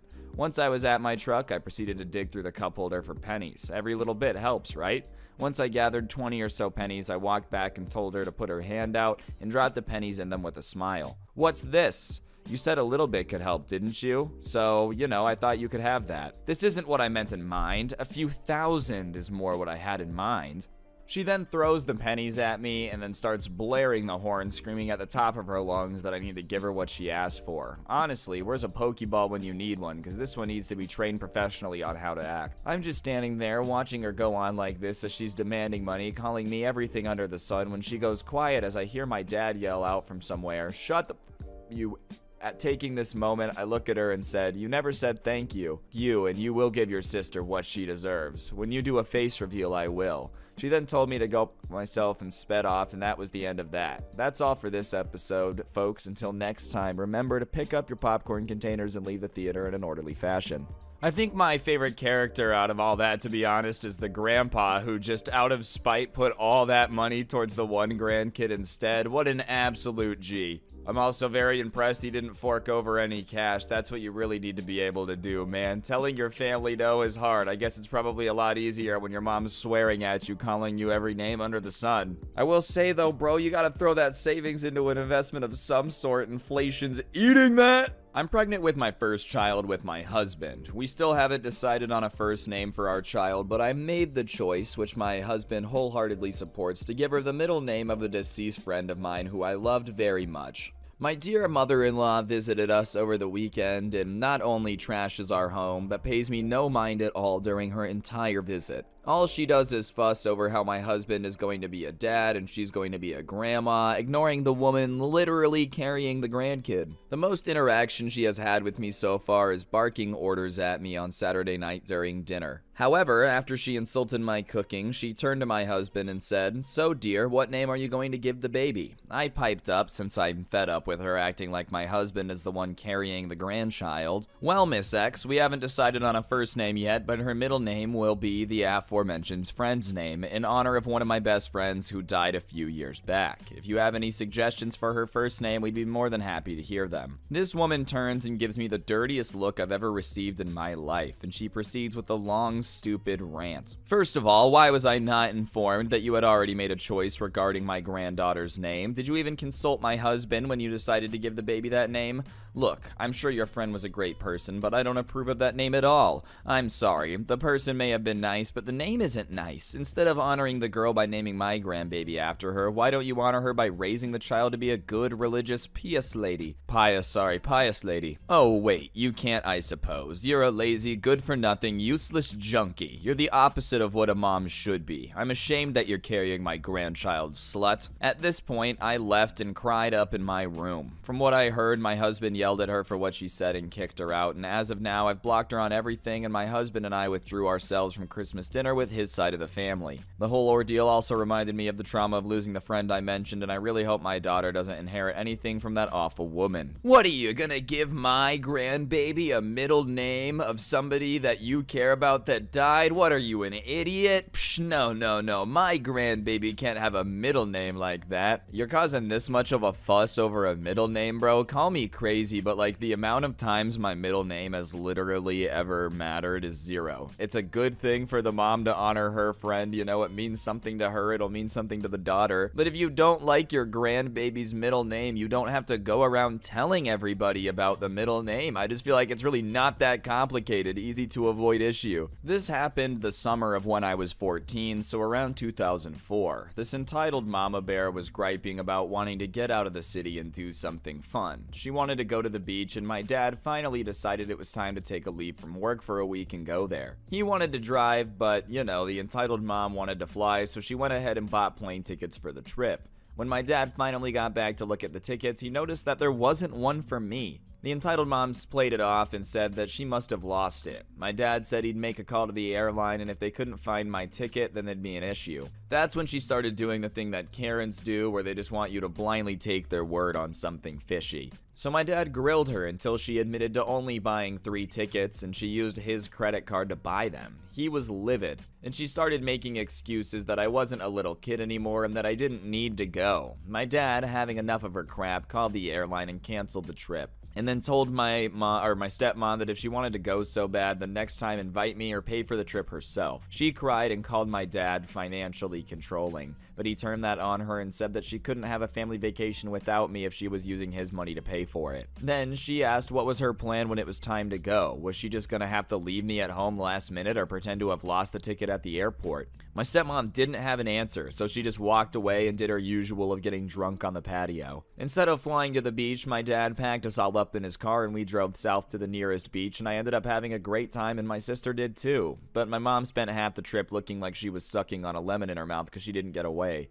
But that was fine with me because she avoided even speaking to me for almost the entire time. Even if you really hated your stepkid, I feel like it should be like not rocket science that booking an entire vacation for the entire family without the stepkid was going to cause a problem. Could you really not put up with a kid for like one weekend if you're a grown-up in that situation, dude? Seriously, you're gonna take him to the airport and just pretend that you lost the ticket instead? Get over yourself, bro. The next thing that this dad's gotta do is slap some papers on her desk. Neighbor kept parking on my property, so I had him towed. Hello, everyone. First thing is that this issue happened just this week, and I'm so mad that I'm shaking as I type this. I'm gonna apologize up front if I ramble, but I honestly can't believe this happened. I've tried to condense this week's activity into a single story, but sadly it turned out super long. But the backstory is I'm a single mother of 2 teenage boys, and I live in a nice quiet neighborhood at the end of a cul-de-sac. Every house on this street has a garage, and I'm the only one that has a single car and parks in my garage. Almost every house on this street is a family home with 3 cars, but most have more. Some will park in their driveway, some will park on the street, and it's never ever been a problem since everyone is considerate in how they park and no one has had an issue with getting in and out of the street.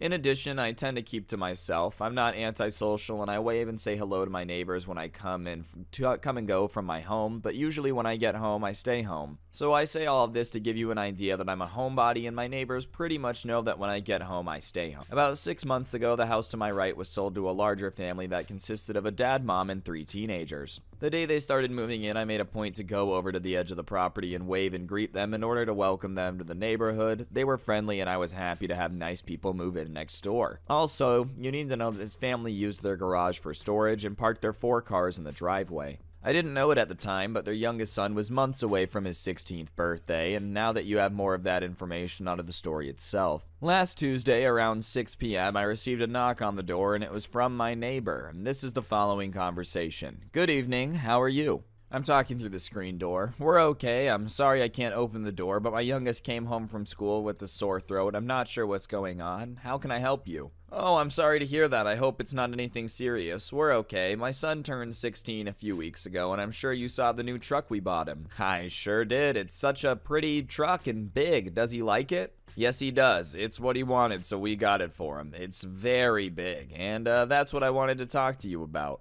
Let's take a brief pause here and understand when I say the truck is very big. It's very big. It's an F-350. I personally think that's too much of a vehicle for a kid learning to drive, but it's not my money, so to each their own. I don't understand. We've been getting complaints from some of the other neighbors that his truck is so big that they can't get around it when they're driving, and we're afraid it might get sideswiped if he continues to park in the street. Yeah, I've had some intense moments trying to get around it myself, but I'm sure he'll get better at parking it as he gets more experience. I'm not sure what this has to do with me. I haven't complained. Oh, I know you haven't complained, which is why I was going to ask if you could use your driveway to park since you don't use it. At this point, I was very stunned. I do use my driveway when I leave and come home. I can't get to my garage without using my driveway. And besides, I have issues with depth perception, and your son's truck is so big it's going to take up most of my driveway, and I don't want to be responsible for any damage that might happen to it on my property. Well, we will make sure that he parks so it allows you to come and go without any issues. That's actually not possible. The only way he can park to allow me to get around him is if he parks halfway on my lawn, and that wouldn't work because then he's going to damage the lawn. If you're concerned about his truck getting damaged, then why don't you let him park in your driveway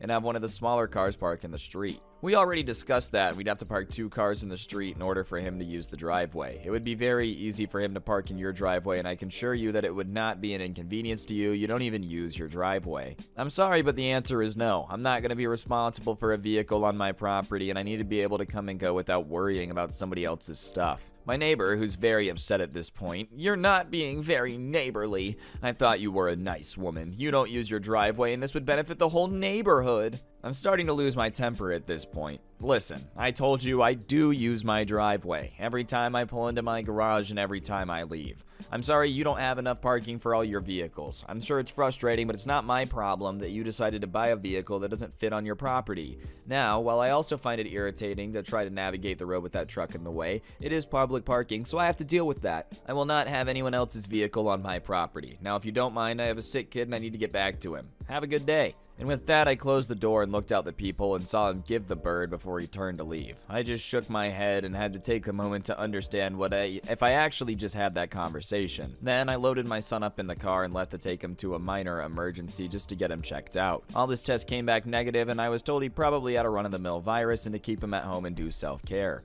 and was told to bring him in if he got worse, but not to worry. I went to work the next day and told my coworkers the story of my neighbor's request, and they were shocked. I had one coworker suggest that I send an email to the HOA and explain what happened just to get it on record because it was such a weird request. I took her advice and typed up an email that day when I was at lunch and sent it. For those that want to know, it was just an FYI email, not a complaint email, and it basically stated that my neighbor made a request to park on my property, and when I declined, he got mad and I wanted it on record just in case anything ever happens. So Friday comes and my youngest son has been home sick since Tuesday afternoon, and when I got home Friday evening, I checked him and he began to run a fever and was complaining of several other things. I'd been doing self-care with him since Tuesday and he didn't appear to be getting any better, and at around 7 p.m. I decided to take him back to the minor emergency and loaded him up in the car. I opened my garage door and was absolutely shocked to see a very big F-350 sitting in my driveway blocking me in, and I can't describe to you how angry I was to see that vehicle there.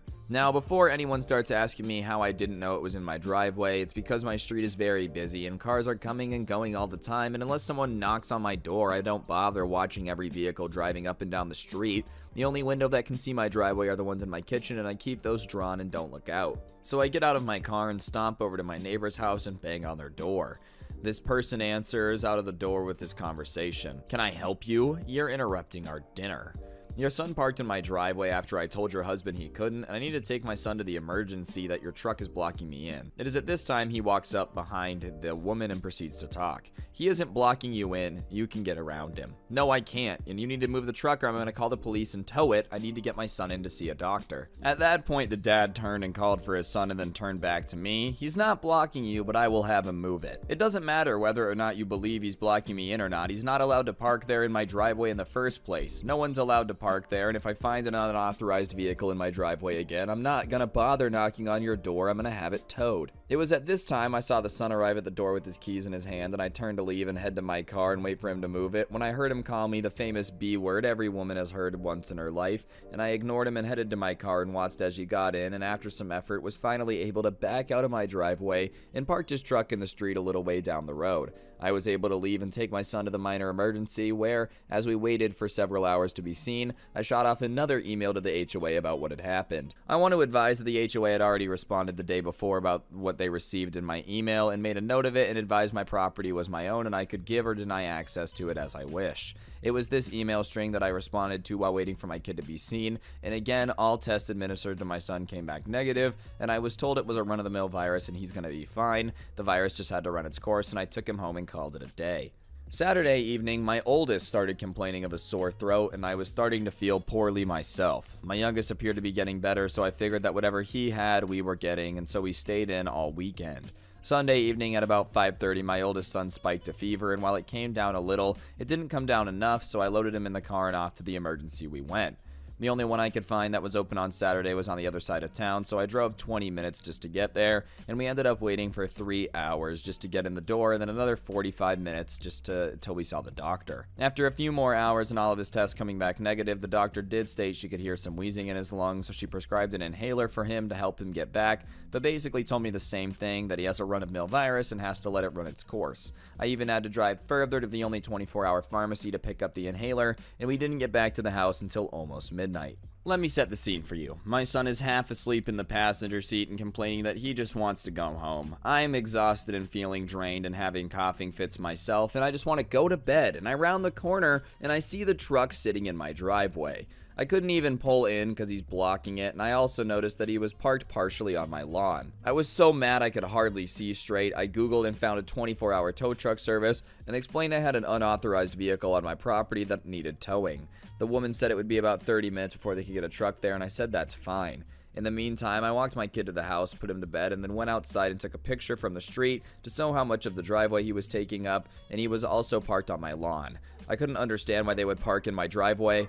Again, after I thought I had told them no, and the only thing I could come up with is that since there had been no activity at my house for hours, they assumed I was in for the night and wouldn't notice it in my driveway. This is pure speculation, but it's normal for me to be in for the night after 6 p.m. I don't know if they missed me leaving or just saw me leave and figured I was home, but it really doesn't matter because I told them I couldn't park there, and it's about 12:30 when the tow truck arrived, and I half expected my neighbor to come running out there, but there was no activity from them, and the driver left with the truck without incident. I went in, shot off another email to my HOA along with the pictures and an explanation I towed the vehicle and went to bed. At 6 a.m. I woke up to someone banging loudly and rapidly on my door. I didn't even have to look. I knew who it was. I grabbed my phone, hit the video record button, and before opening the door, looked through the peephole and saw the dad and the son at my door. I opened it, and this is the following conversation. "Where's the truck?" As calmly as I could state while I was coughing. "It was towed. You can call them and make arrangements to get it back." "You didn't have the right to tow it. You're gonna pay to get it back." I actually had every right to tow an unauthorized vehicle on my property. I told you not to park on my property and you did it anyways. It blocked me from getting in my driveway last night, and I told you I was gonna have it towed after the last time you parked without my permission, and I won't be paying anything to get it back. "You stole my truck, I'm calling the police and I'm gonna sue you." Me, having enough of this. "Go ahead. In the meantime, I'm sick and I'm gonna go ahead and go back to bed." I closed the door and stood there for a moment. I looked out the peephole and they were still there. He started banging and ringing my doorbell non-stop. He knocked and rang my doorbell for another 4 minutes before he gave up. I'm still recording all this and didn't turn off the video until he was gone. I turned and saw my kids standing there. The noise had gotten them up, and I just advised them that if they were feeling ill to go back to bed, because that's where I was going. Now, I will say, honestly, I didn't think he would call the police, but he did. It was about a half hour. I really wasn't looking at the clock, and I heard the doorbell ring. I got up and looked through the peephole, and a police officer was there, and I opened the door and just had this conversation. "Morning, ma'am. Sorry to bother you, but we have a report from your neighbor. He's stating that you stole his son's truck by having it towed from the street. We need to talk to you about the issue." Good morning, officer. My neighbor is only telling you half the story. I had his tow truck from my driveway when I returned home from a minor emergency, and I couldn't get into my driveway. I already told him twice that him and his family couldn't park on my property, and this issue started last week, and I have emails to my HOA, pictures of his truck parked in my driveway this morning, and a video of my neighbor's visit this morning where he called me names and told me he was going to sue me and call the police. I can show you if you want. Yeah, so you're saying the truck in question was on your property without your permission and that's why you had it towed? Yes, last Tuesday he asked me if I would allow his son to park in the driveway. I told him no, he got mad at me and flipped me off, and then Friday evening when I was leaving, I discovered he was in my driveway and I couldn't leave my garage, so I went over there and demanded they move the vehicle and told them at that time that I would have the truck towed if they parked on my property again, and I came home late this morning and the truck was in my driveway, so I had it towed. I just want to confirm, you are saying that it wasn't parked on the street but in your driveway, and you have proof of this? Yes, sir. If you'll just give me a minute, I'll print off the emails I sent to the HOA, and that documents the issue, and I'll show you the picture in the video as well. With this, the police officer said he was going to wait for me to print everything off, and once I got the emails printed, I returned to the door, opened my Photos app to the officer, and showed the truck in my driveway time-stamped. Handed my phone and printed emails to him, and after looking at the photo where you could see my house in the background and the truck blocking the entrance and that it's partway on the lawn, the officer then read the printout. He handed my phone back to me and asked me to open the video that I referenced while he went over to the lawn to look. I watched him look at the area, take a few photos, and I could see my neighbor and his whole family standing in the driveway watching me and the cop. He returned and I handed him back my phone with the video and he watched it, and after finished watching the video, he had the following exchange. I'm gonna need a copy of that photo and video for my file. If I provide you with an email, would you send it to me? Yes, sir, no problem. I have enough information from my files to determine that the vehicle was not on public property and was on your property. I've made a note that you did not give permission for the vehicle to be parked on the property, and based on the emails you gave me with the dates and times, it appears you did in fact advise your neighbor not to park here. Would you like to file a trespassing report for the incident? Oh, absolutely. I can see you're not feeling well. You can either file with me now or you can go online. Got out his business card, wrote out the instructions, and handed it to him. Here's my business card that you can use to send the photo and video, and the case number's on the back as well. Do you want to file now? Honestly, I'm exhausted and would prefer to file online later. Okay, reference this case number when you email your evidence and file the online report. Also, reference my name in the report, and one more thing. I saw in the video he stated he was going to sue you for having the truck towed. He can sue you if he wants, and if I advise that you keep all the evidence you provided with me today, along with the case number I gave you. Give it a few days and you can request a copy of the report, and you will want to keep that as well. If you decide to file an online report, you're going to need to keep a copy of that as well, and I'm going to go talk to him right now. Sorry to have bothered you. Thank you, officer. I'm sorry you had to come deal with this. I just don't understand why you would call the cops, dude. Did you really think your neighbor hadn't taken a picture at any point while you were breaking, like, the one rule she told you not to break by parking on her lawn? I'm gonna call the cops and get her arrested for towing my truck that she legally towed. She was probably too dumb to take pictures. It's not like everybody has a smartphone in their pocket that they can take pictures with easily. Honestly, man, like, I don't know. Living next to a neighbor like this truly is horrible, dude. This is a next level Karen experience. No, thank you. Don't park your F-350 in my lawn. Don't do that. I just love the audacity of them calling the cops on her for having a reasonable complaint. As you can guess from my Reddit name, I used to work in a library. One afternoon we had a baby come in and approach the desk looking somewhat frazzled, asking if we'd seen her babies who she left there a couple hours previously. None of us had and said no. Of course, this set her off. How could we be so careless when we knew they were kids here? Why wasn't someone keeping an eye on them? The noise drew the manager from her office, and she told the woman that the sign says library, not daycare. So of course, this woman goes to call the police on us for neglecting the kids that she left there. Once the police arrived and started trying to figure things out, they called the woman's house. Turns out her babies were 14 and 16, had gotten tired of waiting for mom to pick them up, and walked home. Can't remember what happened from there, but I don't remember ever seeing her again. I'd be too embarrassed to ever show my face at the library again after that, too. I mean, let's be honest, what's more embarrassing than referring to your 14-year-old and 16-year-old as your babies, and then calling the cops because the librarian didn't professionally babysit them to the level of your standard? If that doesn't make you so embarrassed that you never go to the library again, I think that says a lot more about you than it does the librarians. My entitled stepmom let my stepsister break my birthday present before I got it and then tried to take the replacement back. I'm 14 and I really like steam trains, and my favorites are from Britain. My parents are divorced and both my mom and dad got remarried, and my stepmom has 2 daughters from another marriage, Kelly who's 18 and Anne who's 9. When I was 12, I started mowing lawns, walking dogs, and all that to get some money and start my collecting model trains. Since there's so many different models out there and so many liveries, I decided to limit myself to preserved locomotive and the liveries they're preserved in and unique ones. This Christmas, my mom and stepdad surprised me with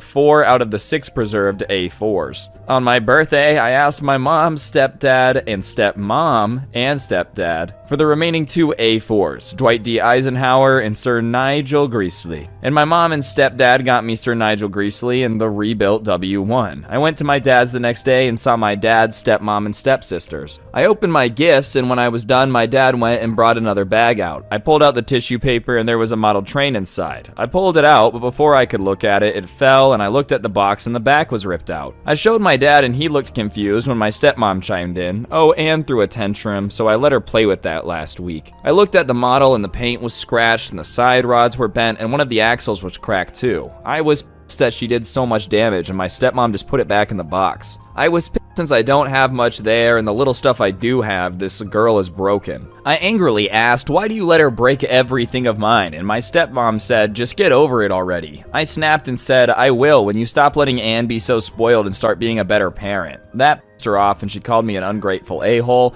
and I asked my dad to take me home and he did. I talked to my dad a little on the ride home and he said he'd get me a replacement. He came with a replacement today after school with my stepmom and Anne. I thanked them and my dad made Anne apologize. I felt awkward because I had nothing to talk about, so I asked if they wanted to watch me run it in. They came to my room and my stepmom saw the other 5 A4s in the W1 and started to flip out that I wasted their money, and she tried to take the model from me. My mom and stepdad came in, but before she could grab it and ask what happened, my stepmom told them I wasted their money and I already have models like the one they got me. My mom tried to explain that it looks similar, and it's part of the same class, but my stepmom wasn't having it. My stepmom tried to grab it again, but my stepdad intervened and kicked him out, and my stepmom started to make a scene, but my dad seemed embarrassed and quickly said, let's just go, and grabbed Anne and my stepmom's hand and pulled them to the car. Imagine having to explain to like a grown-up that a collection means that stuff can look kind of similar but also be different, dude. Like, I don't collect trains. I don't know any clue what an A4 is. And that being said, I could understand that there's probably different versions of the same train and you kind of need to collect them all to have the entire set, because that's how any basic level of collecting ever works. Also, imagine getting angry at a kid for having a birthday and buying him a gift. Oh, you made us buy a gift that you already had a version of? I hate you. So what? They said they wanted it. If it's like what they knew they wanted, why are you a grown-up trying to steal their birthday present back from them? I feel like that's really weird, bro.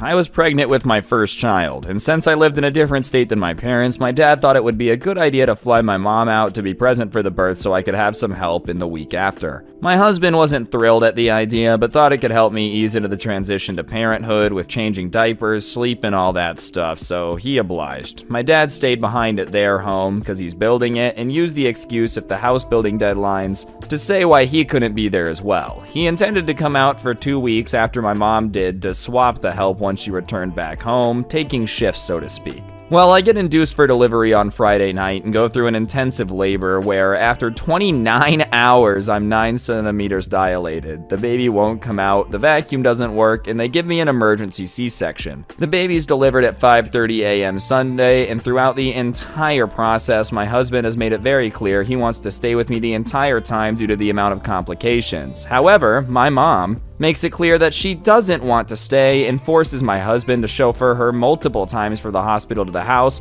stopping to run errands like buy shoes, buy groceries, etc., and my husband's upset. By the time we return back home with our baby, it's clear my mom has been invasive with our home. She's gone into our personal bedroom, pulled wires, cables, anything she can get her hands on. Her complaints increase about the lights in our home being too bright and the brand new rug we bought being too dusty, and she has an infinite amount of experience with newborns and we should listen to her instead of the midwife. And after pulling cables from the outlets on furniture, my husband snaps at her, and he asks that she can leave everything alone to just go get some sleep, and hopefully she can change a shift with him so he can get some rest too. I'm unable to move to help him and bedridden due to the extent of my surgery and recovery. She gets upset and proceeds to go downstairs to the guest room and stays there for 2 days without speaking to anyone. And her reclusiveness gets so bad that I try calling and texting with her since I can't walk, to no luck. I call my dad to see if he's spoken to her, and he brings up that he changed her flight to return back home earlier than anticipated. I figured it was because of her squabble with my husband, and my dad assures me it's for needing signatures on the house build and that he isn't aware that my mom and husband have argued. Knowing she's leaving early, my husband and I now set up all the baby furniture in the room. The setup works easier for me to help out as minimal as I can and also prep for my mom's departure.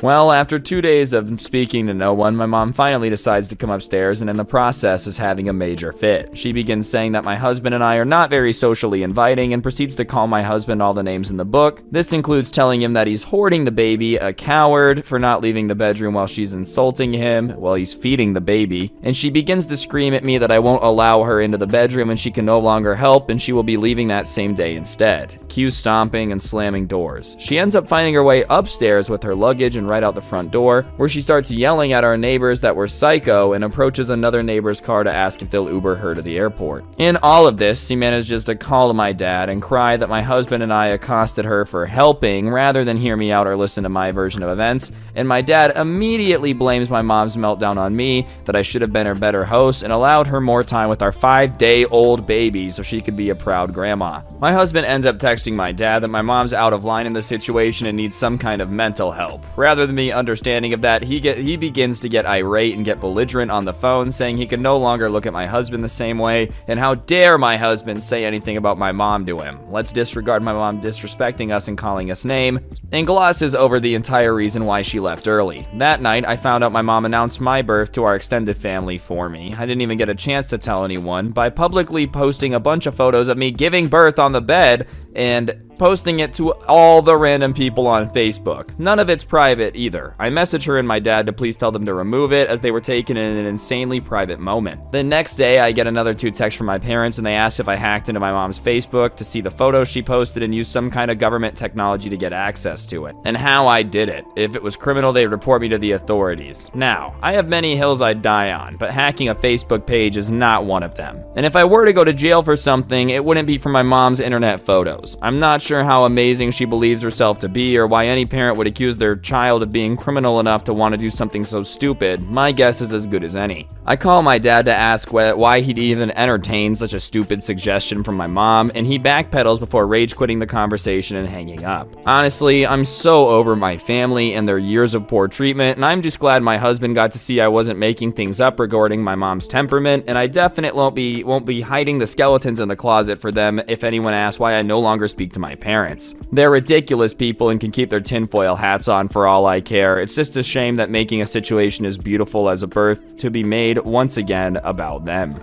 This lady just seems absolutely bonkers, dude. How dare you be hoarding your baby? It's like, dude, they had it 5 days ago. It's still kind of new to them. You might want to let them enjoy it for a bit. Seriously though, man, like this is something that I feel like a lot of parents don't get. You don't own your kid. Like they're their own person. If they have their own baby, if they're married, you don't get to just barge in and take whatever you want. They're not just your property, dude. My goodness gracious. I love how she was like yanking her luggage out the door. They're crazy in there. I'm just saying, you seemed a little bit more like the psycho one, storming out, freaking out, screaming at them for wanting to hold their baby. My entitled parents felt me give birth. Yeah, I know this sounds so stupid and I completely agree. I've no contact with my parents, but one of my sisters and one of my brothers due to drama my dad caused a while back. So I was 39 plus 6 weeks pregnant when I had to go to the hospital for reduced movements of the baby. I had to be induced the following day, but was left in slow labor for 3 days in the hospital before they could break my waters due to labor and deliver due to the ward being too busy. All the wards in my city were the same, so a transfer wasn't possible, and this in and of itself was incredibly stressful.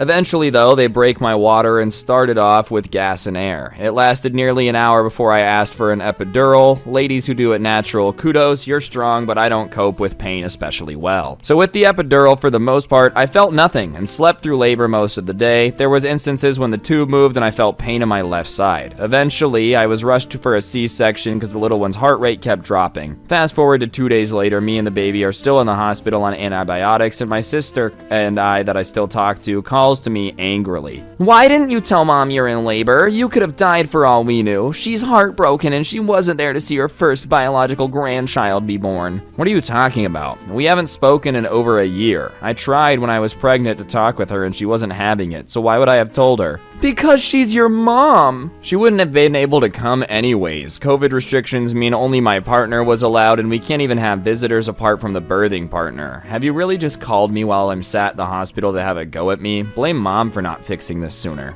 Well, she didn't want to talk to you while you were pregnant because she didn't want to stress you out. So she wanted to wait till now that I have a newborn. I don't think so. Too little, too late. How did they find out anyways? My brother, or your brother, told Dad, who told Mom, and Dad told me you were screaming for Mom while you were in labor. I didn't scream once. I only cried when they told me I was having a C-section. No way my brother said that to Dad. He's not that dramatic of a liar. Well, that's what Dad said. We then moved on to lighter topics, and she ended the call. I only still talk to her because even though she sticks up for my parents, she respects the boundary that we don't talk or send them pictures of my baby. Although I haven't sent her yet any in case, I don't really trust her fully. I called my brother up afterwards and asked him what was said and told him what I heard. He got very cross and said, "You know I never said that." He was picking me up from work and going on at me about something stupid, so I told him you had the baby to show off that I knew what was happening with you. I know I shouldn't have done it, but I lost my temper with him and I'm sorry. But I never said you were screaming for Mom. I said it would have been nice for her to have Mom there when she had her first baby. To be honest, bro, she would have just stressed me out. You know what she's like. Yeah, I know. Well, he told me that he thought you might have had her because him and Mom had really bad stomach cramps the day you were in labor. Said it makes sense now that it was sympathy pains. F right off. He never did. Do they know I barely felt anything since I had an epidural? Swear they like to make things up about themselves. I totally believe him. We've always had this sort of relationship where we're honest no matter what and talk it out rather than fall out. Opposite of which the rest of my family does. We realized my dad was trying to rile up my mom to start more drama, and he chose not to contact them any further. He said if my dad contacts him, he'll address the lies my dad told and tell him to do one, but so far my dad has been smart enough to stay away. My sister came to visit my baby and tried to convince me I'm a horrible person for keeping my baby away from them, but I stand by no contact. Also, that's also why I don't trust her fully, and I wouldn't be talked down to my choices regarding my baby. They can't treat me with respect or even nicely, so I won't allow their toxic selves around my sweet baby. So there you have it. My parents felt me give birth when I was in labor. Yes, they are crazy, and please read the previous story just to see how much so. Your mother and I felt you give birth. It was a disturbance in the force. Our pain was immense that day. We knew you were in a lot of it. Yo, that's crazy, dog. I was on so many drugs, I don't even remember it, so it's weird that you would. That's basically what went down there, dude. I'm obviously not a woman, I'll never give birth. That being said, I've heard that an epidural is a very, very strong combination. I mean, if it makes you not feel the pain of giving birth, it's gotta be pretty strong, right? You know, like that's gotta be something that you'd think would, you'd remember. Oh, yes, our connection through the force with our daughter is impeccable. Not really, dude, because she was not having the pains you were feeling. My mom threw away half my clothes while I wasn't home. My mom always tends to be overdramatic and entitled, often using the "I pay for everything you have, it can take it all away" argument if I try to disagree with her. But we recently got into a fight because I just couldn't keep my mouth shut. She's always nagging me to get rid of my clothes because I have a lot of them. Not a strange amount, it's just my closet is small, they don't all fit there, and my dresser is also overflowing. But I pay for all of them and I love all of them, and they're not hurting anybody. Most of them are nice and pricey too. I grew up around my dad's family and they've always been lower middle class, so I never had nice clothes, but now I buy myself nice clothes regularly because I love being able to afford them and I love wearing them. However, she says I don't wear all of them and I need to get rid of them, which is hypocritical because she spends hundreds of dollars a month on clothes and also has more than she could ever store or wear. Lately, I've been working a lot and doing school, so my room has gotten a little bit messy, and I decided to clean it and noticed that I was missing a ton of clothes, some stuff that I loved and wore all the time, and I was able to to write a list of specific items I was missing and everything. I told my mom about it and she said, wow, that's crazy, we'll have to look for those. They're probably somewhere in the house. A few nights ago, she was at work and I was looking for a shirt I wanted to wear to a party. I couldn't find it anywhere and I was getting stressed, feeling like I'm going crazy because all my clothes were gone and nobody knew where they went. I asked my stepdad about it and he told me my mom had gone through my rooms weeks ago and bagged up a ton of clothes indiscriminately, saying I would never notice and I had too many and I should have listened to her when she said to get rid of them. He told me she made him take 2 bags full to Goodwill and while she was bagging up another one, and he said that he had been waiting for me to ask because he didn't think it was okay and wanted to tell me. He just didn't want to tell me directly because he promised her that he wouldn't. I was livid. I went through her room to see if there were any left and I went through the entire house. Nothing. She got home and I was crying, an absolute mess because some of the clothes she got rid of were sentimental to me and she's mad at me for being mad and calling her out, saying I know what she did and there's no use trying to lie about it. I told her I paid for my stuff and she had no right to get rid of it and she was so entitled it didn't even make sense. I told her to stay away from my room and anything that I paid for with my money because it's not her business, and if she touched my things I'd move out and she'd never see me again or our dog. She absolutely despises my dad and his family, so I threatened to move in with them and never speak to her again, and then I left. She had 1 bag of clothes yet she hadn't taken to Goodwill yet and she put it in my room while she was gone, but it wasn't enough. I wanted it back. Not just the few she scrounged up, and she probably took about $300 to $400 worth of clothes. Clothes that I worked hard for to be able to pay for, and then got mad at me for accusing her of stealing, but what else would it be called? She hasn't apologized and she's not yelling anymore, and I'm not down to forget this ever happened though. I told her it's not her business what I do with my money and she needs to butt out and I expect an apology. Alright, yeah, that's how the rules go. If your mom doesn't like what you're buying, she has the right to take it all and give it away. Obviously, I'm kidding though, but I don't know what she really expected in that situation. If I just give away $500 worth of stuff my kid paid for, they're gonna be really grateful. I don't think anyone in that situation would appreciate you just rummaging through their stuff, even if you didn't give it away. But going through somebody's stuff secretly and then giving half of it away, that's a big way to make sure everybody hates you. And then on top of it, you know, don't accuse me of stealing. Well, what would you call going into my room, taking all my stuff, and then literally giving it away? Would you not call that stealing? You know, it's like that scene from SpongeBob with Patrick's wallet. This is you. Yes. This is your ID. Yes. In your wallet. Yes. So therefore, this is your wallet. No. Basically what went down there. Entitled mother breaks my 3080/computer because I won't give her kid my PC. So I've been playing on a 1650 Super for a while and wanted something better to bump my graphics up on Tarkov. And my cousin and his 31-year-old mom were over at my house visiting my parents. My GPU came in while they were there, so I rushed into the office to start putting it in my computer. My cousin comes in to watch me and talk, and about halfway through he asked why I have 2 of them, and I told him it's because I use 2 computers for my setup and streaming. He runs off and I get back to work. About 40 minutes later, after I get my 1080 in, swap my 1650 Super into the streaming PC, when his mom comes in and starts asking casual questions like what's up, how does this help, and basic stuff, I explain the process and how I use 2 computers to help deal with the strain of streaming, and that's when she asked me what would be a good computer for my cousin for his birthday. I told them I could help build a good PC for my cousin on a budget of around $800 to $1,100 for a decent starter, and she said the words that hurt me. Why don't you just give him one of your computers? You don't need to, and you haven't gotten him gifts for his birthday in a while. I told him I can't do that because my computers are worth over $3,000 with the upgrades and lights and I have in them, and she starts to say I'm ungrateful for what I have and that I needed to give my cousin my computer because they're family. I started to get heated because she started screaming about me about how all my life I've had things handed to me and never had to struggle for with what I have. I said that I work 2 full-time jobs to afford what I've got, and I've been working on the computers for over a year, and it's not my fault that you got pregnant at 18 with a deadbeat who left you. She then kicked my computer, shattering the glass and destroying the liquid cooling and 3080, and almost kicked the second computer but was promptly tackled. She started screaming that I assaulted her while I had my father escort them off the premises, which they are never allowed back on. Honestly, you gotta love it. Oh, you have 2 computers, so you might as well just give up one of them. You know, my kid deserves it by default. No, even though you explain why you need both of them, yeah, it doesn't matter. Unless the next thing you're about to say is yes to me asking them for you to give them to my kid, I don't want to hear it, alright? Proceeds to break the computer since she can't have it. Perfect perfectly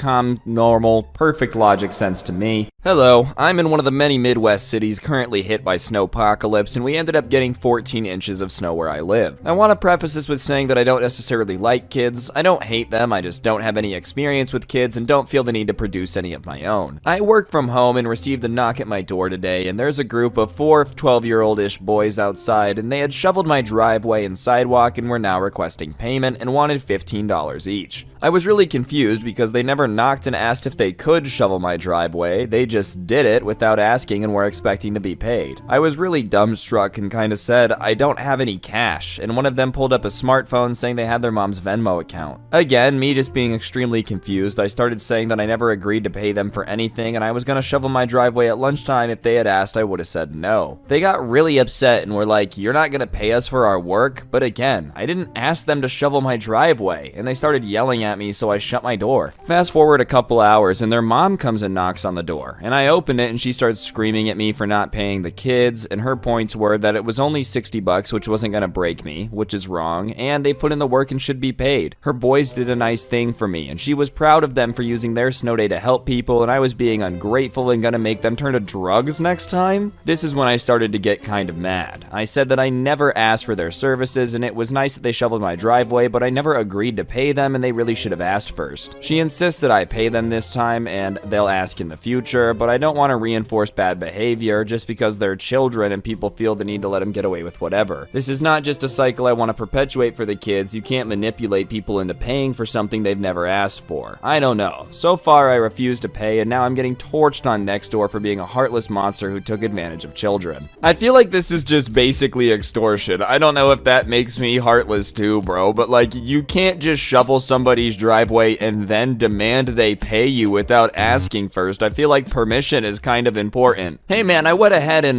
washed all the cars in your driveway. If you could go ahead and give me $50 a car now, I'd appreciate it. That's all fine and dandy, but if you didn't ask to wash the cars in the driveway, then I'm not necessarily sure if it's legal to charge somebody for it. I also love that they managed to pick the one person who like hates kids and doesn't mind looking heartless by not paying them. So I have extremely long hair. It reaches my knees when it's down, and I take good care of it and spend a lot of time, energy, and money keeping it healthy and in great condition. So obviously it's pretty important to me, and even without talking to me, it's obvious I'm protective of it. Usually when I leave home, I put it up in a bun or some other style, but today I thought it looked good and decided to leave it down. Me and my husband went to a local cafe for breakfast, and we were seated, and I saw across from us there was a mother and clearly a very excited young daughter. It's fine, obviously. They're just trying to enjoy their morning like I am, and I don't pay much attention until I hear the girl say to her mother, "Mom, that lady's hair is so long. Can I play with it?" I think this is a weird request, but I don't really expect anything else at this point. Until I hear the mother trying to get my attention. I turn to her and she asks me the title of the post, and I say, no, I'm not really comfortable with that. The girl immediately looks heartbroken, and her mom sighs and just looks tired and says, why not? It's just hair, let her play with it.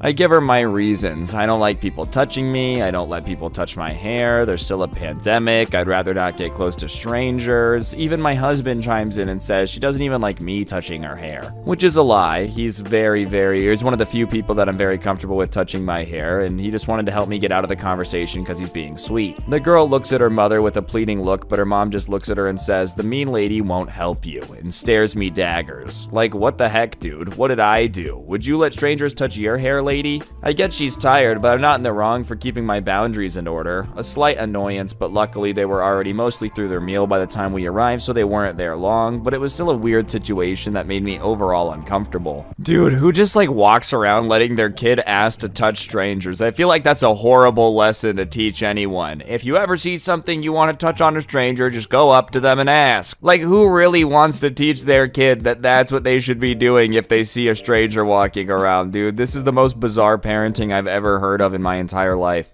I was at a local game shop yesterday to sell a Magic the Gathering card. I had just finished talking with the owner to sell my card when this entitled mom walked up to this counter I was at with her son. You should give that card to my son. You're too old to play with these. Ma'am, if you had approached me earlier, I would have traded or sold it to him, but I've already made a deal with the store. No, you're an adult. Just give it to my son. son. At this point, I look at her young son, and he's young, and I should also mention the card I'm selling is a foil, Olivia Crimson Bride. For those of you that don't know, this card shows a lot of cleavage for a magic card. How old is your son? He's 10, and how old are you? I'm 21, and I also don't necessarily think this card is appropriate for his age. I show her the card, hoping to make my point. No, it's fine, just give it to him. As I already said, I can't do that because I already committed to selling the shop my card. The owner cuts me off. Ma'am, if you want the card, you can buy it from us. No, if my son can't have this card, then you can't have it. And at that point, she grabs it from my hand, and all I hear is rip. I look at the woman and the torn card in her hands, and I now start ripping into her, cussing her out. While I'm doing this, the store owner calls the cops, and they arrive 5 minutes later. The first thing they do is separate us before getting our statements, and the owner also decides to pull videos of the incident. After the police have talked with me and the owner, they start talking with her, and once they finish, they walk her out and send the officers over to talk to us. He tells us they're going to escort her from the premise, and they'll be trespassing her, and she'll no longer be allowed in the store. When the owner says that he would like to do that and that the woman has caused issues for him in the past, the cop also says that the woman has been giving it a ticket for destruction of private property and disturbing the peace. The owner of the store then tells me he will be going after the woman in court. He gave me money for the card so that way he can add it to the amount he's trying to go after her or claim it on insurance, and he told me he's going to try and sue her for harassment because she's done this in the past, and the value of the card she destroyed and any legal fees needed to take care of court will be included. This entire situation is absurd. Obviously, destruction of private property is destruction of private property, but imagine being the cop that has to show up to the game store to deal with a Karen and some guy selling a magic card, very angry, swearing at each other, screaming at each other the second you come in. Anyone's mad about getting their property destroyed, but you would probably start looking around for the hidden camera if you were the person walking into this scene not expecting it to be reality. My parents are divorced and are in an unstable relationship. They can't buy a house on their own because they have no income, and they stopped working around a year ago and told me they don't want to work hard anymore because they worked hard to raise me and put me in college, and they have no retirement plan, so I guess I'm their ticket to retirement. Naturally, this means they expect me to contribute towards the mortgage each month, and I'm not planning on living with them at all. Never, in fact. For as long as I can help it, that house will not be my home because I cannot stand living with my parents. I feel very pressured and have been having breakdowns. I live far away from them, but every call and holiday I'm reminded of the expectations. I feel like all my efforts towards being independent are worthless. My parents haven't contributed a single dollar towards my expenses for the past 2 years. The only thing they paid for was the beginning of college was my phone bill, but that's since stopped too. I dread the future, I'm scared, and it seems too easy to just say cut my parents off. But the guilt of knowing I'm abandoning them, knowing they don't have financial security, and knowing they raised me and helped me to get to where I am eats me alive. But co-signing a house scares me. I need to live my own life too, and I have my own bills to pay. I don't mind giving them some money, but co-signing a house and providing $1K a month is too much. Every call we fight about this, and they say that I don't care about my parents' opinion of me, but the guilt of not supporting them destroys me, and the anxiety of having a grown child to take care of at 21 is super hard. Dude, this just sounds like an insane amount of pressure. Imagine being about to graduate college, not even out yet, and your parents are like, hey, you need to co-sign to take out hundreds of thousands of dollars in debt for us, otherwise we're not going to be able to retire. By the way, you should feel guilty because we did all of this for you, and if you don't, then you're betraying your parents and you have to live with that forever. Good luck! This literally sounds like the plot of a Disney Channel original movie, bro, but it's this dude's life. He's out here venting on Reddit. Whatever ended up happening, I hope you figured it out, dog, but I hope you don't end up having to co-sign for your parents' house. So this story happened when I was around 7 in a restaurant with my parents. I was playing in the restaurant playground when I heard a girl around my age ask me if I want to play hide and seek. I was on a swing and enjoying it, so I said no, and her mom appeared and she was pissed. How dare you not want to play with my kid? I don't want to play hide and seek. Well, they are bored and need someone to play with them, and then hit me. I said no. I looked at the girl and she was laughing like it was a part of the joke. She's a good girl and needs someone to play with. Then a waiter saw us. Why are you yelling at that child? He doesn't want to play with my kid. Well, he can choose for himself. At this point, I'm sobbing and the girl's just laughing, and the mom starts to say something about how she's a good girl, blah, blah, blah. And then my mom came. She She asked me why I'm crying, and I said the woman hit me and yelled at me, and at this point in my life, anything could make me cry. She proceeded to talk to the manager, and he says that he's gonna ban the mom from entering the restaurant, and I never saw her again. I feel like if your child didn't suck and was actually pleasant to hang out with, you wouldn't need to be threatening kids on a fast food playground to get people to play with them. You know, maybe a little bit of self-awareness goes a little further than you would have expected. I mean, seriously, dude, how annoying does your kid have to be where everybody at the McDonald's playground is like, disgusting, I want nothing to do with playing hide and seek with you? The story is actually back from when my parents were together. I was maybe 7 or 8, my little sis was 5 or 6, and the story is about the time my sister and I had head lice. There's really no other way to say this. My mom is lazy. She will do anything to not have to work. She had me cleaning the bathroom and doing laundry or cleaning up from the time I was 8. One thing she hated above all else was brushing our hair, or in this case, combing out the eggs. Her way to get around this was to shave both of our heads. She took us to the kitchen, sat us down, and shaved us to the scalp. It took 3 years for my sister's hair to grow back, and 2 for me to be back to where I was pre-haircut. Even after growing our hair back, we endured bullying and name-calling and teasing us from people saying we were boys. My aunts to this day have not forgiven her for that. They were angry on our behalf and have made it well known. But the one part that lets me look back at this and smile is that she did it against my dad's wishes. He was pissed because she went behind his back and told her in no uncertain terms that he wouldn't allow that.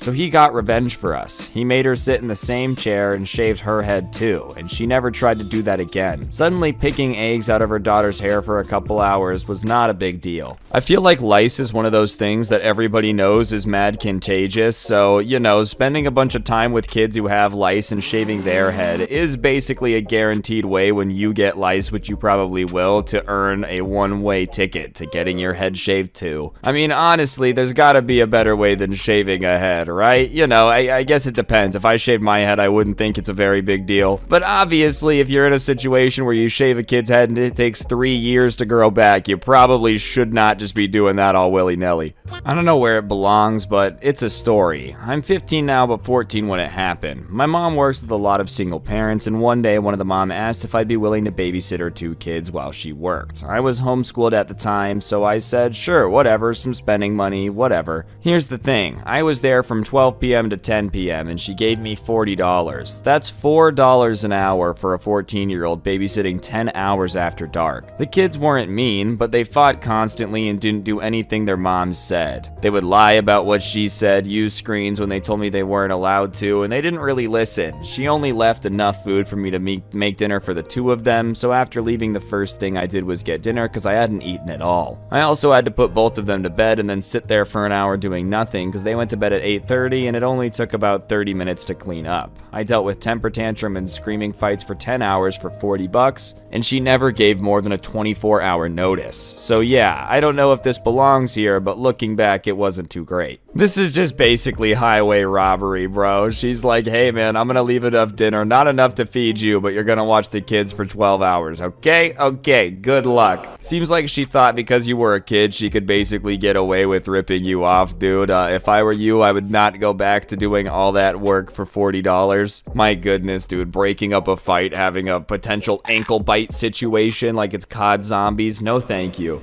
I needed to upgrade to a new laptop for university, and once I did not know what to do with my old broken laptop. It was in good condition, but long story short, my shelf fell on it in the middle of the night, breaking and shattering the screen. I planned on fixing it and selling it since it's a fairly good laptop that would work for daily tasks. Cut to a family meeting where I mentioned I wanted to sell my laptop, and my entitled aunt said, if you're selling it, why don't you give it to my kid instead? I don't know, would you be willing to pay for it? I'll give you a family discount as well since it's for your kid. Didn't you say the screen was broken? I'm not gonna buy something broken for my kid. Alright, well what about you pay for the cost of fixing it and then you can keep it? I thought that was a great idea, and heck, it's for my cousin. I didn't really want the profit off my family, and I know my cousin will enjoy using it for years. My entitled aunt agreed, and so I went to get it fixed. The biggest mistake here was using my own money to get it fixed. My aunt agreed to give me the cost after everything was fixed and back to new. Fast forward a few weeks, it's before the new school year, and I fixed the laptop, put it back in the original box packed with the charger and documents, formatted it, and it looked new and ready for a new user. I go to the entitled aunts, but I left the laptop in the car. I told her to pay me back roughly around $300 for the screen replacement, and she refused. You said you'd give it to me for free. What? I never said that. I told you I'd give it to you if you paid for the screen replacement. I repaid everything else for you. Yeah, but we're family. It's horrible to ask me for money. It's for your cousin. Plus, it has ugly stickers on them. It's ugly. My cousin liked the stickers I had on them and asked me to keep it on. Well, then I guess you're not gonna get it. I'm sorry. She got really mad, and I'm glad I left the laptop in the car because she probably would have grabbed it from me and kicked me out of her house. I also feel bad for her kid because they really needed the computer. But after paying for the repair cost out of my own pocket, I didn't want to give it away for them for free. I'd rather sell it and make it a bit extra back plus the repair cost. The money will go to my university funding and for any necessities I might need. I feel rude, but I think it's for the best. I sold the laptop a few months later, and once the entitled aunt knew this, she got super mad and told other relatives I robbed them from having a computer for their kid to use for school. I hate being related to this woman. Alright, so let me get this straight. We're making a deal right now that I'll fix it and you'll pay for the parts and repair, right? Deal. Deal. Okay, can you pay me for the repairs? Oh my god, what's wrong with you, you greedy person? How dare you want me to pay for the repairs? What made you think I was gonna do that, dude? There was nothing that I ever implied that made you think that I was gonna pay for the repairs, you stupid idiot. Never thought I'd meet a Karen in my country, but this happened some months ago. There's a basketball court in the neighborhood, and it's one of the few public ones in the city. And even though it's not that busy, as basketball's not very popular here, we have some regular players. Today there were 15 of us, enough for 3 teams taking turns full court, and everyone had masks. The public park also had a playground with swings on the side of the court with a small wall dividing the spaces. While we were playing, a kid who's 5 or 6, let's call him Kevin, starts riding a scooter in the middle of the court. We kindly ask him to stop because it could be dangerous for him, and his dad, that we'll call Bob, was sitting on the side watching this, so we decided to talk to him. Hey, can you please get your kid out of the court? It can be dangerous for him and we may run him over. This is a public court. He can ride anywhere he wants. Yeah, but it's a basketball court and we're playing here. You can take him to the playground over there. Well, he wants to ride here. Okay, but it's not our responsibility if something happens. We continue playing and the inevitable happens, and one of the players runs over the kid. He didn't see him as he's running, looking to the side, and the kid was small. See, this was bound to happen. Take your kid off the court. We don't want him to get hurt, or us. How dare you do this? This is a public place. He then stands up and goes with his kid to the playground, and we continued playing as if nothing has happened. I saw him on the phone and said, no way, he's calling the cops. And a couple minutes later, a couple of patrol cars arrived. They talked to Bob and then gathered all the players. Hey guys, that gentleman called us over saying you kicked his kid out of the court and threatened them. That never happened. Awesome Grandpa intervenes. He's 62 years old and one of the regular players, and he goes toe-to-toe with the 20-year-old. He's incredible. Listen, officer, I'm by far the oldest here, and not only do I have children, but grandchildren as well. I know what it's like to raise them and protect them, and that guy's doing neither. We asked him to remove his kid from the court as it could be dangerous for him and us. We understand if he's riding outside the court, but he's doing it in the middle of the court. Okay, thanks for the clarification. I'm gonna go talk to him. We continued while the officer is talking to Bob, and the kid, as entitled as he is, started riding his scooter through the court again, so we yelled, "Hey, officer," and pointed at the kid. Bob ends up shouting, "Kevin, get back here." The officers left soon after without incidents, and we continued playing as we thought the matter was resolved. But boy, oh boy, were we wrong. 30 minutes later, a mighty Karen storms the court and interrupts the game as she yells, "How much longer are you gonna hoard the court? I see you playing here every day, and you never let anyone else use it, and furthermore, you dare hit my kid?" Please note that our city has been under mandatory quarantine since June, but sports facilities have been closed since March. The quarantine was lifted 3 weeks before all this happened, and of course everyone's eager to play again. One of the regulars answered, "First of all, lady, put your mask on, and second of all, lower your tone. Even though it's a public place, it's a basketball court, and you're endangering your son if he gets hurt, and it's not our fault. You were the one that hit my kid? How dare you? He's just a child trying to have fun. Ma'am, he can go to the playground playground that's right there. Oh, and who are you to tell me what I can and can't do? Well, then why don't you just go yourself? And she goes off. How dare you tell me that? You don't have the right to say that. You're probably a loser without kids that only knows how to play basketball and has no life. Enjoy every one of the 15 players facepalming. Lady, just go. She goes to the playground and starts filming us, probably to shut us on social media. Anyways, we played a little more and we leave, and as I'm leaving, I say as over politely and courteous as I could, "Farewell, madam, please have a lovely evening." And she just gave me a death glare, but who cares? The nerve of some people. This is like when a soccer mom just drops off a kid with a razor scooter in the skate park and is like, "Go have fun," and he inevitably gets accidentally hit by a skater because he just doesn't know how to go down the ramp and like check to see if anyone else is coming. The time my entitled grandma got laughed out of the lawyer's office. So this happened about 10 years ago. I was 25 at the time, and this'll be pretty short, but it still makes me laugh. This is my grandma, my dad's mom, and we never really had a good relationship. I disliked her for various reasons, but as a kid, I'd have to see her during holidays or when my parents wanted a break. It wasn't that bad until I got older and saw how controlling she could be. After I left home for college, I barely spoke to her, and I've only seen her twice. After a few years, my wife and I got married and we had 2 kids, and my dad called me up. You're gonna love this. Grandma went to a lawyer to try to sue for grandparents' rights. This put me on edge immediately because I assumed she tried putting them against my kids. Grandparent rights really aren't a thing here, but I know what they are. The basics of it is that my grandma went to a lawyer and told him she wanted to sue for grandparent rights to be able to see me. The lawyer asked if we have any sort of relationship, and she says that she's known me all my life and I used to visit regularly, even though it wasn't. The lawyer asked how old I am, and she answered 24, and he started laughing his off and tells her that I'm an adult, and she replies, "Well, how do I force him to visit me?" And he says, "You don't. He's an adult and he gets to make his own choices." My grandma stormed out of there and didn't speak of it to anyone until she told my dad later, and he started laughing at her too. I can't imagine, like, someone being an adult, right, and still thinking that they can force you to visit them. But on top of that, being like, "I need to sue to see my grandson. He hasn't visited me in years." Clearly, something's wrong if the guilt trip approach isn't working. You know, grandma guilt is overpowered. If he's not feeling grandma guilt, then that's more on you for not making it be effective. I don't think a lawyer's going to be able to do anything about it, dude. Could you imagine your front door gets kicked down? The cops are like, "You need to see your grandmother now! Otherwise, prison for life."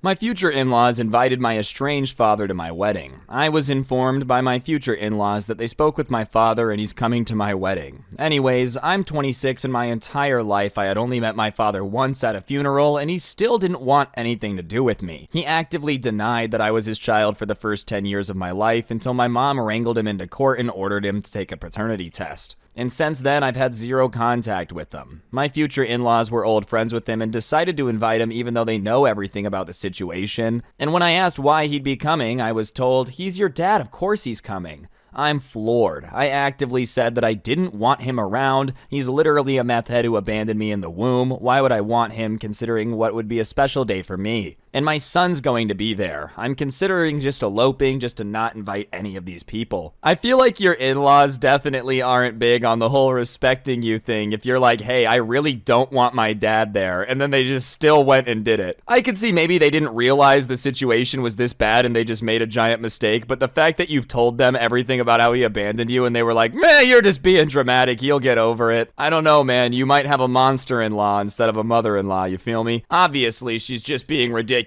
What is it? Her wedding? She's supposed to be in charge of the guest list? Yeah, that's kind of how it works. Yeah, yeah, basically, yeah. Well, then you guys can help with the kids. My friend is a stay-at-home parent, and she's always moaning about how hard her life is taking care of the 2 girls. She and her husband fight constantly, bickering about who does what, and she always seems like she's seeming like the most overworked, undervalued person ever. Her husband runs a successful business, and the guy works nonstop, always hustling, and he's not a lazy slacker. They asked us to go on holiday with them, meaning that we'd pay our own way but go as a group. We were keen but decided to cancel last week because she insisted that we need to help look after her kids because she needs a break as a stay-at-home parent who works nonstop and never gets downtime. When did being a parent become a chore, like cleaning a house? Mind you, I'm a full-time working mother myself with a demanding job in tech. The level of entitlement from this woman blew my mind. Nonetheless, we made up an excuse and planned our annual holiday without them. I'm not gonna sit here and say having kids isn't not exhausting because, like, I don't have them, and I'm gonna assume it is. That being said, though, it is kind of nuts to invite somebody else who also has kids on your vacation and then just be like, you'll babysit my kids, right? Regardless of how exhausted you are, they would be equally exhausted because they're also parents. What are you talking about? No, you need to help me babysit my kids on our vacation. Well, that just sounds like a vacation for you and free babysitting for them. My friend's entitled mother demanded that I hand over my phone and car keys. My friend, who's 20, is currently in college. He used to live in a shared apartment and worked in a bookstore to meet his expenses. His parents have always been insanely controlling, and one of the rules they had was that he couldn't be out after 7 p.m. On this particular day at work, he had to attend some stock that had just came in, and that was keeping him late. So sometime after 7, his mom video calls him like usual, and he explains that he's out late, because she was asking him why. I remember feeling bad for him, but that wasn't the end of the story. 10 minutes later, his parents are actually at the store.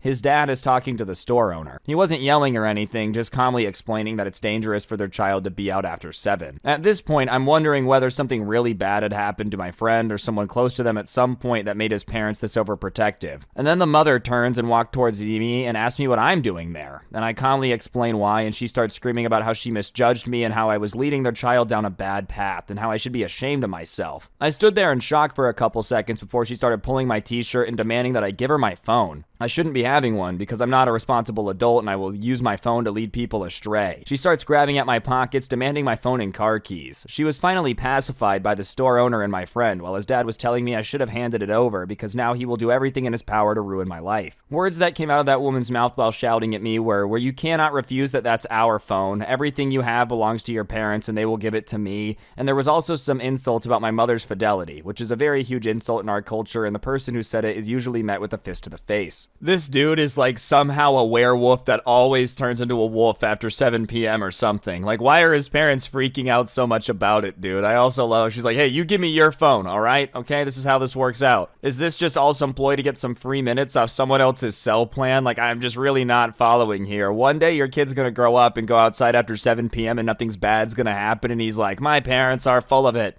Also, I love that this guy, like, you know, is just getting attacked in the middle of stocking the shelves. Do you think he got to go home, or do you think he had to finish after the attack? He's got, like, a black eye from where the mom was swinging her purse at him to try to get the phone. The boss is like, hey, man, listen, your other coworker went home, so you gotta finish doing all this, okay? No, thank you. I want to keep my dog. My parents were at work at the time and unable to assist, but it probably would have made it easier. Anyways, I was at this dog park, letting my doggo run around and scrolling through Reddit, looking up every few seconds to make sure she was safe. All of a sudden, I looked up and there's a kid petting my dog. I ignored it as I'm fine with people petting her, but I walk over and there's a notebook in hand to tell the kid to ask people before petting dogs. The entitled mom comes up to me and starts talking to me. I'm deaf, so I flip to a page that says I'm deaf, but before I can get there, she snatches the notebook out of my hand and tries talking to me. The kid tried to hide and failed. I pulled out my best dictation app and figure out the mom wants my dog. I type no and show it to her quickly before putting it back in the protection of my pocket. She then starts screaming at me like I could understand. And I once again pull out my dictation app, and she says that her son should have the dog because a deaf person can't take care of a dog? What? She then picked up my dog and started walking away. I go after her trying to get my poor dog away from her. Important note, my phone number is on the back of her dog tag. I run up to a person going around the park and inform them my dog is being taken. He goes up to the lady and holds my dog. I again take out my dictation app and he asks me if I have any way to prove it's mine, and I ask him to call the number on the back. Suddenly on the screen, I see that the entitled kid is saying, Mom, stop lying, give him the dog back. The park ranger has his phone out and calls the number, and believe it or not, my phone rang. The ranger said I could go, and he did talk to the mom and the kid, and then I went home, fed my cat, and gave my dog treats. Where did this lady hear that deaf people can't own a dog, bro? Like, I've never heard that in my entire life, because what does hearing have to do with being able to take care of an animal in any way, shape, or form at all? You could probably take care of a dog if you were blind, too. Like, what do you mean? What? I just don't understand the logic there. Well, you can't hear, so dogs are hard to take care of. Like, on what planet are you actually living on? Even ballsier to try to take someone's dog, dude. I mean, I know a dog is an animal at the end of the day, but it is like a member of the family. In my opinion, I'd probably react the same way as someone like trying to take something that was very valuable to me. It's not like you're just taking a cell phone or something. You're taking somebody's living, breathing pet. I'm 15 and working, and I want to know how much money there is in my bank account, but my mom won't allow me to know the password to my bank app login. So I'm 15 and I've been working at a store since recently, and whenever I have to buy something, I have to go to the ATM machine just to see how much money I have left in my account. This is annoying because it consumes my time and all that. I asked my mom if I can get the login to the bank account, but she won't allow me to know the password while it's literally my money. She told me she would just say how much money I made, but I don't trust her because she always takes my money. Her reason is because I would buy things, but it's my money I'm meant to be paid with. I'm so annoyed. I'm almost 16 and she still pretends I'm a 5-year-old kid. Whenever I'm hungry, I have to ask if I can eat. And I consider this very abusive. I don't know what to do. How can I even log in if she won't let me know the password? See, I feel like the mom thinks she's doing something super helpful here, but all she's doing is making sure that the second this kid is 18, he's gonna run as far as humanly possible and like never come back. You know, if you're such a control freak, you won't even let your kid log into his bank account to see how much money he has because you're spending it, then chances are they're gonna want nothing to do with you. This is how you end up as the grandma in that first story trying to sue people to come visit. No one wants to spend time with you because you stole all the money from their first job, okay? That's what's going on.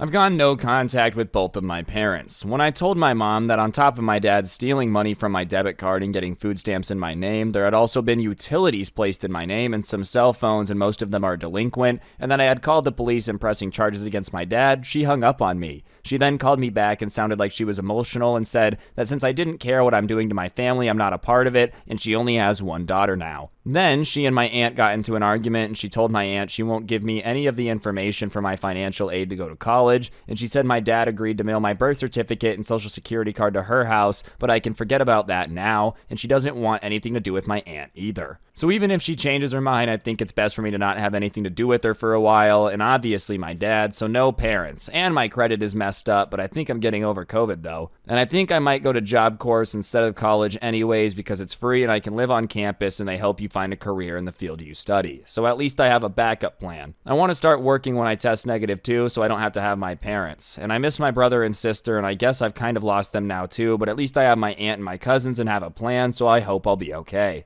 Alright, so this person rightfully got mad that their dad went out and pulled out a bunch of credit in their name and then never paid it, so their credit is shot. Thanks, Dad, super sick birthday present. But the mom was mad at them for reporting it? What did you expect them to do, bro? I'm disowned because I'm angry that my dad stole money and ruined the credit, but I'm in trouble because, I don't know, somehow what I did to the family's messed up? What about the dad that ruined his kid's credit? You know, what about what he did to the family? I'm just saying, nothing would be worse than being a kid trying to figure stuff out in life, dude. Being a fresh adult's already hard enough. Next thing you know, your credit is shot, like, basically for the next 7 years because your dad just needed 50 cell phones for some reason. Entitled mom causes a scene because I wouldn't let her son watch a movie. I'm 21 and the story happened when I was 19. Basically, you pay for tickets and watched a movie based on the age rating, right? Well, this mom was living on a different planet. I work at a movie theater and we had some freakouts, but not for this particular reason. I was minding my business when all of a sudden I hear some weird yelling and I went to see what the fuss is about and I see a woman yelling at my coworker. What seems to be the problem, ma'am? Your coworker is refusing to let a son watch a movie.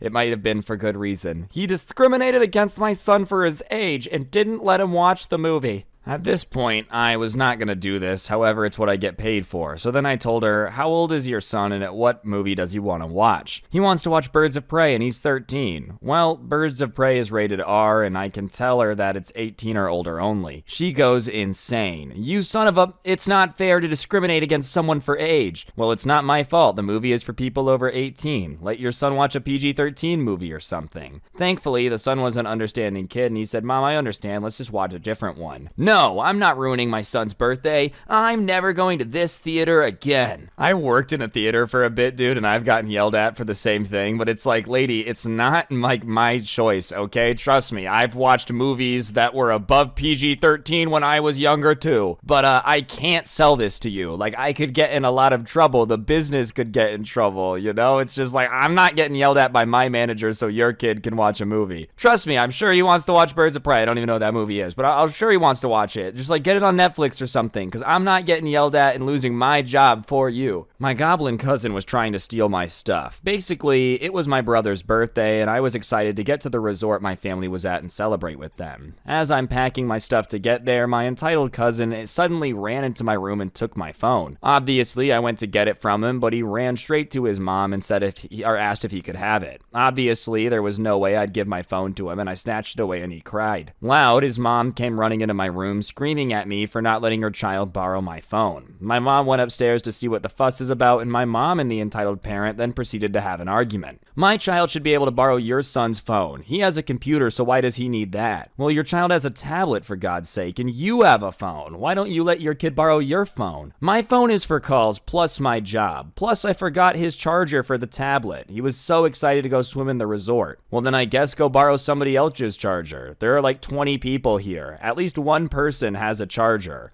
My mom then asked to borrow a charger from one of my friends, and he gave it to the entitled parent. She then stomped away feeling stupid. While we were then there at the resort, she just glared at me weirdly. Fortunately, they left pretty early, though. I just love when the person's like, give my kid this thing, and you're like, well, you have one. Why don't you give your kid that? Well, because I don't trust my kid with it. So, like, if you don't trust your kid to be having your phone because it's for work and he's going to mess something up, or, like, you know, you're going to miss out on a call or something, then why would you assume that nobody else has the exact same problem that you do? It's your kid. You're the one that decided to have the demon and give him an iPad, bro. You're the reason he's got the screen addiction. It's not my phone's obligation to fill that in. Seriously, though, dude, what's going to happen in, like, 10 years when the iPad generation of kids has to be, like, in iPad rehab because they're just so addicted to screens? My mother-in-law says she's completely dependent on us and we don't know how to approach it. I'm 33 and my partner's 32, and we recently decided that we don't want to have kids. It was a long road between let's have kids because that's the next natural step in our life, passing through several infertility issues, surgeries, medical complications, and then arriving to why are we doing this? It took quite some time to realize that we were both very ambitious in our careers and our life goals wouldn't accommodate a kid well. It wouldn't be fair. Besides, the whole thing was making us miserable and we're much happier now, enjoying our freedom and currently looking into moving to another country. I'm Brazilian and my husband's Swedish and we're living in Sweden, in my husband's hometown while I'm studying for my PhD nearby.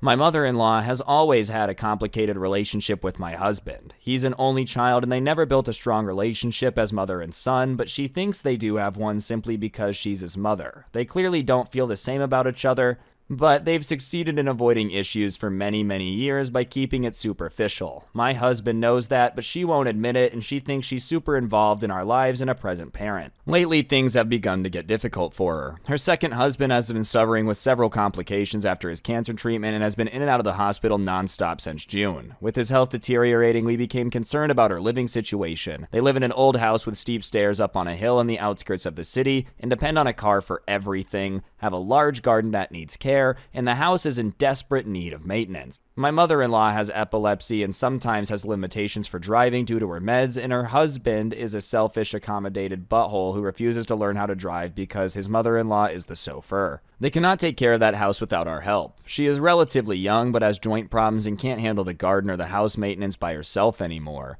Now, she also has to adapt to her husband's new limitations, and he wasn't much help before, but he's allergic to pollen and can't work in the garden. So we started talking to them about moving out from there. You know, it's not sustainable that we have to do the job. We both drive, but we don't want to add the expense of a car, and we would need one to be able to do things for them often, and otherwise we don't use cars ever. Well, she flipped out. She said that she doesn't want to move. She wants to stay there as long as she can climb the stairs, and we have to support her. And by supporting her, she means progressively assuming the jobs that she can't do. Slowly, my husband managed to explain that this is not kind of the support that he can offer her, since he has his own responsibilities with our homes, NGOs we run in our spare time, dogs, and we can't refuse good opportunities to take care for a fully capable adult because they're maintaining a lifestyle with not compatible with as much as they can handle. We support in many other ways. Maybe we can find a gardener that can do the heavy work twice a year, or arrange a contractor to fix the garage and so on, and of course we would help out, but helping is not the same as being responsible for things, and she said that she thought he'd always do stuff for her and was a bit upset but dropped it.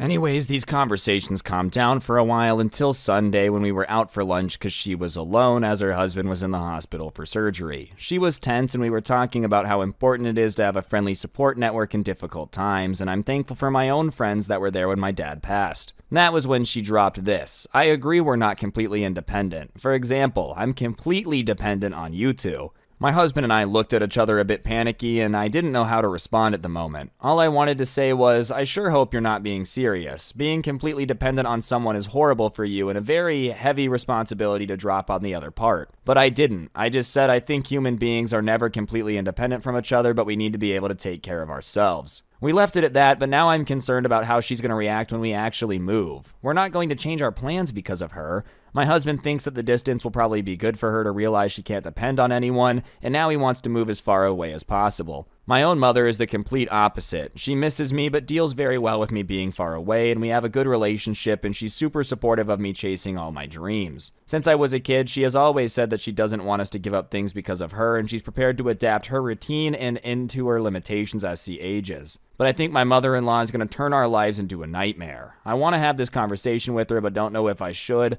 I chose not to have children, so I don't have to settle down in a life I don't want for the sake of a kid, but I don't think I have to accept that and do everything for a fully capable adult because she thinks it's our obligation to assume responsibilities that she can't handle. I mean, listen, obviously I feel really bad for the woman. It sounds like she's going through a lot, but it is a little bit weird to be like, no, you're never allowed to move and I'm completely dependent on you. That is an insane amount of pressure to just drop on somebody. Oh yeah, you know me, you can't leave because I need you 100% of the time always. I do feel bad for her. I almost wonder if maybe things will be a little less weird in a bit, if there's a little less stress. That being said, I don't think you should be changing your plans for anybody, especially if she's just choosing to live in that house to be stubborn, no, I don't want to leave it. Sure, I can't take care of it, but that's your problem, not mine. It's like, no, it actually is your problem, Mom. When I was a kid, my parents joined a group with parents of my friends and classmates, and one member of the group was a very entitled mother. Here's some things that she would do. We were in a restaurant where a big pot was placed in the center for everyone to serve themselves. She spent 10 minutes choosing and discarding each element of the dish while everyone waited. She also chose the best pieces of meat and removed all the vegetables from the plate, putting them back one by one in the pot, and then brought the plate to her child. When she saw everyone staring at her, she said, well, my child doesn't eat vegetables or the cheaper meat. The child in question was 12 years old. Another time, she wrote a note to the school saying that her dear daughter was allergic to the food item because she didn't like it. And the school had said that wasn't an excuse and she had to eat lunch like everyone else because she wasn't allergic. Everyone knew she wasn't allergic, but it was a way to force the school to accommodate. Well, here comes the day I ended up going over to the house. I was 14 years old and we were there after school. We went upstairs and the bed was unmade. The daughter sees it and tells me to wait a moment, goes down the hall and yells, "Mom, the bed is not made," and kept yelling until the mom stopped what she was doing, came upstairs, and then we both standed there while she made the bed. And when she was done, she says, "That's better, you can leave us," and then sat on the bed. Until that day, I thought she had the coolest parents who always took the side, and I asked my parents to, say that I was allergic to things at school too. They told me they could write a note asking the school to double serve it instead. That day, I saw how an entitled parent can ruin the kids too. Well, they say the apple doesn't fall too far from the tree, Chances are if she's running around bossing people around, she learned that somewhere, probably from screaming at her mom to make the bed, bro. I just don't understand people who can use their mom as a maid. Mom, get in here, please, clean this up. Dust over my desk. There's too many crumbs here. My keyboard is a mess. Seriously, man, I just don't know how you could boss your mom around like that. Mother demands I pay her for my mail? So I've had this problem with the post office where some of my Amazon or UPS packages get sent next door, but I end up getting them before her, and you guessed it, she's a Karen. Anyways, one day I had a $500 laptop sent to my house, but of course it was sent next door, and guess whose greedy little son swiped up the package the second it showed up? Yeah, I didn't even get a chance to see it when I checked it had arrived, and as soon as it was gone I knew where I had to go. I went over there and knocked on the door, and she came out in a tank top and the biggest pair of shorts I've ever seen. What are you doing here? One of my packages got sent here. I ended up taking it, Mom. Well, I guess my son has it now, so bye. She said this in this gross, sweet tone, and I couldn't take it. I need that for work, so you're gonna have to give it back. He doesn't have to give it back. He got it first. Plus, it was sent here, so that means it was for us. No, it was for me, and you know the delivery guy sends stuff here all the time, so give it back or I'm gonna call the cops. Fine. How much did it cost? $500. Why? Alright, well then I guess you give me $500 and I give you the laptop. Yeah, we'll give it to you then. I asked her if she was delusional because I wasn't paying that.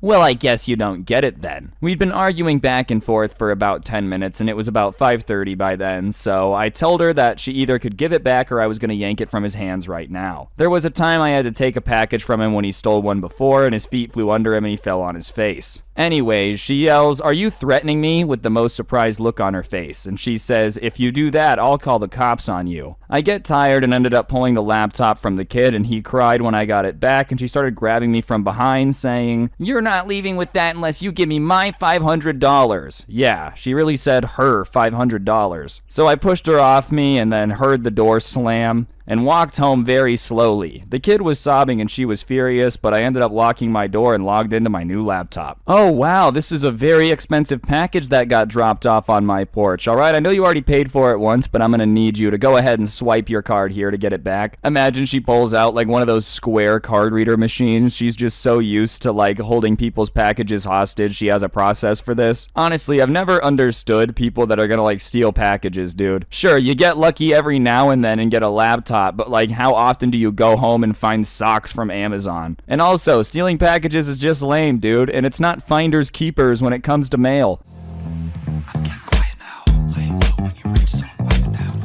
What's going on, guys? It's your boy Scrub here, back again with another video. Hope you guys are having a great day. I know I am. And today we're going to be taking a look at the subreddit entitled Parents. It's probably the favorite Reddit videos I make that you guys seem to enjoy the most, so I figured we would do it again. And yeah, before we get into it, press the like button or your parents are going to become entitled, and let's go. Entitled's mom, entitled kid, plays Ding Dong Ditch. I can't believe I'm actually posting on here, but the most absurd thing happened today. My mother, daughter, and I all lived together in our apartment complex. We were watching TV and eating dinner when an extremely loud bang came from the door. We all have anxiety, including my daughter, who immediately started screaming. I went outside to check who it was, but there was only a dirty traffic cone outside of our door. I turned the corner and saw an at most 13-year-old kid running away. I thought it was odd, but I pushed the traffic cone out from in front of the door and went back inside. Well, it happened like 3 more times, and each time the banging got louder and louder, and eventually my mom was getting pissed and took a glass of water and waited at the door. She was looking out the peephole waiting for them to come back, and eventually he did, and my mom whipped open the door, screamed at him, and threw water on him. She said if he came back, she would call the cops. I was surprised my mom did what she did, and I did not agree with her throwing water at the kid. We had an argument about it and went back to watching TV, and my mom took a nap. Well, a little bit later, there was a knock at the door, and I answered it, and the kid had told his mom, and she was pissed off and came to confront me. I explained that technically he was trespassing, and she started demanding I apologize to her son. I politely disagreed and had to close the door on her as she tried to argue with me, and later on I told my mom when she woke up from her nap, and she told me I would have dumped water on her too. I don't disagree that like the water wasn't 100% necessary, but at the same time, if somebody's gonna ding dong ditch your house like 47 times, I feel like at some point you're allowed to open the door and throw a glass of water on him. It's not gonna hurt him. If anything, it's just equally as annoying. You want to keep ding dong ditching me? Fine. You're gonna get splashed with water. I feel like that's a pretty even trade-off. And I also feel like whenever you're ding dong ditching, you know in the back of your mind people are going to get annoyed at you. Like you can't be surprised when the game that involves annoying people ends up with someone annoyed. Entitled Grandpa thinks we should take his 5 grandchildren to Disneyland. My older sister, Pam, and her second husband, Jerry, have custody of Jerry's 5 grandchildren. Jerry's son and daughter-in-law are currently serving prison terms for a white-collar crime, and the children range in age from 15 down to 5. Pam has had 2 daughters from her first marriage, and I was very involved in my nieces' lives while growing up. My husband and I don't have any kids, and we often took the girls together and separately on trips, amusement parks, camping, and age-appropriate concerts and other things. The girls were close in age and had similar interests, so it made things easy to take them places together. Unfortunately, the younger of my nieces passed away in an automobile accident when she was 18. and the older niece now lives over 1,000 miles away, so we don't see her or her children very often. At a recent family gathering, one of Jerry's youngest grandchildren came up to me and asked me when I was going to take her and her siblings to Disney World. I told her she must have mistaken me for another person because I'm not going to Disney World, so I wouldn't be taking her and her siblings there. She ran off to Pam and started to cry. Later, Pam and Jerry asked to speak with my husband and I privately, and they wanted to know why we don't take Jerry's grandchildren on trips like we used to take my nieces. Turns out they had told the children that we were going to take them all to Disney World sometime. Needless to say, my husband and I were shocked. We never took my nieces to Disney World, and most of our trips were with them in our home state or neighboring states. Plus, we were younger, and there were only 2 of them, so we could keep up easily. Not to mention, the cost of taking 2 kids anywhere is much less than taking 5. My husband and I have been cutting back on expenses and expenditures because we don't know what will happen with the economy, and we don't want to jeopardize our own retirement plan. Also, we are basically strangers to Jerry's grandchildren, and we didn't meet any of them until they took custody last year, and this family gathering was the first time we met all 5 of them. Jerry said that they expected us to take the grandchildren on trips like we had taken Pam's daughters when they were children because we had no other grandchildren, just like we didn't have kids, so we should be happy to have this opportunity to play like we have grandkids. We said we'd pass on this opportunity because of the reasons mentioned above, and these are Jerry's grandchildren in no way related to either my husband or myself. Jerry blew up and called us selfish and said they had expected us to help out when they took custody of the children, and he stormed off. Listen, Jerry, you're a really nice guy for taking in your 5 grandkids. That being said, bro, it's not everyone else's responsibility to take 5 kids to Disney World, bro. Does he realize how expensive that is? Like, literally, man, I feel like going to Disney World alone is insanely expensive. Now you're gonna take 7 people? No thanks. I feel like that's something you really gotta clear with people before they just get volunteered for it, especially if they don't know these people in any way. Like, you know, I feel bad that the kids got stuck in the middle because their dreams got crushed. But Jerry, what were you thinking, dude? This was never gonna go the way you wanted. People don't just spring and take 5 kids to Disney World. That's insane. That's nuts. I love how he told the kids before he cleared it with anyone else too. It's like, all right, let's get their hopes up so they're even more crushed when it ends up not working out. My kid can't fly in economy. It gives her anxiety. I attended a private all-girls school in the UK, which means I have a fair share of entitled and spoiled kids stories. Every year, my school runs an optional skiing trip to America for anyone who signs up and pays the overpriced fee. Because we live in the UK, there's no snow to be seen and a flight has to be taken to the States. Anyway, about 1 week after the tickets go on sale, entitled parents email the school asking if it was possible for the kid to be upgraded to first class because they just can't fly in anxiety. They can't fly in economy, it'll give them anxiety. We flew economy once and she just couldn't cope. The worst part is, I originally thought that this was something the parents had come up with to get free upgrades, but after I thought about it for a while and knowing the kid, it's kinda likely that it either was an excuse that they themselves came up with and asked the parents to send, or it is likely true that we flew economy once and she couldn't cope is actually true. Does this work, dude? Next time I'm flying, I'm gonna walk up to the people at the gate. Hey, I can't sit in economy. I get anxiety. They're like, oh my goodness, free first class. You know what? Sit in the cabin, fly the plane. Imagine being in a situation where you're flying to another country and you're upset about how you're gonna get there, bro. I'd just be stoked to be getting out of here for a little bit. Entitled mom wants my table while I'm still eating. Of course, this was at the mecca of entitled parents, Disneyland. I was grabbing dinner at a cafeteria-style restaurant where you get food on your tray, pay, and then find a table. It was colder that night, and I was thankful to find a table inside. It was a large 8-person table, and a couple was sitting at one end,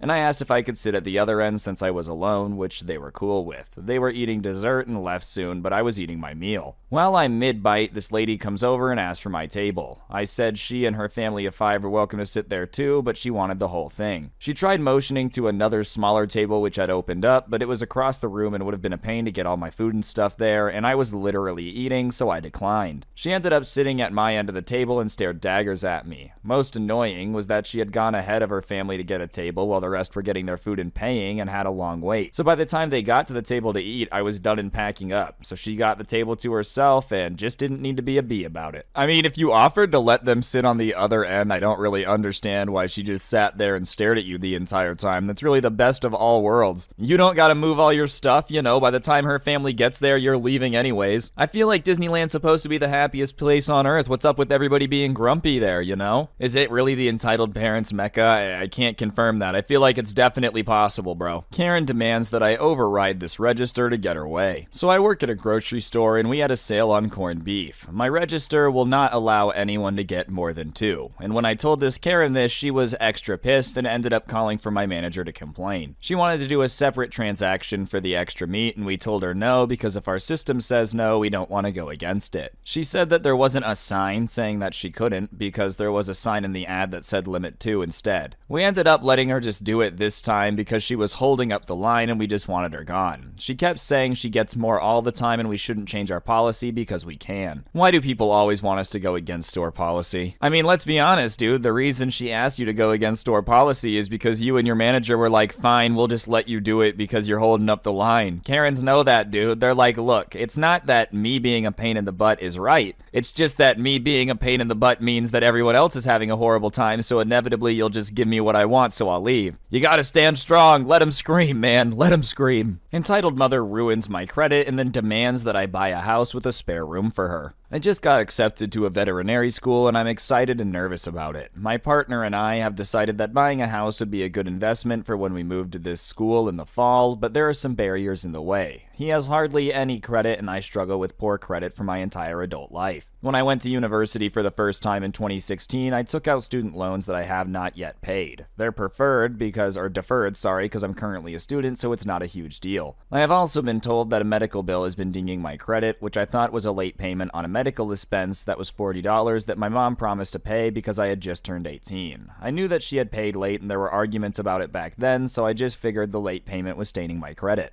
However, the housing lender told me that there's an outstanding bill for $1,000 that has gone to collection and been dinging my credit since 2017. I called the collection agency and I learned the original bill was $700 for a psychiatrist that my mom insisted I see, and again promised that I pay for. Additionally, my health insurance at the time was hers and my father's responsibility, so it was explained to me that they were to work out the expenses amongst themselves. When I brought this to her attention, she got frustrated and insisted it was some mistake made by the insurance. I requested that she take it up with the insurance company because I was not at all involved in the process of picking it, understanding the coverage, making payments, etc. If I weren't so busy with work, school, moving, then I would do it myself, but I don't have knowledge or the time at the moment because I don't know how to do something like that. As my mom often does, there was a vague maybe when I get around to it, which is basically a passive-aggressive no. I have been denied for apartments, couldn't sign up for my own Wi-Fi, couldn't finance a car, and have paid high signing costs with apartments that would take me and probably more because of this credit issue. I cannot express the amount of distress and frustration this has caused me, and now it's going to impact my ability to get a home loan. There was no apology, no ownership, or even acknowledgement that her mistake had impacted me in any way, and I'm beyond frustrated but decided what's done is done and there's no sense to fight about it. My mom is infatuated with the idea that when I'm buying a house and started sending me all these 3-bedroom homes for around $150,000 on Zillow. When I told her that we were looking for 2-bedroom homes at $100,000, she lost her mind and aggressively insisted that I have a room for her to stay in when she visits. When I told her this wouldn't be possible, she'll hit me with a, "You'll find a way." Again, I decided not to fight about it and change the subject because ultimately the decision is on me. When the lender asked how much gift money I might receive, I reached back out to my mom to get a number for the lender. She already stated that she would want to help wherever she can, but when this came up, she jumped into victim mode, stating she lives paycheck to paycheck and that I can't just keep visiting the bank of mom when I need something. I have paid for all my own school up to this point, plan to finance vet school through loans, so maybe this has to do with the groceries she bought me a month ago, who knows.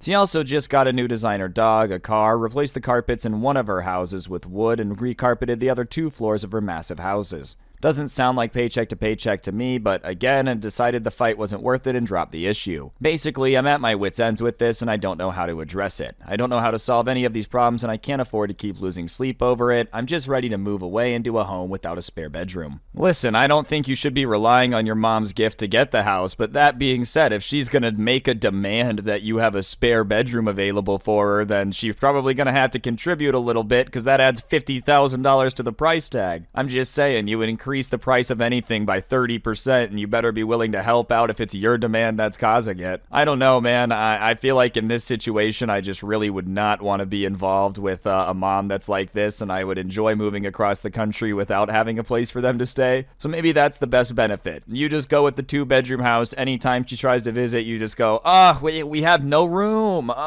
Whatever you do, don't take the gift money, though, because if you let her help pay for the house, she's going to hold that over your head forever. I'm not saying it's right that she does that, but if she's already being like this, then you don't want to let her help pay for it. Entitled parents want me to take the security tags off before paying. Alright, so I used to work in retail, and when I started I was 15. I was only about 2 months in at this point, and this was my first ever real job, so I was still getting my sea legs. It was a pretty busy day in mid-July, and this entitled woman came in for some shorts. Everything was normal at first. She picked out and tried on some clothes, and here's when the entitlement starts. She called for me to come to the changing room and hands me a shirt and asked me to take the security tags off and return it for her in the change room, and she will go up and pay. I, confused, said, "Could you come out and pay for the shirt first, and then you can go back and put it on?" "No, it's just much easier for you to take off the tags and bring it back to me. I will pay for it." Obviously, little 15-year-old me was getting flustered at this point. I don't think I can do that. It's the policy." "You don't think I'm going to steal, do you? I'm not a shoplifter." "No, it's just the policy." "I can't believe that you think I would shoplift." To make this even better, in walks her mom, which is an older entitled woman about 60. "She thinks I'm going to steal and won't let me take off the security tags off my shirt before paying." "My daughter would never shoplift. Who do you think you are for accusing her?" At this point, I sent a pleading look to my older co-worker, and let's call her Lifesaver, and she just came over and relieved me, letting me go hide in the back and stock shoes away from the crazy people.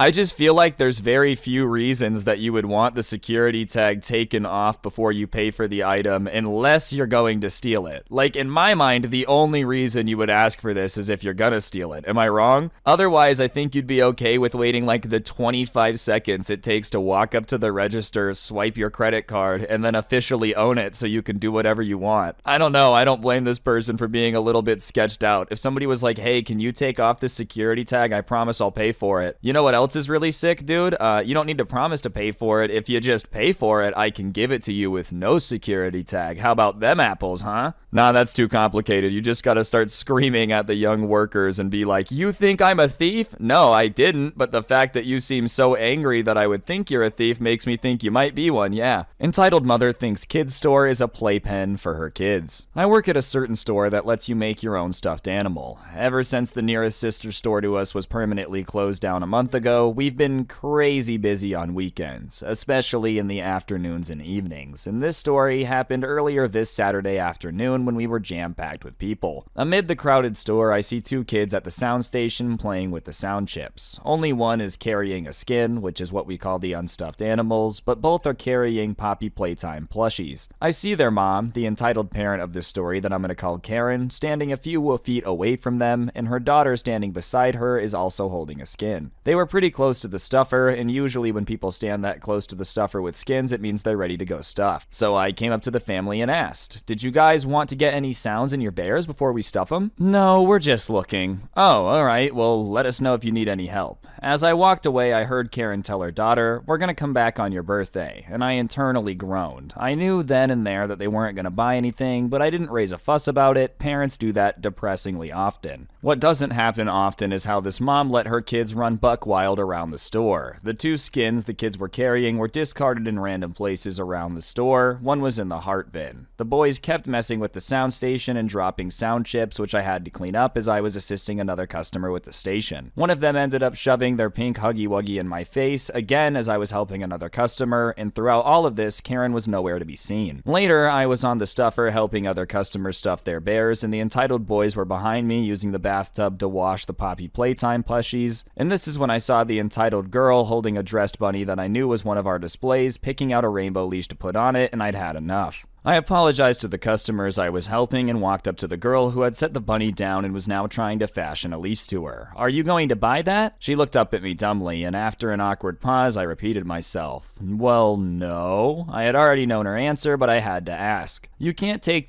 down the displays if you're not going to buy them. Please put it back, and I pointed to the platform she got it from. That's when Karen, who had been on the phone in the background the entire time, noticed someone was bothering her daughter and intervened. What seems to be the problem here? I told her the same thing that I told the kid, that if you're not going to buy the display, you have to put it back since they're not to be played with. I headed back to the stuffer to keep helping customers, but kept an eye on the family, and when I saw that the girl was putting the bunny back, I focused back on the bear I was stuffing. All was quiet after that until suddenly I heard a bang from behind me. Oh my god! I jumped and turned around, and the entitled kids had basically nearly pulled the fake bubble frame off the bathtub. The mom hadn't been watching them, still had been yapping away on the phone, only paying attention to the kids after the loud noise. Her kids could have been seriously hurt if it had fallen on top of them. Whether out of embarrassment or something else, I don't know how Karen's mind works. I think she took this as her cue to leave the store, and as she passed by me on the way out, she left with some parting words. You need to learn to relax. This is a kid-friendly environment. Yeah, but it's not a play area. You can't just mess with the displays if you're not going to buy them. I'll be talking to your manager about this. Alright, feel free. I didn't see her again and she stalked off with her kids. But man, I wish I could have seen her try to talk to my manager. You don't want to mess with him. He's really nice, but he doesn't take crap and sticks up for his employees.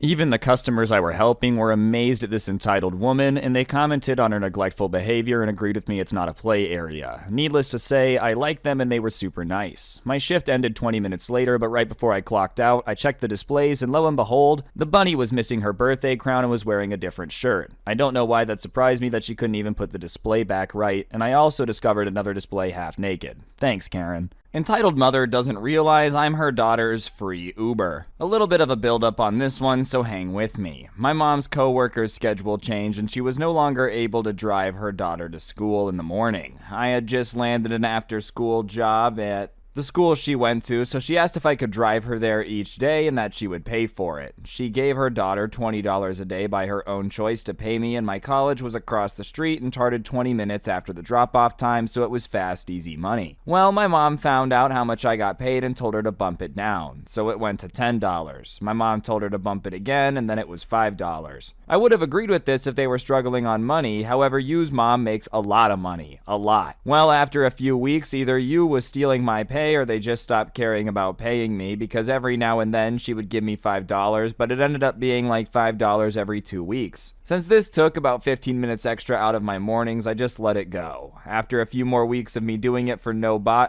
pay go by, and one day Yu comes to my car with her cousin and says Lo needs a ride to school now. Lo's dad normally drives her, but I guess they wanted the free rides now too. They go to the same school, so nothing changes in my schedule. I agreed, but I'm still not getting paid for this. I didn't have Lo's parents' number, but Yu's mom confirmed with me that this was approved. Eventually, Yu and Lo start calling me at random hours of the day, asking me for rides across town. I mean like rides that took an hour of my time. Again, for no pay. Yu had a rough childhood. She was an orphan in another country and adopted by my mom's coworker later in life. Shortly after the adoption, her parents separated. I don't know if it was the pity in me that kept giving them free rides or what, but I did it. To top this off, they started coming out last minute for school, which meant I ended up running late from my college parking lot to my classroom to make it in time for my classes, and I asked them to be earlier and they agreed, but nothing changed. This went on for months. Well, as I mentioned, I worked at the school Yu and Lo went to. Every day, Monday to Friday, myself and only one other coworker took every kid kindergarten to 5th grade the moment after the school bell rang. There were 2 of us for over 100 students most days, and most kids had their parents come pick them up by 3:30, and by 4 there were 15 kids left. However, at 4, the leftover preschoolers and junior high students would join our group, usually about 5 from both groups, putting us at 25 students. Yu and Lo were always picked up immediately after school, but not this day. They're 8th graders, and when I see the junior high students come into my classroom, I'm surprised and I greet them, hand them popcorn, and they sit down to watch a movie I had on. About 15 minutes into them being there, Lo comes up to my desk and tells me her mom is here and they're leaving. I inform them that the kids in my program have to be signed out by their parents and her mom needs to come inside, and she nods and sits back with Yu. 2 minutes later, the classroom door slams open and a lady, the entitled mom, comes stomping up to my desk. This is a good time to remind you I've never met or talked to Lo's parents. this. This lady begins to berate me, telling me it's ridiculous she had to walk 1 minute to pick them up when they should be old enough to walk themselves. I explained that I could and would get fired if I let any child leave without a parent or approved person signing them out, and she continues to berate me, telling me I'm incompetent and should have brought the sign-out pad with the girls to her car. I explained that my coworker can't be left alone with 20 students, and we weren't even supposed to be alone with one student. She scuffs at me and signs me out and tells you and Lou to walk out, and they do. You and Lou must have told the entitled mother who I was, because not even 2 minutes later I got a text from Lo saying her mom is so sorry and had no idea who I was, and I was annoyed but shrugged it off. I was not going to continue to be their free Uber anymore after what had happened. There were only a few weeks left in the semester, so I figured I would give them a ride to school, but still, that's it. The next morning, I went to pick them up, and Yu gets in the car alone, and she mentioned Lo's dad is driving her to school now. As I'm about to pull away from the shared house, I see Lo and her dad come out to their car, and Lo's dad waves at me with a sheepish look. Yu ended up transferring schools next year, so I stopped driving them both altogether, and every now and then, they attempted to text me for free rides to restaurants or friend houses, but honestly, I ghosted them. I don't blame them for Lo's entitled mother's actions, however, I was tired of not getting paid and I didn't feel like fighting for it. Sorry it wasn't more exciting, but it happened back in 2018 and it's still funny to me. If only I could have seen the reaction on the entitled mom's face when she realized she just went full carrot on the girl who gives her child free rides everywhere. I think you were already being way too nice for being a free Uber for absolutely no money. Like, that part's a little bit on you, right? That being said, dude, I love how the Karen complained about having to come sign out her kid from the free daycare program that's there for when she leaves her kids late at school. Bro, I know childcare is like mad expensive. I would definitely not be complaining about having a free babysitter on hand, especially if it's the person who's been giving your kid free rides. You should just be nice in general to the person watching your kids, but if they've been Ubering your kids around, you gotta double down on the niceness. Alright, what's going on, guys? It's your boy Scrub here, back again with another video. Today I'm going to be hitting you with another video about the subreddit entitled Parents. These are your guys' favorite Reddit videos by far, so I figured I would bring you guys one that's a little bit longer and, you know, hopefully a little bit more entertaining for all y'all. So if you enjoyed these videos, please be sure to press the like button, and without further ado, let's get into some entitled Parents. Let's go. Entitled Dad wants me to pay rent so he doesn't have to work. For context, my dad lost his job all the way at the start of the pandemic. It was what it was. We stayed afloat thanks to unemployment checks, and I loaned him $1,000 in that time so we could get a new family vehicle. I gave him the money with the condition he would teach me to drive with the car, and he agreed and we got it. Right around August of 2020, he got hired on by his family to take care of my great-grandmother for a year and change. That ended back in October when she unfortunately passed away, and we were told by him that he had a good amount stored in his savings that would tide us over for a few months. Well, it seems like those savings didn't run that deep when literally a month later he came to me and my brother and asked us to step up and pay the majority of the house bills while he was looking for work. I put up some fight about how it's not my responsibility to prop up the household, but I gave in and helped. We were told that it would only be a couple months, and my sister had to help in the same way at one point when she's home. She corroborated that statement, and she only had to do a couple months of help. That was the end of November. Sometime in January, he jumped into a small group selling internet plans to people for commission. And by commission, I mean only commission. It's like $30 per sale he makes, but just to keep him in the project, he's given $100 a week for his time. To put that in perspective, if he has a bad month of sales, his monthly income would be $400. I think nothing of this, it's just the middle job, and I've been sending him applications to places in town for his level of experience for about 2 months prior to that. I did it as a courtesy, trying to help him find things that were available, so I figured he was going to find something soon. But based on a heated discussion we had this past weekend, I have a feeling he's not seeking higher employment. In this discussion, he laid out the monthly expenses and asked our family group chat who can cover what. I asked him what he was contributing, and I got ignored. I informed that I'm trying to get myself a car, so I need to hang back on contributions, and he said that I can't do that. I have to make the usual $500 rent payment. For reference, I only make $500 per paycheck and have bills of my own that need to be covered. I then sent another group of applications with the intent of helping him find something long-term, and he told me that since he has to play chauffeur for the house, house, which consists of taking my brother and I to work, since he's neither taught either of us how to drive and there aren't instructors in our area, as well as take my mom shopping and our long-term house guest to the doctor's appointments. He doesn't have the time to fit a 40-hour work week into the mix. Now I'm understandably upset about this statement and tell him this arrangement can't go on like this, and tell him maybe he should teach me to drive like he's supposed to have been, and I can take care of some of the driving. He replies it would be easier if I have my own car, and I'm dumbfounded that he glossed over my reasoning for wanting to get off the bills. I reiterated that in that case I should focus on the car, and he followed up saying the bills need to be paid, and I told him he should step up and get a better job. To which he started from the beginning about having to drive everyone around, and I ended the conversation there because we had come full circle and it wasn't worth my time, and decided to be non-committal about the bills. Well, come earlier today, and the two of us are running errands for my mom, and on the way to the store, he asked me again about rent, and I said I need to save for a car, and then I'm going to be going to a used dealership in my month after I've got my savings up to $2,000. He gets upset and tells me we're behind on our rent payment by a day because I'm thinking for myself, and corners me into paying up, and I'm holding firm. And when we get back, my mom pleads with me to do it so we can get off my back, and I do it once more.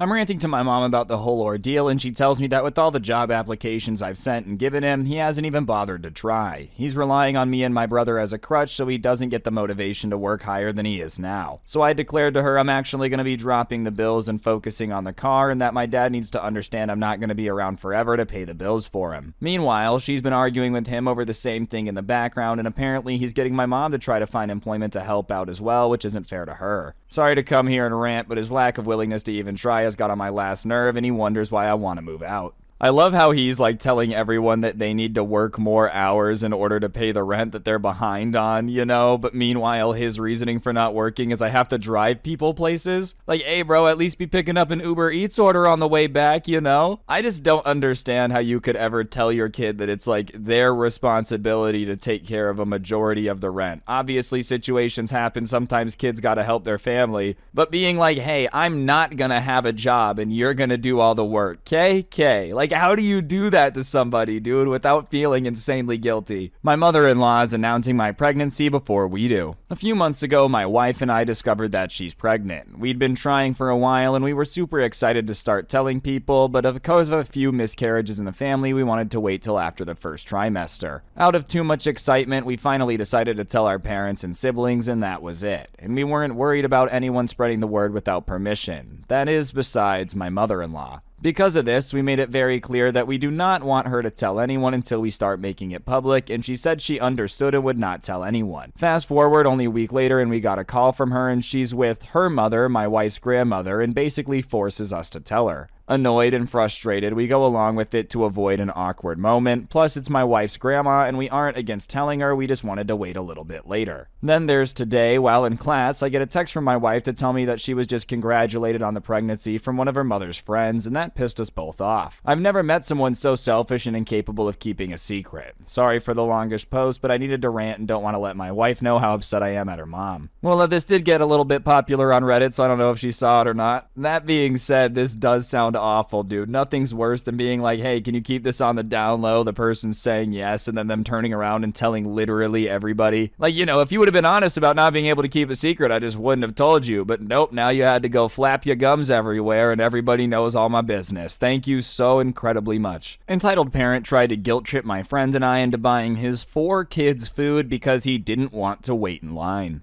My friend and I were in a big mall that is in a city halfway between where we both live. When we were finished shopping, my friend wanted a pretzel from the popular pretzel lady before we left, and when we got there, the line was huge. It went down the length of the counter of the kiosk, around the corner, past one store, and even further. We got in line when it was just past the other store, and it took less than 10 minutes to get to the register. As my friend is ordering her food, a man that was in his late 30s came up to us and asked us if we ordered his kids some food. He even tried to give us 20 and said we could keep the change. We weren't sure what to do since neither one of us had been in this situation before, and we both contemplated on doing so, and even I moved my hands towards the money once or twice. It was my friend that said she just paid and didn't feel comfortable ordering again, and he looked at me and asked if I'd do it. I told him I wasn't planning on buying anything and stepped out of line. He tried one more time since my friend was still at the register and there was only one worker, so they handled it one at a time. I looked back at the line, which was around the corner, and the lady behind us who had kids said, "Dude, we had to wait." He got all huffy and yelled, "Yeah, but I don't want to wait, I have 4 kids." Sorry, I said. He grabbed his kid and angrily walked off, saying something about how we're rude or jerks for not helping him out, and the lady behind us said good job, and my friend said I was awesome. She's working on standing up for herself and was just caught off guard. I don't think anyone else noticed, but it did feel good to put him in his place, even if it took me a second to get my head together. Nothing is worse than cutting in line, man. Like, listen, nobody likes waiting in line. I think it's something we can all agree sucks. That being said, the only thing people hate more than waiting in lines is people that think they can cut the line that they just waited in. Imagine you were just standing there for 15 minutes awaiting your pretzel. This dude walks up, hands a 20 to the person in the front of the line, and is like, sweet, sweet, thanks. You wouldn't feel the slightest tinge of hatred towards that person for 45 seconds, because I feel like I would, you know. I don't think it'd make me upset by the time I got to the car, but yeah, I'd probably be like, that guy definitely sucked. Entitled parent wanted me to give her son some free dice. I'm a dungeon master who also works in a game shop, and we sell all kinds of things like dice, figurines, paint, board games, and more. But the hot cake of all was a new pair of dice we had just gotten in. The dice in specific were custom handmade, and the set we got we called the lava dice because of the color that these were in the set. It was made for a convention that was coming up, so we weren't going to sell it just yet, even though we had tons of offers from everyone who plays D&D, but my favorite offer was from this 36-year-old man who came in looking for dice for his new game of D&D. I took him around and showed him what we had to offer, and he saw the box of dice. He asked what it was, and I of course told him it was dice for an upcoming convention that he could get if he attended, but no, he grabbed up a set from a smaller box aside. This box had a different stamp for the high number, that was Warcon,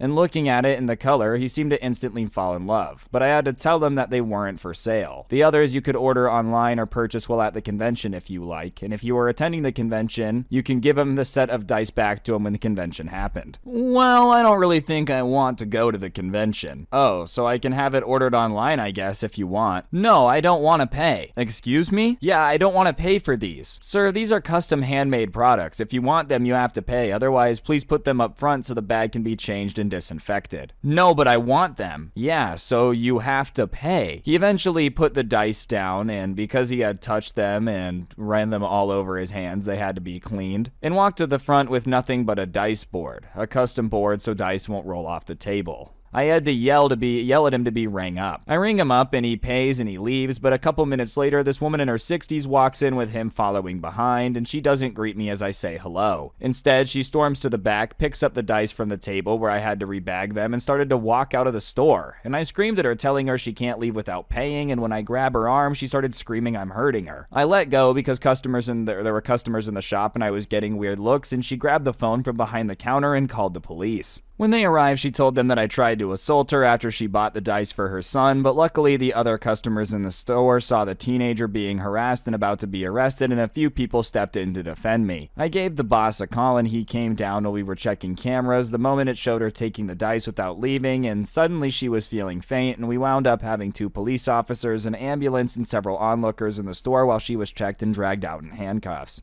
I got the day off, but the next day I spent rebagging all the dice and putting them in the attic so no one would act like that again, and funnily enough, the man showed up with his dice board cut in half, saying it was broken when he bought it. They don't come in boxes, they come in a clear bag, and demanded a refund. Thankfully, our store rule states no refunds are to be made once a non-Bucks product leaves the store, aka if you saw it before it, you buy it once you keep it. You keep it once you buy it, sorry. I just want to know how many times that approach has worked for that dude for him to be flabbergasted that you said no. Like, how many times has he walked in somewhere and been like, I really want this, and they've been like, well, you have to pay, and he says, no, I don't, and they're just like, all right, man, yeah, okay, well, then just take it. Like, clearly the shock that him and his mom had at the fact that they couldn't steal anything makes me think that they do this on the regular and just hope that nobody calls them out for it, you know? What do you mean I can't just take things? I thought this was America. Home of the free. And it's like, yeah, home of the free doesn't mean that the objects are free though, you know? Like, you have the freedom to not be an idiot and steal stuff if you want. Entitled parents demand their son get more playing time despite his effort or talent. So I'm a lacrosse coach going into his 5th season as head coach. I've done really well, just not in those 4 previous seasons. I've won 2 championships the other 2 seasons and then lost the championship game. This is youth sports for the town where I coach in 8th grade. I'm 28, and this past season I had a group of parents that got really mad at me and almost made me lose my passion for coaching. We were nearing the end of the season with only about a week left when I get an email from a parent saying how I needed to play their son more because he won all these awards in previous camps and clinics he participated in, and I responded very politely by asking them if they would like to speak with me over the phone when I get off work today, and they responded with K. I called them when I'm on my way home and am immediately met with hostility and yelled at for not playing their son, and their son is more talented than player X or player Y, and to me this is inappropriate to be bringing other players into the conversation. I had about 27 players on the team, and with it being a youth team by the town we are told to try and get kids around the same playing time each game. Myself and the other coaches have a system into making sure each kid gets around the same time, and if I ever mess up during a game, and it has happened, I own up and apologize. However, I know that this kid has been playing his fair share of the game, if not slightly more. I mentioned this to both of them, that I want to develop the young men for the high school level, and they're saying, well, you're not a high school level coach, so you have to do what we say. They then start bringing up all the awards again, and I explain that he may have done these great things in the clinic, that he does not see, and I do not see a level of understanding of our offensive sets and plays, and he does not ask about the plays, which would make him a liability, and I still play him a fair amount. The kid is good, but he's quiet, and I've said time and time again to the entire team, if you have questions, please ask. And I will never get mad at asking a question, but during a game, you need to know what to do. His parents then reluctantly agreed with what I had said and hung up. Turns out they did not let it end there. They then contacted the head of our program and demanded I be immediately relieved of my duties and not be allowed to coach. The head of our program came up to me and asked me what happened, and I explained, and he stood behind me because of my record of not doing anything like that, and he knows that I'm truly here for the kids.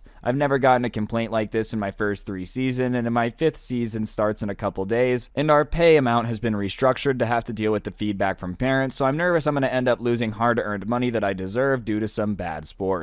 I know sports parents are like always crazy about, you need to play my kid more, you know, but there's something very funny about it being a lacrosse player that's parents are like acting super entitled, demanding that you have to play their son. I just feel like that sport has a huge like concentration of very entitled people in it. Not all of them, you know. One of my best friends played lacrosse. He was cool. I'm just saying, I feel like if you're going to be a lacrosse coach, you just have to accept the fact that you're going to be dealing with a lot of parents that are going to be massive pains in the butt. My first retail mega Karen. I work a retail job over here in Australia and have had a few encounters with a few low-key Karens here and there, but never anything super entitled until my shift the other day. The shift was already bringing out some annoyed customers because we had already completely sold out of plastic bags and people repeating the same, how am I supposed to carry all this dialogue like a broken Oblivion NPC? Nothing that we couldn't really handle. That was until Mega Karen got into the self-checkouts with her 2 kids who were too young to understand the situation. She first calls us over about the pricing discrepancy on the labels with 2 pairs of pants, and the pants were the exact same, but one had a label that said $2 and one had a label that says $8. We say the best that we can do is scan it and sell it to you for the price it comes up as, and wouldn't you know it, they were $8, and she gets upset and says, how come you have a label on it for $2 and you're not going to sell it to me for that? My social anxiety starts playing up and I start having mental blanks, but to make sure that my customer service face is on, my absolute saint of a coworker came up to tell the Karen sometimes the label maker can have an error that causes pricing discrepancies. Karen accepts the explanation, albeit in a very grumpy manner, and huffs and says, fine, I don't want them anymore, and shoves them into my hands, and I apologize and clear the items from self-checkout and then go to the clear-ups people that were having on other machines. Not even a minute after she's finished, she comes up to us with another pricing discrepancy, this time on a pre-printed label on the packaging itself that she had paid an extra $1 for. She yells, why has this come out as $7 instead of $6? I can understand the other label being wrong, but this is ridiculous. It's your fault this time. With my customer service face still on, holding back to the urge to say, if you had just told us about this very clear pricing error before you finished your purchase, we could have fixed it. The best I could say is, I'm sorry we don't do refunds at checkouts. We'd be more than happy to refund the $1 at the service desk in our store. This obviously angers her more and she yells, why on earth would I go back into the store I just spent an hour in for $1? You should be able to fix it. It's your fault this time. My coworker repeats the same as me, that if she really wants it, she can go get the $1 back, but otherwise there's nothing we could do about it. The kids in this situation are just kind of standing next to her awkwardly before Karen finally drags her kids off with her, rambling in the process. When she's finally gone, me and my coworker have a laugh over the encounter, and I'll tell you what, bonding with your coworkers over a Karen encounter is one of the most redeeming things about working in retail. Honestly, I feel like this Karen was stewing over the $2 jeans for so long that she went out to the car and just double checked everything. She was really hoping to find something that was mislabeled so that way you guys would get in trouble. That's what this reads as has to me. You know, look this is your fault. She just kept saying this is your fault. It's like, who cares? It's just a label mismatch. It's not really that big of a deal. The only explanation is that she was embarrassed about the first time that she had to get something fixed and got mad about it being mislabeled, so she wanted to like stick it to the man and make it your fault somehow. My mother-in-law locked me out of my own house for 3 days in a row. My mother-in-law was evicted from her house and all of her other children have refused to take her in. My wife and I were nice enough to let her stay in our apartment till she got her housing figured out, and this process was supposed to take 2 weeks, but it suddenly turned into 3 months. She hasn't helped around the house. She started to eat our food and she didn't pay for it and turned my living room into her bedroom where she nods out and watches TV all day and night. Last week, my wife and I called her out for milking this entire situation, and now she's starting to barricade me from the house every time I come home from work, as well as hiding my work shoes and stealing my clothes. We tried to kick her out, but she's refusing to leave and calling us jerks even though we took her in. I'm sick of this crap that the 60-year-old woman is playing when we were nice enough to let her stay with us while she figures things out. She's a sociopath, and now I understand why the other siblings don't want her in their homes. Imagine someone letting you live with them rent-free, right? They're like, of course, you don't even have to pay rent. You come, take as long as you need to get situated, and then you just start like hiding their clothes from them when they start asking you to move out, you know? Hey, you ever thinking about helping with rent? It's like, hey, you ever thought about where your shoes are? You should worry about that, okay? Because they're gone. I hid them. They're in Jupiter now, buddy, all right? Maybe you should worry about that instead of when I'm moving. Mind your business. They're like, I'm trying, but you keep barricading me out of my house. Entitled mother tries taking my necklace and cane and gets kicked out of the doctor's office. Since last year, I've been sick. At first, we thought I'd need surgery. However, the doctor wanted to check something out first and sent me to another doctor. After a couple months of testing, this was the last one needed, but I had also messed up my leg during this time and it made it hard to walk on my own, so my doctor suggested a cane, which I bought. Another thing about me is, even though I'm an adult, I have extreme baby face syndrome. People think I'm an 8th grader when I'm a freshman in college, and my height of 5 feet doesn't help that either. But with some context, let's get to the story. I'm sitting in the doctor's office waiting for me to get called back. The doctor's office was absolutely packed, so it took a while for me to get back there, and after 5 minutes of waiting, a 7-year-old boy and his mom walked in to check in. They both sat down in front of me, and I didn't think anything of it, and I moved my cane forward in order to avoid them tripping at it and look at the TV as I wait. After a couple minutes, I heard a small voice speak. Excuse me? I looked down from the TV and saw the little boy across from me looking at me. Hey, how can I help you? How come you have a cane? The mother looks up from her phone and then looks at me and then him. Don't ask people those questions. Oh, it's okay. I don't mind people asking. I had an injury and the cane helps me walk. Well, does it hurt when you walk? Sometimes, but the cane helps. I know kids tend to be naturally curious, so I didn't take the little boy's comment as rude. After we asked that, we started talking about how our days were going, our age, and eventually got talking about birds. This kid was an absolute encyclopedia about birds and told me a lot of facts about them. One of my favorites he told me is that a toucan's skin is actually translucent. He noticed my necklace, which was a metal raven, and said, "Wow, I like your necklace. Is it a raven or crow skull?" "It's a raven skull. You know a lot about birds. That's really awesome." "Yeah, I really like..." His mom suddenly cut him off. "Excuse me?" I looked to her and she had this look of pure hatred and disgust. "Yeah, is there something wrong?" "Why are you wearing a skull around your neck? That's kind of inappropriate, don't you think?" "Not really, it's just a metal raven skull, nothing inappropriate about it." "It's kind of satanic, isn't it?" "What?"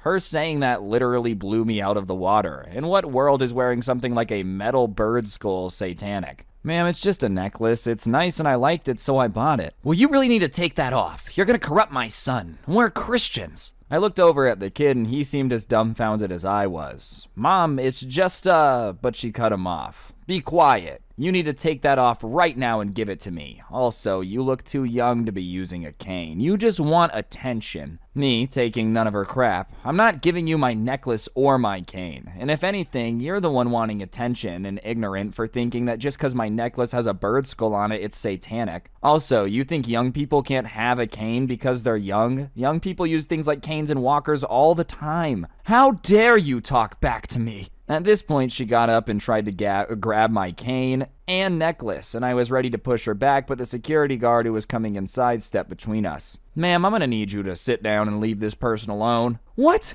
No, they're satanic. I'm trying to free them from Satan. Ma'am, I'm gonna have to ask you to leave now. This kind of behavior isn't tolerated here. But my son has an appointment. I can't leave him here. Can you call his father? If not, you'll have to reschedule. My dad's in the car. At that point, the security guard escorted her out of there and the dad came in to watch his son. His dad apologized profusely for his wife's behavior and said she's a little eccentric. After 10 more minutes, I was called back and said goodbye, and after my appointment, they were both gone and I went on my way. Nothing says Karen like still satanic panicking in 2022. Like the 80s called, they want their outrage back, you know? I just feel like it's a big stretch to see a necklace on and just assume anything about a person unless it says something about them. You know, unless they're wearing a necklace that's like, hey, I'm diabetic. I feel like it's bizarre to see something and assume anything about it. Like not once would I ever see like a metal raven necklace and just be like, this guy's a Satanist, you know?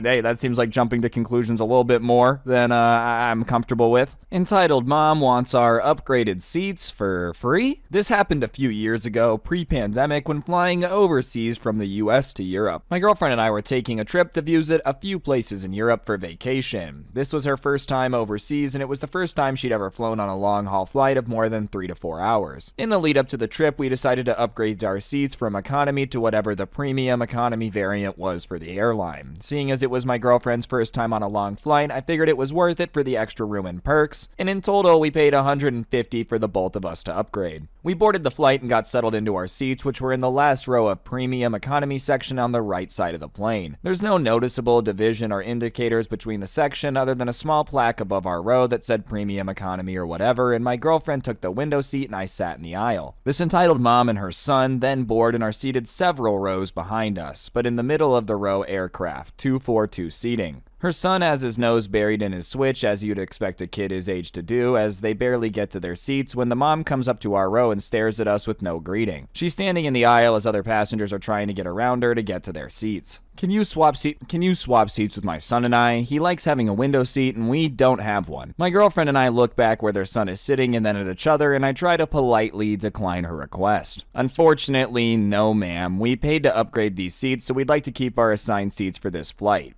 She kept staring at us for a couple seconds and more people tried to shuffle around her as she stood there. Well, my son's not a great flyer and he does better when he sits next to the window. Sorry, but like I said, we paid more money to sit here in premium economy. We're in the last row, so perhaps there's someone else in the rows behind us who will be willing to swap seats. At this point, a flight attendant notices that this entitled mom is holding up the boarding line and comes over to tell her to take a seat. She goes back to her row, and my girlfriend and I thinks the end of that exchange and go back to getting settled. After boarding completes, the entitled mom and her son immediately stand up and walk to our row, standing right in front of us with their stuff in hand, and the kid's face is buried in his Switch. Can we swap seats now? Ma'am, I already said that we're not willing to swap seats. As I said, we'd paid more to sit here, so we're keeping these seats. There was an awkward, infinitely long pause. That's just really selfish of you. My son isn't the best flyer and he likes to have a window to look out of. It's not a big deal for you to take our seat so he can have the window. At this point, I should mention it's an overnight flight, so there's not going to be anything to look at except for darkness for a majority of it. I'm not going to argue with you, ma'am. I don't think it's selfish to want to sit in the seats that I paid for. I'm sorry that you don't have a window seat for your son, but that doesn't mean you're entitled to my seats that I paid an upgraded fee for. She continues to stand there silently for a few seconds as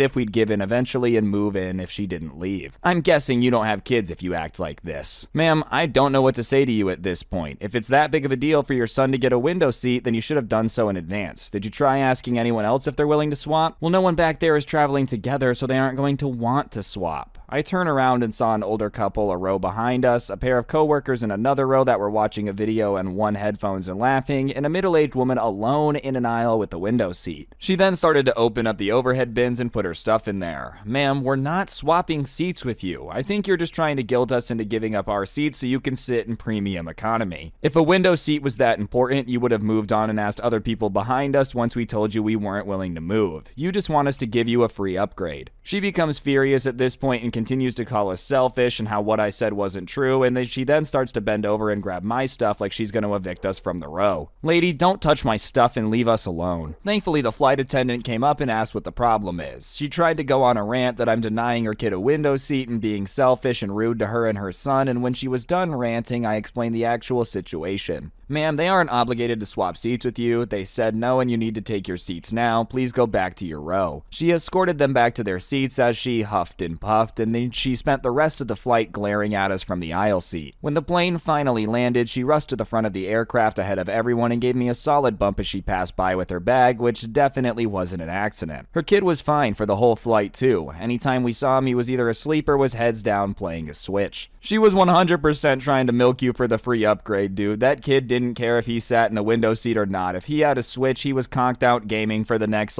14 hours. He probably didn't even realize they were going to Europe until they landed, you know? It's nuts she started moving your stuff, dude. I feel like that's the line. You can come ask me to switch my seats. If I say no, whatever. You're allowed to be mad. I guess that's your right. To start moving my stuff though, dude, I'm surprised they didn't end up kicking her off the airplane. I've heard so many reports about how, airline passengers sucking is up 900%. Being a flight attendant does not seem like the most fun job in the world right now. I'm going to give them credit for that. Anyways, guys, though, I think that's going to do it for the video. Hopefully you enjoyed. If you did, I would really appreciate you taking a second to press the like button. Let me know in the comment section down below what you thought. And, of course, subscribe if you're new and turn on notifications. If you really want to help me out, I will put a link to the intro song down below, along with a link to my podcast, The Scuffed Cast. Or, of course, you could use code Scrubby at the G Fuel checkout. Great way to get a discount on G Fuel. Two more things I gotta plug. I do post some of my content on Spotify, so if you want to listen offline without gameplay, whatever floats your boat, the link in the top of the description will take you to that. Or, of course, you can go ahead and get yourself some of the coolest merch to ever exist. That link's also going to be in the description, and you can check that out if you want to get the coolest merch to ever exist, like I said. And yeah, on that note, guys, I think that'll do it. Don't get anyone pregnant. If you do, make sure they're hot, and hopefully I will see each and every single one of you guys next time with another video. I'm out. Peace. Yeah, well, if I had my own MetaQuest, I'd be able to play more than just when you come over. I mean, I thought your parents were gonna buy you one. Yeah, right. Yeah, don't you just hate when your parents won't drop everything and buy you brand new game systems? My parents are the worst. They're too busy focused on paying things. Like rent, or for groceries. Who needs that garbage? Wouldn't you much rather just be gaming with the boys than eating food? It's a simple no-brainer. Alright, what's going on, guys? It's your boy Scrubby here, back again with another video. Hope you guys are having a great day. I know I am. Today I wanted to react to this Darman video where this guy sells his dad's stuff in order to buy a video game console. It's pretty insane, and the ending made so little sense. It could have had its own cinematic universe. There's so many spin-offs possible. So without further ado, let's get into it. Casey! Yeah, we're in here, Dad. Oh, hey, Meg. Hey. Didn't know you were here. Yeah, it's good to see you. What are you boys up to? Just playing MetaQuest. How much did Mark Zuckerberg have to pay Darman to make an entire video about, the new Oculus Quest? Oh, sorry, it's not Oculus anymore. It's the Meta Quest, 'cause, the metaverse. Somewhere Mark Zuckerberg right now is rubbing his alien hands together. I have convinced Darman to endorse me. Next step, world domination. There is no better way to get a grasp on humanity than the Darman sponsorship, alright? You want to talk about a YouTuber with so much influence, so much pizzazz. Could you buy me one now? I've been waiting forever. Casey, we've talked about this. If you want one, you're gonna have to save up allowance or get a job. But it's gonna take forever.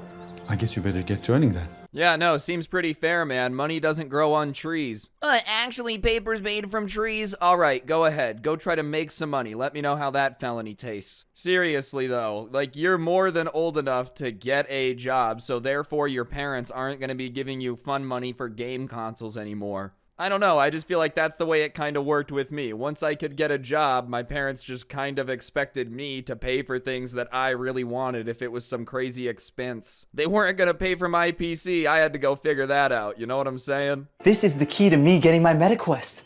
I'm gonna sell all this stuff on Facebook Marketplace. Wait, hold on. Wait, are you sure your dad's gonna be cool with you selling all his stuff? Clearly he doesn't care about it. What about anything in this garage gives you the impression that your dad doesn't care about it? I mean, call me crazy here, but look at this. He's got an organization box. He's got all of his little doodads and giggly bits all organized. It seems like he cares. All right, man. Obviously, my dad spent time and money organizing this, so clearly clearly he wants me to go through it and sell everything. That's some mental gymnastics, bro. And even if it was like all crap in the garage, I don't know people who keep exclusively stuff they don't want in their garage, but let's go with it. Let's pretend it's a bunch of crap. It's still not your crap. You can't just sell people stuff from the garage. You just wake up to some stranger in your garage. Hey, no, it's cool, bro. I'm gonna take some of this stuff and sell it. I know you don't want it. You're like, yeah, but I'm gonna sell it, not you. Random man in my garage, please leave. Boom! Officially just sold the last item.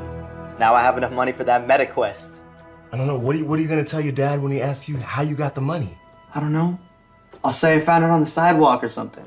Brilliant plan, man. Just steal all of the stuff from the garage and sell it. Your dad definitely won't notice all the missing items. That would be insane. It's not like he spent a lot of time organizing it. He's just not gonna catch on. Cause, you know, he just doesn't look at things, apparently. On top of it, when he asks you where you got the money, you found it on the sidewalk. What neighborhood do you live in? So I can come go on walks often. I would love to find like $300 on the ground every couple days and make it a believable story. No, Dad, don't you understand? It's just one of those fancy dancy sidewalk dollars. You know they're all the rage in the neighborhood. Oh, gotcha. Maybe the guy who's been stealing everything out of everyone's garage is leaving it behind. That's how dumb you think your dad is, man. Yeah, stole all my dad's stuff, sold it on the internet. Should be a pretty fun time at Thanksgiving. When I steal his house and sell it, that's what's next. He's just gonna list the entire house, call up a real estate agent, make them homeless. Dad, I'm gonna keep the money from this transaction, all right? You and Mom approved it. Missing something. There was a pendant in there. Now it's gone. I haven't seen it. Are you sure? Yeah, I just said no. I am your father. I know when you are lying. It's gone.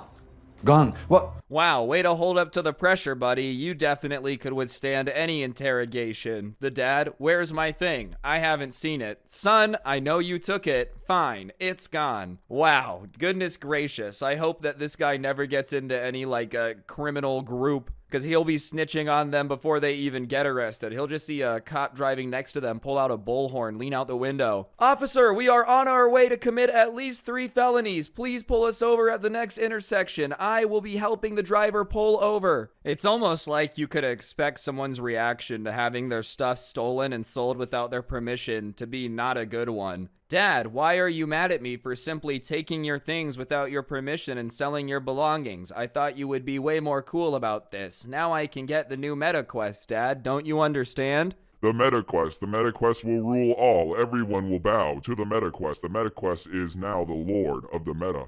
I sold it, okay? What? To get money for the meta quest. How could you do that without asking me? I don't know, what's the big deal? I want you to get it back right now. It's gonna be hard to do. It's almost 50 miles from here. I sold it last week. What, and now get the meta quest? Yo, you saw how upset your dad was. Whatever. He'll get over it. Wait, hold on. I thought his dad would confront him and he'd be like, "Oh, you're right, stealing from my dad was wrong. He really just did the opposite and went full cartoon villain." Whatever, what do you want me to do? Miss out on getting the meta quest? I don't think so. What's more important, my relationship with my dad or the hottest video game system? I'll tell you what, I can always get adopted by another dad. I can never get this gaming time back. Casey, this is very important to your father and you're acting like you don't even care. That's because I don't. I hope this is all worth it for you. Mom, I didn't know this pendant was such a big deal. Why is it so important to Dad? It belonged to his father. Wow, almost like this is the reason you shouldn't be rifling through your dad's stuff to sell on the internet. You accidentally sold Grandpa's pendant, buddy. Hope the guilt is setting in. As he said, though, I don't care. I feel like people actually act like this. That's the problem. The issue is the Darman skits are a little too close to reality with how some people look at it. Whatever, I don't care that I'm selling my family's stuff. I'm getting what I want. It's all fun and games until you are no longer invited to any family function. They're gonna go on Family Feud and take a crash desk dummy named after you and be like, "Welp, it was smarter than the kid we used to have by this name. Trust me, I've seen it happen. Steve Harvey will laugh. You will be the joke. It will not be fun." He showed me inside. And he said, I gave that pendant to my son. Wait, what? This guy's been estranged from his dad. He hasn't seen him in years. And so the guy tracks down who he sold the pendant to, and apparently it's his grandma and grandpa that they've been separated from forever. Which, listen, kudos on getting the family back together, I guess. But, like, what is the moral of this story supposed to be? If you steal your dad's things and sell them on the internet, your long-estranged grandma will buy them and you will be single-handedly responsible for reuniting the family. I don't know if that's the moral he was really going for. Usually in these, it's like, prioritize family above all. But this one was steal stuff, sell it for the MetaQuest, and then have to get it back, and apparently you will find your long-lost grandpa. All right, if that's how it works, I guess I'll go to the garage and start selling stuff. Grandpa went to get milk 37 years ago. He hasn't been seen since.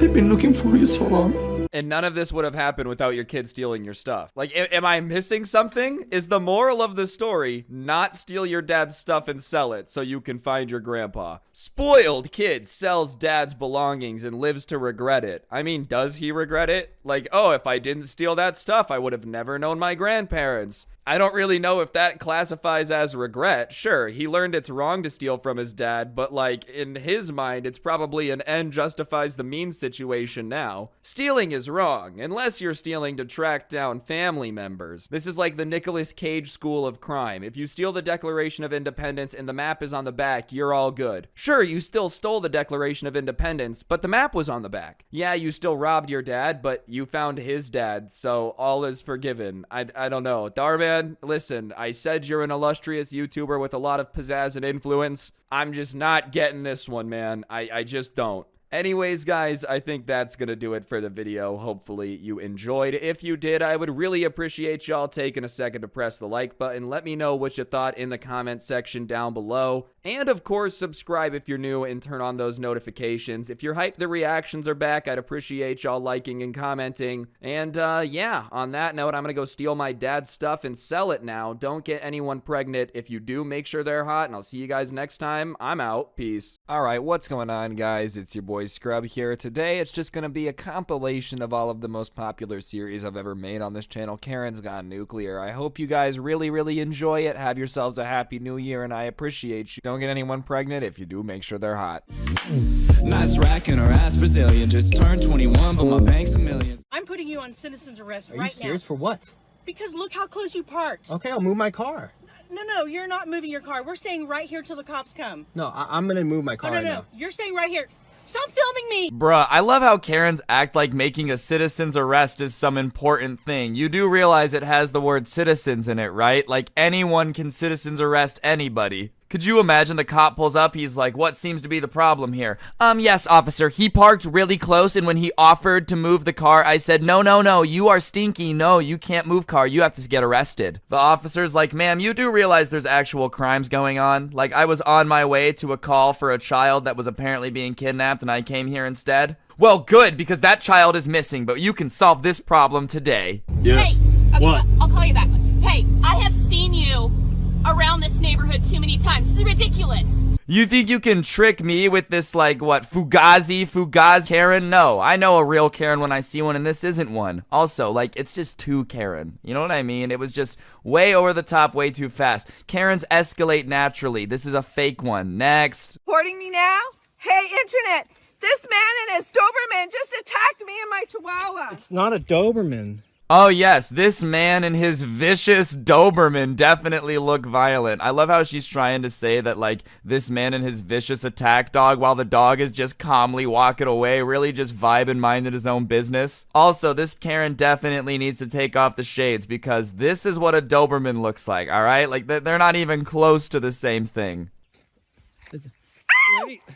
What are you doing? Help! He just bit me! No, he didn't. Does she not know how video evidence works? She really, like, sees him recording. Stop recording me. Hello, internet. It bit me. It bit me. I swear, old people really think that, like, video just doesn't exist. They think only audio recording is available. That's probably because back in when she was a kid, they gathered around the radio and listened to, like, Orson Welles in 1934. This isn't even the first, like, quarantine she's been through. That's how old this lady is, bruh. She's all confused right now. She sat behind Jesus in the 3rd grade. What are you? No! This man is Doberman just beat me! Help on the police! I'm sorry. She's not a Doberman. She's acting crazy. Do you need the police? Yeah, I don't think this lady needs the police. I think she needs, like, an asylum, you know? She needs to be chilling with Harley Quinn and the Joker. Maybe drop her in the next Suicide Squad sequel, have her roll into whatever dangerous situation Will Smith is getting himself into, other than entanglements. Real talk, though, guys, I feel like old people Karens are scary because that's when people might take their side. Like, if it's a 34-year-old woman, you know, everyone's on your team. If it's an old lady and some guy didn't see the whole thing go down, he's gonna take the old lady's side like 9 times out of 10 because old people got that sympathy card, you know? I'm old, and then all of a sudden everyone feels bad for him, even though sometimes old people deserve a kick of karma too. You don't know how to drive. You're ugly.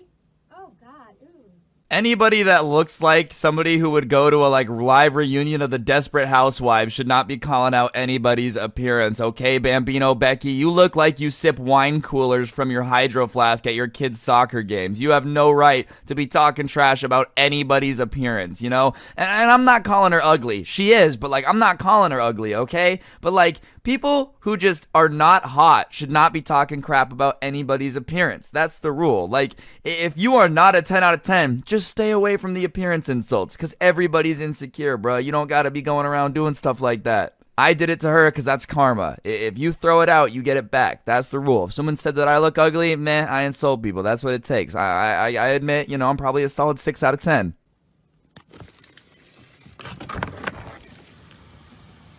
This is going right to the leasing office. See, that's how you really defeat a Karen, is you just stay calm. The more calm you are, like when you start talking to them, the more crazy they look. If you start screaming back, it's an L, you know? That's why I never did well with Karens. I just get mean and start insulting people. But like that lady, this is going straight to the leasing office. That's a W, because that Karen is just going to take an L, because she looks like a crazy person. There's no way for her not to. So this lady right here won't let me get out of my way. She is all parked in front of me, being a major Karen, with her kids in the car, cussing at me, and want to say how she's just going to sit there and drink her Slurpee.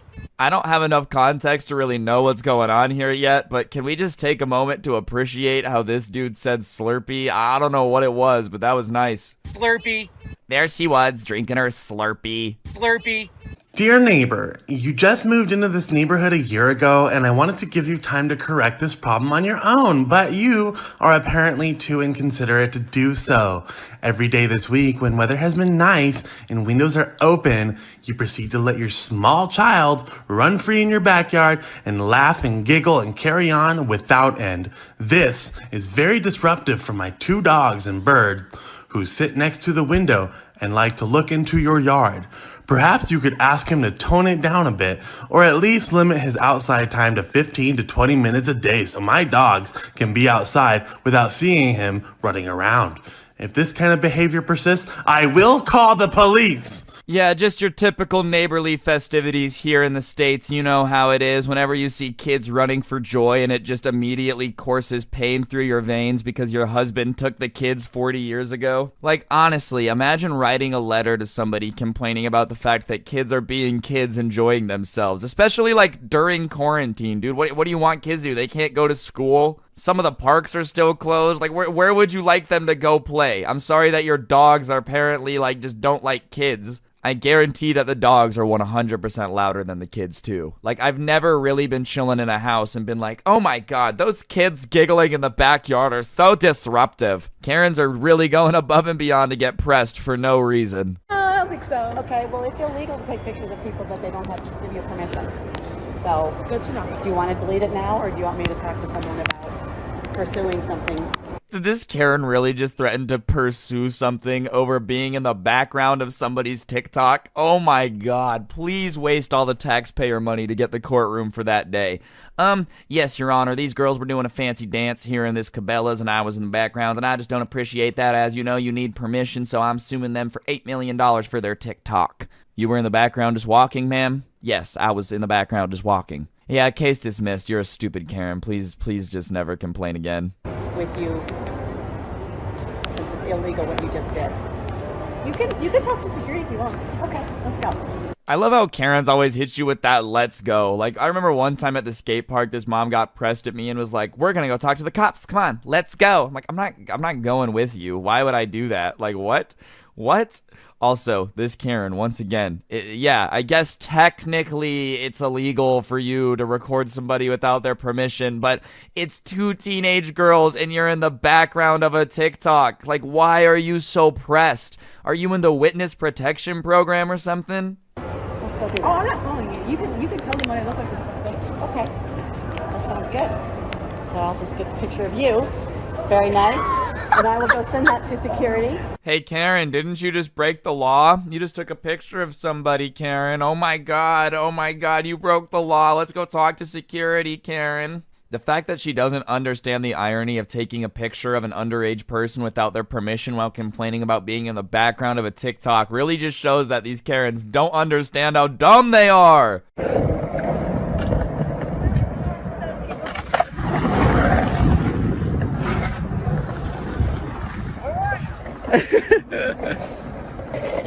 We got a Karen. Break an ankle.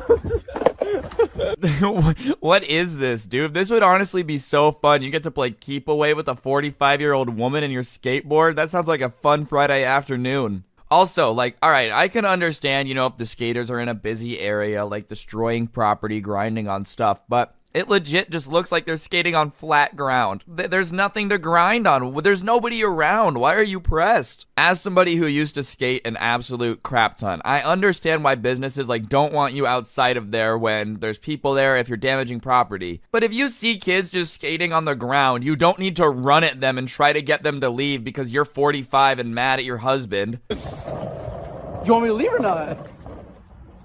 Do you want me to leave or not? You're blocking my way. We're going to start to leave. Alright. No! Ma'am, their physical activity is important for their mental health. Let's go! Whoever this dude is that just walked up and told Karen that this is important for their mental health, you're a hero, man. This is what I aspire to be. If I ever see some mom giving some skaters a hard time, you know I'm gonna roll down the window and be like, hey, go away. What are they doing? What's wrong? Get out of here. Like, it's literally a quarantine. The business they're skating in front of isn't open. And if the business that they're skating in front of really cared, then they would kick them out. Like, it's not your building. Why do you care? There's a cop right there if you want to tell them. You were going on a run, weren't you? Yeah, you should continue running. Ma'am, it's really not worth it. Like, I don't understand the power. I love the smug look on her face, like she really thinks she won this interaction. You look so petty right now to still be standing there. This other grown man is telling you that it's not worth it and to just go on your run. And you're like, nope. I have the problem-solving skills of a toddler. I'm gonna stand here and pout. Like, oh, watch out, guys. Karen really showed us now. All those critiques we said about how dumb she was earlier, nah, man. Do you see how calmly she's folding her arms and pouting like a 4-year-old? You're gonna work on my teeth, not my nose. I don't wear a mask getting my teeth cleaned. But it's about the safety of all of our... Fine, I'll cover my mouth. Can I go be seated now? No, because you're not filling out the forms or letting us take your temperature. It's about protecting our You staff can't take my and everybody. temperature. That's against the law. Yo, just to let Karen know, you probably should stop taking legal advice from Facebook because, believe it or not, private businesses can ask to take your temperature before you enter. That's not against the law. It's a private business. They can basically do whatever the hell they want if you walk into it, and they can deny you service for pretty much anything they want. She really is reading like all the Facebook updates about how like, oh, technically in the Constitution it says they can't make you wear a mask on a Tuesday outside of a Kangaroo Jack house in the back of a Bangaroo. And she's like, that's right, it's my right not to wear that mask. And regardless of how you feel about masks, I don't really care, all right? That's not important. But like private businesses can tell you no for whatever reason they want. All right, well, I can't... You're not an MD. We're not okay? allowed to... We can't see you. I have a right to sue you for harassing me, the manager, and this entire company, Smile, whatever you call it, Dental. Yeah, now they're definitely gonna seat you. Just threaten to sue them and put their company out of business, and they'll be like, oh, you're right, I'm so sorry. Yeah, we'll just immediately open everything up and clean you right away. Like, yeah, now I'm definitely not cleaning your teeth. You just threatened to sue me, you dump truck of a woman. I do have that right, and I talked to my attorney before I came here, too. Okay. So does he want that to happen? I've waited long enough for my teeth to be cleaned, okay? Let's get this done, okay? Bruh, you did not call your attorney because your attorney would have told you that you're a stinky poo-poo head if you think this is gonna work in court. It ain't. Whatever attorney you're paying is just taking your money and giving you really bad advice. You have to send me in written writing too. I want to see your policy. You shouldn't be in the building without a mask either. I can do what I want. No, I'm you free. can't. It's not a law. Medical office. It's not a law. This is a medical office. No, it's a dental office. Bro, like what? People really just be like, it's my right to not wear a mask. Okay, all right. You know what? Let's hypothetically say. Let's hypothetically say that it's your right not to wear a mask. Okay? If the company just says, hey, please wear a mask. It makes us feel safer. It makes our customers feel safer. And we just want you to wear a mask. Just wear the mask, dude. Like you are literally screaming and fighting at 2 secretaries and a manager for a dental office. And you're still not gonna get your teeth cleaned, Becky.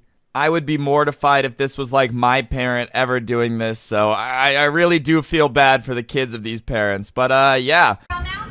It was. No, did you? I asked a question. Did you spit your gum out onto the grass? My dog is going to walk over there and eat that gum. Why don't you walk You your dog want on to your kill my door side of dog? the street? Sorry?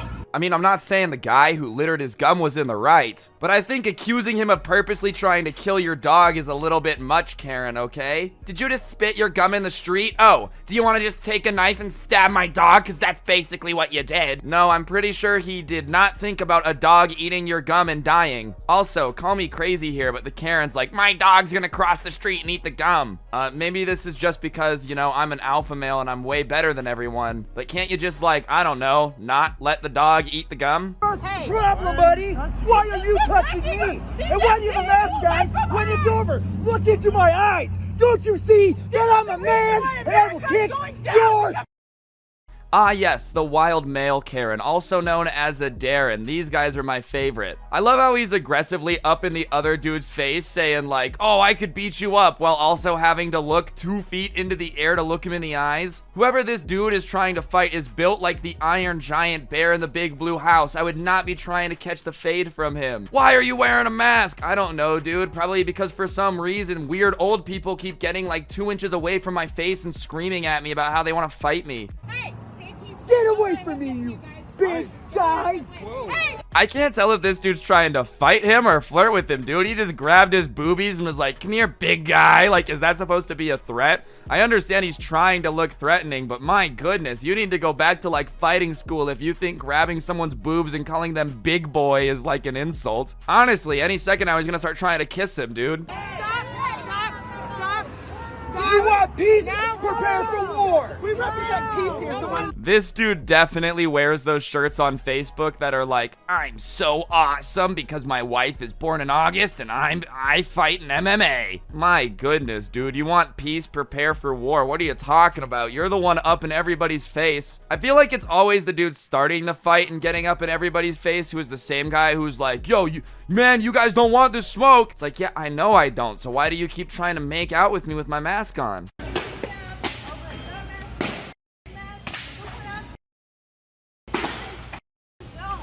I don't know what's up with like grown women throwing temper tantrums, but this honestly annoys me as someone who used to work in a grocery store. Like, thanks Karen for throwing the Reese's Puffs everywhere. Now some 16-year-old getting paid minimum wage has to pick it all up. You really showed this massive corporation who's boss. You know she's mad that like her coupons didn't ring up correctly too. What do you mean I can't buy 700 boxes of Reese's Puffs for free? I'm gonna throw it all over the store instead. Like, dude. If you're a grown woman and your response to somebody like saying anything in a grocery store is to start throwing all the things in your cart all over the place, please reevaluate and understand you have the problem-solving skills of an advanced toddler. So you're telling me you didn't hit me? No, I pushed you. Oh, so what's this big mark on my body? You might push it. You might go red easy. Ugly. Man, I'm just saying, challenging anyone to physical combat when you can't even walk is just a ballsy move. Like, even if you pushed her or hit her, look at you. You can't even walk. Why are you doing anything physical? I dare the backup professor from Hogwarts to start shoving me if I ever go to London, man. I'm gonna hit her with that stupefy spell so hard, she's gonna be like, oh my gosh, I didn't even realize you could swing that fast. Because I do the definition of top-tier boxing, okay? Float like a butterfly, sting like a bee. Never against men, you know, I only fight old ladies who can't walk. I don't live in Mexico. I was born here. I was born here. Bye. It must be hard being so sad and angry.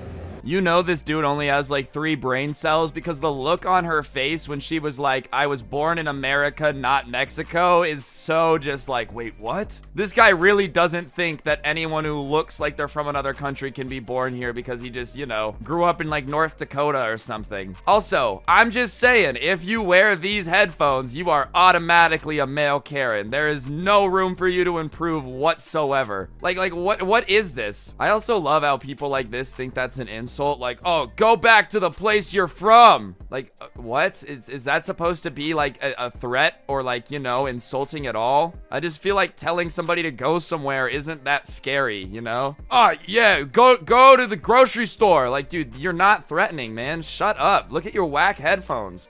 So, I drove this lady to the address that was in the Lyft app.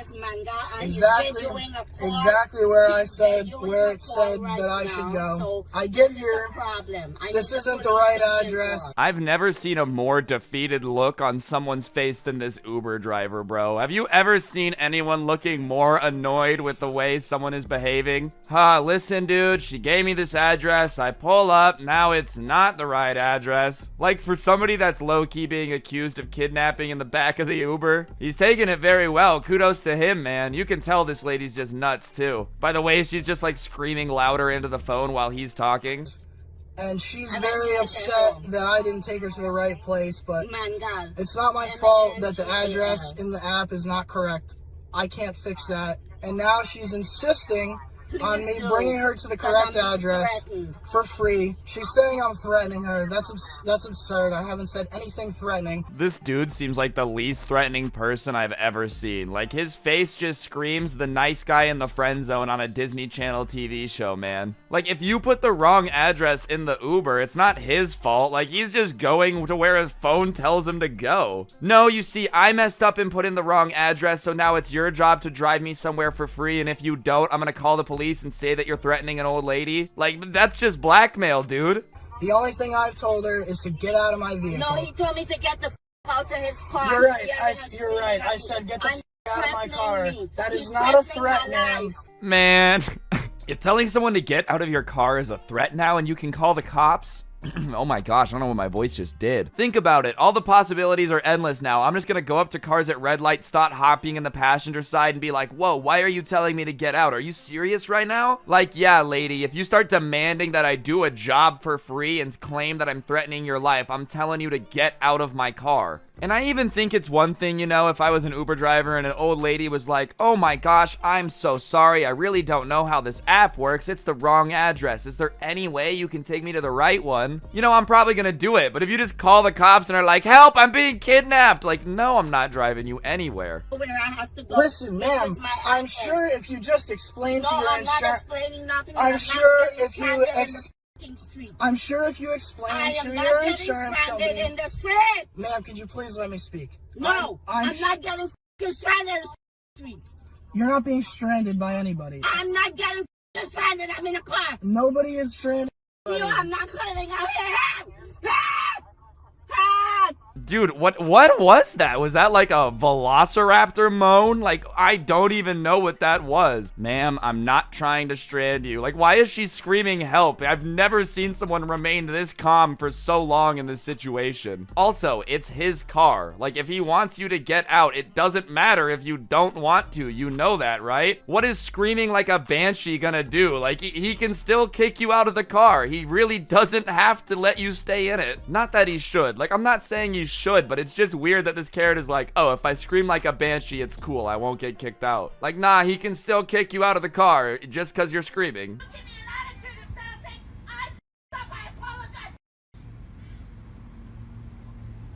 Why they're arguing? Why she's arguing? Oh. Listen, I understand it's annoying when McDonald's messes up your order, but Jesus Christ, calm down, lady. My lord. They have all the windows up in their car and are filming, and you can still hear her screaming from, like, the next window ahead, dude. This lady low-key needs to be investigated by the Avengers because she might have supersonic screaming or something. Imagine being the other dude on the other end of the screaming. You're getting paid minimum wage to work at McDonald's, and some lady is berating you because apparently you purposely messed up her order just to ruin her day. Like, man, you gotta give it up for the people that get screamed at like that and just don't lose their mind. My other thing too, dude, is when you see someone freaking out like this, my thought is always like, if this is how mad they're willing to be at a stranger for no reason, imagine how pressed they get when, like, their kid leaves a fork in the sink instead of pushing it in the dishwasher, dude. Imagine getting a C and bringing your report card home to this lady. Now that is a terrifying idea.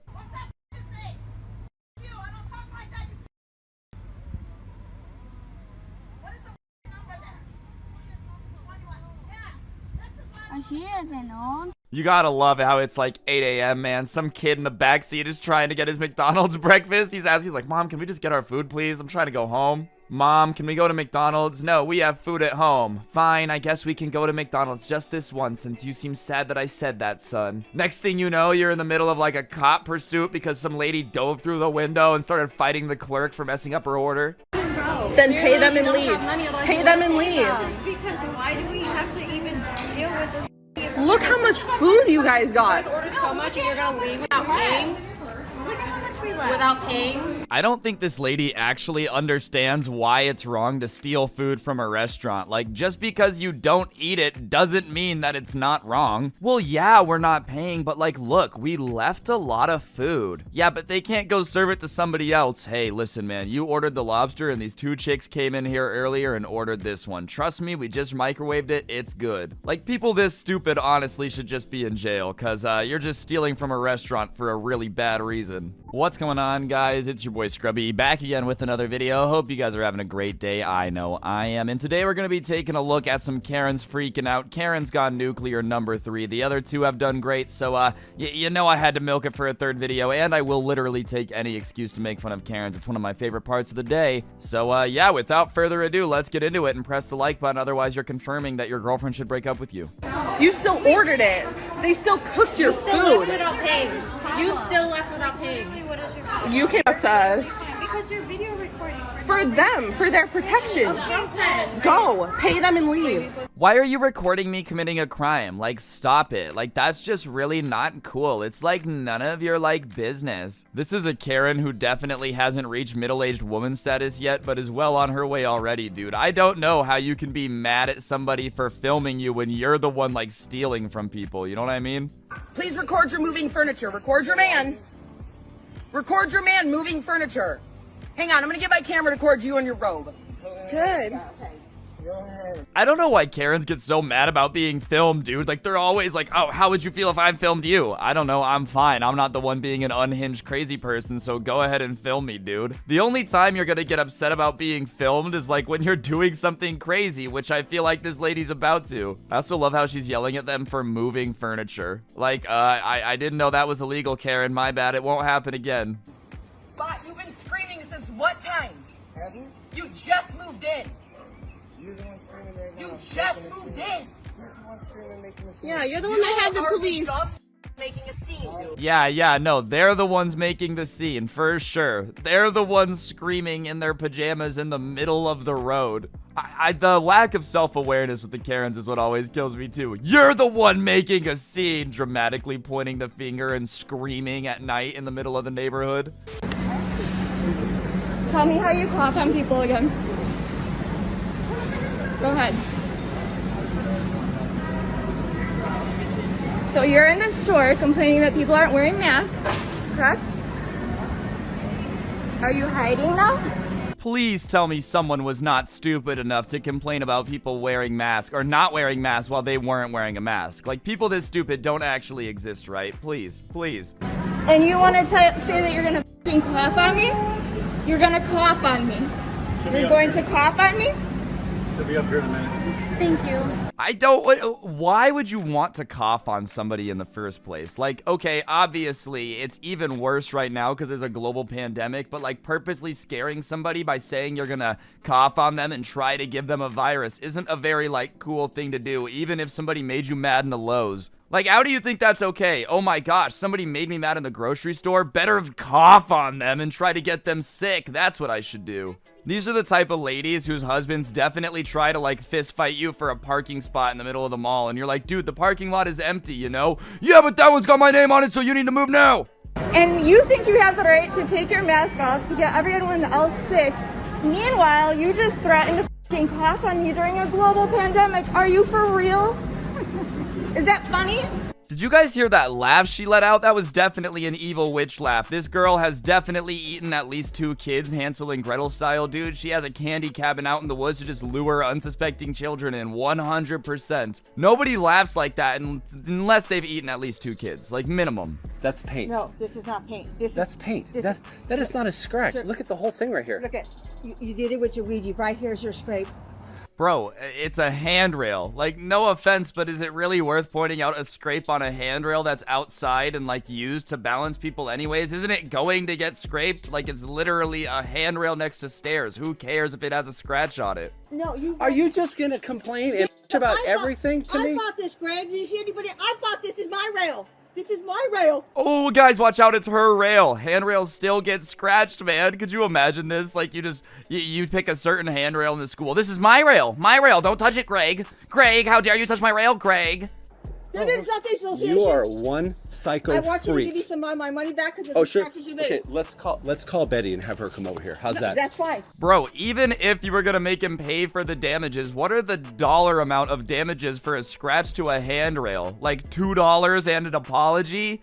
How are you gonna come up with an amount of money that it takes to fix a scratch on a handrail? How much do you want for that?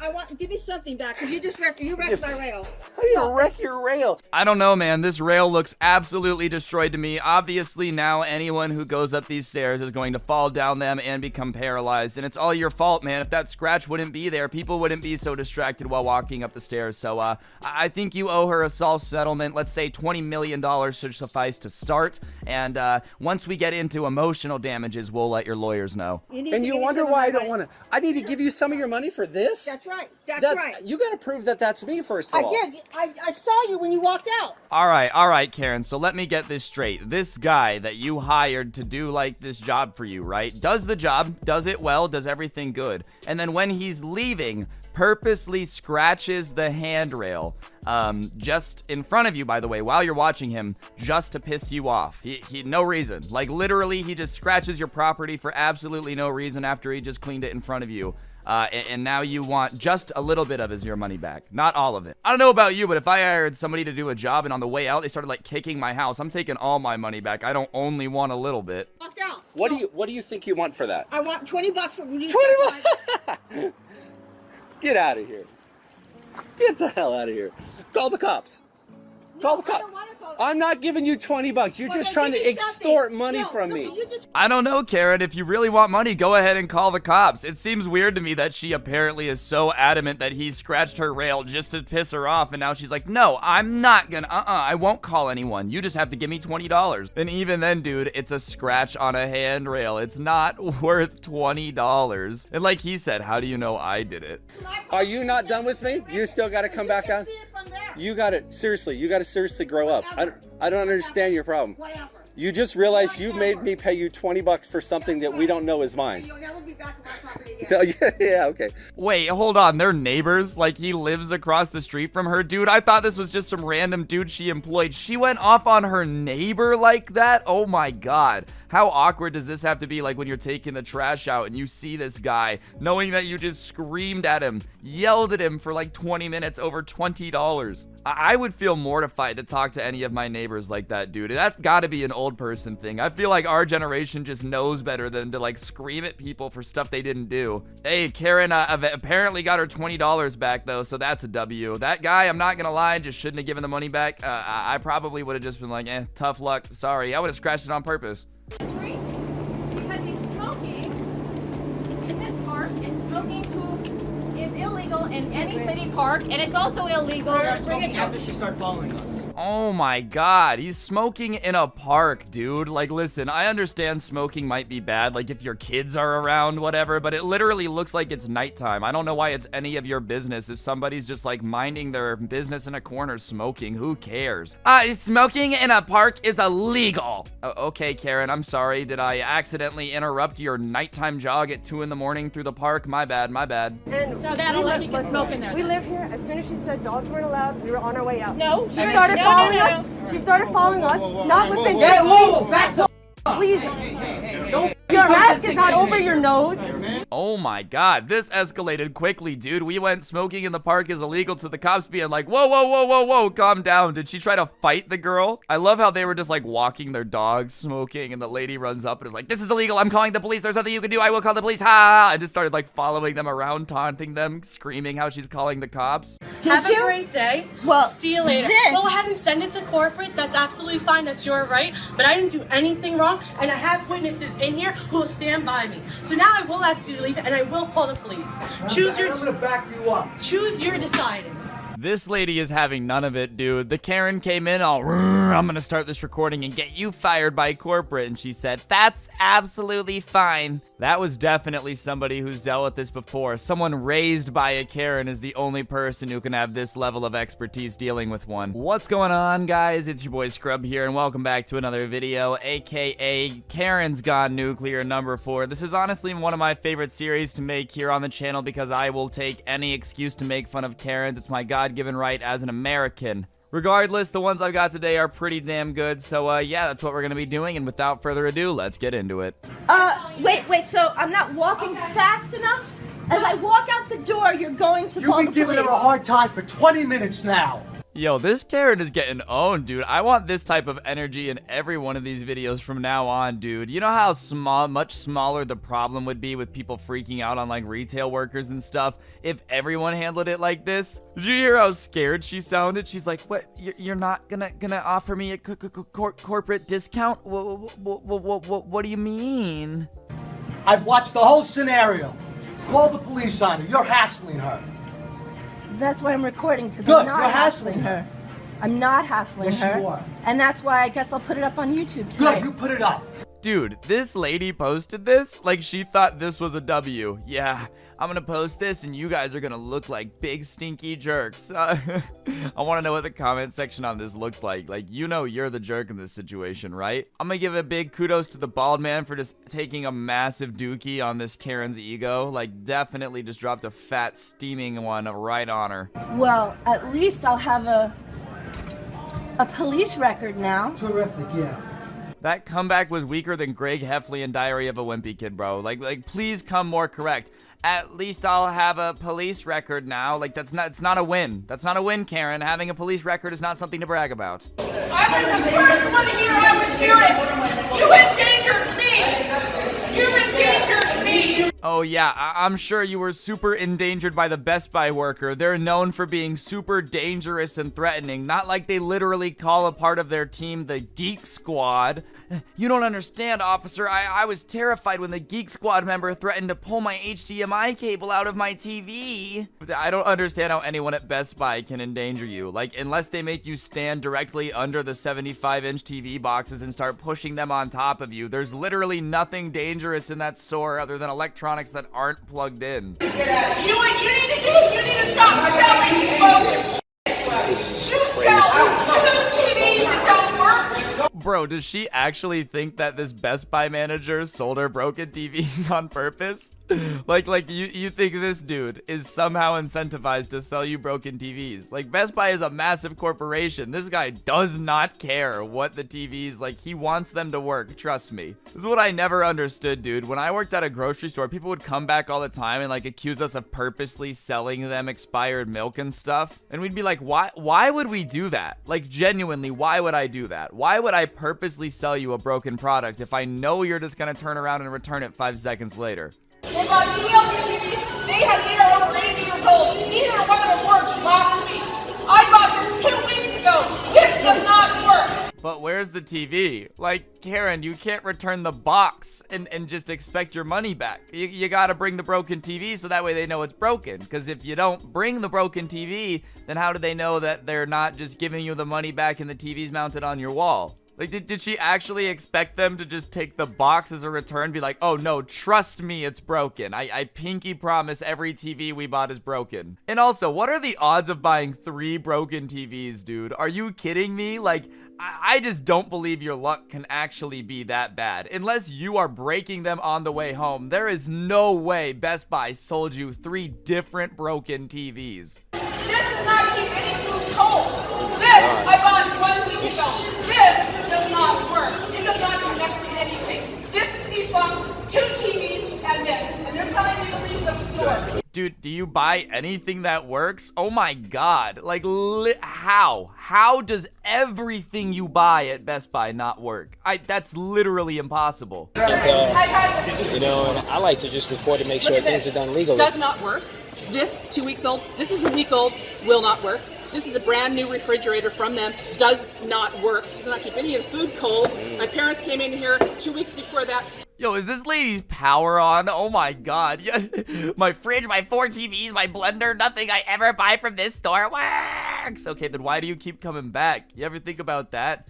Like, you keep saying you've bought broken things from here 12 different times. Maybe you should stop buying things from the store that always sells you broken things. Genuinely, did that thought never cross your mind? Like, do you only have 1 brain cell? No two $700 televisions.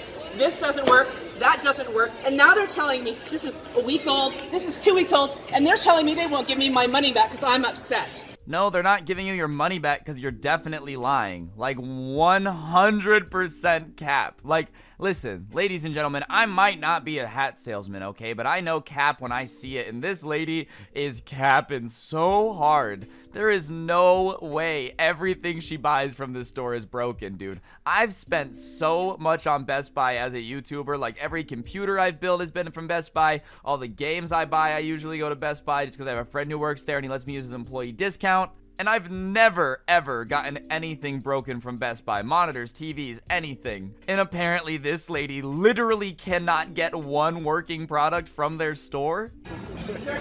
I'm just trying to make sure everything is, on film and, Ah, yes, the real unsung heroes of Karen's Gone Crazy compilations. The brave individual who risks a Karen seeing herself getting filmed and going absolutely bananas, dude. Because for some reason, that's the Karen's ultimate trigger word. It's like a bull seeing a red cape turned in front of them, like when they start charging you. That's Karen's whenever somebody has like a cell phone and they're recording. Oh my god, I'm gonna be posted in so many Facebook group chats. This is my moment to shine. 15 minutes of fame starts now. I just want my money back because you disrespected me. I'm not asking you for anything, just my money back. I'm not asking you for anything. I'm just asking you for this thing. Also, you don't get your money back just because somebody disrespects you, dude. Like, listen, I ate your food, but I didn't like the way you sold it to me, so now I'm demanding my money back. Like, do these people not have any idea of what a refund is, okay? You give the product back, and then they give you your money back. You can't eat the entire meal and then demand a refund. Roll down the window. Are you guys having a nice Christmas? Yeah. Once you leave, we'll have a wonderful But that's Christmas. not. You know But what? you don't hold space like that. This is a double Karen showdown. We have 2 Karens facing off over a parking spot. The only way that this goes is escalation to the point of someone calling the cops or screaming, all right? I'm just predicting it now. I've seen enough of these videos to know that 2 Karens 1v1ing just doesn't work. It's like against the law of physics. When 2 immovable forces hit each other, the entire universe combusts, and that's basically what's going on now. Everybody say goodbye to your loved ones. The universe is going away after this next video. You don't stand in a space and block other people from parking. We got here first. You know what, to set an example of kindness, I'm gonna give you guys the space. Why are you to set an example of kindness, bro? Yo, this is definitely the girl that organizes all the anti-bullying seminars, dude. Like, guys, together we can end bullying. Like, oh my god, do I just set an example of kindness? You're gonna give him the spot? Oh, thank you, Saint Karen, my lord. I don't know what I would do without Daddy Karen giving me parking spot. Ooh, now I know kindness truly exists in the the world. Why don't you tell yourself that? No. That's why we're giving it to you. Why don't you tell yourself that? But that's not how it works, okay? It's not, you're not.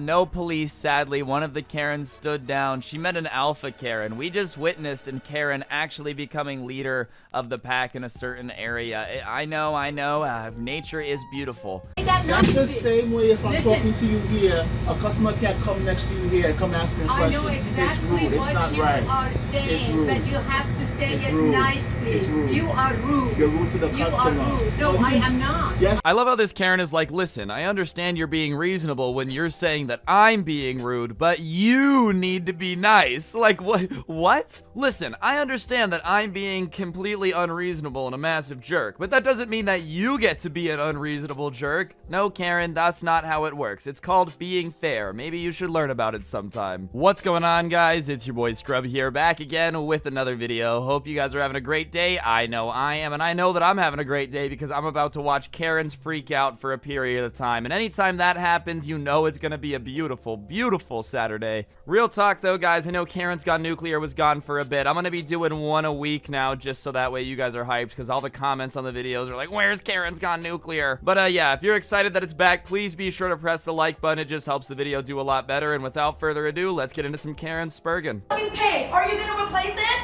We could talk Are you about gonna it. replace it for free?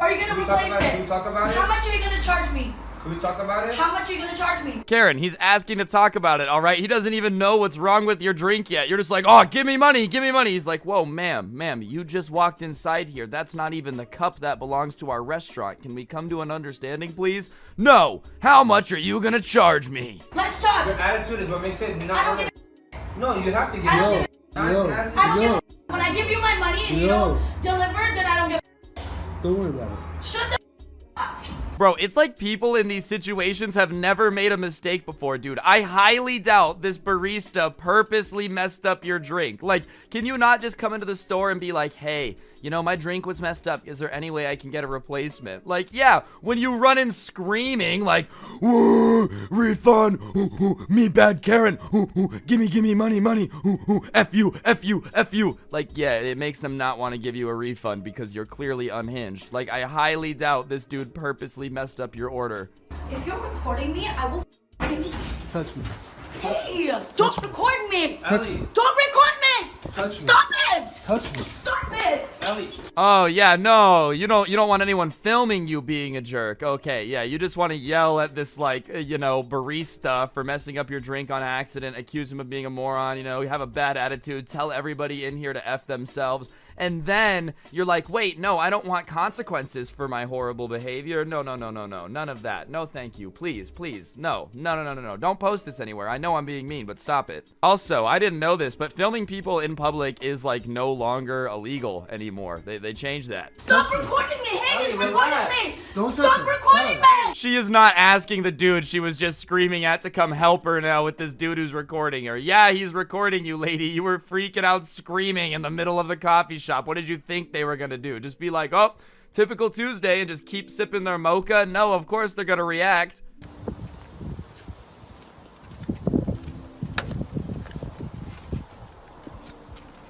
What are you doing?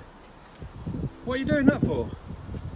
I'm gonna be honest, I really have no clue what she's doing. She's like feeling up all the car, you know? Maybe she's one of those weird people off TLC who are like attracted to cars. God damn, I've never seen a red body like this before. She's like rubbing the contours of the bodywork. What is this lady doing? And why is she carrying a staff like Donatello from Teenage Mutant Ninja Turtles? She's like, yeah, that's right, I've got a bow staff and you know I'll spin it and knock your rocker. Hey, why are you doing that? You've attacked my son's car 3 times. You pulled the sticker off it. Are you quite legal?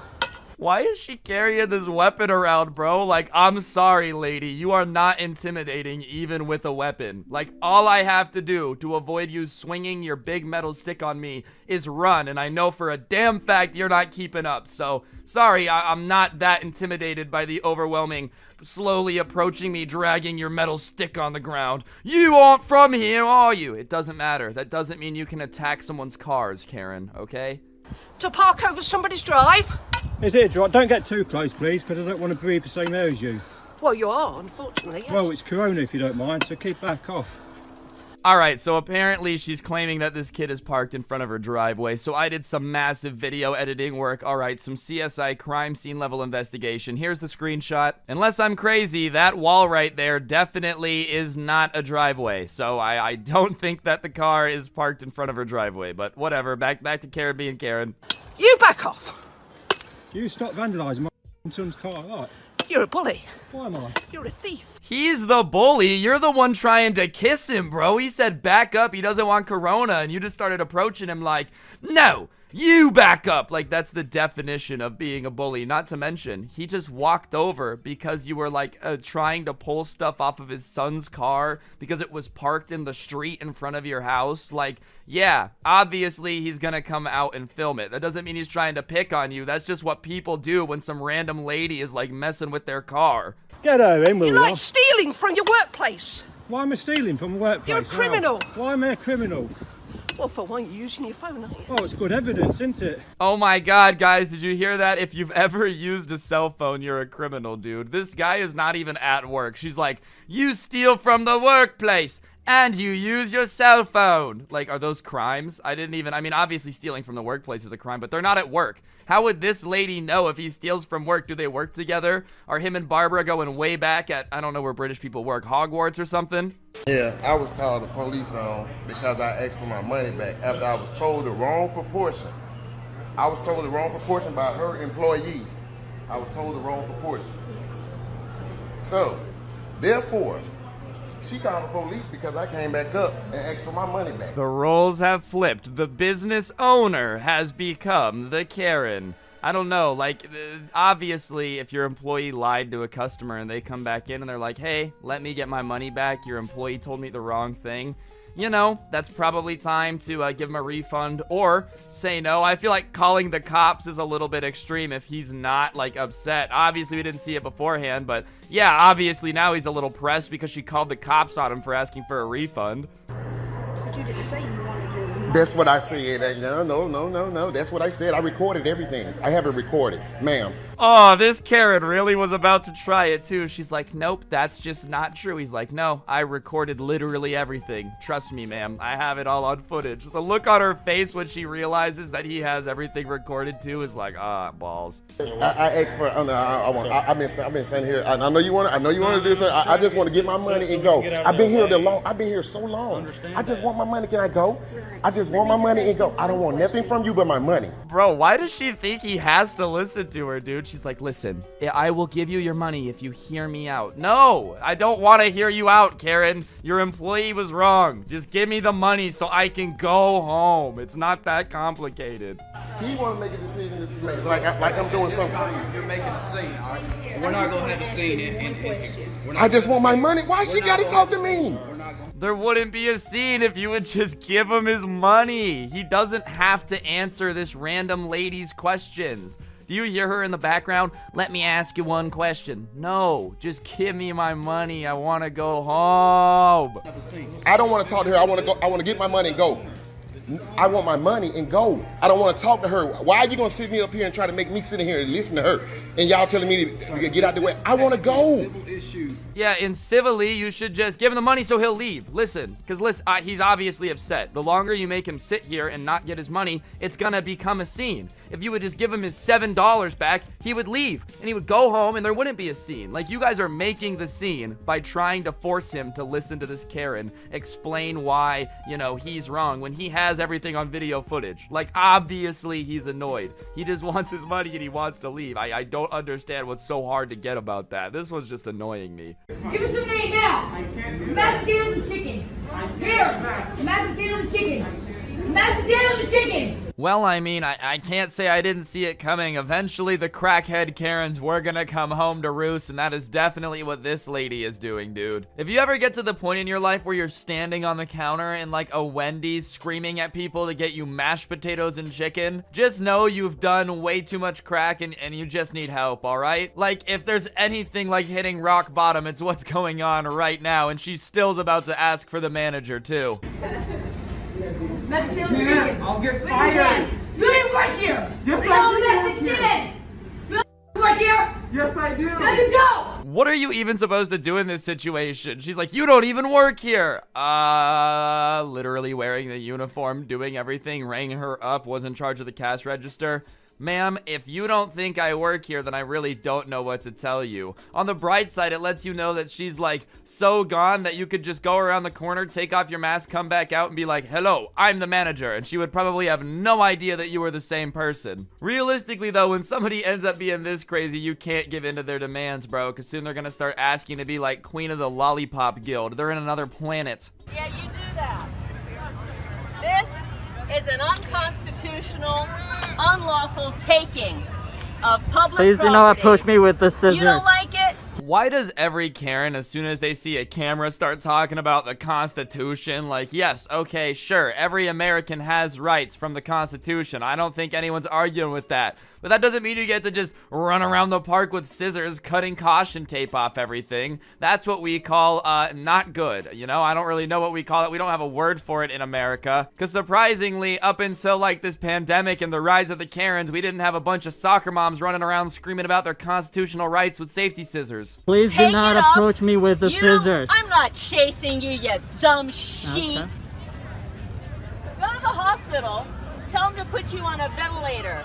What? Karen, he's just filming you. He's like he hasn't said anything. What? Go to the hospital and tell him to put you on a ventilator. Nah, I don't want to. The entire point of like wearing the mask is because I don't want to be on the ventilator, Karen, you know? Like, what? They'll kill you with a ventilator like they're doing thousands of others. Don't you dare shut this park.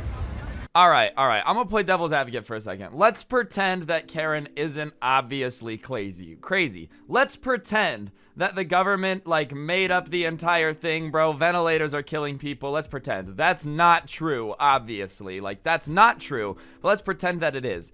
What is opening the park gonna do, Karen? You know, that's just a really weird way to protest. My government made up an illness and is killing people, so I'm gonna make sure that this park stays open. Wow, Karen, you showed them. Oh my God, wow, gee willikers. Go back to wherever the hell you came from. Wow. Stop trying to steal the property we paid for. Go back to wherever you came from. This is our property. You don't get to take it. Did I miss the memo where we're trying to steal people's parks? Like, I mean, you know, I've heard of people stealing cars. I've heard of people attempting to steal houses, very rarely. But, like, I've never heard of somebody being like, aha, I'm gonna come and steal your park. Guard your park good because I'm coming for it. Like, I'm telling you, Karens are just bored all day, and they have to invent bad guys to make themselves feel important, dude. So this lady is just like, they're trying to steal my park because she has nothing going on in her life ever. Like, it's gotta just be so boring if you legitimately think that people are coming to America to steal your parks. Way better you would ever look. This lady so rude when I first got her. She was rude for no reason. She don't even know me. Don't even know me. I just came here to McDonald's. What's the McDonald's? And this woman, her Candace, being so rude. I'm just imagining being the guy in the drive-thru is just trying to get some chicken nuggets and go home, bro. He's like, look, I've been out all night. Please, I'm starving. In the drive-thru, all he hears through like the little speaker is, all I'm saying is that Candace is rude. Like, just, man, when you accidentally show up in the middle of the McDonald's employee fist fight. Realistically, that would be the coolest fight club, bro. Just imagine a fight club, like if every fast food place had a fight club team, you know, like Panda Express versus McDonald's. No, I was playing with Sean. Sean, I was talking smart to Sean. Sean, so I want to play with you, Sean. Huh, Sean? Keep it real. Was I not playing with you? This is the most confusing perspective I've ever seen in a Karen freakout, dude. I feel like I'm like, POV, I'm a rat living in McDonald's. It's just shaky footage of food. Like, it's just a close-up of an apple pie being shaken around, dude. I mean, obviously she's passionate, dude. Candace very clearly is a horrible person. I don't know what Candace did, but whatever she did made this lady very upset. But can you please steady the camera a little bit, you know? Maybe tell us more of what's going on and not just point it at an apple pie and shake it around, please. Because you're a child! We're allowed to. You child! You wait till you get charges pressed. You know, I'm gonna tell everyone I know about this experience. I'm gonna leave a ton of reviews about this experience. Dude, you guys are the only people that have given us this big a deal about it. We're the only people. That's why you're saying I'm not gonna argue about it. You've had more than just us. Nah, they don't want to argue about it because that's not their job, bro. This isn't the debate place, okay? It looks like it's a pet store. Like, don't come into a place and try to argue with them about their rules, dude. Imagine how stupid that would sound in any other scenario if you're not a Karen. Like, you go to somebody's house and start arguing with them about their rules. Like, what? That's why they said, no, we're not gonna argue with you about it. Because, that's not their job, okay? No. Literally you. Okay. This is the biggest deal anybody has made of it. Everybody else shuts up and puts a mask on like a normal human being. You're just being awful. That's okay. Dude, we have exemptions by law. Nobody cares, bro. Nobody likes wearing a mask. Nobody's like, oh, this is my favorite thing ever. But like, dude, the minimum wage employees are not getting paid enough to argue with you about this. Their boss told them to make people wear a mask, and so that's what they're doing. Like, do you really think they want to be here arguing with you all the time? No. And even then, bro, just wear the mask. Just wear it. It's like, it's really not this difficult. And if you're not going to wear it, don't go fighting with people who are not getting paid enough money to deal with your crap. Like, you really think these people woke up today just, oh, can't wait to crap in some Karen's coffee and make her really depressed and trigger her and then make her mad at me and filming me and putting me on Facebook for all of her friends to get mad? Like, no. It just doesn't happen, Daryl. All right, go waddle back to the car and drink your Route 44 from Sonic with Dr. Pepper and speed up your diabetes or whatever. Okay. Can you please stay outside? No, sir. I'm here with my boyfriend. I'm accompanying him. I'm here. I got my mask on. She's not. Are you gonna get a license?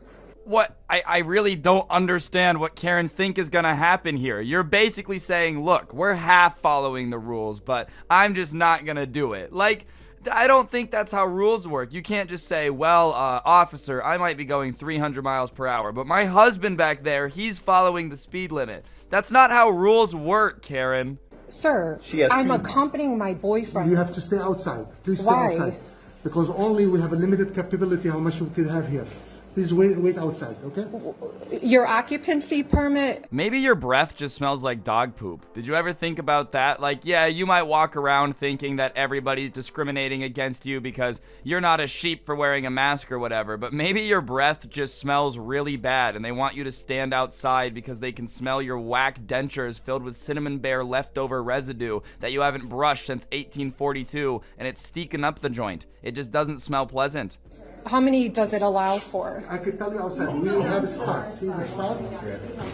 Okay. Okay, so he just said that this facility can't accommodate Can you me. come outside? So I'm asking him for the occupancy permit. Oh my God, bro. Like, it's just, these people don't understand that them trying to, you know, be calm and reasonable just slows down everything. Now this manager, who probably could have just had her boyfriend out by now, has to stop what he's doing, go find the occupancy permit, go explain to this girl that the occupancy permit that they currently have is a little bit different than the new rules because, you know, global pandemic or whatever, certain rules have had to change. Keep in mind, the manager, not actually in charge of any of the rule changes, just doing what he's got to do. But yeah, Karen, you go ahead, post this on Facebook for you 6 likes, you know, all your cousins that you haven't seen in 30 years, whatever. I guess they'll think you're sick. So but please, I'm you have with to my wear a mask. boyfriend. You cannot do this with a boyfriend. You have to wear a mask. Sir, I can do this with my boyfriend. You have to wear a mask. I do not. Yes, Why is that? Because his boss told him to make people wear masks. I don't know, Karen.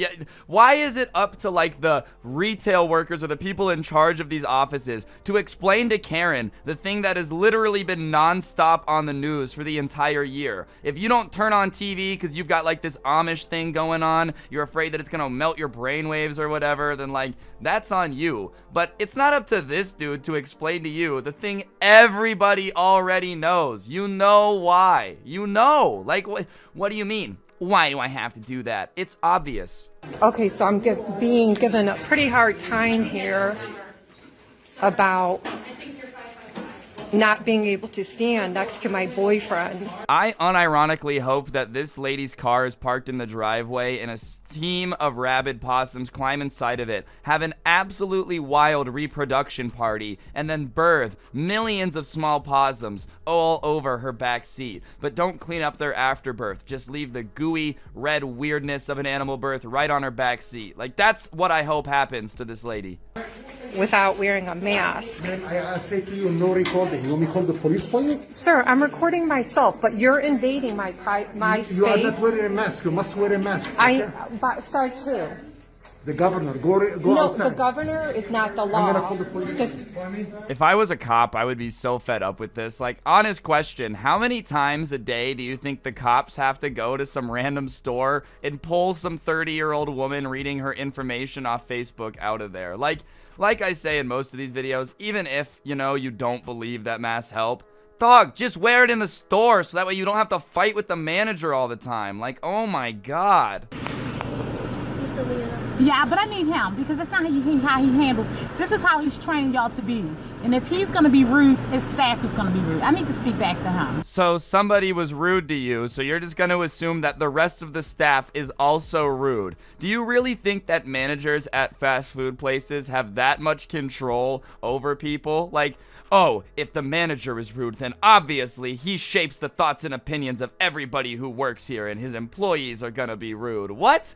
When I worked at a grocery store, I can firmly tell you that I thought my managers were the biggest pieces of crap ever, dude. They were the worst. If they told me to think something, I might think the opposite. So I'm gonna say this now. I highly doubt that everybody at this McDonald's sees their boss being mean and is just like, I'm allowed to punch customers? I don't actually think that's something that happens. But yeah, you go off and scream at the dude working at McDonald's about how he was rude to you. Okay, and I'm recording it, so I'm glad you're doing that. What is that manager's name? What's the manager's name? Yes, hello, McDonald's corporate. I just want you guys to know that the man repeatedly told me no when I just kept screaming Cactus Jack sent me into the driveway box over and over again. The only way that I think this can be solved is immediate termination, and all profits from that McDonald's are immediately and directly inserted into my bank account. I'm gonna be honest, the way that I was treated at this McDonald's was embarrassing and quite rude, and I refuse to ever eat McNuggets again. So we'll see what happens. So you're gonna compromise my health by not wearing a mask? Because that's what you're doing right now. Because if you are sick, you are compromising my immune system. I'm not a virus. This lady again. No one says you're the virus. You do realize that the mask thing is so you don't spread it, right? Like, I'm not a virus. Very astute observation, Karen. I guess, you know, if you really want us to get it to you, yes, you are smart enough to know that you're a human. I'm surprised that your brain was able to put that much wattage together. Like, you realize this girl's brain power could probably barely cook Easy Mac in the microwave, dude. The face mask you're wearing is compromising your health. Yes, it does. So I'm gonna... I didn't ask if you put it on. If you not, would you please leave? No, sir. Literally everybody in this store is not on your side. Everybody thinks you're being annoying. You're not a superhero. You're just annoying. Like, I wish people would understand that, okay? If you're in public and everybody in public starts going against you, being like, hey, you're just being a little bit unreasonable and ruining our time, then you're in the wrong, bro. It's not like the internet where people get canceled for, you know, painting their nails a certain color or something. In real life, if everybody starts ganging up on you and telling you that you're a bad person, it's probably because you're doing something that only annoying, stupid people do. Like, you know, I've been to a lot of McDonald's, and not once has everybody in there started screaming at me to, like, do something. I've been to a lot of post offices. Not once have everybody in the office been like, can you just do this so that way you're not compromising my health? Never had it happen. Why? Because I don't go out of my way to make everything about me and film everything like I'm on a reality TV show, bro. Nobody cares if I'm at the post office, and nobody cares about you, Karen. It's just a sad reality. Hey, this person accosted me. I'm calling the police. I'm calling the police. This woman just hit me, everybody. This is the calmest person I've ever seen who apparently just got punched in the face, dude. Like, legitimately, this lady acting like she just got punched in the face while also acting like she just got complimented on her outfit. Oh my gosh, this lady just punched me in the face. Where's the urgency, Karen? If you're gonna lie, at least sell me a little more. This woman just accosted me. I can't believe you. I know, you guys are so violent. Yeah. I mean, listen, there's definitely no violence going on, but whoever's holding the camera is breathing like a horror movie villain. My goodness, get you the inhaler, Rebecca. I'm trying to be on your side, but you're having a windmill generating breath over here, dude. She could be standing there. The windmills would be spinning so fast we'd never run out of power again. Real though, yeah, I definitely think calling somebody incredibly violent and talking about how violent they are while they're just standing there breathing is definitely not the best look. Oh my God, I'm fearing for my life. Oh no. I am being threatened. It's definitely not doing what you think it is. I'm at the number 60 life. She's the one calling for help. I mean, I'm not gonna. I'm getting her on video so that I can say, this is an example. It's always the Karens calling the cops for no reason. Like, what do they say when they get on the line? I said something stupid and somebody called me out for it. I'm the one freaking out and someone's mad at me. Like, legitimately, I just don't understand the grounds the Karens think that they're standing on when they're calling the police. Like, hello, I'm a bad person. Please come help me. And by help me, I mean usually find out that I'm the one who instigated it all in the first place. I'm a goddamn war vet. He's a war vet. And what are you, a college punk that don't even know what time it is? I'm sorry, man. My dad left when I was 6. I never learned how to read an analog clock, and digital numbers make my eyes hurt. Please stop yelling at me, dude. Please, I never learned how to read time. That's just, it's a weird insult, man. Like, first of all, thanks for your service, but, beyond that, I don't really know what understanding time has to do with anything, bro. Like, I've got a phone in my pocket I can pull out and just look at the clock on. I'm not really understanding what the whole not being able to tell time thing has to do with anything else. You know, it's 9 o'clock now, no? It's curfew time, no? Sorry, who are you? I'm the one living there in the neighborhood. So who is renting here? If you're my neighbor and you come over to enforce my curfew, just understand I'm going to clown you. You're not my mom, you're my neighbor. Go back over there, stand in your front yard, and yell at me like a normal person. But don't come into my neighborhood and my lawn, sorry, my lawn, not my neighborhood, and be like, it's curfew time, so you guys need to go to bed. Shut up, Darren, bro. This guy definitely wears those glasses that cost like $600 when they're just wire frames and constantly tells everybody about how smart he is, even though, like, you know, his dad hooked him up with the job he got, and he's over here complaining about kids being loud past their curfew. It's like 9 o'clock. He literally says it's 9 o'clock. What, you want 9 o'clock to be the curfew? Oh, you kids were being noisy at 9:05. How about you go to bed, bro? It's not like these kids are being noisy enough to legitimately keep you up in your master bedroom. The Airbnb. Sorry, I'm not. Who is the person? No, you don't have to be here, guys. It doesn't matter if it's an Airbnb. You don't get to come over and make demands. Who's the person renting it? If it's not your house, I have 2 answers for you. F you. You know, I can't say it, but that's who's renting the house, and you can please go back over there. You got a problem, you can pick it up with the people running the Airbnb, but I'm not telling you anything, dude. Also, listen, I know he can't help it, but something about someone with a French accent sounding mad just doesn't help, bro. It's just a very pompous accent. It's just, oui, I am better than you, baby. Who is Airbnb? Who is taking this house? Hello.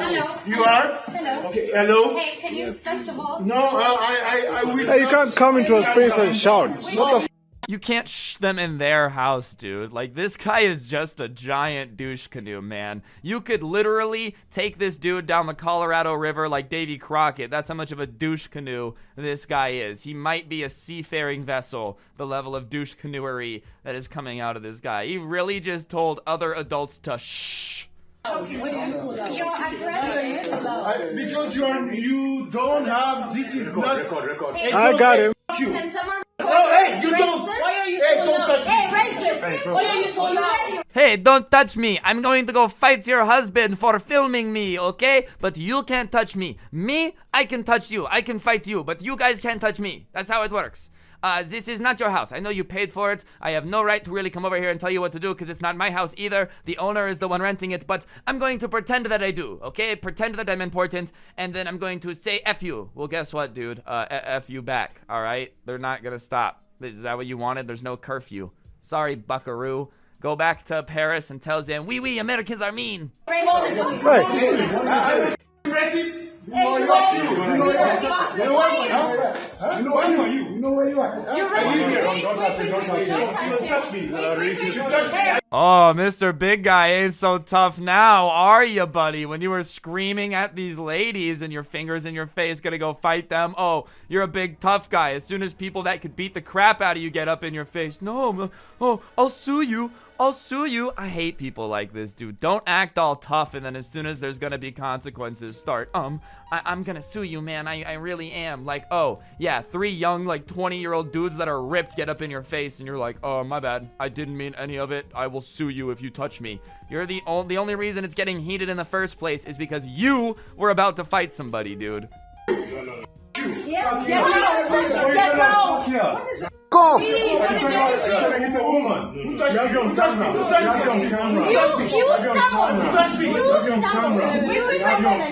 The balls on this guy, dude. He's still here. Go home. You're clearly not taking the W in this situation. Like, you came over to get them to be quiet so you could sleep. And now you're on the verge of fist fighting by yourself in a group of like 15 people, bro. And you look horrible and they have it all on film. Like, you take the L, bro. There's not a foreseeable way where you take the win. Go home. Get out of here. Just leave. I'm just recording. I'm just recording. Because she threw the water. She threw the water at you. I'm just recording it.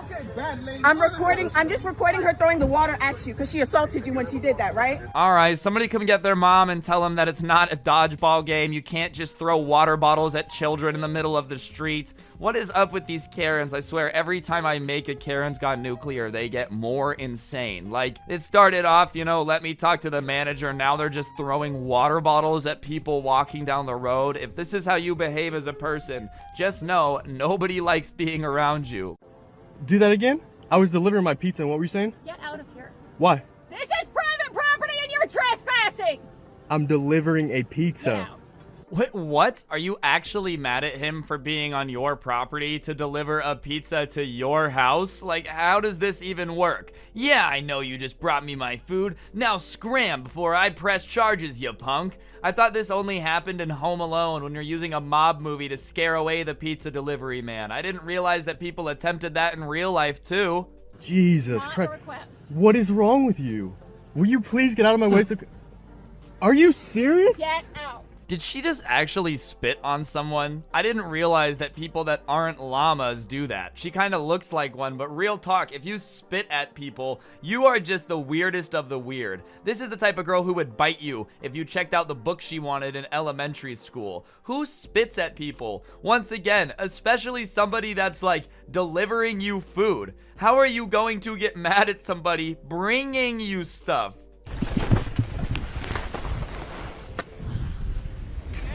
Yeah. No, just stay there. Huh? Stay there. Yeah. Sit down. You do not ski into the back of people. Can I see your pass, please? He didn't hit anyone. Him crashing is literally in the front of the video. He just crashes. I'm not really sure what happened. I didn't realize Ski Patrol Karen was out here coming around like the police. Let me see your pass. I don't have to give you anything, bro. I don't know if this lady, like, I don't ski. I'm from Las Vegas. This lady doesn't look like she's the ski police, if that is a thing, or like an employee. It just looks like an old lady with way too much time on your hands. You only got like 10 good years left. Go ski and enjoy it. Don't spend it arguing with me. You okay? Do you know what? He nearly killed me. He hit my skis at speed from behind. Okay? I'm very sorry, ma'am. I'm very sorry. No. It was obviously an accident. Does this Karen actually believe that there's just children on the mountain who are like, you know what my goal is? To kill the old lady while we're skiing. Like, Karen, calm down. I pinky promise you, if he did hit your skis from behind at speed, it was an accident. I highly doubt this kid told his dad, hey, watch me cripple that old lady, BRB. I just don't think that happened. I promise you, he will be taken off the mountain. Okay. You cannot ski out of control. Nigel, it is the first rule on the mountain. Well, Karen, let me break this down for you. It might be a rule that I can't ski out of control. But if I lose control, what am I supposed to do, you idiot? Legitimately, people who are this stupid, the fact that she was able to turn on her car and drive up the mountain is shocking enough. Like, you really think this guy was his plan was to go as out of control as possible, run into the back of an old lady, cripple you, and then just keep going down the mountain? That was his plan for the day. Like, listen, everybody makes mistakes. Should he have been going that fast? No, probably not. But like, come on. Come on. Rule number 1 is do not ski out of control. Well, once you lose control, that's kind of hard, Karen. You have to ski in control, okay? It's for your safety and for everybody else's around you. Do you understand? Okay? It's not a game. Skiing is a really serious thing. It's literally the definition of a game. Like, they have the Olympic. It's a sport, and sports are a game. It's in the Olympics. What do you mean? Skiing is very serious. Dude, if skiing is serious, nobody would do it. Skiing is something people do on vacation. They do it for fun. What do you mean skiing is a very serious thing, bro? Riding bikes is a very serious thing. No fun allowed. Can you say that again for me? I said if you come back there again and trespass on my property, okay, I'm going to shoot your tires out and have you arrested for all right. trespassing. My GPS isn't working, so I'm not able to find out where I'm going. Well, so if you... I'm just wandering around trying to find where I need to deliver this package. All right, Billy. Okay, we get it, Billy. Trust me. Oh, you're super awesome, man. No one should mess with you and your property. But like, dude, can't you just ask what's up? If you ask the guy what he's doing and he's sketchy, that's when you tell him to get out of here. But listen to how calm this guy is. He's like, dude, I'm gonna be honest, my GPS isn't working. I'm a delivery driver looking for a place to put this package. I'm really not trying to be stressed. Do you have to threaten to blast his tires out and strand him in the middle of nowhere until the police come? Like, you had to open with that? You couldn't have just asked what his deal was first? Way down at the end. Okay, on the same road? Are you Yeah, right down here. Okay, awesome. What's your husband's name? What's your husband's name? Shout out to Batwoman for not being crazy. She just pulled up and her husband started screaming at this guy and she helped him find the address. So for once, the Karen was not the Karen after all. It was the Darren all along. Those dastardly intruders making all of us men look awful.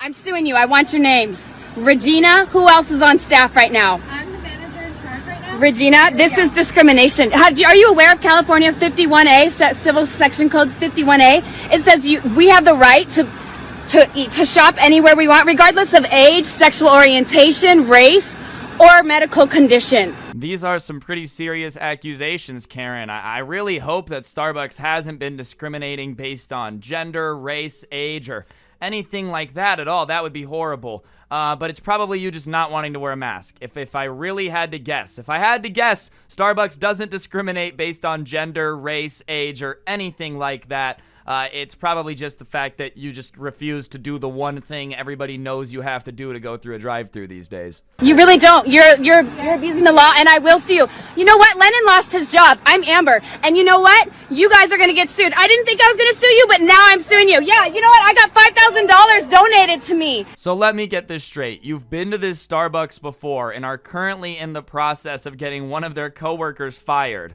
and then you came back and were surprised that they were like, no, we don't want to serve you, when you are the lady that just got their coworker fired and are now threatening to sue them. I wonder if their coworker had any reason to maybe be a little mean to you. I did to Matt. And you know what? I said I wasn't going to sue you guys, but you guys are next. Starting with this store. Laughing at me. Look at them. I'm fine getting fired and shut down. All of this because they laughed at you? Dude, they're laughing at you because you sound like an unhinged, crazy person. Yeah, that's right, I am suing. My medical exemption, da-da-da-da-da. And these guys, and they're stinky. And the fact that they are laughing at me is not funny. Stop laughing, or I'll sue you. You're gonna get in front of the judge? Yes. So I refused to wear a mask, and then they laughed at me when I started screaming about how I was going to ruin all of their lives and sue them.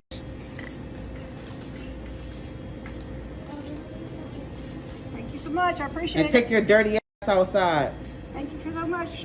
Thank you so much. Bro, I love how this Karen really started trying to pull out the power move by filming this lady in the gas station, and as soon as she started pointing out that her lips were chapped, she backed down. Like, all these Karens love to act tough, bro. All it took is one insult, and then she crumbled that easily. Oh, you're gonna tell my manager? All right, crusty lip lady. Oh, you're not looking so tough now, are ya? Don't require a face mask. The signs are on the door. The signs pertain to the governor's mandate. What? What does that even mean, lady? There's literally a sign on the door saying you have to follow the rules to be in here. And then your response is, yeah, that's the rules, but that's the governor's rules. Well, who do you think makes the rules for your state, you silly little pee-pee head? So if you want to enforce the governor's mandate, then enforce them correctly, because they make an exception for exercising. They make an exception for exercising. Yeah, outside, Karen. The dude at 24-Hour Fitness probably got told by his boss to make sure everybody is wearing a mask, and now you're about to get all legal owl on him. Yeah, well, technically, subsection 4, paragraph B, alpha bravo 6 says that exercise is exempted. Yeah, but the guy getting paid $8 an hour at 24 Fitness doesn't care, isn't a lawyer, and they told him to make people wear masks, so he's just doing his job. All right, lady? Okay, the exception is that you do not have to wear a face mask when you are exercising. Now, if you could please leave me alone so I can exercise, because at this point, I feel like I'm being harassed. Then leave. What do you mean? This guy's coming at you, you're feeling all harassed in the gym? You know, then you can leave the gym, bro. Like, I do not understand it, okay? I'm gonna say this. Everybody who's like, oh, masks are sheep, maybe, just maybe, I'm wearing the mask because A, I don't know, everybody on TV says to say it, and I don't know as much about infectious diseases as everybody else, and B, I just don't want to be that dude who's making the employees come up to yell at me and making everybody in public uncomfortable, screaming about how you're all sheep. Okay, Karen. All right, that's fine. Maybe I'm just trying to make life easier for myself. I didn't stop you for exercising. I stopped you for Yes, you are. You are stopping me from exercising. When you came in, you did not have a mask on. That's correct. That policy. You spoke to my general manager. Dude. This lady is getting more of a workout from screaming than she ever was going to jogging. She is so mad. This lady is in full-on scream mode over the fact that this dude's just really trying to do his job. He's like, I'm sorry, I'm not trying to stop you from exercising. Well, you are. Is this how the T-Rex from Jurassic Park felt when it was just letting those roars go and everybody was terrified of it? Is that how Karens feel? Maybe that's why they're into it. They love the fact that they're basically compared to, like, T-Rexes. Okay, that's fine. We can refuse to give you service anyway. No, you can't. I can't. We have to pay a bill. Do you think after you call me a bitch, I'm going to help you and take that payment? You think wrong. You can go ahead and call the cops, but I'm not going to take that payment anyway. Oh, ladies and gentlemen, here we have the classic situation of you need somebody to do something for you, and you're mean to them, and now they're not gonna do it. Usually found with Karens. What they do is they come in and they really need you to do something, and they're jerks to you because of that, and then they expect you to help them very easily. Wow. New surprise, most people don't want to do that. You think I'm going to help you after that? I'm not. I don't care. Yeah, she doesn't care, so she's gonna get arrested. Hello, officer. I'm here to inform you that there is a girl here who says she does not care about what I'm saying. I immediately demand that she is in prison and never let out. I want you to lock her up and throw away the key. Do you understand that? Yes, she said she does not care. This is a very serious situation. We need the SWAT team immediately. At least 500 officers. You got that? You too.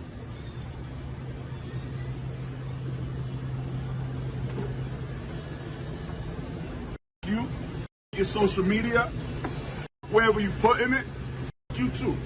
I agree. That's just how I'm gonna act with anyone filming me in public for no reason now. I don't know if that guy was supposed to be the Karen, but honestly, that was a vibe, so I'm gonna let it slide because I genuinely think that was entertaining at the bare minimum. Insulting people. I have a health issue. I don't want coronavirus. It doesn't matter, but you can't call people guys. You can't I call can them call names. them to You keep understand? away. Okay? Dude. Yeah, keeping away is totally okay, dude. The bus driver's like, ma'am, you cannot tell people that they are possessed by Satan to keep them away from you on the bus. That's false and you're scaring the children. Stay away, you foul beast. Back away from me or I will smite you with the power of 1,000 grandchildren. I don't know what's keeping it. Somebody hung up on me. We're not replacing it, call Skip. No, you're replacing it or calling your actual boss of this place because my daughter works for one too. Yeah, sorry. No, we're not replacing it. Dude, I love when people are freaking out in a McDonald's because it really is like a free dinner and a show. People pay good money to be entertained while they eat, but really, you can just go to McDonald's and watch this go down at least once an hour. Like, I'm gonna be honest, I've witnessed 2 fights at a McDonald's, and I'm not even really looking for them. If you ever want great people watching, fast food restaurants are the best places to go. Okay, no. It's my kid's meal. You're replacing it or I'm going to try to receipt. I'm not. You can call the police. Oh, they called your bluff, Karen. That's the brutal one. I'm calling corporate. All right, go for it. Go ahead, do what you got to do. I'm still not going to do it. I'm really not. Go ahead. Yeah, it wasn't with him. I went out the driveway and talked to the f***ing driver, dummy. Call Skip. I'm not calling Skip. I don't know what's going on here, but as somebody who's gotten yelled at by people who are just really upset at the situation that I had no control over, I'm gonna side with the workers, okay? That guy was like, look, ma'am, there's nothing I can do. Yes, there is something you can do. No, there isn't. Why would I tell you there's nothing there can do if there is something I can do? What? How can people not realize that when you go... Why are you slamming the doors? Sorry, Mom. I'm filming a TikTok. I don't care. Don't slam the doors. Sorry. Yeah, that's right. Slamming the doors for miscreants and people that aren't going to college, and you're neither, kid. Now, unless you're shaking it to get the bands up, shut up and sit down. If you guys remember the girl that cut her mask, she's about to come in again. How you doing? I see you. What happened to the hole? Yeah, I seen this. What gives you the right to record this? Oh no, Karen got embarrassed on the TikTok and found it. This is this is the worst thing ever. Imagine filming someone in public because they're being stupid and they come in the next day asking why you filmed them being stupid. Oh my god. I'd like to speak to your manager. The manager? Yes. I'm the manager. Well, I want to speak to your supervisor. Uh-oh. I'm gonna be honest, though. This dude probably got fired. I can't even cap. The boomer definitely went to the manager and was like, he is harassing the customers with his internet abilities, and that's just quite not fair. Supervisor? Yes. Yeah, let me go get him. Hey, how you doing? I'm the supervisor, too. I'm allowed to record in public, but I see it worked. You didn't cut your mask anymore, so... That's because we have to wear the things, but this still gives you no right to record this. But it does. It's not illegal, Karen. That's what you forget. Secret paragraph 4, subsection B, paragraph 9, subsection alpha, says that I am allowed to make you look silly on the internet, and there's nothing you can do about it. Get the f*** away from me. I'm going to call the police on you. Call him! You'll get arrested. Call him. Call him. I didn't touch you. I didn't touch you. Do it. Do it. Karen. I love how she like struts over to the person recording and then says, keep your hands off me. Like she didn't just walk over here and remind them of that. Hey, stay away from me while approaching you slowly. Like these people really just have no self-awareness, dude. They'll be running at you being like, he's charging me, he's charging me. Karens, man, you can't give them any slack. It's just really impossible. Oh, that's mature. That's still not an okay response, lady. Like, you tried to hit her with your car because she was being mean to you. So let me get this straight. You're an adult, bruh, and you couldn't handle somebody being like, Please don't be a big stinky poo-poo. So you tried to hit them with your car? Well, officer, yes, I understand it's technically a hit and run, but you have to understand that she was being a big stinky poo-poo. Karen, why don't you get in the car and go safely home without hitting anybody else? You just know she went home and like made up this story to her husband, how she was randomly attacked by a biker gang outside TJ Maxx, and he was like, oh my gosh, our town's really going downhill. But she just leaves out the part that the bikers were on pedal bikes, you know? She insinuates that it's this like big burly Sons of Anarchy level gang, but it's just these Girl Scouts on bikes instead. Bad crime. What are you talking about? You better straighten up. What am I doing? I'm just sitting here on my phone. Why are you bothering me? Excuse me? Old people really just be running up on you in the middle of a fast food restaurant telling you to straighten up. Like, okay, you know, maybe if we were in a business meeting this makes more sense, but we're in an Arby's, alright? How about we all chill out? Is there a decorum I'm supposed to have in here? I'm sorry, I didn't realize that Arby's had a code of ethics that I was supposed to follow while behaving in the restaurant. Why does it matter to you? Eat your sandwich and leave. What is the Arby's code of ethics, dude? Thou shalt not eat a French dip without dipping? Like, let's keep it a buck. If Arby's did have a code of ethics, it would have nothing to do with how I behave. What did you say? I'm just sitting here on my phone. No, I didn't say a word to you. You didn't have to. She just came over to me out of nowhere and said I'm an idiot for being on my phone. I love the lady's defense. You didn't have to say anything. Well, no, that's kind of how it works. Nah, they kind of do. You can't just call someone an idiot if they don't say anything. Like, what? You just walked into, like, a Subway, bro, and were like, that lady just looks stupid. Better go over to her and call her an idiot and tell her to straighten up, even though she literally hasn't said a word. Yeah, nah, that would make you the problem, lady. She literally came over to me. I was watching a YouTube video and she said, what are you doing on your phone? You're gonna go to jail. Why am I gonna go to jail? Bro, I swear, every middle-aged lady sees anyone on their phone and just automatically assumes that they're being filmed. First of all, it's not illegal. Also, nobody cares about you, dude. Like, nobody is filming you in public unless you're being insane. I literally pinky promise that there's literally almost no chance that this girl was just watching YouTube videos, watched this old lady came in, and for no reason was like, I know what I'm gonna do today. Harass a random old lady by taking pictures of her for no reason. Smart. So, we are currently waiting for the police to get here to settle the cheese debacle of why there's no cheese on a pizza. Alright, so I don't know who the good or bad guy is in this situation yet. I've only seen as much as you have, but I will say, Jesus Christ, this dude looks like he belongs on the cover of Ripley's Believe It or Not, man. If I was a 7-year-old, I would be horrified to walk into a pizza shop and see this dude with his ears practically dangling off of him. Like, hey, don't judge a book by its cover, okay? We haven't seen anything yet, but the cover so far is, oh, God. Great story, huh? Great story. Waiting for the police to get here to solve the case of the cheese. Crazy night. I'm just very lost on how this has escalated to the police, bro. Like, you know, yeah, okay, you got a pizza with no cheese. That's really annoying, but like, why did you call the cops, dude? Did the restaurant just, you know, tell you, no way, we didn't make a pizza without cheese? That isn't something we would do, and now you're like, oh, well, we will get to the bottom of this. 911, what's your emergency? Yeah, I bought pizza and there was no cheese on it. Do you think the cops are coming? I really, really doubt that the cops are, like, you know, not rushing to an emergency right now. Set $2 down on the counter for her. Told her I'll pay for more cheese. Okay, she said you threw it at her. No, I didn't throw it. No problem. I'm just saying. From our perspective, the exact thing that happened was. You know this dude is sitting here like, Jesus Christ, I can't believe I get paid for this dude. People wonder why nobody likes to pay taxes. Well, apparently while paying for police officers to protect us, they have to go to Domino's and get to the bottom of the cheese mystery, dude. Like, my goodness gracious, this is what we're paying for, bud. All of our taxpayer dollars go to the great cheese mystery in Pizza Hut. I sure am glad. Well, let me ask you this.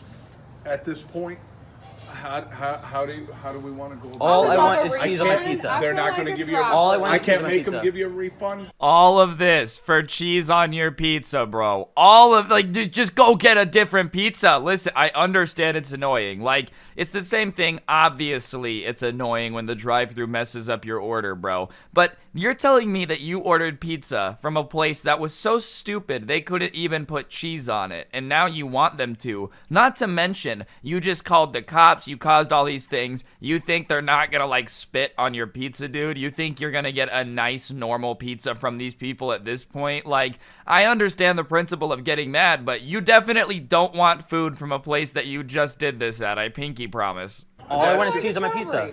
And I can't make them give it cheese on your pizza. Right. I talked to her. I mean, because I want to find a simple solution, just like y'all, just so you can, yeah, no, I understand get that there's your no pizza solution, and go though. eat. I would I'm like my with you. $2 back. These are the type of people that fight over TVs on Black Friday. Like, the news story every year on Black Friday where it's like, chaos erupted in a downtown Best Buy as 5 soccer moms ended up fighting each other with their purses. 5 children ended up getting concussions while one of them swung around a Gucci purse screaming, "If I don't get the TV, your kids don't get memories." Like, if you're willing to call the cops and, over $2 in cheese on pizza, bro, you're definitely willing to fight over a 55-inch television, right? Yes. Okay, and so it's that's back there on the ground. I not would a like problem. that I back, saw that. and I'll come back in the morning and get my Okay, money and back, and I guess. you can pursue it as well with the I mean, Better this is Business the Bureau first time I've had to call and corporate stuff. on them, and I'm pretty sure it's because of her, Pretty like, pathetic. before, but I mean... I agree it's annoying, but you're telling me you've had problems with this exact restaurant, not even this exact person before, and you still went back and expected everything to be fine, bro. Like, if I went to a Chick-fil-A and they messed up my order and then the manager was fighting with me, there's no way I would ever go to that Chick-fil-A again. That's just GG for me, dude. Like, you keep ordering pizza from a pizza place that sucks, and then you're all, surprised Pikachu whenever it blows. Huh, who could have seen that one coming? I don't know. It's almost like you're supposed to learn from things that happen over and over and over again. See if you can go get the $2 for me. To not be willing to offer, like, give us the cheese that we ordered on the pizza, And then it's call just the police. ridiculous. And then call the police. It's just ridiculous to me over a Pizza Hut thing. I mean... Yeah, it's ridiculous, obviously. I don't think anyone's arguing with you being ridiculous on anyone's front. I think everyone here is stupid, bro. If you're the Pizza Hut workers, just give them the cheese they ordered and let them be on their way. I'm gonna interrupt the video for a second and just ask everybody, if you're not yet subscribed, to go ahead and do it. I guess like 90% of my viewers aren't, and it really does help out the channel. So, press the subscribe button. It's free. You can always unsub, and I'd appreciate it. Huh? It's their policy that managers have to provide their name. It is. I mean, if Yeah. we can get her name, great. Yeah. I mean, I can't force her. No, I so she understand, doesn't. I understand. And I mean, stuff, either way, we do have, like I said, everything's on video here Right. as well. Did you give it your money? This poor guy just sounds so tired of this. He's literally just had to have gone back and forth with the manager and these people over and over again, hearing them like tell him about all the drama that they've had with these people over this pizza, dude.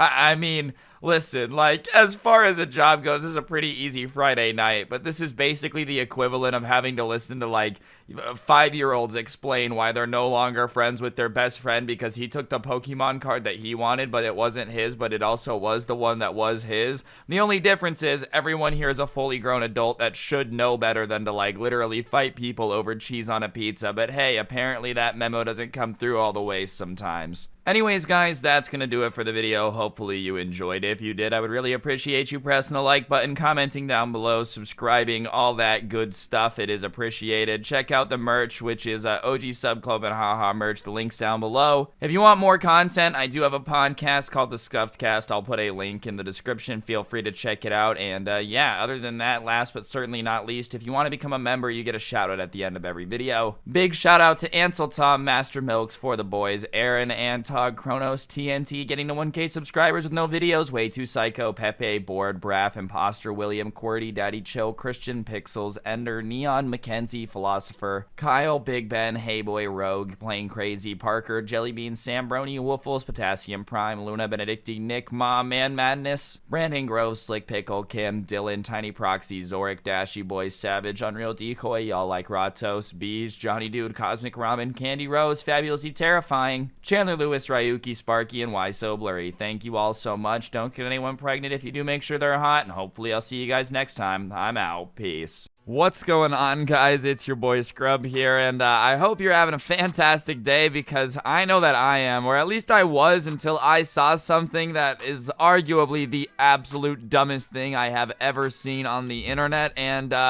I just, wow. Like, I've seen some really stupid stuff posted online, but this one might take the cake. It's worse than the guy who said that, you know, the Hype House had to keep partying without coronavirus masks because they had to work and earn money. It might actually be dumber than that. See, today I was scrolling through the timeline and I saw a tweet from another YouTuber called iNabber, and it said, quarantine really got y'all acting up. So I'm expecting to click on this and see, you know, a relatively normal post of someone doing something stupid with like a Hot Topic or a mozzarella cheese stick, or a Hot Pocket, not Topic. That's a store, not a sandwich. Is a Hot Pocket a sandwich? Oh my god. Anyways, regardless of whatever I think about Hot Pockets, I'm expecting to see something like that, dude. But I click it and this is the picture that unfortunately graced my eyeballs. Oh yeah, that's right. Normalize incest repeated 67 times on an Instagram post. And as much as I wish I could say this was a joke, after doing a little bit of research into the account this comes from, I can 100% confirm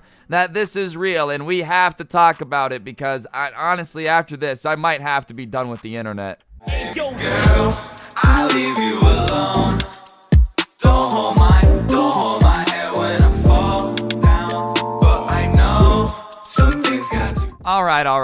Now, first things first, we just have to address this. 99.999% of the time, who you're dating is nobody's business, okay? Like, literally, if you care about who anyone is dating outside of this particular situation, you're just weird. It should not matter to you straight up. Unless it's like a grown man trying to date a 12-year-old or this situation we're about to talk about, you should not care, all right? Like, that's just my opinion. That being said, dude, what do you mean normalize incest? Like, what? You do realize that people have a problem with that, not just because it's weird. Because, like, first of all, we can all agree it's weird. But beyond just being weird, there's science that is proven that says, like, this type of love is very, very dangerous and, in fact, can cause, like, problems for the offspring of the couples, right? And if you're willing to be in incest, then I don't think you're smart enough to prevent yourself from having kids. So, like, the reason people got beef with this one goes a little bit deeper than it just already being weird. And right off the bat, that picture is enough to be like, nah, this is enough. Like, I'm done with the internet. That's enough Twitter for today. I gotta get out of here. But then I keep looking at this tweet, dude, and it has the caption in it. So I'm like, all right, I gotta read this caption and see how dumb it is. And I think that's where I really messed up. My nephew, my lover, said bury me with it all. On that day, I wept. This is so sad.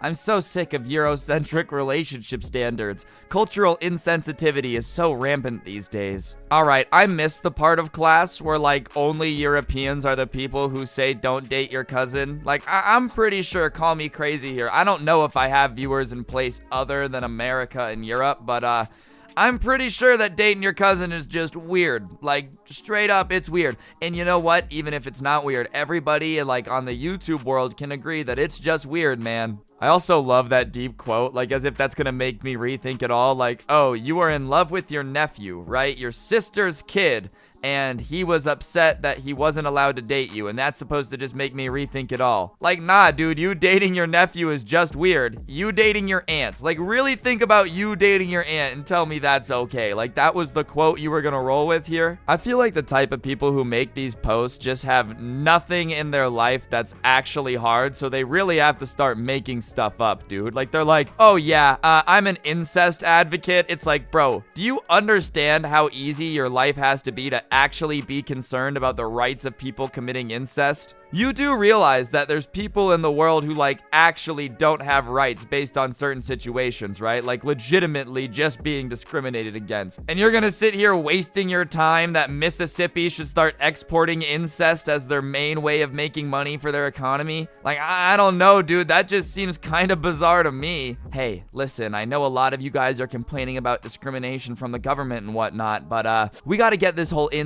thing taken care of first, all right? Like, once that happens, then we can finally get to everyone else getting their rights. And, like, the argument that it's culturally insensitive to say that incest is weird, like, that's just science, bro. That article I put up at the beginning basically says that while in the animal kingdom incest can be common, reproducing with people within your first 5 degrees of relatives is bad because they share 50% of your genes and your offspring just won't get enough genes. And even non-human animals like plants have mechanisms to stop themselves from inbreeding because it's just not good for the species. And then beyond that, I kept reading this article and I found this. A study of Czechoslovakian children, oh my god, I said that country horribly, whose father were first-degree relatives. Fewer than half of the children who were a product of incestuous unions were completely healthy. 42% of them were born with severe birth defects or suffered an early death, and another 11% were mildly impaired mentally. But yeah, nah, let's make dating your cousin normal. Screw it, right? Like, that's just not gonna end badly whatsoever. And apparently there is a rumor that this, like, Instagram page itself is run by an ARG. It's not actually a real person, the annoyed teenager page, which,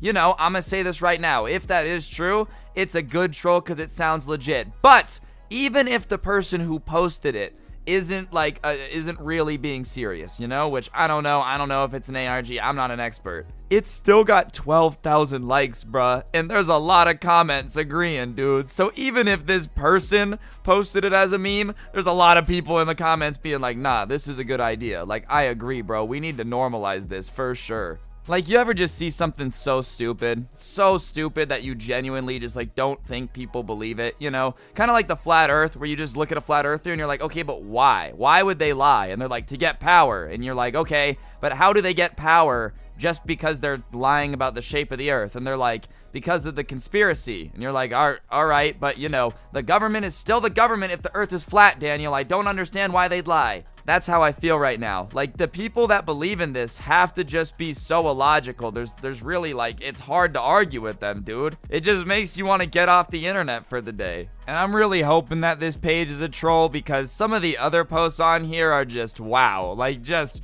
really dumb. But like I said, even if the page is a joke, the people following it and commenting, like, unironically agree, and that's terrifying. We got this beauty, wear a mask or you're racist, which, you know, I've already made a video on the channel about how Karens are now trying to claim that, like, men shouldn't be able to wear masks somehow because of sexism. So yeah, that one I kind of actually believe someone would make the argument for, because I've already seen some dumb stuff being said about masks. And then this one, which is just hilarious, dude. This one honestly made me laugh more than anything else on this page. The WNBA is as good as the NBA, which, I mean, come on, that one's just blatantly not true. Out of everything else posted on here, bro, that's the craziest one, for sure.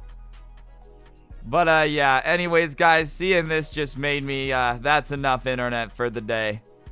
I don't know. Let me know what you guys think. If you guys think I'm dumb and I just overreacted, then whatever. I still made a video and you watched it, so joke's on you. If you thought it was entertaining, do me a favor. Leave a like, comment down below, all that good stuff. It really does help the video do better. Subscribe, turn on notifications if you're new. If you like the intro song, a link will be down below. Feel free to check it out. And if you really want to support the channel, become a member. They get a shout out at the end of every video. So, shout out to Nick, Tyler L, Johnny Dude, Ty Hammond Jr., Cosmic Ramen, Candy Rose, Fabulously Terrifying, Zora W, Michael Savage, and Tog Chandler Lewis, Official Death Wish, Ryuki, Fwak, Me Sideways, good name change, Sam Trowbridge, Brandon Groves, Sparky, Why So Blurry, Gyro Z Master. All thank you for being members. I really appreciate it. Don't get anyone pregnant. If you do, make sure they're hot. I'll see you guys next time with another video. I'm out. Peace.